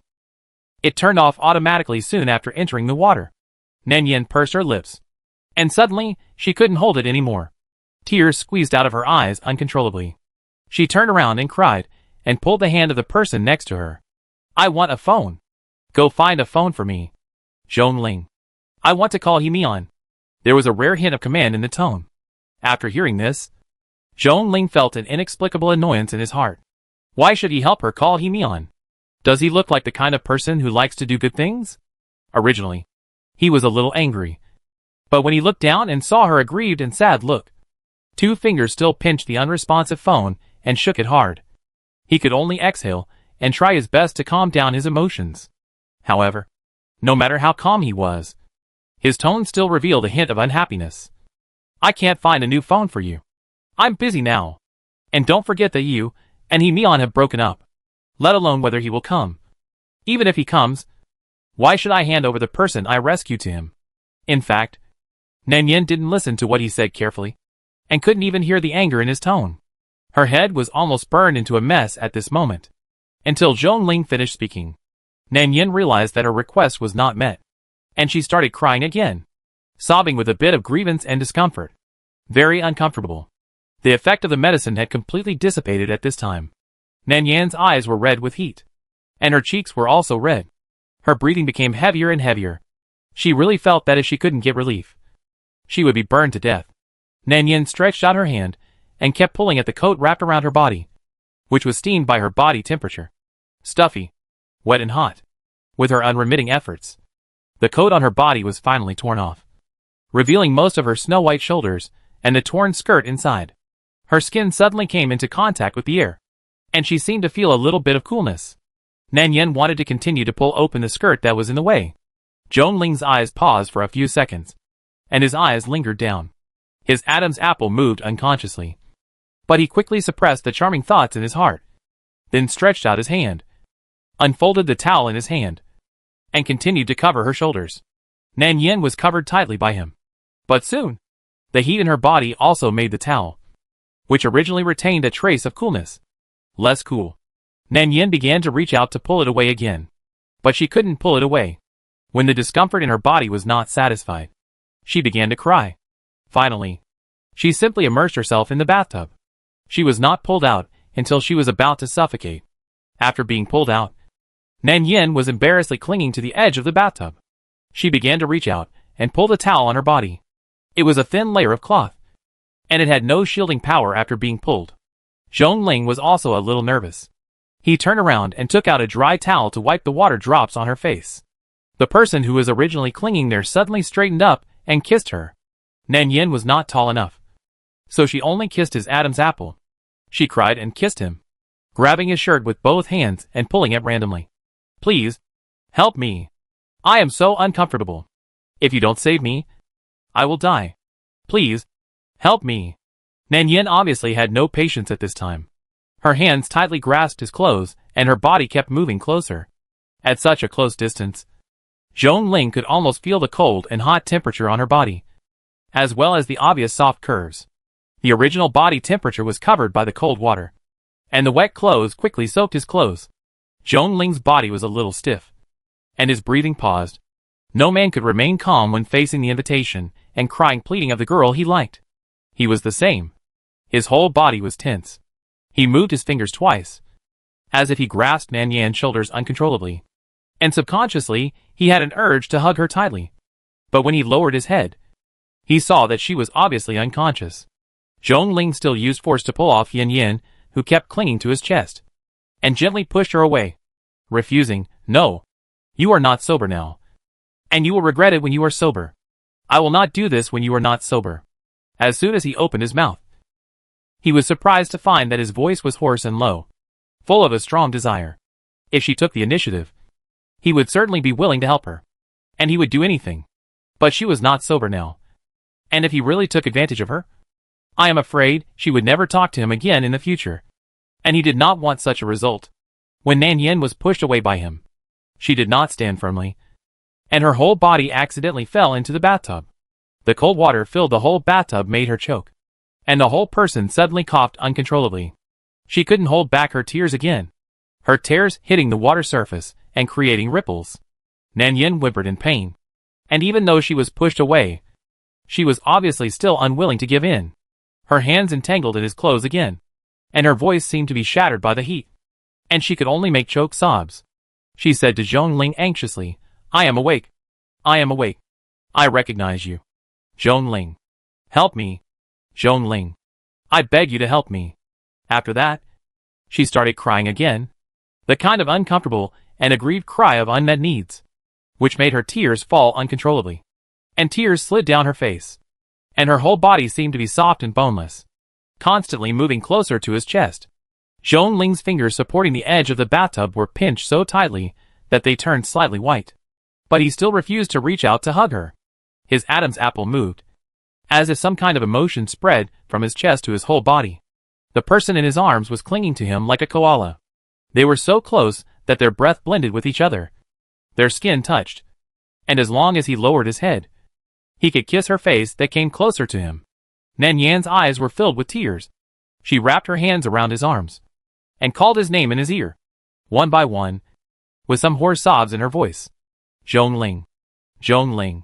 She didn't get a response, so she started to call his name again. This soft voice seemed to contain countless small hooks, which would hook people completely out of their minds. Zhongling couldn't help but lower his head and kiss the lips that came to him, with a slightly cool and anxious look. This was also the first time he felt Yan Yan's initiative, completely, without reservation and hesitation to accept him. Zhongling kissed deeply, pressing the back of her head and pressing her against himself. But after the kiss, Zhongling's breathing became heavier, and his fingers pinched the chin of the person opposite. Seeing her hazy eyes, a layer of mist on her eyelashes, she began to lose consciousness again. Only her lips were still open, revealing a faint red inside, and a soft and thin voice came out of her mouth. Hot! Help me! Zhongling. Zhongling took a deep breath, and the love in his eyes became more and more sticky and deep, but he still forced himself to push the man away, and said hoarsely, No, Yan Yan, I can't help you do this kind of thing. Hearing this, Nan Yan really couldn't hold it anymore. If she wasn't afraid of ruining her character, she would have wanted to force the man to have sex with her. He could even endure this. Is he a ninja turtle? Nan Yan refused to let go, and her attitude was no longer gentle and docile at the beginning. She pinched him with her fingers, and then asked him, crying, Why? Why can't you help me? Her tears kept falling from her eyes, like beads from a broken string. Her toes tightened and then slightly curled. Her fingers also tightened. She cried out of control, and didn't know what she wanted. Do you want to see me suffer to death? But Zhongling knew what he wanted. It was the first time he saw Yan Yan's emotions so out of control. He reached out and held the two pairs of small hands that were messing around, trying to calm down, and said, It's not that I don't want to help you, but I can't. You know, I can't betray my future wife. The person opposite suddenly paused when he heard this. Zhongling saw that she didn't react much, and continued, The Zhong family helped me choose my future wife before.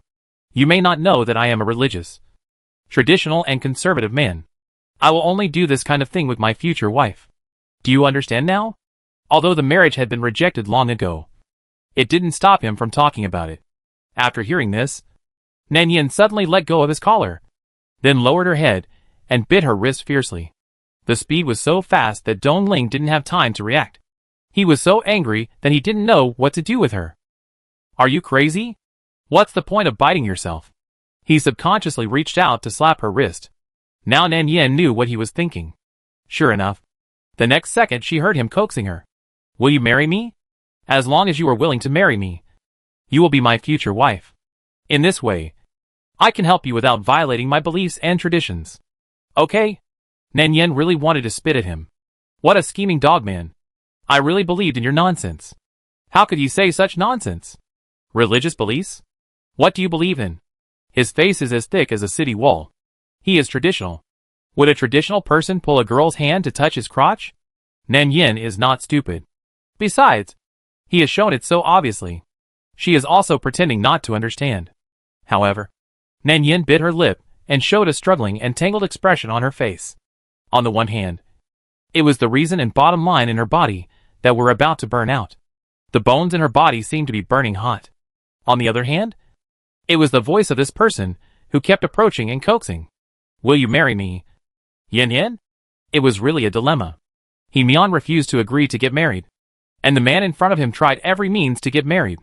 I didn't know what to say. Nan Yan cried and didn't know how to choose. She bit her lip and hesitated to nod. But the person in front of her kept whispering to her. Marry me. I will help you. Aren't you very uncomfortable? You don't have to endure this kind of thing. It will be very comfortable. I will help you. You can do whatever you want. Okay. Nanyan stretched out her hand to push him against his chest. But in fact, she didn't use too much strength.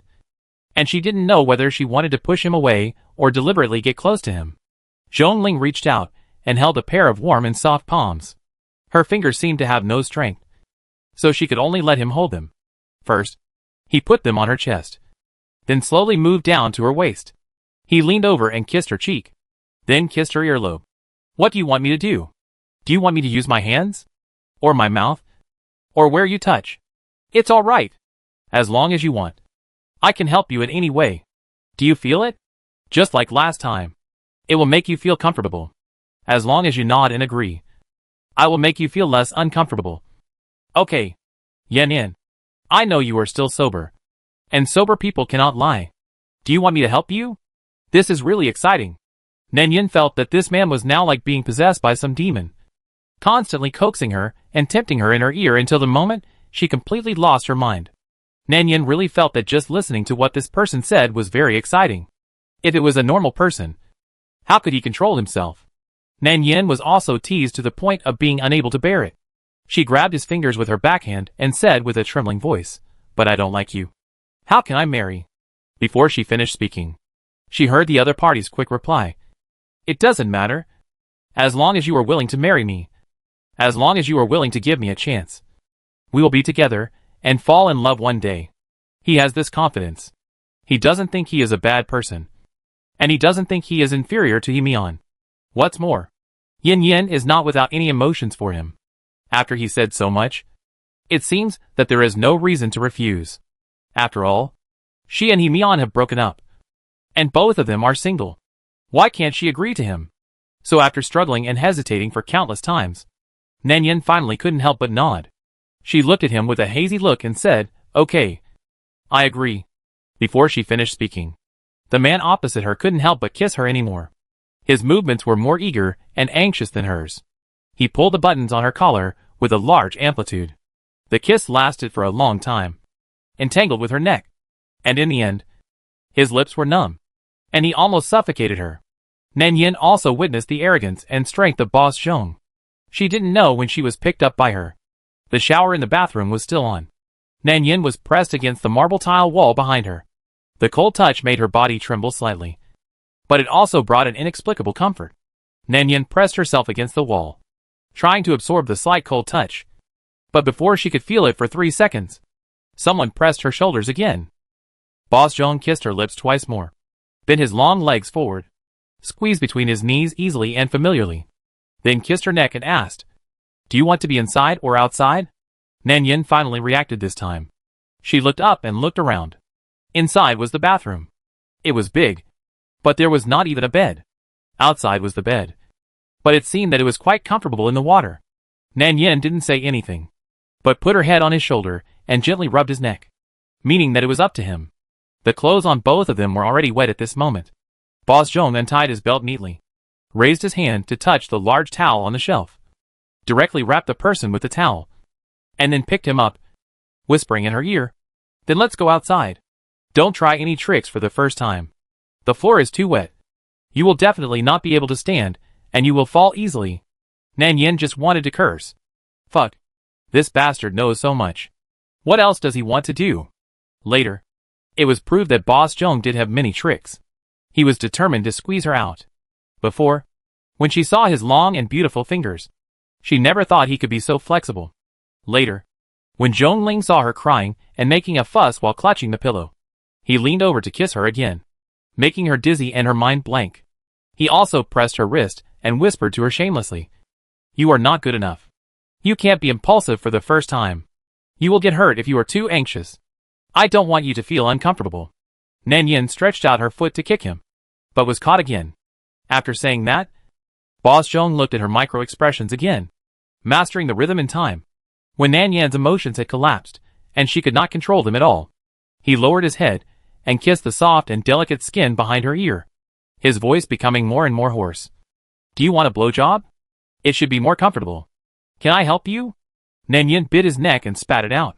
Asshole. Go away. I don't want you anymore. The next second, the voice was sucked into pieces. And she couldn't cry. Tears kept falling from her eyes, sinking into her hair and dripping on the pillowcase. She cried and begged for mercy and cursed. On the other side, when Mian arrived at the club and finally figured out what happened tonight, he raised his hand and grabbed the manager next to him and asked him, "Where is the person?" The manager explained in a trembling voice that Mr. Zhong had taken people to the top floor suite. They had been there for a while and called a doctor, but he never came. The two of them didn't know what happened on the top floor. Mian threw away the manager who was holding him tightly, turned around and ran upstairs. The most urgent thing now was to find Yin Yin. All other things could be settled later. He had never been so nervous and worried before, for fear that he would be late and Yin Yin would encounter some unexpected events. He only realized his thoughts at this moment. Yin Yin was much more important to him than he expected. Even marrying her would not matter. If he had to get married sooner or later, why couldn't he marry her? He tried hard to convince himself in his heart that Yin Yin would be fine. But the panic, regret and uneasiness that kept surging in his heart, as well as those complicated and chaotic emotions, almost overwhelmed him. Mian rushed to the top floor in one breath like a madman. His breathing became more and more panting. He felt that his palms were full of sweat, and the clothes on his back were also soaked with sweat. He didn't know what he was afraid of and nervous about, but he was very uneasy. His heartbeat was getting faster and faster, and his footsteps were as rapid and chaotic as his heartbeat. At the same time, several other people came. It was Zhong Ling's assistant, who finally arrived with Dr. Zhou. Mian saw that the door of the suite was tightly closed. He subconsciously took out the room card from his pocket. After opening the door, he heard a girl's hoarse sobbing voice coming from the master bedroom.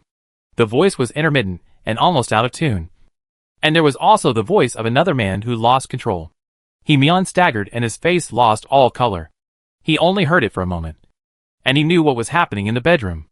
The assistant and doctor behind him wanted to come up to help, but Mian violently kicked the door shut. The people outside didn't know what was going on. They only saw him stiffen his body, his face pale, and cursed at the people outside the door. "Get out!" Mian felt that his patience had reached its limit. His eyes were red, and something seemed to be coming out of his eyes. His chest suddenly felt a tearing pain, and his breathing was choked by the pain. He knew what the people inside were doing. He also knew who was inside. But how could he take advantage of this time to do this to Yin Yin? Mian clenched his fingers tightly. The back of his hands were tense, and the veins on his neck emerged. He stood stiffly in the living room, staring at the bedroom separated by a door, and heard the greasy, coaxing voices, as well as crying and panting from there. All kinds of sounds gathered together, making Mian's fingers squeeze tighter and tighter. And finally, it became the bright red at the end of his eyes, followed by the shameful reaction of his body, making him feel disgusting and terrible. Mian felt as if his chest was stung by a poisonous bee.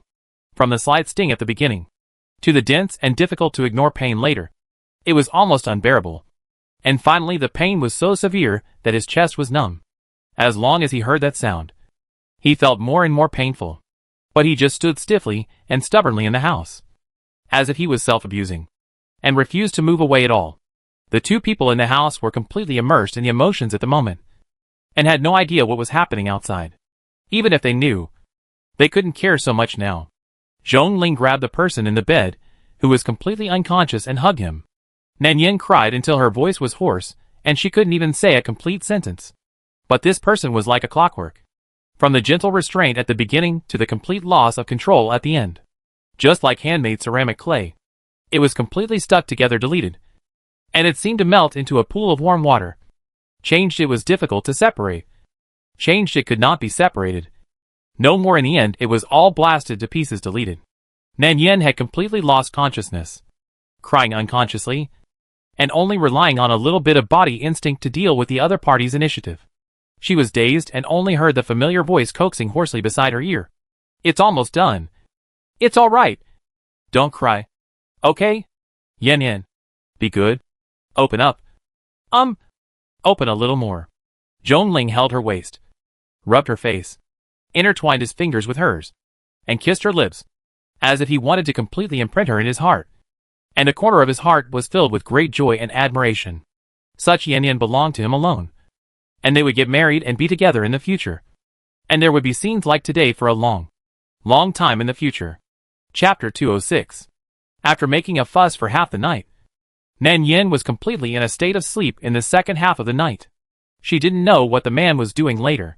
He was full of energy. He carried her to the bathroom to wash, and then carried her back. Nan Yin was so sleepy that she couldn't open her eyes during the whole process. Anyway, it was quite comfortable to be served like a master. So Nan Yin simply let him do it. She closed her eyes and slept very sweetly, not caring whether the man took advantage of her. She was bidden over and over again inside and out. She was already asleep. So why was she still being pretentious? I'll deal with him tomorrow morning. The next day, at around 9 o'clock in the morning, Nan Yin woke up because of the heat. The body behind her was emitting heat like a warm stove, constantly pressing towards her. Nan Yin could feel the warmth even in her sleep. So she unconsciously moved to the side little by little. When she was about to fall to the ground, someone hugged her waist and gently dragged her back to the middle. It would be strange if she could still sleep.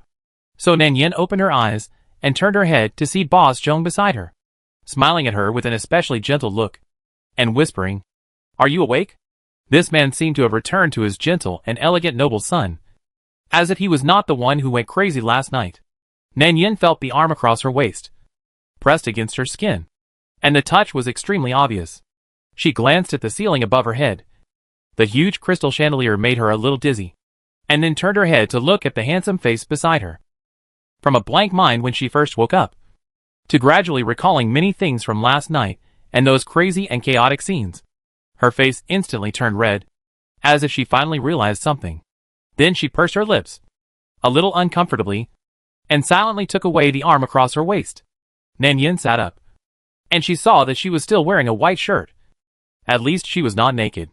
This dress was naturally Zhongling's, but after being wantonly ravaged in bed all night, it had long been wrinkled. A few buttons were loosely fastened, and if you move a little, you can vaguely see the spring scenery inside. After Nan Yin sat up, she found that her legs were a little weak. When she raised her hand, her sleeves slid to her elbows. When she lowered her head, she saw a lot of blue and purple marks on her arms, including on her wrists, not to mention on her body. She knew without looking that it would definitely be more serious. This bastard man is really a bastard. He was busy all night last night and didn't rest much. He woke up tonight not only clean and refreshed, but also without any black bruises or dark circles from overindulgence. He didn't look like a man who had been busy all night. Feeling the vague repulsion of Yan Yan after she woke up, Zhongling also sat up. He wanted to lean over and kiss her, but Nan Yan subconsciously turned her head to avoid his approach. But before she could completely avoid him, she was held down by a hand that stretched out from her. Then he gently turned her face over and kissed her gently on the lips. He asked calmly, "What? Are you so resistant to my approach? Does Yan Yan regret what happened last night?" When he said this, his voice was very calm, and his face was still gentle. There was no unusual emotion, but anyone with eyes could feel that there was something wrong in the air. Zhongling reached out and grabbed a strand of hair from her neck, and kept wrapping it around his fingers, unwrapping it, wrapping it again, and unwrapping it again, as if he was having some fun. But he looked like a rich young man who was not doing his job properly, bored to death, and didn't know what was fun about hair. Nan Yin didn't say anything. Zhongling looked up at her again, and saw that she deliberately leaned sideways to button the row of loose buttons on her shirt. He stretched out his hand and took her and her clothes into his arms. Nan Yin couldn't keep her balance for a moment, and she accidentally fell into the other's arms, her back pressed against the warm chest. Before she started to struggle, she heard the person behind her speaking softly. "Why don't you speak? Are you angry? Because I did that to you last night? But what does your attitude mean now? Are you using me as a tool?" He then said lightly, "I worked so hard last night, helping you clean your body and making you happy. Even if I didn't do anything, I still worked hard. Is this how you treat me? You don't admit it after you finish eating?" Nan Yin couldn't help but glare at him. Is this person shameless for saying this? Who is the one who worked so hard last night?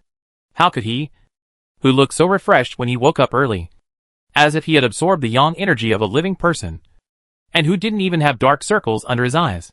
Have the nerve to say that he worked so hard all night? Nan Yin subconsciously reached out to push away his hand that was wrapped around her waist, and said dully, "It's hot.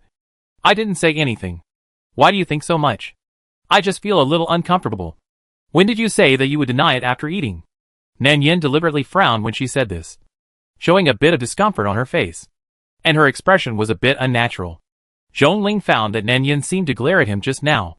This feeling was really a bit novel. A bit different from the gentle and obedient Yin Yin in the past, but unusually lively and likable. But now is not the time to talk about those things. When Zhongling heard her say that she was not feeling well, he obviously believed it. After all, the commotion last night was indeed a bit too much. He subconsciously reached out to pry her knees, which frightened Nan Yin so much that she instinctively wanted to kick him, and her face flushed and glared at him angrily. And this time even her voice was a bit annoyed. Zhongling, what are you doing?" Zhongling also knew that Nan Yin had misunderstood. After all, this action was indeed a little strange. His earlobes were also slightly hot. He hugged her into his arms and coaxed her. "Don't get me wrong. I didn't want to do anything else. Just take a look to see if the swelling has subsided." He rubbed her belly with his palm. His voice was low and a little soft and hoarse. "It should not be so uncomfortable.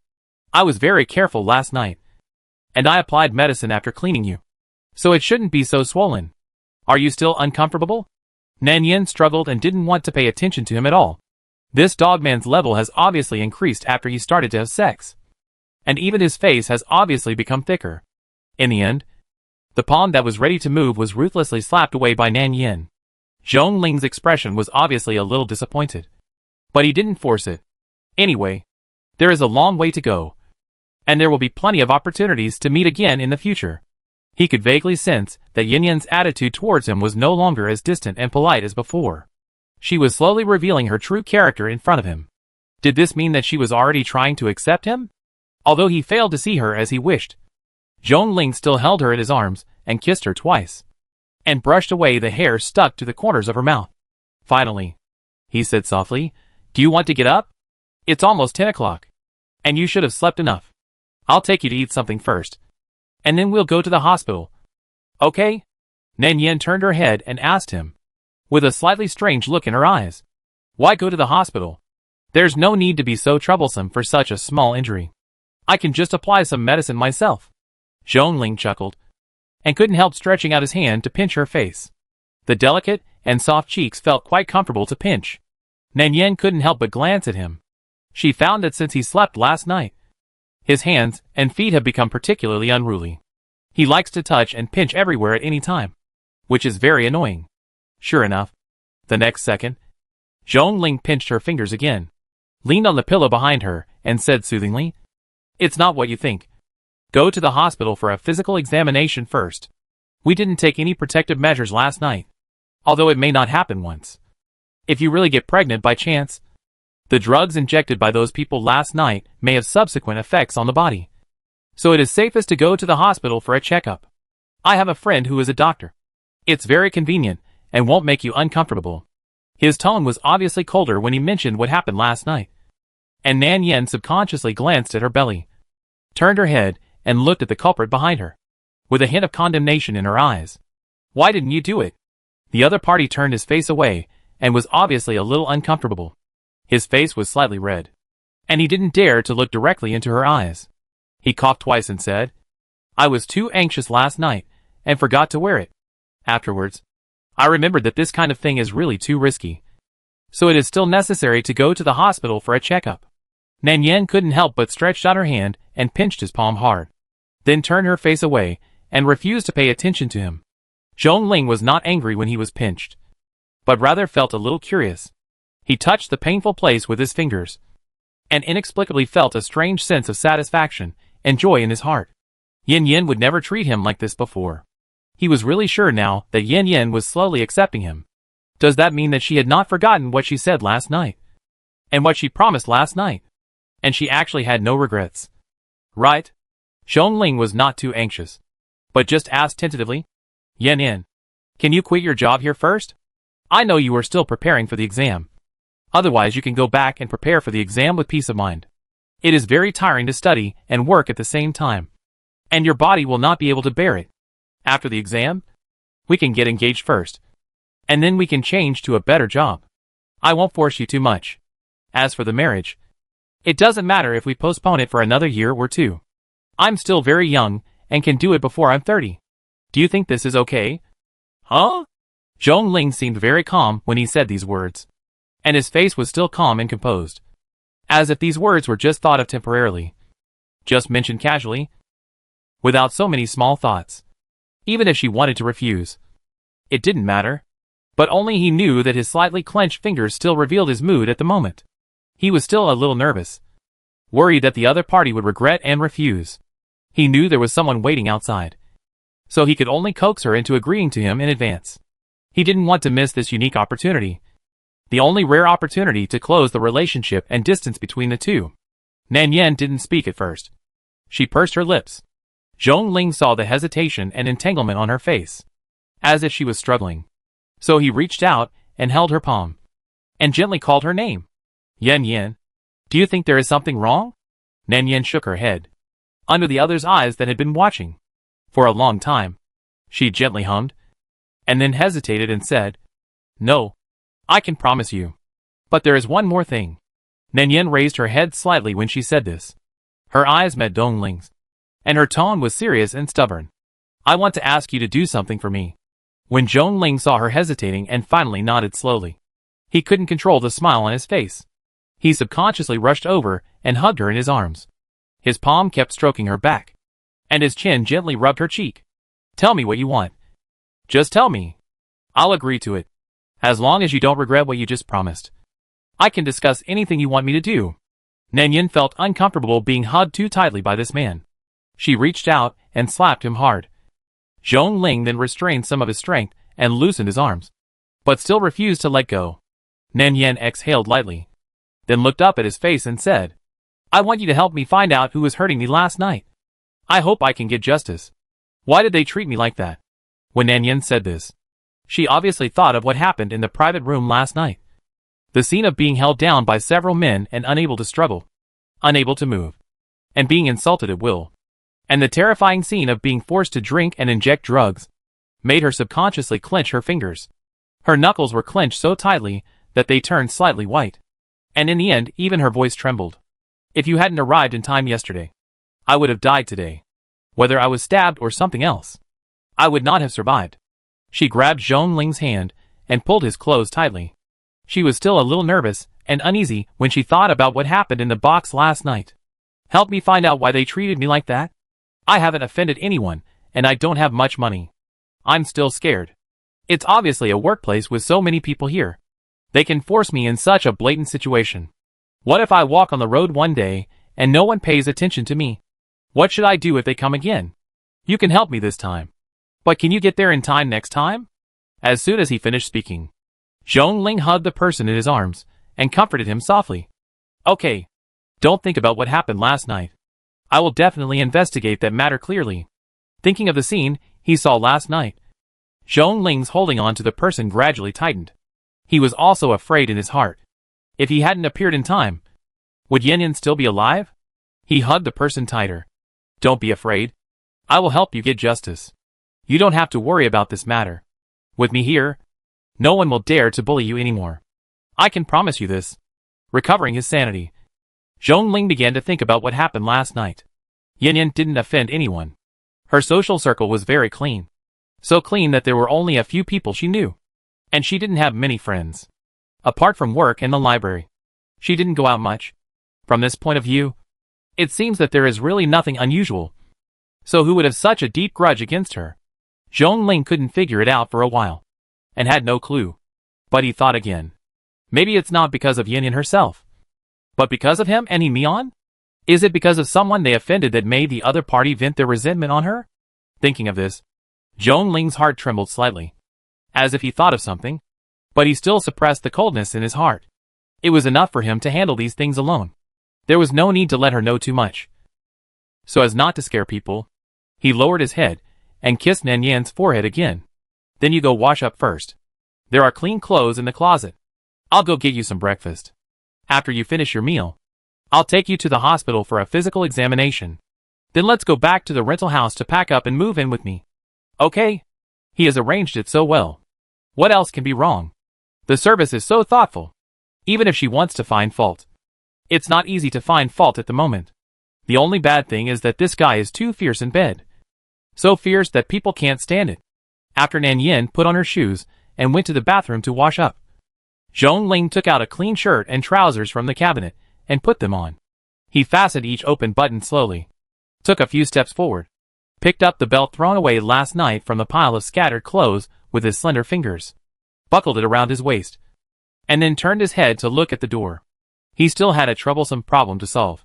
He heard some obvious noises outside last night, but he was too immersed in it at that time, so he didn't bother to care. After all, only 1 or 2 people have the room car to this room. After waking up in the morning, he found that the phone on the sink was dry and still usable. After turning it on, he saw the message from the assistant, saying that he and Dr. Zhou had left for the time being. Dr. Zhou also reminded him that if he needed anything, he could go to the hospital to find him. He also reminded him that Mian had come last night. After Zhong Ling replied to the other party, he kept waiting for Nan Yin to wake up, fearing that she would not see him when she woke up. So he did not leave. In fact, he also guessed who was in the living room last night, although he didn't know what that person meant by staying in the living room. The noise last night was so obvious that he didn't believe that the other party couldn't hear what was going on inside. After all, the sound insulation between this bedroom and the living room outside was not good. However, Zhong Ling's eyes faded a little, since the other party wanted to eavesdrop. Let him do it. They were already ex-partners who had broken up. So what qualifications did he have to pester him endlessly? Zhong Ling put on his clothes, flicked his slightly messy hair with his fingers twice, and finally turned back to the usual elegant and calm boss Zhong in the eyes of everyone. His eyes were calm and casual. When his eyes passed over a figure in the bathroom, his expression eased a lot. He turned around and said something and was about to leave. Nan Yin nodded at him and said nothing. When Zhong Ling opened the door, he saw a man who had been sitting on the sofa in the living room all night. He should have not slept all night. I don't know if it was because of fatigue or excessive shock.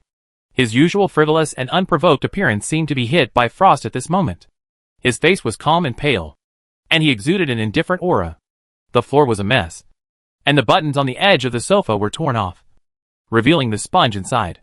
Zhong Ling noticed that there was some dried blood on his hands. He didn't know how he got hurt, but that was not the point he cared about. Seeing Zhong Ling finally come out, he closed the door behind him again. Mian's eyes moved, and his dark and silent eyes finally showed some emotions. He only glanced at it briefly, and he could see clearly that the floor of the room was scattered with clothes and towels, as well as torn pieces of skirts, revealing rough threads. Mian's face was visibly resentful and embarrassed. He thought of what happened last night, the crying sounds he heard, the chaotic scenes, and the neat appearance of Zhong Ling at this moment. At that moment, Mian felt a sudden twitching and twisting pain in his heart, as if he was pricked by a needle, and there was an uncontrollable stabbing pain. Mian clenched his fingers tightly in pain, and the scabs on his fingers were stretched open again because of the force, and a trace of blood dripped down his fingers. Mian raised his eyes and looked directly at Zhong Ling in front of him. For a moment, he felt his eyes sore and swollen, and his eyes were faintly bloodshot because he had not slept all night. Mian raised his hand and smashed a cup on the coffee table, hitting the wall behind him heavily, with a loud bang. The glass cup was smashed to pieces, and the flying fragments accidentally scratched Zhong Ling's side face due to the impact, causing a slight pain. Zhong Ling frowned and looked over calmly. Nan Yin, who was in the room, also heard the chaotic noise, but she was not idle. She felt it was not exciting enough, so she walked directly to the door in the thin shirt she wore when she got up, opened the door and asked softly, "What's wrong?" Zhong Ling. "What happened outside? There was a lot of noise. Did you fall down?" She seemed not to notice the man standing next to the sofa. Her eyes fell on Zhong Ling. Her voice was soft. Her throat was a little hoarse, and she was a little confused and concerned. It was also this soft shout that made Mian, who had just walked over, stop in his tracks instantly, and his body stood there stiffly, as if he was nailed and unable to move. "Yen Yen, Someone called her name hoarsely. Nan Yin only noticed at this time that there was another person standing in the direction blocked by Zhong Ling's body. This person was none other than her ex-boyfriend, who had just broken up. Nan Yin looked up and her expression was stunned instantly. Her face seemed to turn pale instantly. Nan Yin only took a quick look at the man opposite her, then lowered her head uncomfortably. She bit her lip lightly, and stretched out her hand to pinch Zhong Ling's sleeve as if embarrassed. She didn't say anything, and didn't know how to react. She was in a state of confusion and panic. After all, this was her ex-boyfriend who had just broken up. And she also made a lot of calls last night. Although he came a little late, it is undeniable that she once liked him. Right? So this scene is weird no matter how you look at it. Now the scene is like this. Her ex is in the front, staring at her. The current boyfriend who slept with her is blocking in front of her and refusing to give in. And she, the culprit, hides behind and eats the melon silently. If she wasn't afraid of ruining her character, Nan Yin would really like to move a small stool over and sit down. Isn't this scene comparable to an idol drama worth her cracking some melon seeds? The air also became frozen and silent for a moment. And seeing Nan Yan's unfamiliar and polite appearance, He Mion's face instantly turned pale and ugly at a speed visible to the naked eye. As if he was unwilling to accept it, he stared at the two of them like a self-torture. Seeing Yan Yan wearing Zhong Ling's clothes, seeing her subconscious dependence on the other party, and the obvious exposed red marks and ambiguous marks on her skin at the collar. Such a dense patch. Extremely red and annoying marks. Dotted on the skin of the chest without any cover. And even on the legs. He Mion clenched his fingers suddenly. And at that moment, he felt as if his chest was suddenly pierced by a sharp steel needle.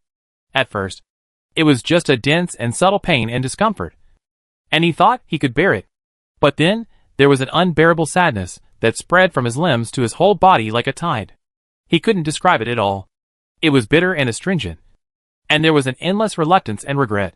And those glaring marks made his eyes feel dry and sore, which could not be stopped. Even when he saw the scene of these two people together, the pain in his chest felt more and more intense. Nan Yin obviously saw that the man's expression was a little wrong. She paused and hesitated, as if she wanted to say something, but she didn't have time to speak. Zhong Ling beside him turned around first. He looked down and saw that Nan Yin was only wearing a thin shirt, with the collar buttons unbuttoned. If she moved a little, he could see the red marks on her chest and her fair skin. Although he was not the kind of old-fashioned man who restricted his girlfriend's clothing, he was still very resistant to his girlfriend being taken advantage of by others. Especially her lower body, which was actually naked and came out in a pair of slippers. Zhong Ling glanced at her lightly, feeling helpless for a moment, and quickly turned sideways to block it, avoiding someone's sight. "Why did you come out? Didn't I tell you to wash up first?" His voice was very light, with a kind of soothing ability, which made Nan Yin instantly think of what she had promised the other party. So she stopped thinking about going over and explained a little. "I just heard the movement outside and thought something happened. So I wanted to come out to take a look." She raised her head slightly after she finished speaking. But she didn't look in the direction of Zhong Ling, but subconsciously glanced at He Mion opposite, and saw that the other party's eyes were also looking at her. Nan Yin pursed her lips. Her clenched fingers turned slightly white, and she was a little nervous for a moment. Zhong Ling naturally noticed her reaction. He frowned, hiding the discomfort in his heart, and reached out to hold her hand again, leaning closer to explain, "It's nothing. I accidentally broke a cup. And there are a lot of fragments at the door now. Don't come out after you finish washing up. Wait until I clean up before going out. Understand?" The person at the door was silent for a moment, and finally responded in a muffled voice, knowing that he was probably trying to help her out. So Nan Yin did not refute. Yeah. After all, the two had broken up. And what happened between her and Zhong Ling? Plus the promise she had just made to the other party. She should not have any involvement with her ex at this moment. So Nan Yin hesitated and let go of her hand. During the whole process, Nan Yin did not look at He Mion again, except for the nervousness and panic she showed when she saw him at the beginning. And then her eyes were always on Zhong Ling in front of her. He Mion looked at the closeness between the two as if no one was around. He didn't know if Zhong Ling did it on purpose, deliberately showing their closeness in front of him as revenge. But Nan Yin didn't mean to refute it. It was just one night, and he felt that everything had changed. A change that was so earth-shaking that he didn't even have time to regret it. Why did it become like this? When did it start? Mian felt that he had completely become a person who stayed out of it. And he couldn't get involved in any interaction and intimacy between the two. But not long ago, Yin was clearly his girlfriend. She would throw herself into his arms with a smile, wear his coat, sit on his lap like a little doll, pinch his ears, and coax him to say that she loved him the most. Like to lean on his shoulder, and deliberately kiss the corner of his mouth when he was angry and embarrassed, so that he couldn't get angry. It should be him.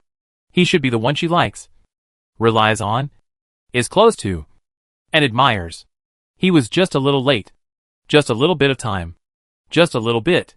Yin had obviously called him. She took the initiative to contact him. And from the beginning to the end, the person Yin cared about was him. But why did it turn out like this in the end? Why did they become so unfamiliar with each other that they were worse than strangers? Why did he lose the chance to have each other when he was completely awake and regretful? Mian could hardly control his impulse. He moved his fingers and wanted to rush over to hug her several times, wanting to take her away from here. He wanted to go back to the past, just like before, wanting to tell her that anything was fine, and it didn't matter if they got married, and he would give her a sense of security. But until the door was closed again, he didn't wait for any look from the other party. And after the door was completely closed, Zhongling turned his head to look at the man in front of him, and the gentleness on his face was also suppressed.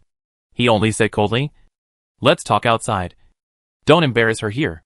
Mian's emotions had accumulated to the top at this moment, especially under the stimulation of the two just now. His eyes were red, and he was eager to vent. After Zhongling finished speaking, he turned around and walked out without hesitation. When he reached the vent at the corner, Mian couldn't help it anymore. He rushed over and grabbed the other's collar, his fingers trembling slightly. "What is this? Knowing that she doesn't like you, why do you still do this to her?" "I didn't force her." Mian was extremely disgusted and sneered coldly. "Do you think I will believe it? You clearly have enough ability to solve this trouble, but you chose the most shameless one. But can't you see it? Yin doesn't like you at all." Zhongling looked at him calmly. "This time is different. Yin has agreed to get engaged to me." After hearing this, the blood on Mian's face instantly disappeared. Chapter 207. Engagement? As soon as he said this, he realized that his voice had become hoarse, and his throat was dry as if he had swallowed a handful of gravel. Upon hearing this news, Mian suddenly felt cold all over, and his original anger and resentment seemed to be poured over his head with a bucket of ice water, completely cooling down. He took a step back and released his hand that had been holding Zhongling's collar. He felt as if his chest was heavily pressed by a huge rock, and it was difficult to breathe. For a moment, he had no idea what to say. His brain was blank at this moment. From a mess to chaos and blur, Mian had countless words of condemnation and scolding in his heart. But after hearing what he said, Yin has agreed to be engaged to him. He found that all those condemnation words were blocked in his throat, and he couldn't say anything. At this moment, no matter how much he regretted and denied, and how much he deceived himself, he should know what he had missed. He was careless from the beginning, because he had received too much love and praise since childhood. And that love was too common for him, because that love came too easily. It was easy to get, and he didn't need to pay any price to get the other person's wholehearted care and admiration from the beginning. But things that are too easy to get will always make people subconsciously ignore her rarity and importance. He always thought he was just playing around, but it was him who was seriously in love from the beginning. At this moment, no matter how slow and stupid he was, he should have realized that he had a good impression of her from the beginning. Maybe he had understood it long ago, but he was unwilling to admit it in his heart, and he had to suppress her on this. If he didn't care, how could he be with her from the beginning? He clearly cared, but because of a misunderstanding, he pushed her further and further away. What he said that day was really just a momentary angry remark.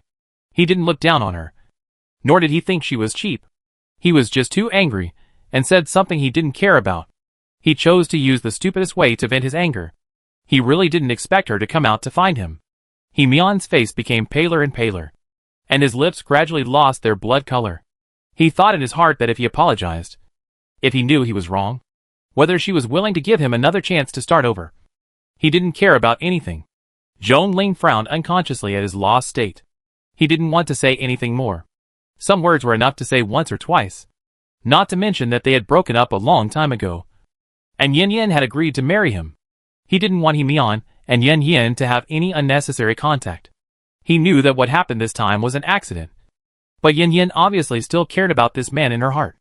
If both of them didn't mind this incident, and used this incident to resolve the misunderstandings and knots between the two sides, and finally rekindle their feelings, then it would be troublesome. This possibility is not impossible. Yin Yan's personality is actually more stubborn than he thought. If she is really determined to be with Hee-mi-an, even he can't stop it. The only turning point is that he and Yin Yin have had sex by accident. This is actually nothing at the moment. But it is indeed the most intimate thing between lovers. And it also promotes a certain closeness between the relationship and feelings of both parties. No matter whether it is a man or a woman, there will always be an inexplicable deep impression on their first opposite sex. Fortunately, he managed it well, and the current situation is not bad for him. Zhong Ling suppressed the strangeness in his heart, raised his hand to tidy up the wrinkles on his chest, and thought that Yin Yin was still in the house. He looked up at the silent person opposite him, and simply turned around and left. He still had to get her some breakfast. They still had a lot of things to deal with today. He didn't want to spend time on these insignificant people and things. After Zhong Ling left, Hee-mi-an finally recovered. He didn't know what the point of staying here was, but he was still unwilling to give up. Obviously, all the misunderstandings between them could be explained clearly, and he could explain all the uneasiness and embarrassment for her. He knew that in the current situation, the two sides would only increase embarrassment and embarrassment if they met again. But he couldn't help it. After he finally realized that the relationship was indispensable, he felt an unbearable regret and sadness in his heart. He thought, no matter what the final result is, at least he should tell her what he really thinks in his heart. He never looked down on her, and those words were all impulsive. On the other side, Nan Yen, who had washed and changed her clothes, was sitting on the bed, flipping through the album in Zhong Ling's mobile phone out of boredom. She didn't know until she flipped through it that this bastard also had a hobby of peeping. All the photos she had posted on WeChat moments before were saved by this person. They were all common life photos, saved in a separate folder. Nan Yen flipped through the photos. There were some photos taken at some unknown time. They were quite nice. There was a quiet and gentle atmosphere, but there were also some death angles. There was also a photo of him sitting at home and dozing off in his car. Nan Yen really didn't expect this. Isn't this some kind of perverted behavior? She didn't expect that the seemingly cold and abstinent boss Zhong had such an outrageous trait. Just as she was quietly looking at her phone, someone suddenly knocked on the door. Nan Yen turned her head and took a look. She was a little surprised, but she soon guessed who was knocking on the door. Boss Zhong probably wouldn't knock on the door. He would open the door directly. After all, with their current relationship, Boss Zhong always has a sense of honor that he has entered the house as a master husband. So the person outside should be Hee-mi-an. This surprised Nan Yen even more. Wasn't it embarrassing enough? She originally thought that with Boss Zhong's fighting power, Hee-mi-an should not come to her again. After all, they had broken up. And what happened last night had completely cut off the last trace of contact between the two. But she didn't expect the other party to come over. So Nan Yen sat up from the bed and asked in a pretentious manner, "Who is it?" She opened the door while talking. As soon as the door opened a crack, she saw Hee-mi-an standing at the door, standing in front of her. He was so tall, and the momentum and oppression he had before were gone. Instead, there was an inexplicable silence and quiet atmosphere. This kind of Hee-mi-an was a little different from his previous flamboyant appearance. The emotions on his face had been restrained, but his complexion was still a little pale. His lips were very pale, and the impact between his eyebrows was much duller than before. The two of them met eyes, and both paused slightly. Nan Yen seemed to have not expected him to stand at the door. A trace of discomfort slowly emerged on her face. She pursed her lips, lowered her head slightly, and looked away slightly. The finger pinching the door handle also tightened unconsciously. There was a moment of silence in the air. Neither side spoke at first. In the end, Nan Yen couldn't help but speak first. "Why are you here? What do you want to talk to me about?" This was the first time that Yin Yin spoke to him so calmly since they broke up that day. They were so close to each other, but now they seemed to be strangers. In fact, he would rather she resent him and hate him, lose her temper with him, get angry, and beat him. But her calm attitude made Hee-mi-an's sour emotions surge out again. He spoke in a low voice. Last night. I rushed here the moment I received the call. I didn't delay. I looked for you for a long time. Did you get hurt yesterday? Mian was silent for a moment, but couldn't help asking a caring question. When talking about what happened last night, Nan Yan's eyes drooped slightly, and her long and thick eyelashes covered the embarrassed and scared look in her eyes. But her face still showed a little bit. When her emotions finally calmed down a little, she pursed her lips and shook her head. I couldn't find anyone who could save me last night, so the first thing I thought of was you. But I forgot that we had broken up, so you don't have to feel guilty. Besides, Zhongling came in time, and I was not really injured, just a little frightened.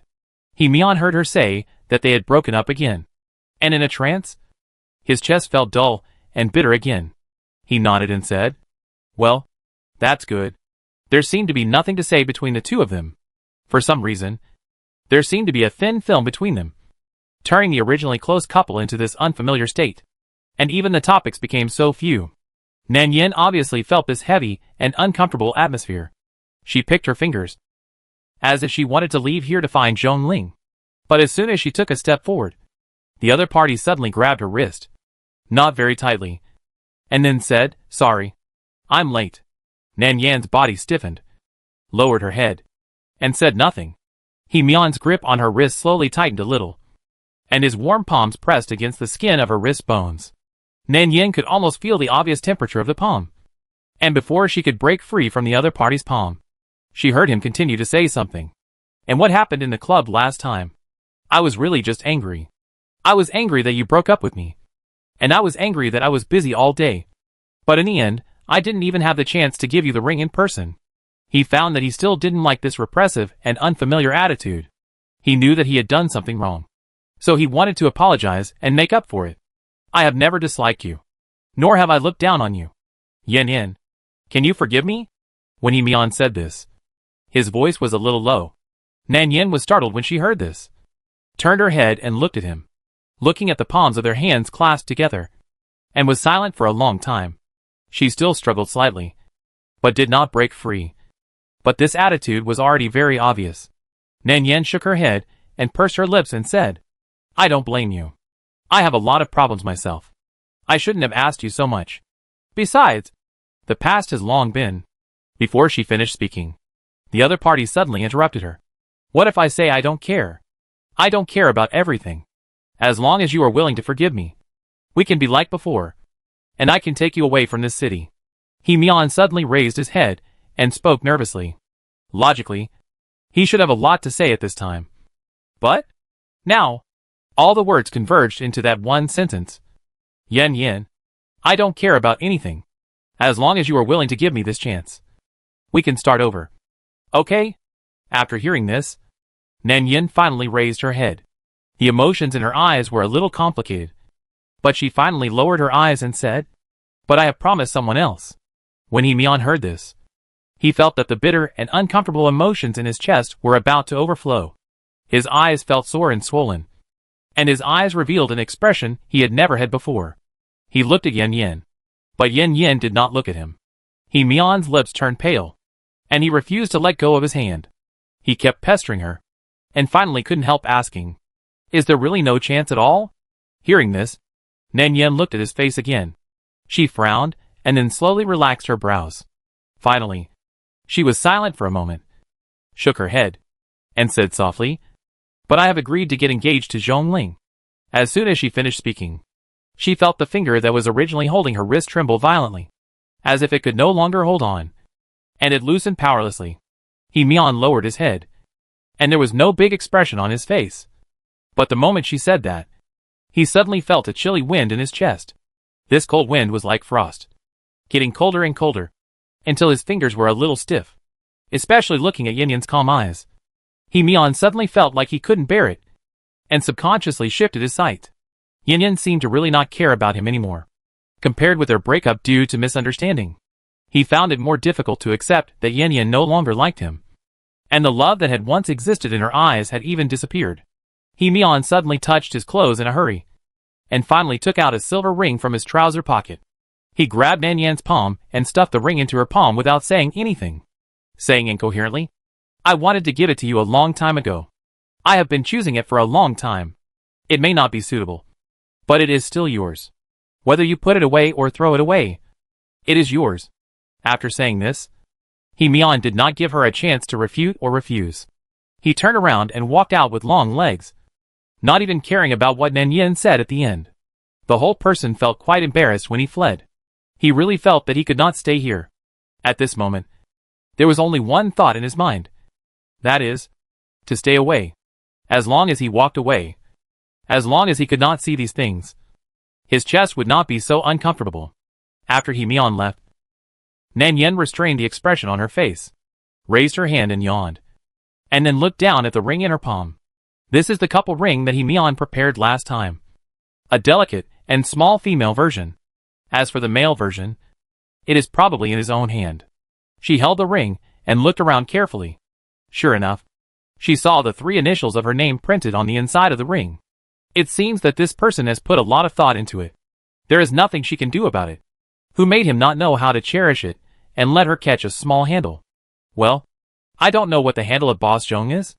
Just when Nan Yin lowered her head to look at the ring in her palm, Zhong Ling just came in from outside. He also had a packed breakfast in his hand. He saw the slightly dazzling ring flashing under the light. Zhong Ling's eyes flashed, and a strange feeling flashed through his heart. He was sure that Yin didn't have any decorative rings on her hand last night. Now there is one. It is obvious that someone sent it to her when he was away. Thinking of this, Zhong Ling frowned unconsciously, and then relaxed his brows quickly. However, he did not walk over immediately, but thoughtfully placed the packed breakfast on the table one by one. After finishing the work, Zhong Ling walked towards Nan Yin. She seemed to be looking at her phone with a calm look, and the ring was also held in her hand, probably because she was afraid that he would find it. Zhong Ling suddenly felt a little funny. Did he look so stingy in her eyes? Besides, it was not a big deal. Zhong Ling was not angry in her heart. She might be a little bit bothered, but she was not angry. After all, it was something left by her ex. If you really want to calculate it accurately, it might still be her first love. Thinking of this, Boss Zhong paused, and suddenly felt that the emotions that he didn't care about at first became a little concerned, and there was an inexplicable sourness in his chest. It is said that first love is the most unforgettable. She met Mian under such circumstances. It is really not easy for her to forget the other person so quickly. But Zhong Ling felt that as an adult, he knew how to adjust and control his emotions. Not to mention that he was more concerned about the person in front of him. He was not so important that he could be compared with her first love. Although saying this might be a bit of a downplay, he still had this self-knowledge. So Zhong Ling walked over and raised his hand in front of her. "Can you show it to me?" It dazzled my eyes as soon as I entered the door. "What did you say?" I didn't understand. Nan Yan's eyes subconsciously dodged. Zhong Ling couldn't help pinching her face, probably feeling helpless. "You look down on me so much? Am I so stingy in your eyes? I didn't find any jewelry last night. Isn't that the ring Mian just gave you?" Nan Yan couldn't help glaring at him. A trace of annoyance flashed in her eyes, and her face was slightly red. But after a moment of silence, she slowly showed the ring on her hand. Zhong Ling smiled unconsciously. He held the ring in his palm and looked at it carefully, then gave it back to the other party, then bent down and kissed her forehead. "If you like it, just keep it. Other people's intentions are not fake." Zhong Ling took a breath, thought about it, and said, "I don't mind other men giving you things. Nor do I mind you accepting their gifts. This is your own charm and your own social circle. I'm not so selfish that I want your world to revolve around me in the future." He looked at her with an extremely serious look, and people could tell at a glance that he was not just saying nice words. Zhong Ling's voice slowed down. Yin, you have your own private space. I won't limit your circle of friends. We are equal in feelings. But some things may not be the same. Maybe the one who fell in love first will subconsciously put himself in a more humble position. But with me, you don't need to worry about these things. I just hope that you can treat me a little more fairly in the future. Zhong Ling spoke very slowly, and his body relaxed. He sat next to her, giving people a sense of security at a moderate distance, which made it easy for people to let down their guard. He was not lying when he said this. When he liked someone, he hoped that the other person had his own thoughts and private space, rather than one party completely treating the other party as his entire world. And there would be no extra thoughts and things except the other party. That would be too tiring and selfish. Maybe it was because of his way of thinking and habits since childhood that he had such thoughts. But in fact, he clearly felt that his love for Yan Yan had caused her a lot of trouble. He almost couldn't control his emotions and did a lot of excessive things to her, as well as those overly bad thoughts. People have bad emotions by nature, especially when they are irrational, which is difficult to control. But in fact, he was unwilling to force her. He hoped that she would take the initiative and that her closeness to him was voluntary. In essence, he still has a little moral bottom line. So now, he is willing to let go of his previous bad thoughts and start over with her. He exhaled again, his voice calm. Yan Yan, people really can't control their temper when they are angry. I have said what I want to tell you many times. It may be a little troublesome, but I will try my best to restrain myself in the future. Nan Yan looked at him. I mean, this ring is actually not that good looking. If you like it, you can keep it. If you really want to wear it on your hand, I will buy you a more suitable one in the future, which is more beautiful than this one. Zhong Ling coughed again after speaking, and moved his eyes away. It was inevitable that he felt a little uncomfortable. He felt that what he said just now might sound a little hypocritical and artificial. Would she think he was deliberately trying to coax her? Nan Yan suddenly found it a little funny. She found it interesting to see that the serious boss Zhong said one thing and meant another. So she asked him, "Didn't you say you didn't mind?" The other side was silent for a while, and replied honestly, "Well, I don't mind if you don't wear it." Zhong Ling nodded. He seemed generous, but in fact, he was still a petty man. He reached out and held her fingers. He gently rubbed her ring finger with 2 fingers. After all, this position was special. How could he not mind at all? It's just that he is currently just a boyfriend and fiancé who is about to get promoted. So he is not so confident. Nan Yan, say so much nice nonsense. Go around in such a big circle, and finally tell the truth. It can be seen that this person likes to be roundabout and not direct. What happened afterwards was just as Zhong Ling said. After going to the hospital for a checkup and confirming that there was no problem, Zhong Ling began to help her resign and move. On the matter of moving, Boss Zhong was obviously more impatient than her, since the two of them lost contact. Nan Yan had not come to his house for several months. But there was no big change on Zhong Ling's side. She lived in the room she lived in before. Zhong Ling did not continue to force this. After all, the two of them had just had sex and were already much closer. He couldn't force the other party to sleep in the same room with him. He still understood the principle of too much is as bad as too little, and they would get engaged sooner or later. So he could wait for such a short time. Things always have to be handled one by one. So, Nan Yan lived very freely at Zhong Ling's house these days, with no one to disturb her. And the work at the club was completely over. She can concentrate on her exam preparations, and with the recent extra consideration from Boss Zhong, who doesn't bother her often. This kind of life is simply like a fairy day. The two of them are actually very close to each other very rarely, and only on occasional days off. He can't help wanting to kiss her.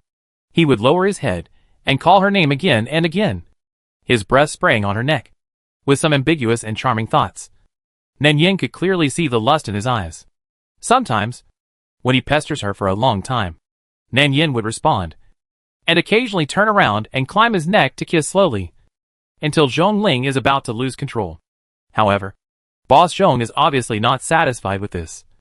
But he also knows that compared to the past, the current situation is much better. But people are always greedy, and after trying it once, they want to try more times. In the past 2 days, Boss Zhong has been busy with work most of the time, and has fewer opportunities to contact Nan Yan. He can only send her some messages on his mobile phone to remind her to eat. Considering that Nan Yan used to work 2 shifts, she often couldn't sleep in the middle of the night, and couldn't wake up during the day. After the two lived together, they actually missed several opportunities to meet strangely. This also gave Zhong Ling a headache. Before, he would never have thought that the two would miss each other for such an outrageous reason. But now, he feels that he is no different from raising a night owl. Except that he used to raise a ragdoll cat, and now he raises a fairy cat. After sending the message, Zhong Ling put his mobile phone aside. When he turned around to sign, he couldn't help but glance at his mobile phone. He didn't see any reply, and he guessed that the other party might be catching up on sleep again. Zhong Ling wanted to laugh a little, He could almost imagine what she looked like after falling asleep. But he didn't care. Instead, he took advantage of the break time to pick up a document on the table and started to check it. Assistant and said that all the people in the club that day were sent to the police station. Zhongling did not let them go easily before they were sent in. He had asked someone to ask them in advance and revealed a lot of information before sending them to the police station. After all, these people have a lot of criminal records and often mix in the underground black market transactions. They are the kind of people who take money to do things for others. This incident also proved that it was not that Nan Yin offended someone, but that someone was deliberately retaliating. Being able to get money to do things shows that the family is not bad. Zhongling asked assistant and to find someone to carefully check the account number and mobile phone number provided by the other party. Until today, assistant and sent this document in its entirety. Zhongling also saw the mobile phone number on the file. The other party found 3 layers of relationships, and the third layer was the real contact. After calculating layer by layer, the evidence was very little. Even if it was sent to the police, it might not be possible to convict. In the end, there was only one private number abroad. That number was also cancelled, and the call records were deleted. There was no evidence except a string of numbers. But Zhongling still recognized that number. It was a private number that Wan Xiaoxiao had registered abroad before, and was rarely used. After confirming that he was not mistaken, Zhongling's heart sank to the bottom of the valley in an instant, and his eyes became calm and sharp. He didn't expect that this matter would be done by her, because if it was her, this matter would not be separated from him. Zhongling was obviously in a bad mood at the moment. A trace of anger flashed in his eyes, but he still suppressed it, and then dialed the phone on the other side. On the other side, this was the first time that Zhongling asked Wan Xiaoxiao to meet since she returned to China, which made her feel related, because Zhongling had never paid attention to her since the last incident in the club. During this period, she was really emotionally broken. Wan Xiaoxiao really didn't understand why the misunderstanding between them had been resolved, but he still refused to reconcile with her. Until that day, when she saw the princess being kissed by Zhongling in his arms. She really understood that Zhongling actually fell in love with a high-class princess in a club. A woman who often wore revealing clothes and sold wine, and smiled for many men in the club. Didn't he feel disgusted? She couldn't believe that she was not as good as a princess. She asked someone to check the identity of the hostess. She was really poor. So poor that she relied on selling her only beauty to hook up with men in the club. As long as she was paid, she could do whatever she wanted. Wan Xiaoxiao just looked down on such women. And she had seen many such women. Apart from a pretty face, she had nothing. She started selling wine and drinking with a group of male guests after graduating from high school. Why should such a woman with no self-respect be respected? What's more, she obviously already had a boyfriend and was with Mian. So why was she still hanging around Dongling? After the news of the club spread that day, her parents had been forcing the Zhong family to give them an explanation. After all, both parties had reached the stage of discussing marriage. What was the matter with the man making such a situation now? The princess brought back before could be explained as being angry. But what about later? What did it mean to entangle with the princess again? Originally, the Ruan family wanted to completely break up with the Zhong family. But she stopped it. She didn't want to completely break up with Zhongling. She even tried to smooth things over for him, saying that Zhongling was drunk that day and recognized the wrong person. But during this period, Zhongling never returned to the Zhong family, never met her once, and even when she went to his company to find her, he refused with the excuse that he was busy. And now, Zhongling actually took the initiative to find her. Ruan Xiaoxiao's heart actually surged with an inevitable joy. She really liked Zhongling, to the point that she could ignore everything. During the years they stayed abroad, almost all of her focus was on her boyfriend, because she loved him with all her heart, and she hoped that the other party could do the same. But Zhongling was obviously not like that. He always had endless things to do, and because he was too busy, her love could not get enough response. So the misunderstanding happened at the birthday party that day. But after all these things, she really felt that she had matured. As long as they could get back together this time, she would never be so willful as before. When Wan Xiaoxiao finally picked out a beautiful dress after a whole afternoon of careful selection, and put on exquisite makeup to go to the appointment, she was greeted not by the other party's eyes of love and care, but a cold foul bag. Zhongling's dark eyes were calm, and there was no emotion on his face. He threw the file in front of her expressionlessly, and his voice was cold and indifferent as never before. You did it? Yuan Xiaoxiao was stunned for a moment. She lowered her head to look at the file on the table. A series of running accounts and numbers made her dizzy, but she still saw the string of numbers that had been cancelled. Her heart tightened, and her face suddenly turned pale. I don't know what you were talking about. Her voice was obviously a little nervous and guilty, and she began to stumble when she spoke. Zhongling said it again, looking coldly. If there is no evidence, I will not come to see you. What happened to Yan Yan that night was done by you, right? Perhaps it was because his tone was too sure, and his attitude was so cold and indifferent, especially the look he gave her. That made Yuan Xiaoxiao completely unable to hold back. She has always been the most insecure in front of him. Tears immediately came out uncontrollably. She felt wrong. Wrong that he accused her for another woman. She clenched the document in front of her with her fingers. Yes. Even if I asked someone to do it. So what? She took away something that originally belonged to me. Why can't I let someone teach her a lesson? Her tears flowed more and more. After a moment, she cried so hard that her makeup was all smudged. What do you mean now? Do you want to seek justice for her? Do you know that when I received your call today, I thought you came to make peace with me. But what are you doing now? You questioned me and taught me a lesson for a high-ranking princess. Are you thinking of sending me to the police station the next moment? Zhongling heard her crying an unrepentant mentality, and felt that the anger in his chest were getting deeper and deeper, especially listening to the crying and questioning voice. He sneered, and the anger that had been accumulated from this afternoon to this moment seemed to be uncontrollable.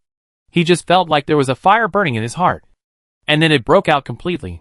Zhongling's eyes were mocking and obscure, and his fingers were clenched. He stood up suddenly, picked up the glass on the table, and smashed it towards where she was standing.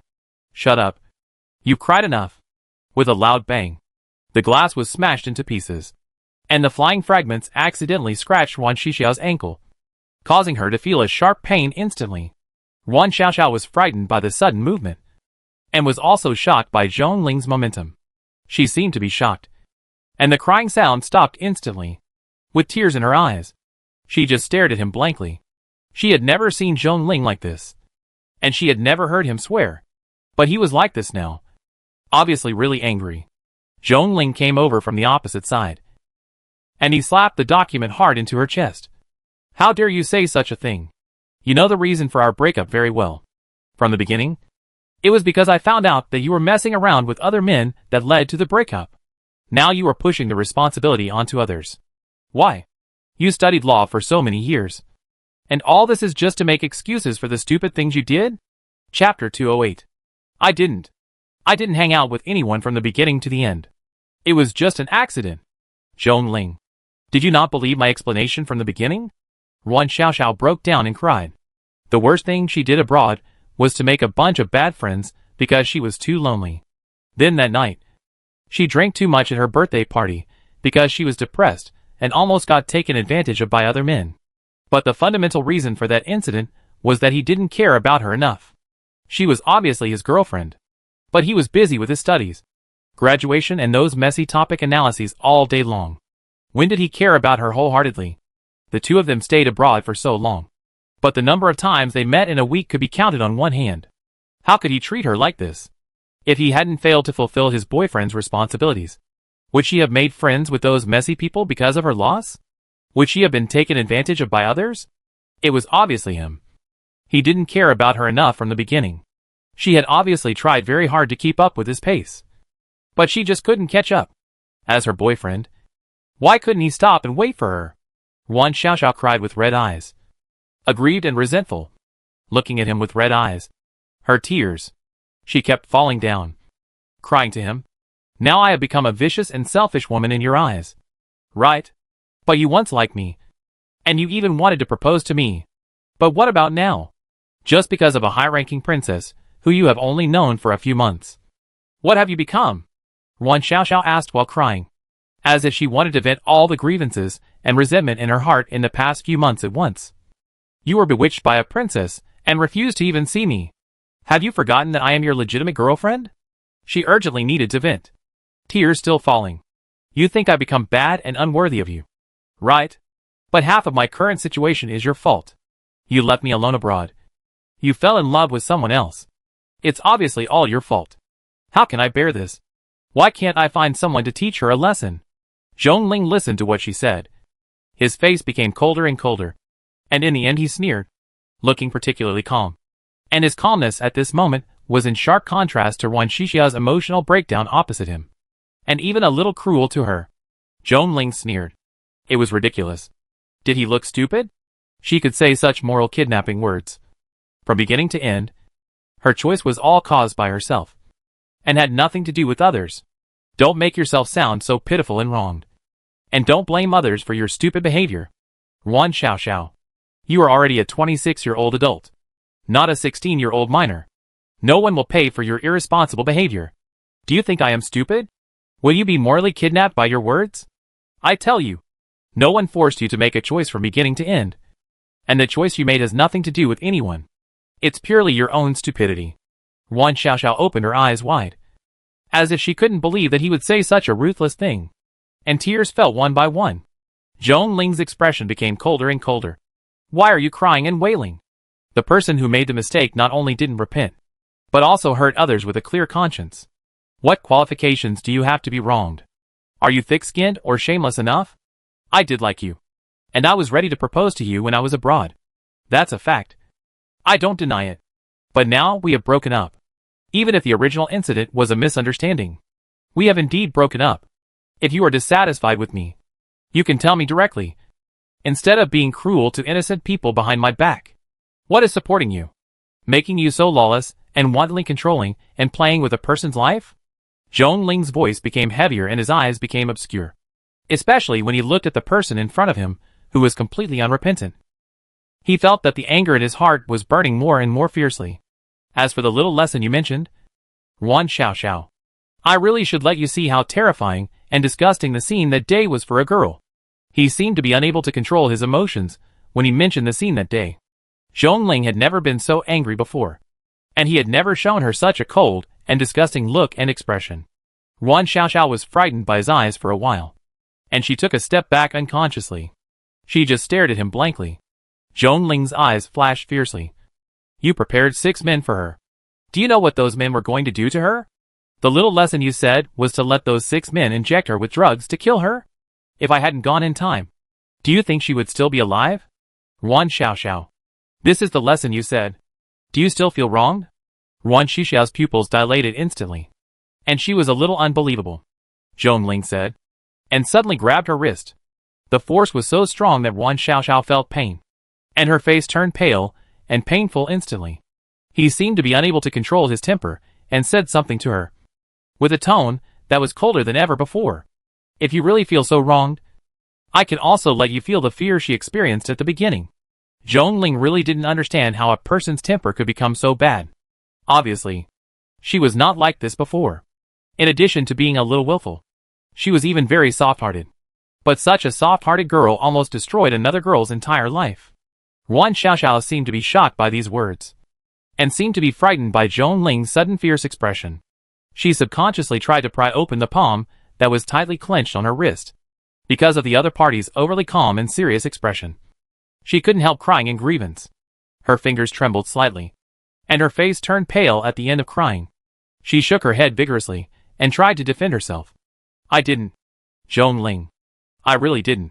What men? You can't frame me. I really didn't let those men hurt her. I just asked them to pretend to be guests, and go to her workplace to make things difficult for her. At most, they forced her to drink some wine. But isn't her job to accompany her to drink? The worst thing I thought of was to complain about her, and make her lose her job. How could I do such a cruel thing? Zhongling. Believe me, I really didn't. I really didn't let anyone inject her with any drugs. And I didn't let those men bully her. At the end, Yuan Xiaoxiao's tears kept falling from her eyes, like beads with broken strings. She was so wronged and scared that she broke down. She didn't know what Zhongling was talking about. She did ask someone to teach her a lesson.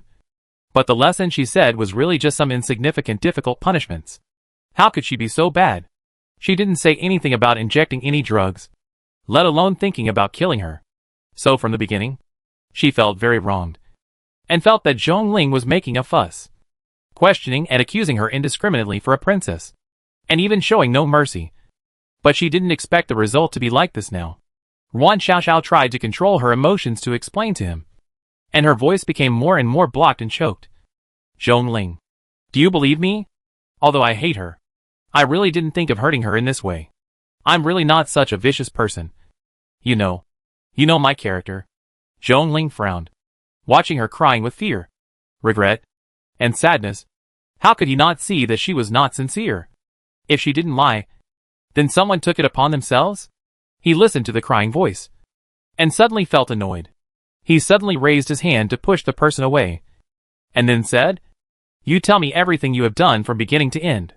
When Yuan Xiaoxiao told everything intermittently, Zhongling was basically sure that it was the worst result caused by the lack of smooth communication between the two sides. Yuan Xiaoxiao initially wanted to complain to Yan Yan in the name of teaching her a lesson. But after contacting the middleman, the information she conveyed was not accurate enough. In addition, the middleman found those who were obviously not good people. They were all a group of criminals who took money to do things. And those people thought that the lesson was a severe lesson. So that night, there was such a consequence. But no matter whether she was sincere or unintentional, the harm Yan Yan suffered that night was real. Zhongling's face became more and more ugly, because this matter became more and more difficult. He clearly promised to help Yan Yan deal with this matter.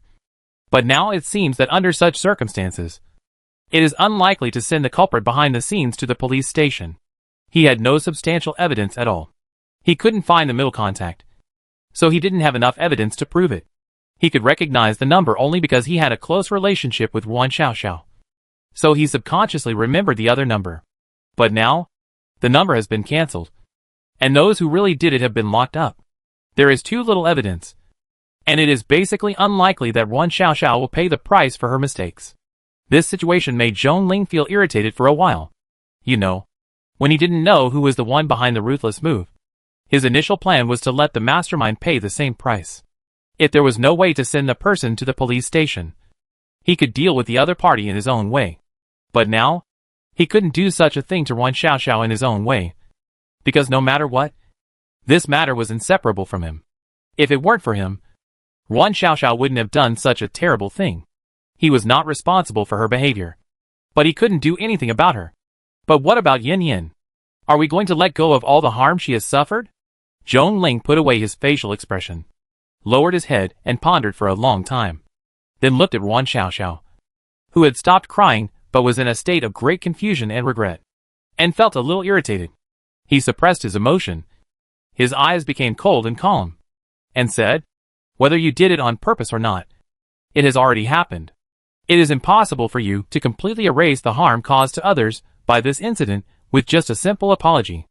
Yuan Xiaoxiao, you have studied law for so many years, and you know that your behavior does not constitute serious infringement even at the legal level, right?" Hearing this, Yuan Xiaoxiao's body trembled slightly. Indeed, he was right. She deliberately used an overseas number to avoid being held accountable later. After the number was cancelled, even the call records were deleted. It was difficult for ordinary people to find the records. If Zhongling hadn't happened to remember the number, he would not have known that the person behind it was her. Without evidence, even if he really wanted to seek justice for the woman, he couldn't convict her. What's more, the princess didn't suffer any harm. She was just a little frightened at most. And this time, she really didn't expect the matter to be so serious. Zhongling saw her evasive look and guessed what she was thinking. He looked away in annoyance. "I will tell your uncle about this. He should be preparing for a promotion recently, even if there is no evidence. If this matter gets out of hand and the scandal spreads, your uncle's promotion will probably not be smooth. I will ask him to send you abroad and never come back, let alone hurt others again. This is the best way he can think of to solve the problem. He can't do anything to her, but it doesn't mean he can't send her away. With such a time killer staying by his and Yin Yan's side, who knows what she will do in the future? So, sending her away is the best way. But Yin Yan can't be told about this." When Zhongling thought of this, he frowned unconsciously. He always felt a little uneasy in his heart, but he really couldn't do anything for the time being. Yuan Xiaoxiao, who was standing opposite him, was stunned when she heard this. A trace of embarrassment and reluctance flashed in her eyes. She looked at the man in front of her in disbelief and asked in a hoarse voice, "Send him abroad and never let him come back? You're going to tell my uncle?" After saying this, her voice was unconsciously blocked by sobs. Her uncle is the most important person in the Ruan family. His uncle is involved in politics, and has always been strict and upright. Moreover, he is indeed preparing for a promotion recently. If he knew about this matter, no matter at what level, she would never have a good life in the future. Ruan Shishia's tears burst out instantly. She felt a surge of endless grievance and resentment in her heart. Send her abroad? Zhongling. How could you do this to me? This is my home. Where are you going to take me? I have explained to you that I never thought of really hurting her from beginning to end. If you really don't feel upset, I can even apologize to her in person. But you sent me abroad. What will I do alone in the future? Ruan Shishia's resentment was about to overflow. She originally felt a little guilty, but Zhongling's behavior only made her feel ruthless and ungrateful. She did something wrong, but it was not irreversible, and it did not cause any substantial harm to the other party. Right? Didn't he save her in time? Why did he send her away? I came back this time because I have decided not to leave. My parents are old, and I am their only daughter. Zhongling. I don't want to stay alone abroad. Please, I really know I was wrong. I can apologize. Please don't send me away like this. She cried and shook her head, reaching out to grab Zhongling's sleeve. But she didn't catch it. Zhongling looked at the time, and was obviously a little impatient. He turned his head and looked at her, his voice a little sarcastic. Do you think the punishment is severe this time? I just asked someone to send you abroad. Don't make yourself sound so pitiful. You are not innocent at all. Zhongling even felt that the punishment was not strong enough. Even if she was sent abroad, she did not feel relieved at all. Instead, she felt more depressed, as if a thorn had pierced her throat, which made her feel indescribably annoyed. She did not pay any price at all. But Yanyan almost lost her life because of her family background. This was the reality. Zhongling took a deep breath and suddenly did not want to get entangled with her anymore. He suddenly turned cold and suppressed the strange emotions in his chest bit by bit. Finally, he said in a cold voice, you can't go if you don't want to. Go and tell your uncle. You committed the crime yourself. You will bear the consequences yourself. But what kind of consequences are these? The person who hurt Yanyan was not only unscathed, but also hid abroad and was at large. She even felt wronged and did not even apologize. If Yanyan knew about this, he didn't even dare to think about her reaction. She might think he was deliberately covering up for her. When he thought of this, Zhongling felt a heavy feeling in his chest. He didn't continue to pester her. It was useless to talk about this matter. The Ruan family couldn't really push Ruan Xiaoxiao out to convict her, let alone any substantial punishment for her. It was inevitable to let her go with ease. Zhongling had to admit the fact that he couldn't retaliate privately, not only because this matter was caused by him, but more importantly, some things were not as simple as he thought. After all, the Ruan family was not that easy to provoke. Zhongling frowned, and his dark eyes were obviously a bit irritable under the light. He turned around and put the document away, and his expression was slightly restrained. This matter might need to be kept secret from Yanyan. At least she couldn't know it now. Zhongling no longer cared about Ruan Xiaoxiao crying behind him. He drove all the way back home. It was almost 7 o'clock when he got home, and it was already dark. Usually, there were not many people at home when he got off work. Mrs. Zhang would occasionally be there, but she would usually leave early on Friday afternoons. In the past, he came back late, and the huge house was always dark and quiet. He didn't think there was anything wrong with this situation before, but he enjoyed the peaceful environment. However, it is a little different now. When the car stopped in the yard, I saw the lights in the living room were on, and the warm white light reflected the cold gray curtains on the window, which inexplicably had a warm atmosphere of fireworks. Zhongling pushed open the door and saw no one, but heard some noises in the living room. He listened carefully and heard the sound of a popular fairy drama on TV. He thought Nan Yin was watching TV, but when he got closer, he found that the TV was on, but the person sitting on the sofa was asleep. He was a little amused and looked at his phone again. It was so late, and he was still asleep. It seemed that he stayed up late again last night. He didn't know when this fairy cat, who liked to stay up late, would be able to adjust her schedule. Zhongling walked over lightly, knelt on one knee on the edge of the sofa, raised his hand to carefully push away the broken hair covering her face, and couldn't help pinching her face. Are you sleeping here to wait for me? Yan Yan? Zhongling reached out and rubbed his girlfriend's lips. then leaned over and kissed her. The sleeping fairy felt the weight on her body, and turned over unhappily. The sofa was not that spacious. And as soon as she turned over, the thin blanket on her body fell off. Zhongling saw that she was not wearing pajamas, but a very loose t-shirt with a kitten pattern on the chest, and only a pair of light cotton and linen shorts underneath. When she turned over, the originally loose t-shirt was half lifted up, revealing a slender and soft waist. Zhongling glanced down, and just saw the faint light purple lace bra on the chest. It was a limited edition fairy style, and he had just bought it in the mall 2 days ago. He just reached out and wanted to cover the lifted clothes for others. But when he touched the soft and delicate skin, he unconsciously touched the waist, and couldn't help stroking it for a while. And his fingers followed the hem of the clothes to explore upwards. Zhongling? She called his name in a daze. Yeah, it's me. I just got back. Zhongling also heard her slight mumbling, but he didn't know what she was saying. She was awake, but she still had the habit of staying in bed and refused to get up. With such obvious movement, if Nan Yen didn't react, she would be taken advantage of. When the other party lowered his body and kissed her slowly, she pushed her chest twice in annoyance, but she didn't push him away. Instead, the palm slowly moved up along the waistline, and the fingers were cold, tickling her. Nan Yen finally couldn't help it this time, and opened her eyes. Her eyes were full of dissatisfaction after being disturbed by someone's sleep. She slapped his hand away, and shouted with a little annoyance. Zhongling. Well, what's wrong? How dare this guy ask her what's wrong? Nan Yen almost wanted to hit him. Zhongling, who was addicted to kissing, felt that his girlfriend was not cooperating, and his breathing was a little rapid. He couldn't help but press over, kissing the slightly open lips, holding down her outstretched palm, and covering it with half of his body. At first, he just tasted it, but gradually he felt dissatisfied. He felt that the nature of human beings might really be double standards, and slapping his face before what he said. He said that she didn't need to be centered on him and could have her own private space. But when she always faced him so calmly, he would feel dissatisfied.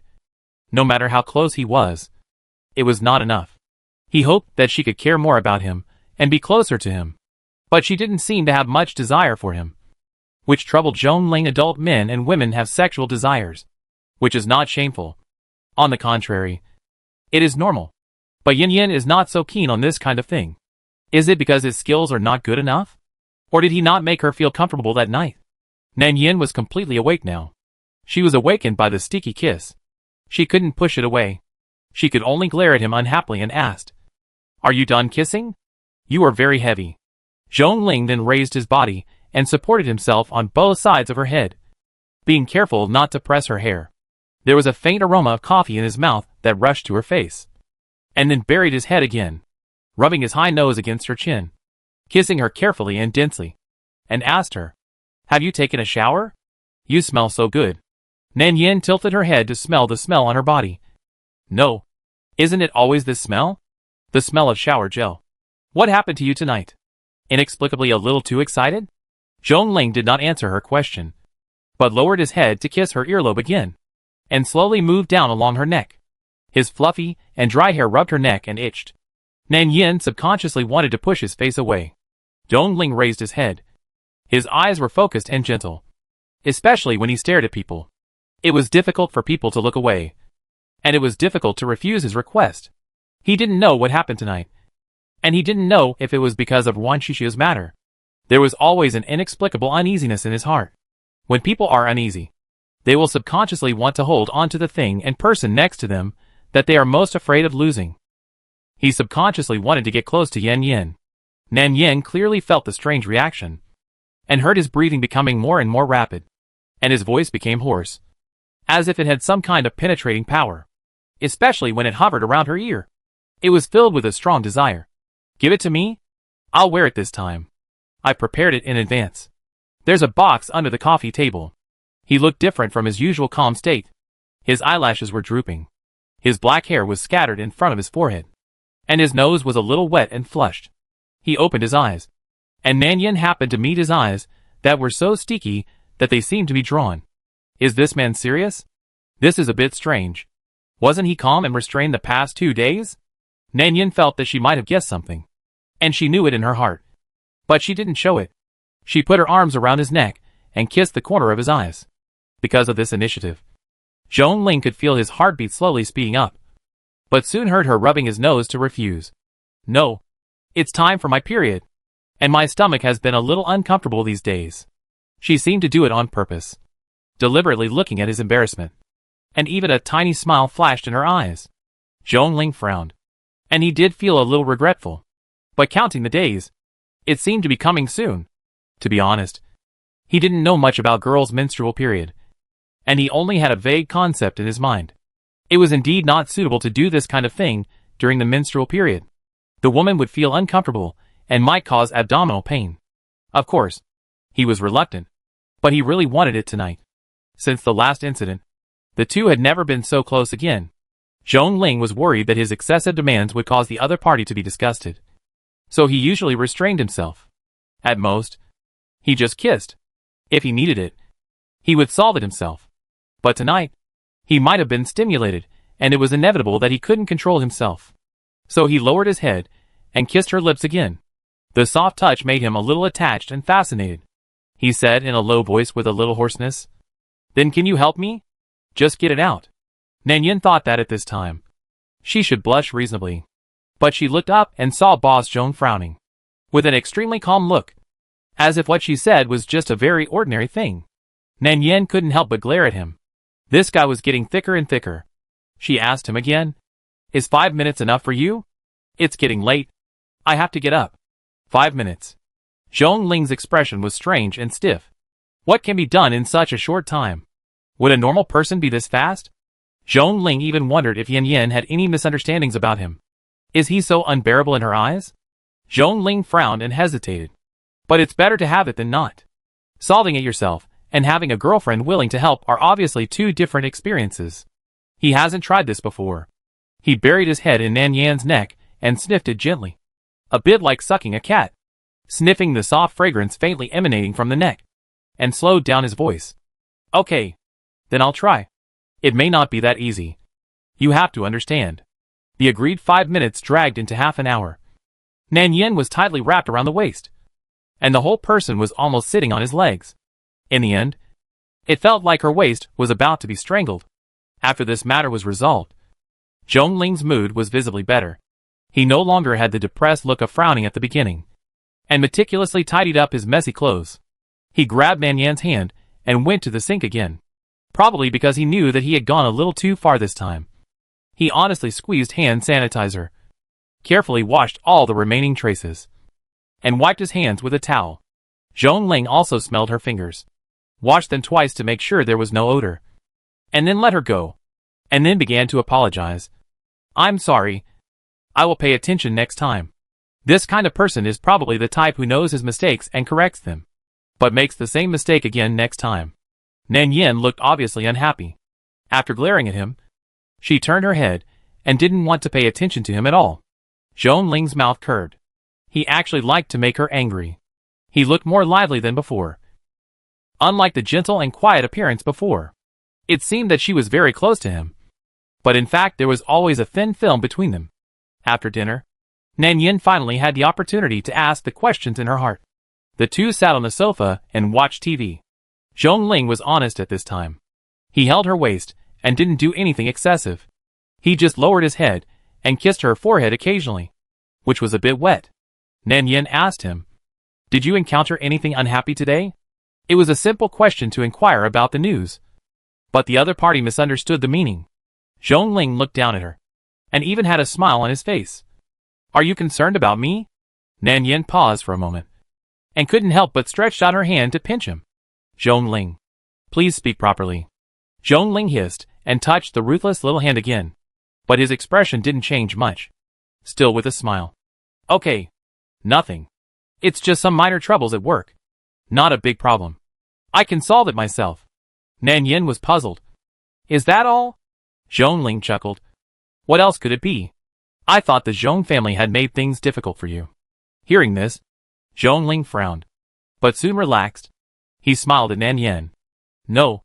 I'm an adult. No matter how powerful the Zhong family is, they can't control me. I can support you with my own ability." Nan Yan nodded without doubt. After hesitating for a moment, She suddenly turned her head and kissed the corner of his mouth. This action surprised Zhongling.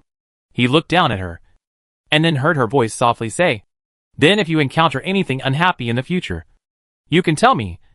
Don't keep it in your heart. We are now lovers and will get married in the future."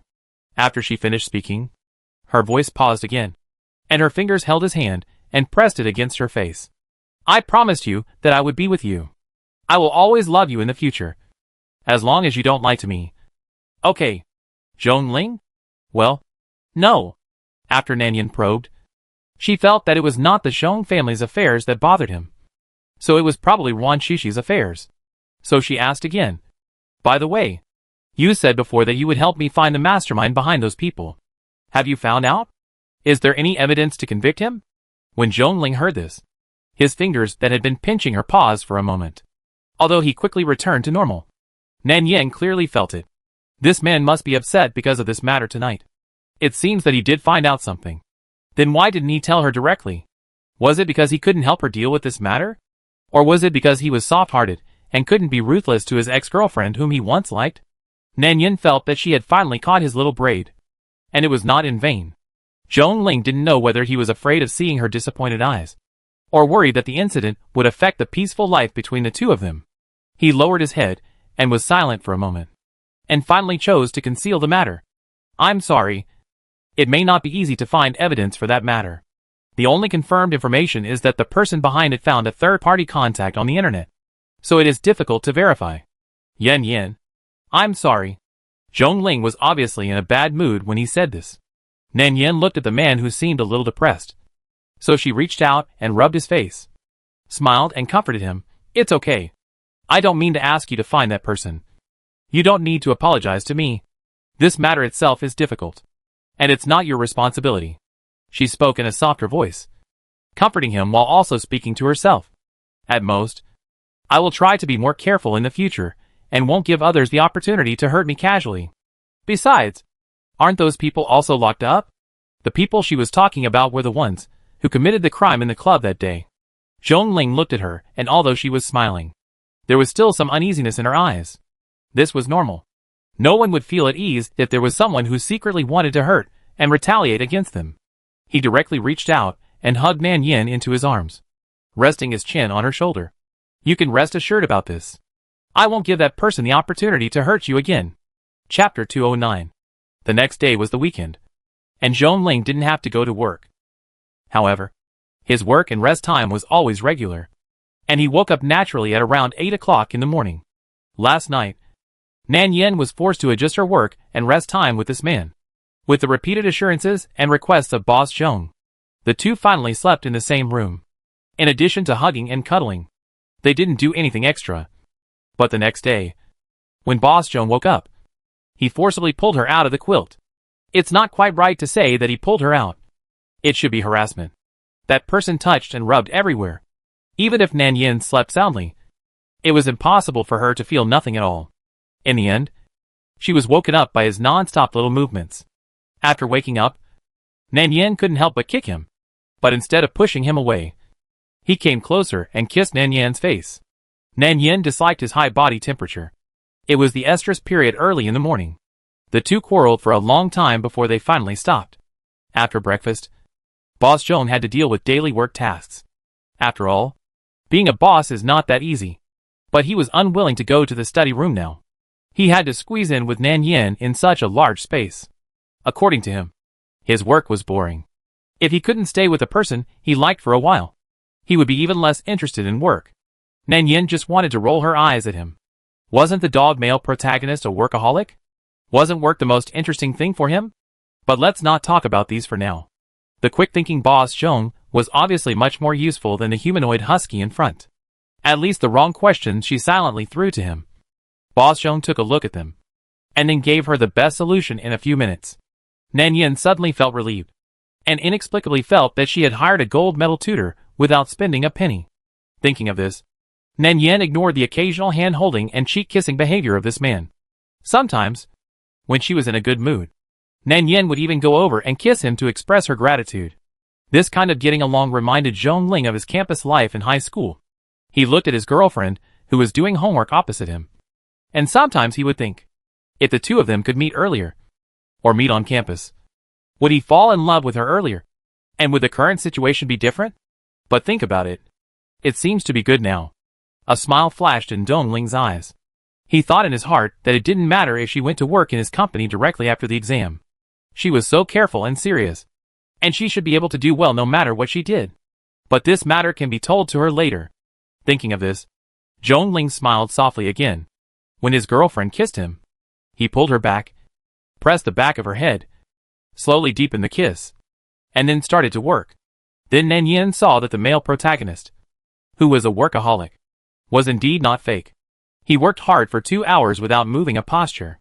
When Nanyan went out to pour a cup of coffee and handed it to her, Dongling beside her subconsciously took a sip, and then said to her without raising his head, "Shaoan, help me get the latest file bag of the Southwest Suburban Development Plan. I want to reconfirm some data."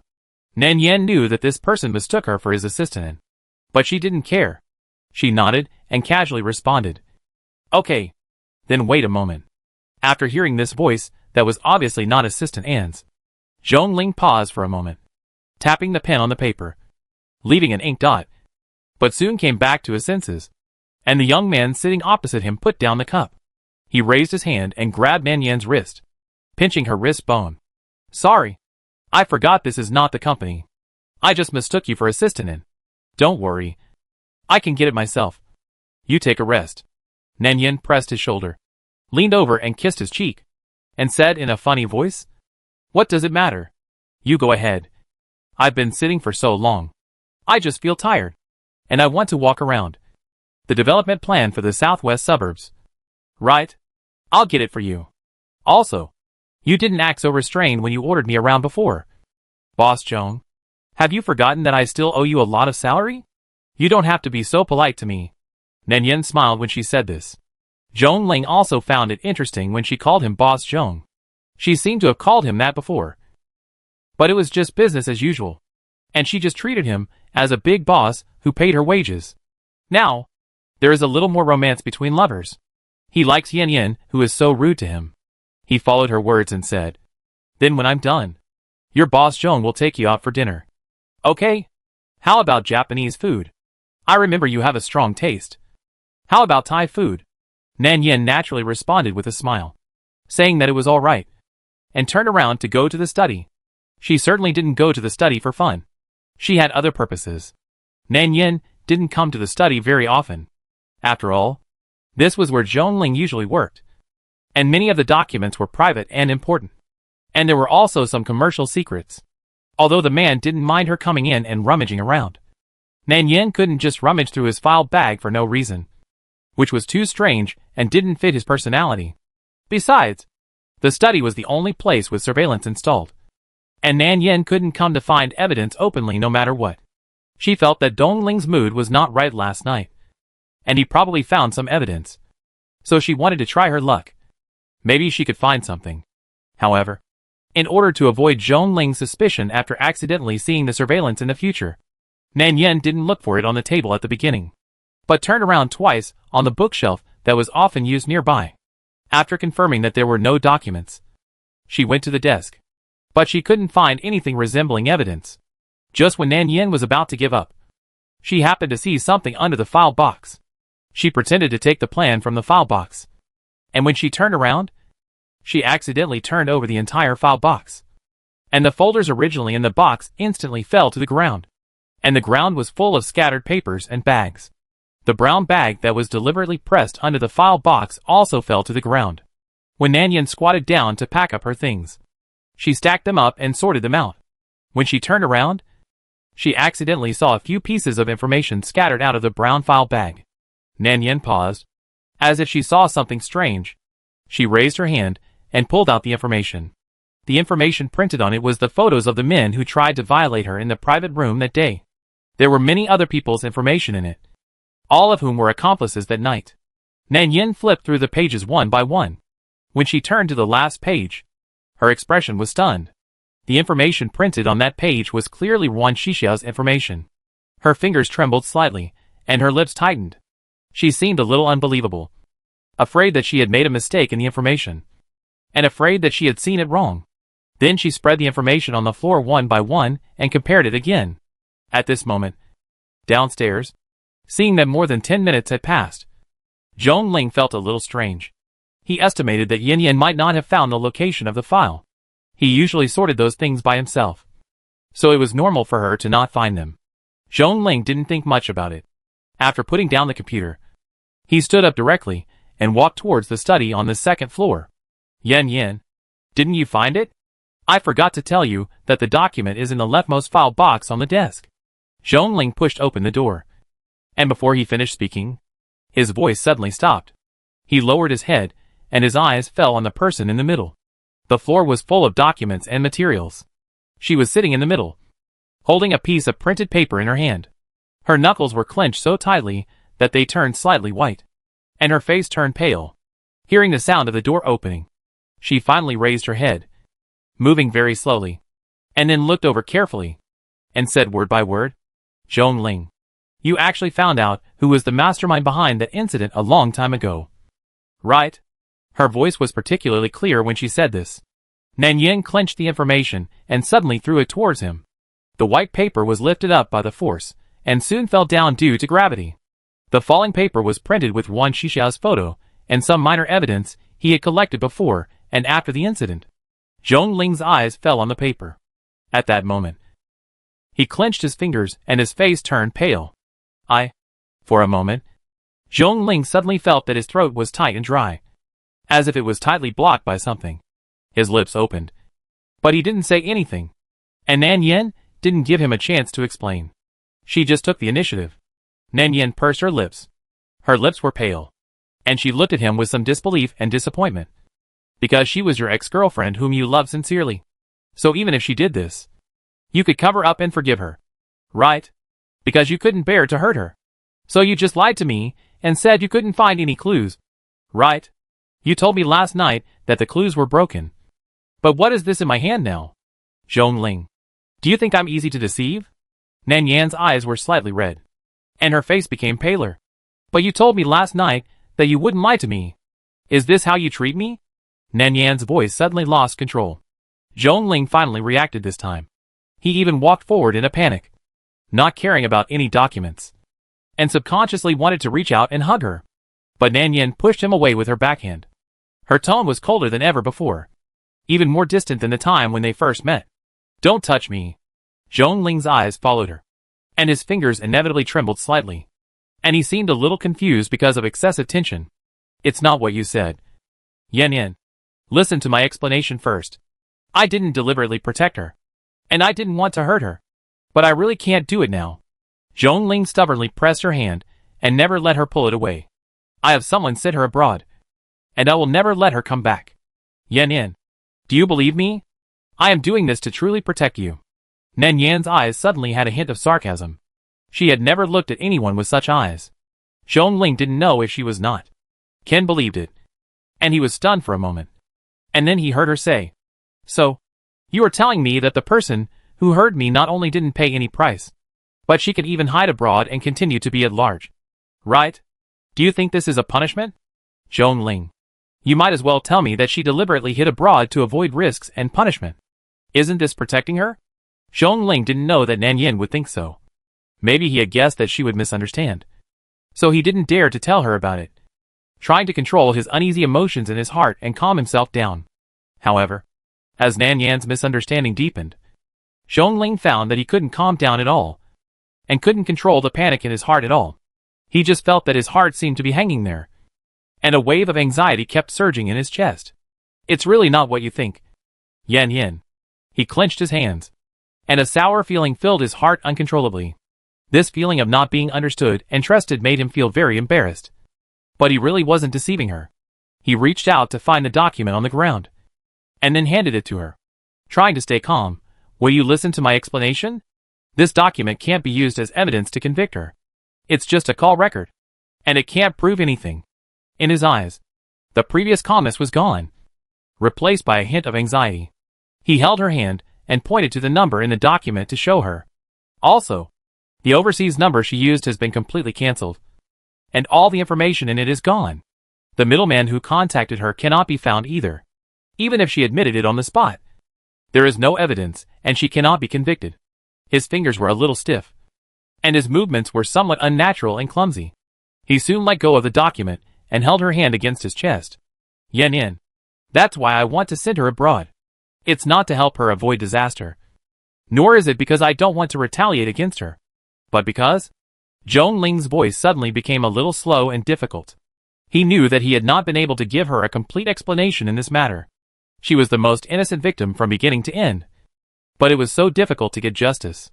This made Zhong Ling feel a little blocked in his throat. But he still said this reality dully. Yan.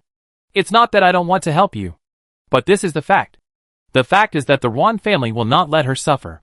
If they have a little conscience, they may give her a little punishment and make her life difficult abroad. But if someone really did something to Yuan Xiao, they will never let that person go.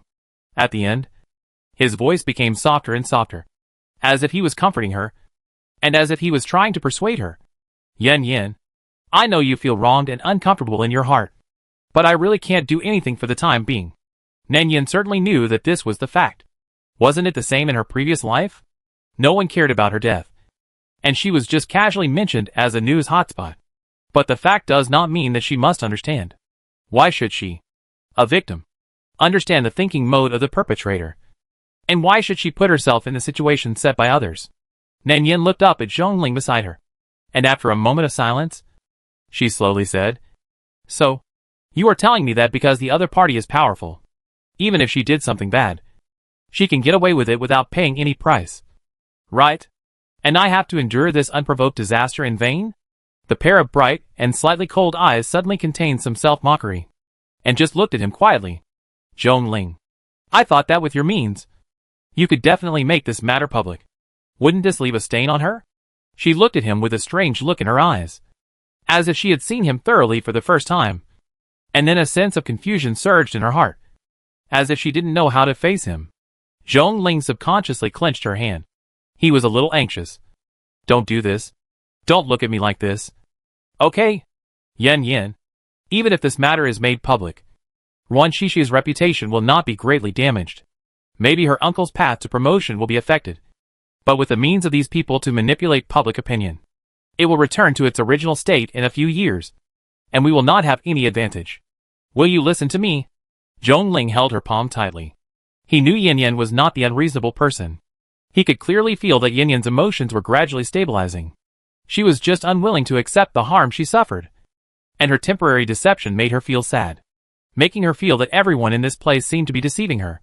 Zhong Ling tried his best to explain to her and comfort her emotions. So why not do them a favor first and force them to send Yuan Xiao abroad and not allow her to return to China? This is the best way to solve the problem at present. He slowed down his tone as he spoke. Besides, Yan, you were not really hurt that night. Even from a legal perspective, she was not really guilty, and the punishment would still be very light. When he said the last sentence, you were not really hurt, Zhong Ling clearly felt that Nanyan, whose emotions had gradually stabilized, suddenly became excited. Her eyes instantly turned red, and even a circle of water mist spread out at the end of her eyes. She suddenly pulled her fingers out of the other person's palm, and looked up at Zhong Ling with a hint of coldness and sarcasm in her eyes. Zhong Ling, do you think that because I was not really hurt, this matter is insignificant and it doesn't hurt me? Right? But have you forgotten? Nanyan's tone suddenly became sharp, with a hint of uncontrollable excitement and hurt. Looking at him with red eyes. Didn't you violate me that night? Didn't we have sex? What's the difference between sleeping with you and sleeping with a group of people? Aren't they both sleeping with each other? It's just that I went from a group of people to one person. Does that mean that the stimulation I received doesn't count? Nanyan couldn't hold back her tears.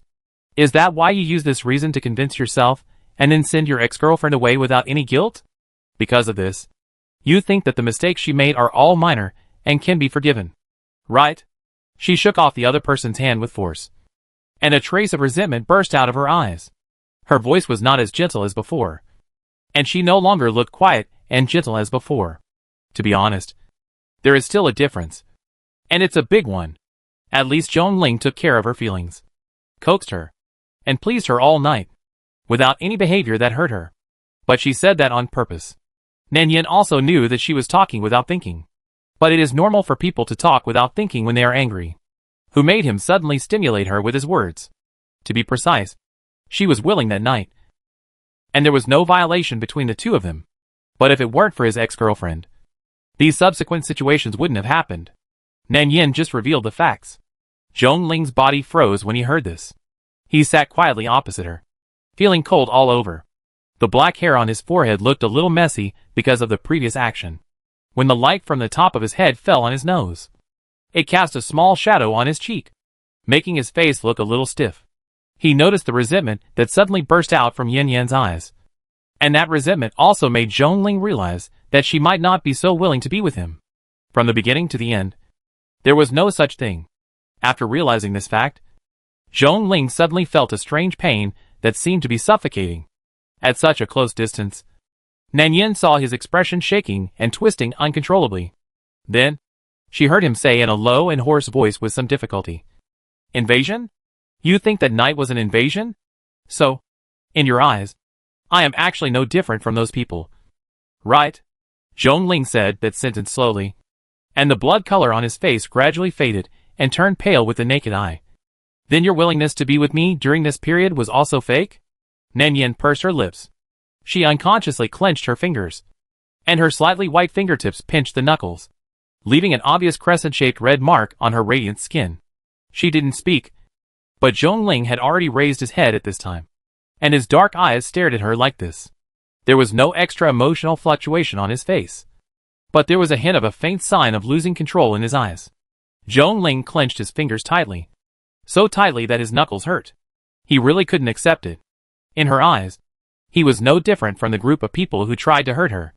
His heart seemed to be torn back and forth by an invisible thread, and a faint pain gradually spread in his heart. At this moment, Zhong Ling suddenly felt a sense of desolation and despair in his heart. He felt that all his efforts and joys had become false. She seemed to have never been moved by him.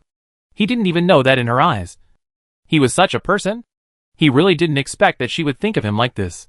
For a moment, Zhong Ling felt a little desperate.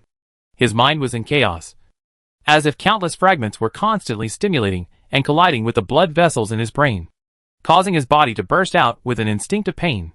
Zhong Ling clenched his fingers. He didn't want to think about those painful things, but Yin Yan's words were like a poisonous thorn, piercing his heart, making him feel pain and almost unable to control himself. After a long silence, Nan Yin closed her eyes. She also realized that she had said the wrong thing when she broke down, and her face turned pale unconsciously.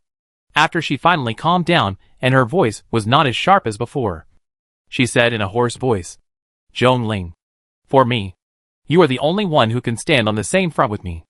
I just suddenly feel that our worlds are different, and I think too simply."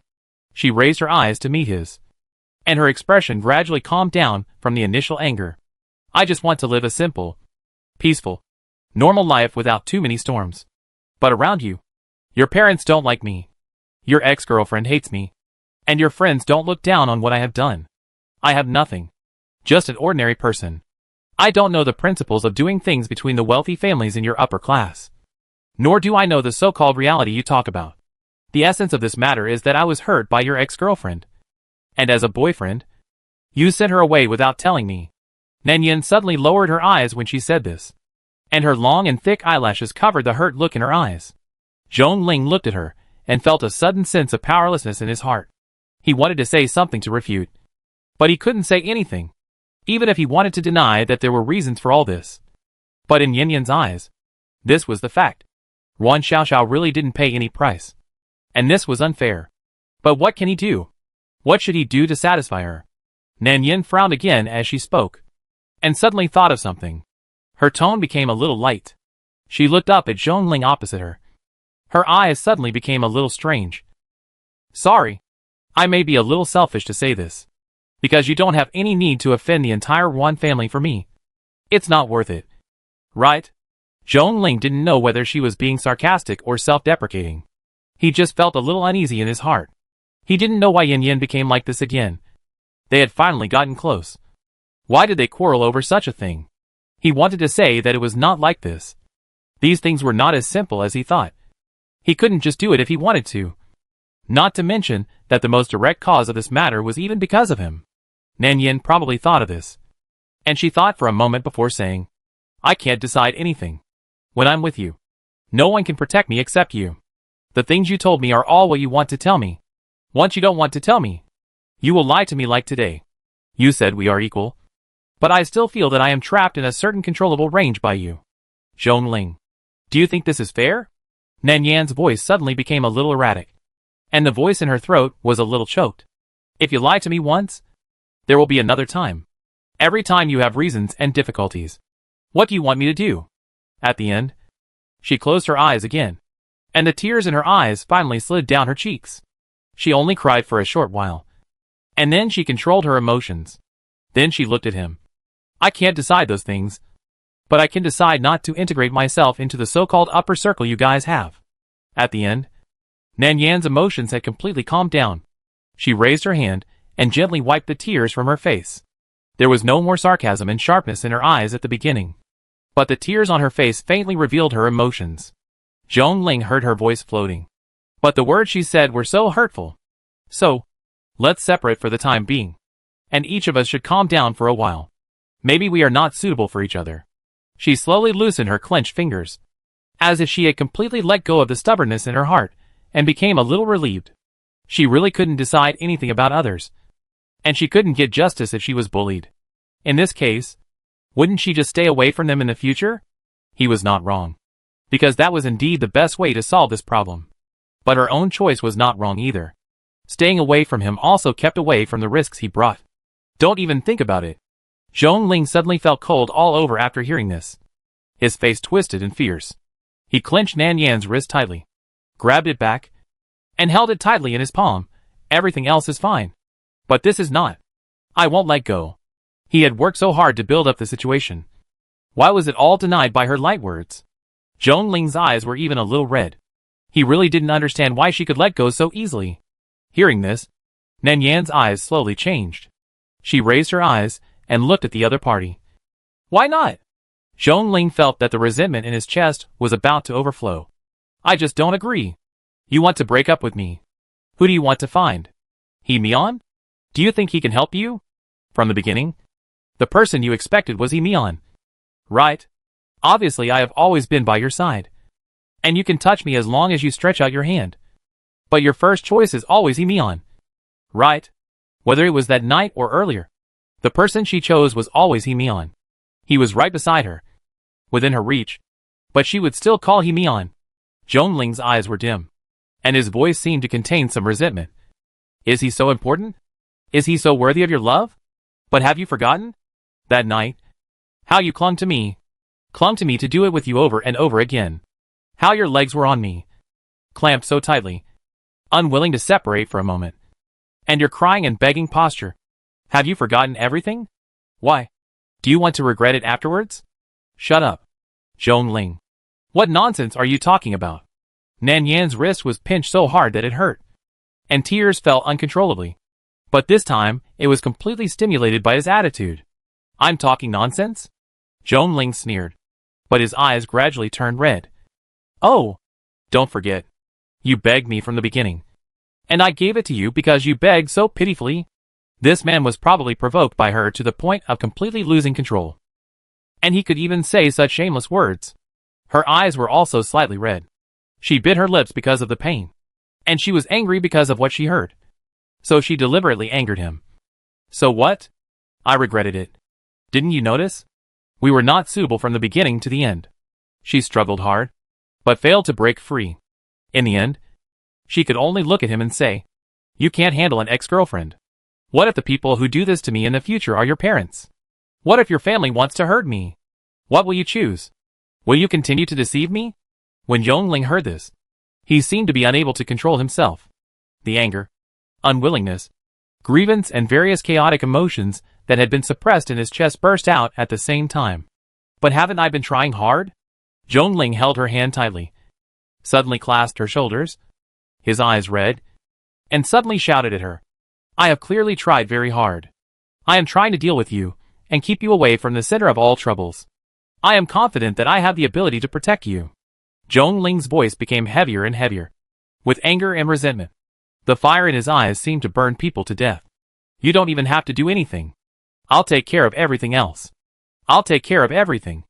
I can withstand the scolding and opposition from my elders. I don't need you to do anything.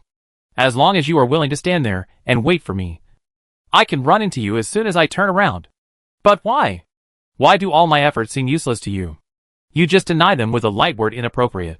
Tell me. Tell me. What do you want me to do to satisfy you? Zhongling's chest was heaving violently, and his breathing was rapid. His eyes were full of resentment and anger, and there was a trace of resentment. Why can you talk about breaking up so casually? When Nanyan, tell me, have you never liked me from the beginning to the end? Because you don't care. You are so casual. If it weren't for what happened that night, would you never be with me? Zhongling only felt a fire burning in her heart. She had no idea that morning, when she was willing to let go of the past and live with him. At that moment, Zhongling really felt ecstasy, a joy he had never experienced before. But just now, after hearing what she blurted out, it turned out that in her eyes, he was no different from the group of men who tried to violate her. He felt like he had fallen into an ice cave, shivering with cold. She didn't like him at all, so she said the breakup so straightforwardly. So the anger that had been accumulated could no longer be held back, and the whole person was completely on the verge of losing control.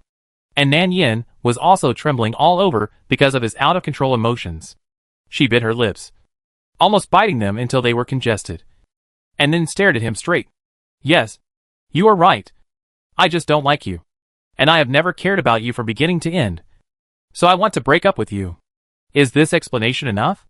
Chapter 210. The moment he heard her say yes, Zhongling felt something was about to fall from his eye sockets.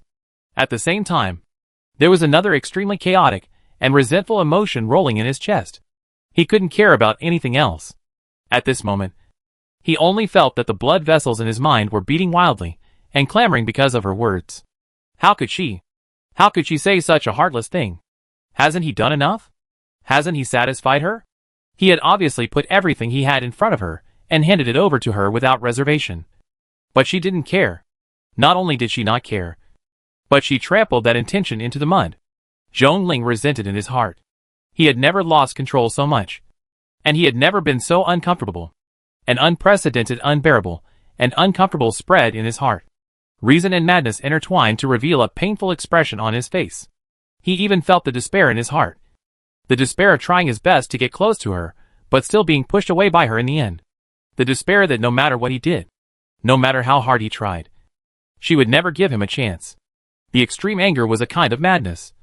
Instinctively trying to hide the pain and unwillingness in his heart, he grabbed Nanyan's hand and pulled her from the side, dragged her in front of him, and said in a low voice, "Not enough. I said not enough is not enough. If you don't like me, then try to like me." Obviously, he was completely on the verge of losing control, and the extremely suppressed emotions finally burst out. "It's impossible for you to break up. Don't even think about it. I won't agree. I've done it. And now you want to deny it. Who do you think I am? Have I told you that I have a bad temper? When Nanyan, I'm not a man who lets you do whatever you want, nor a man who can kick me away if you don't want me." After he said this, his face showed the expression of resentment that he couldn't control himself. And then he kissed her madly, grabbing her skirt with both hands and tearing it. He was hiding his fear, trying to do something to prove that he was real, able to touch and own the person in front of him. Nanyan only felt that she was suddenly attacked by an irresistible force, and the whole person was suppressed and couldn't struggle. Her lips were blocked by someone, and the other party's movements became more and more urgent. He raised his hand and reached into his waist, sliding down from the waist. Zhongling. Nanyan struggled hard, but no matter how she struggled, the difference in strength between men and women was too great, and she couldn't get rid of it at all. And the hands were still deliberately wandering underneath, perhaps because he felt her resistance and struggle. The pain and resentment in Zhongling's eyes flashed, and his movements became more wanton and deliberate. Nanyan was so angry that her eyes turned red. She pushed the other's chest hard, and finally found that she couldn't make the other stop. So she suddenly bit the other's lips hard. Zhongling felt pain, but he kissed harder and more recklessly. Nanyan could even feel the bloody smell coming from his mouth, gradually spreading. But this man still didn't let go. He held her waist with one hand and looked at her with his eyes open, watching her crying and struggling. His eyes also turned red uncontrollably. and the hurt expression was clearly visible in his eyes. His eyelashes trembled slightly, as if there was a kind of madness and obsession in them that he would not care about anything, and would try to hold on to her even if he had to sacrifice everything. There was even a faint trace of water, until Nan Yan's struggle became weaker and weaker, and she could no longer hold back her tears. Zhong Ling was stunned. He felt a faint pain in his heart, and subconsciously relaxed his strength, slowly releasing the restraint and clamp on her. Nan Yan took advantage of this gap, stretched out her hand and pushed her away, and then slapped her hard in the face. Zhong Ling was slapped and turned his head away. His well-groomed hair was completely messed up, scattered in front of his forehead, covering his dark eyes with watery light. A bright red palm mark quickly appeared on his fair face. There was still some blood on his lips that she had bitten out. Bright red, with a little bit of glamorous breath, which made his face even paler. Nan Yin wiped the blood off her lips vigorously. She raised her head and looked over fiercely, tears still dripping from her eyes. Are you crazy? Is your strength only used in this aspect? Are you only ruthless to me? Or are you only forcing people like me who have no ability to resist? Zhong Ling, is this the reality you are talking about? Do you dare to treat your ex-girlfriend like this? Is it because I can't resist that you treat me like this? In the final analysis, you are the same as those people. What is the difference between you? Instantly, Zhong Ling's face became stiff and pale. He raised his eyes and looked at the person in front of him. A feeling of embarrassment and regret surged in his chest, but he found that he couldn't say anything to refute. Zhong Ling, don't go too far, and don't let me hate you like this for the rest of my life. When Nan Yin said these two sentences, tears began to fall again. She raised her hand and wiped away her tears. As if she was frightened, she staggered and tidied her clothes, then got up from the ground, wanting to stay away from the person in front of her in the study. As soon as she stood up, the person behind her moved faster than her. Zhong Ling, who was sitting on the ground, suddenly had a little light in his eyes. He rushed over and directly circled Nan Yan's waist from behind, and refused to let go. The force was so heavy that Nan Yan even felt that the waist was almost bruised. The veins on the back of his hand emerged, and his fingers had some kind of spasm due to excessive force, just like a drowning person holding on to the life-saving straw that belonged to him, as if he would drown and die in the next second if he let go. Don't go. Don't go. Yan Yan, I was wrong. I know I did wrong. You can ask for anything. I'll find it all for you. Okay? Don't go. I beg you not to leave me. Okay? Yan Yan, let's make peace. Let's not quarrel. Okay? I don't mind. I don't mind what you said just now. I also don't mind everything before. No matter who you liked before. As long as you treat me as well as you have been during this period. It's enough. Yan Yan, I beg you. Okay? Don't leave me. Okay? I won't treat you like that again. I was wrong just now. I will pay attention in the future. And I won't force you again. Okay? Zhong Ling coaxed her carefully. His tone became more humble and gentle. He really didn't know what to do. He just didn't want to lose her. He had never cared so much about someone before. He couldn't explain this feeling at all. He thought he could control it. But this feeling couldn't be controlled at all. He couldn't control himself before he was with her. Now they finally lived together. Were together. And were even going to get engaged soon. When he thought he could have her completely, such a thing happened. How could he be willing to let go? He seemed calm and restrained. But once he met someone he really cared about and liked, no matter how big the difficulties were, he would solve them one by one and then walk towards her. But the person in his arms was not like this. She gave up on him easily and easily erased all his previous efforts. He just felt that something in his heart was gradually collapsing. And it was the kind of painful and confused feeling of not knowing what to do. Zhong Ling hugged her even harder. Nan Yan's waist hurt from being strangled by him. She even felt that she was almost out of breath. She took a deep breath, raised her hand, and patted the back of his hand hard. Let go. Zhong Ling. You are not calm now. And your emotions are unstable. I don't want to stay with you like this. We both need time to calm down. Let go. Zhong Ling still refused to let go. He had a hunch in his heart that if he really let go today, he would never have another chance in his life. He had never been so persistent before. So persistent that he lost all his reason. All his mind was on the person in front of him. The sadness and despair that surged from the depths of his heart suppressed him to the extreme. In the end, that kind of sad emotion could no longer be suppressed and burst out. I won't let go. Even if I die. Yan. He Mian is no match for me. He can't bring you anything. No one can protect you except me. No one can really help you get justice except me. Only me. Only me from the beginning. Zhongling hugged her even harder. His strength became tighter and tighter, as if he was hugging the most important treasure in his life for more than 20 years. Fearing that if he let go, she would disappear completely. As long as you stay by my side, I can give you a lot of things. I can buy you whatever you want. I can give you money and a house. If you don't feel safe, I can marry you and give you a complete family. I can give you all these. I can give you everything that He Mian can give you. I can also give you what He Mian can't give you. I can do anything better than him. I'm not worse than him. Yan. Why? Why can't you give me a chance? Zhongling's face showed that extremely painful and sad expression again. His tears slid down his face and sank into his collar. There was a faint sense of wetness. Nanyan turned slightly to the side. She saw a little outline behind her, pursed her lips gently, and whispered, "Let me go." Zhongling, you need to calm down now. Zhongling subconsciously retorted, I don't need it. I have always been calm and sober. I know what I want. I have been very clear from the beginning. Don't leave.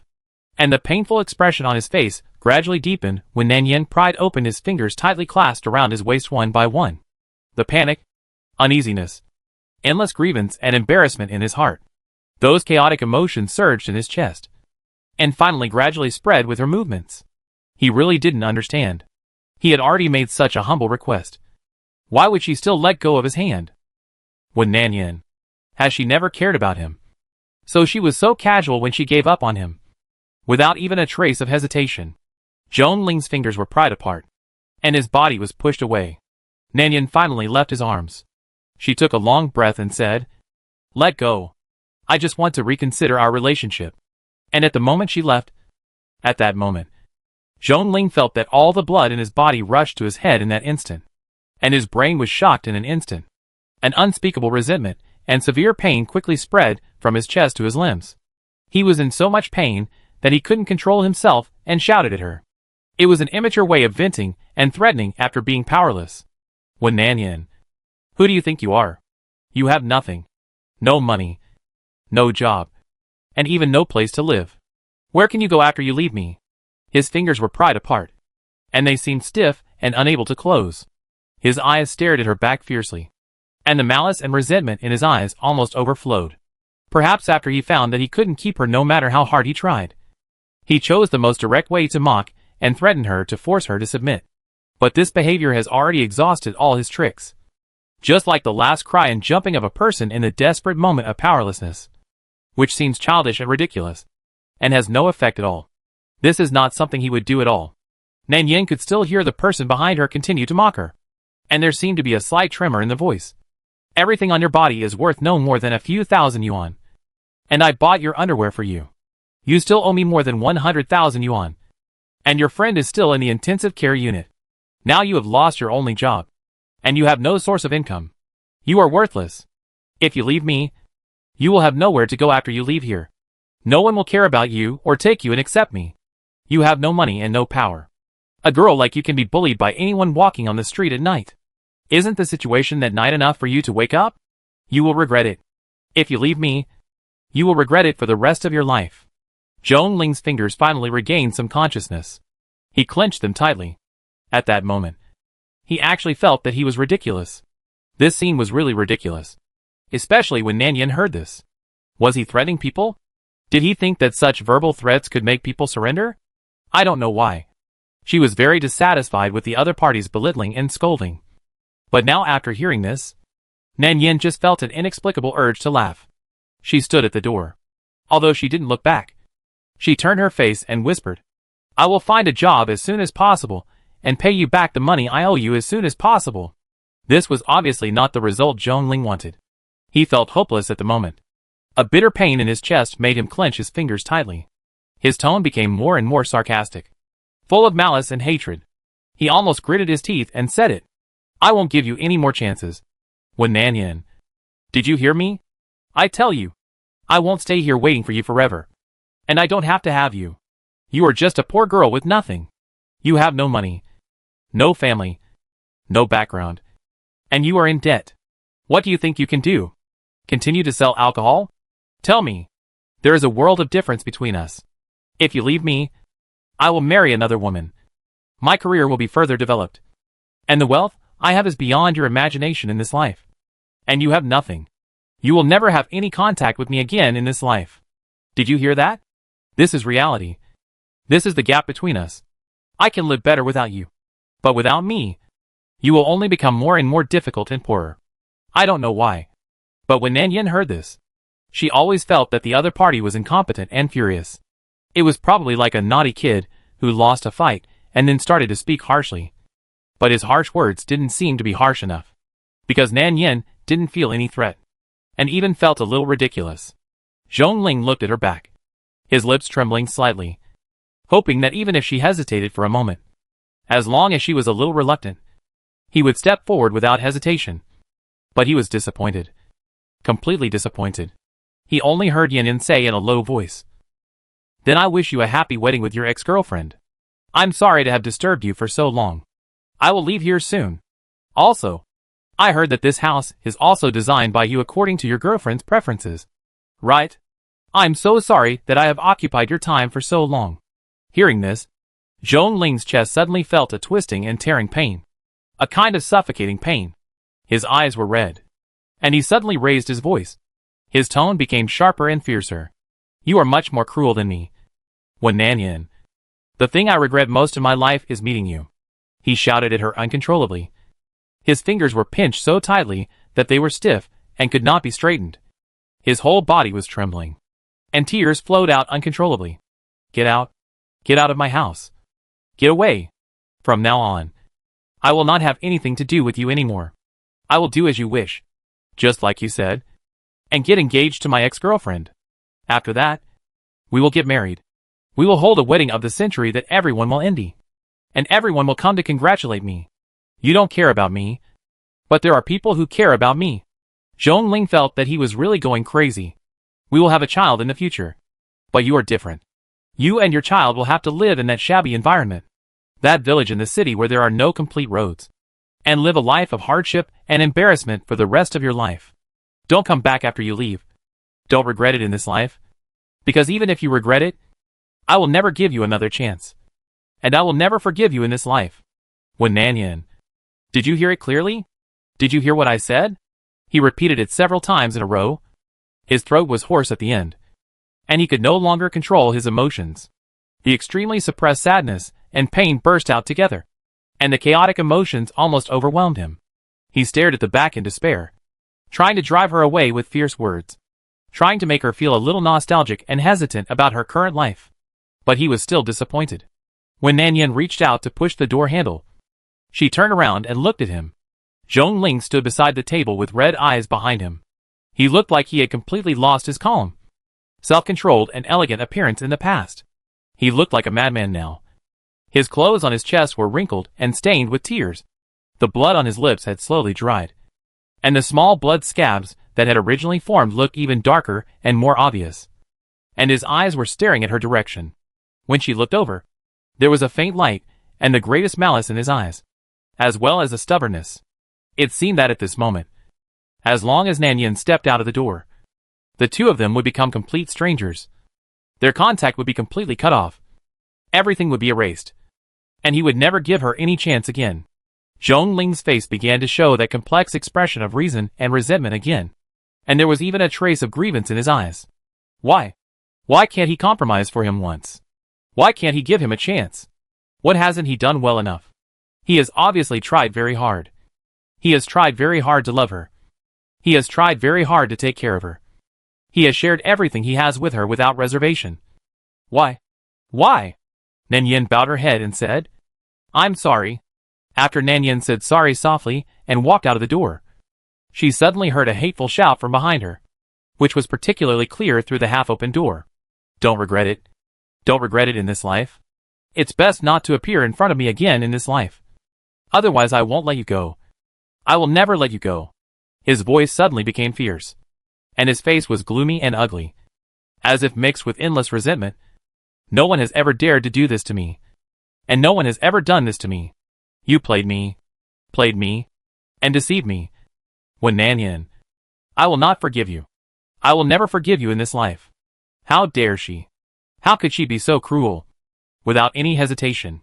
Along with the out-of-control and overly sad shout, there was also the sound of something being overturned and smashed to pieces on the ground. When Nanyan, come back. The sadness and despair in her voice made Nanyan pause subconsciously. And then she went back to pack her things without looking back. Nanyan packed her things very quickly. There weren't many things to begin with, and one box could be filled with them. They were all clothes. She didn't take out the various clothes that Zhongling had bought in advance in the closet.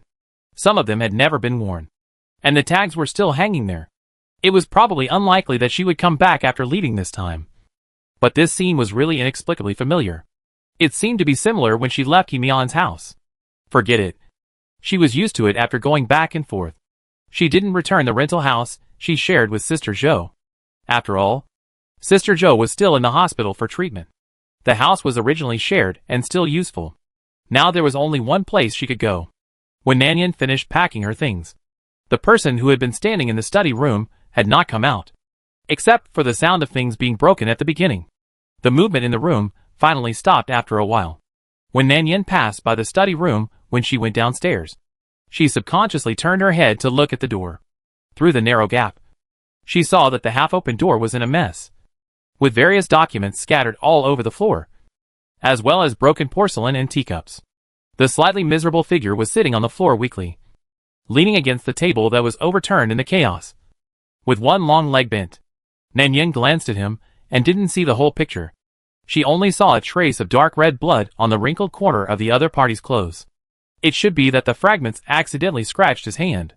But those were not what she should worry about now. She had to leave as soon as possible while this person didn't react, so as not to make him regret and go crazy again. Looking at his out-of-control appearance just now, it was not impossible for him to do such a thing without moral bottom line. Nanyan only glanced at it, then carried the suitcase downstairs. It was still early, so she took a taxi directly to the previous rental house. As for Himian, she didn't want to contact him for the time being, and she had already thought about her job. When the figure finally disappeared in this beautifully decorated luxury villa, Zhongling was left with only a sense of emptiness and desolation in his heart. He had lived for nearly 10 years, but for the first time in his life, he felt an endless desolation from the bottom of his heart. At this moment, he was unwilling, but there was nothing he could do. He couldn't keep her at all, no matter whether he begged or threatened. She left him so casually. She had clearly agreed to love him forever. She was still comforting him last night, saying that they were lovers and would get married in the future. But why? In the blink of an eye, she could leave without hesitation, without even looking back at him. Zhongling saw her leave the door without looking back. How happy he was when she came. How painful he was at this moment. The whole person seemed to be drowning. The kind of despair that was about to suffocate. Something deep in his heart seemed to collapse suddenly. There was an indescribable emptiness and confusion, which made his brain chaotic and unbearable for a while. And he couldn't think at all. This is a feeling that is difficult to describe. He was within reach the moment before. He was in her arms, and he really had her. But the next second, this hard-earned relationship he worked hard for was gone. From having to losing. It only took a few days, after letting him feel that kind of beauty. At the moment he was most looking forward to and happiest, it was taken away abruptly. That kind of sad emotion came violently and suddenly. Zhongling suddenly felt as if all his strength had been drained from his body. He sat on the ground weakly, leaning against the overturned corner of the table. She just left like that. Zhongling felt as if something had fallen from his eyes. He raised his hand to cover his eyes. Moisture spread between his fingers, and he suddenly laughed softly.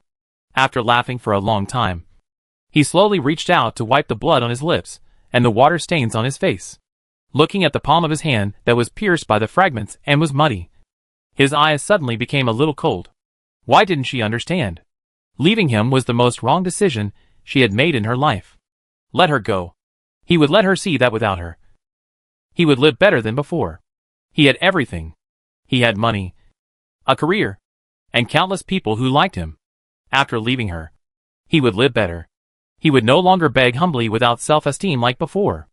It was just a failed love experience. It was nothing. It was just a woman. As long as he liked, he could have more. Zhong Ling forced himself to calm down. And with trembling fingers, he touched the cigarette box on the ground. He emphasized to himself again in his heart that she was just a pretty girl. But the lighter in his hand still didn't light up after a long time. After leaving, Nanyan returned to the rental house. This time, her contact with Zhong Ling seemed to be really broken. When the two were together some time ago, the news spread to many people. After all, the club called the police that night. At least his friends and the Zhong family knew what happened that night. But the news of their breakup was silent. Nanyan didn't know much about Zhong Ling's situation, and didn't pay much attention to it. But more than a week later, she learned something from her sisters, who came to inquire about the news. That is, Zhong Ling is going to get married. The sister was the girl who tried to block the wine for her that day in the club, but was slapped. She asked her with a smile and a little envy on the phone. Yan, are you going to marry Boss Zhong? When is the date? Have you taken the wedding photos? Hey, you are so happy now. You are the luckiest among us. Boss Zhong really loves you.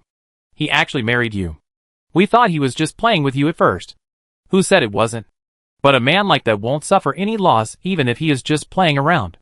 There were also a group of familiar voices beside him. Nanyan asked with a smile. Where did you hear the news? Who told you that we are getting married? The other person said. How could anyone tell us such a thing? Have you forgotten where we are? It was mentioned by the drunk guests at the club a few days ago. Several of them mentioned it. So we guessed that it must have been spread among their circle of people first. It is said that this wedding will be held grandly. Yan, we are so envious of you now. It's the wedding of the century. What girl doesn't look forward to a wedding of the century? Who says it's not? If my sister could be 10 years younger, she would definitely hook up with a rich and successful golden bachelor to experience what it's like to get married. Ah, but marrying into a wealthy family is not necessarily easy. Yes, it is said that being a wife of a wealthy family has the most rules. Boss Zhong's family in Lingcheng is not a small wealthy family that is not well known. It is estimated that there are more rules than ordinary wealthy families. Nanyan is not sure whether there are many rules.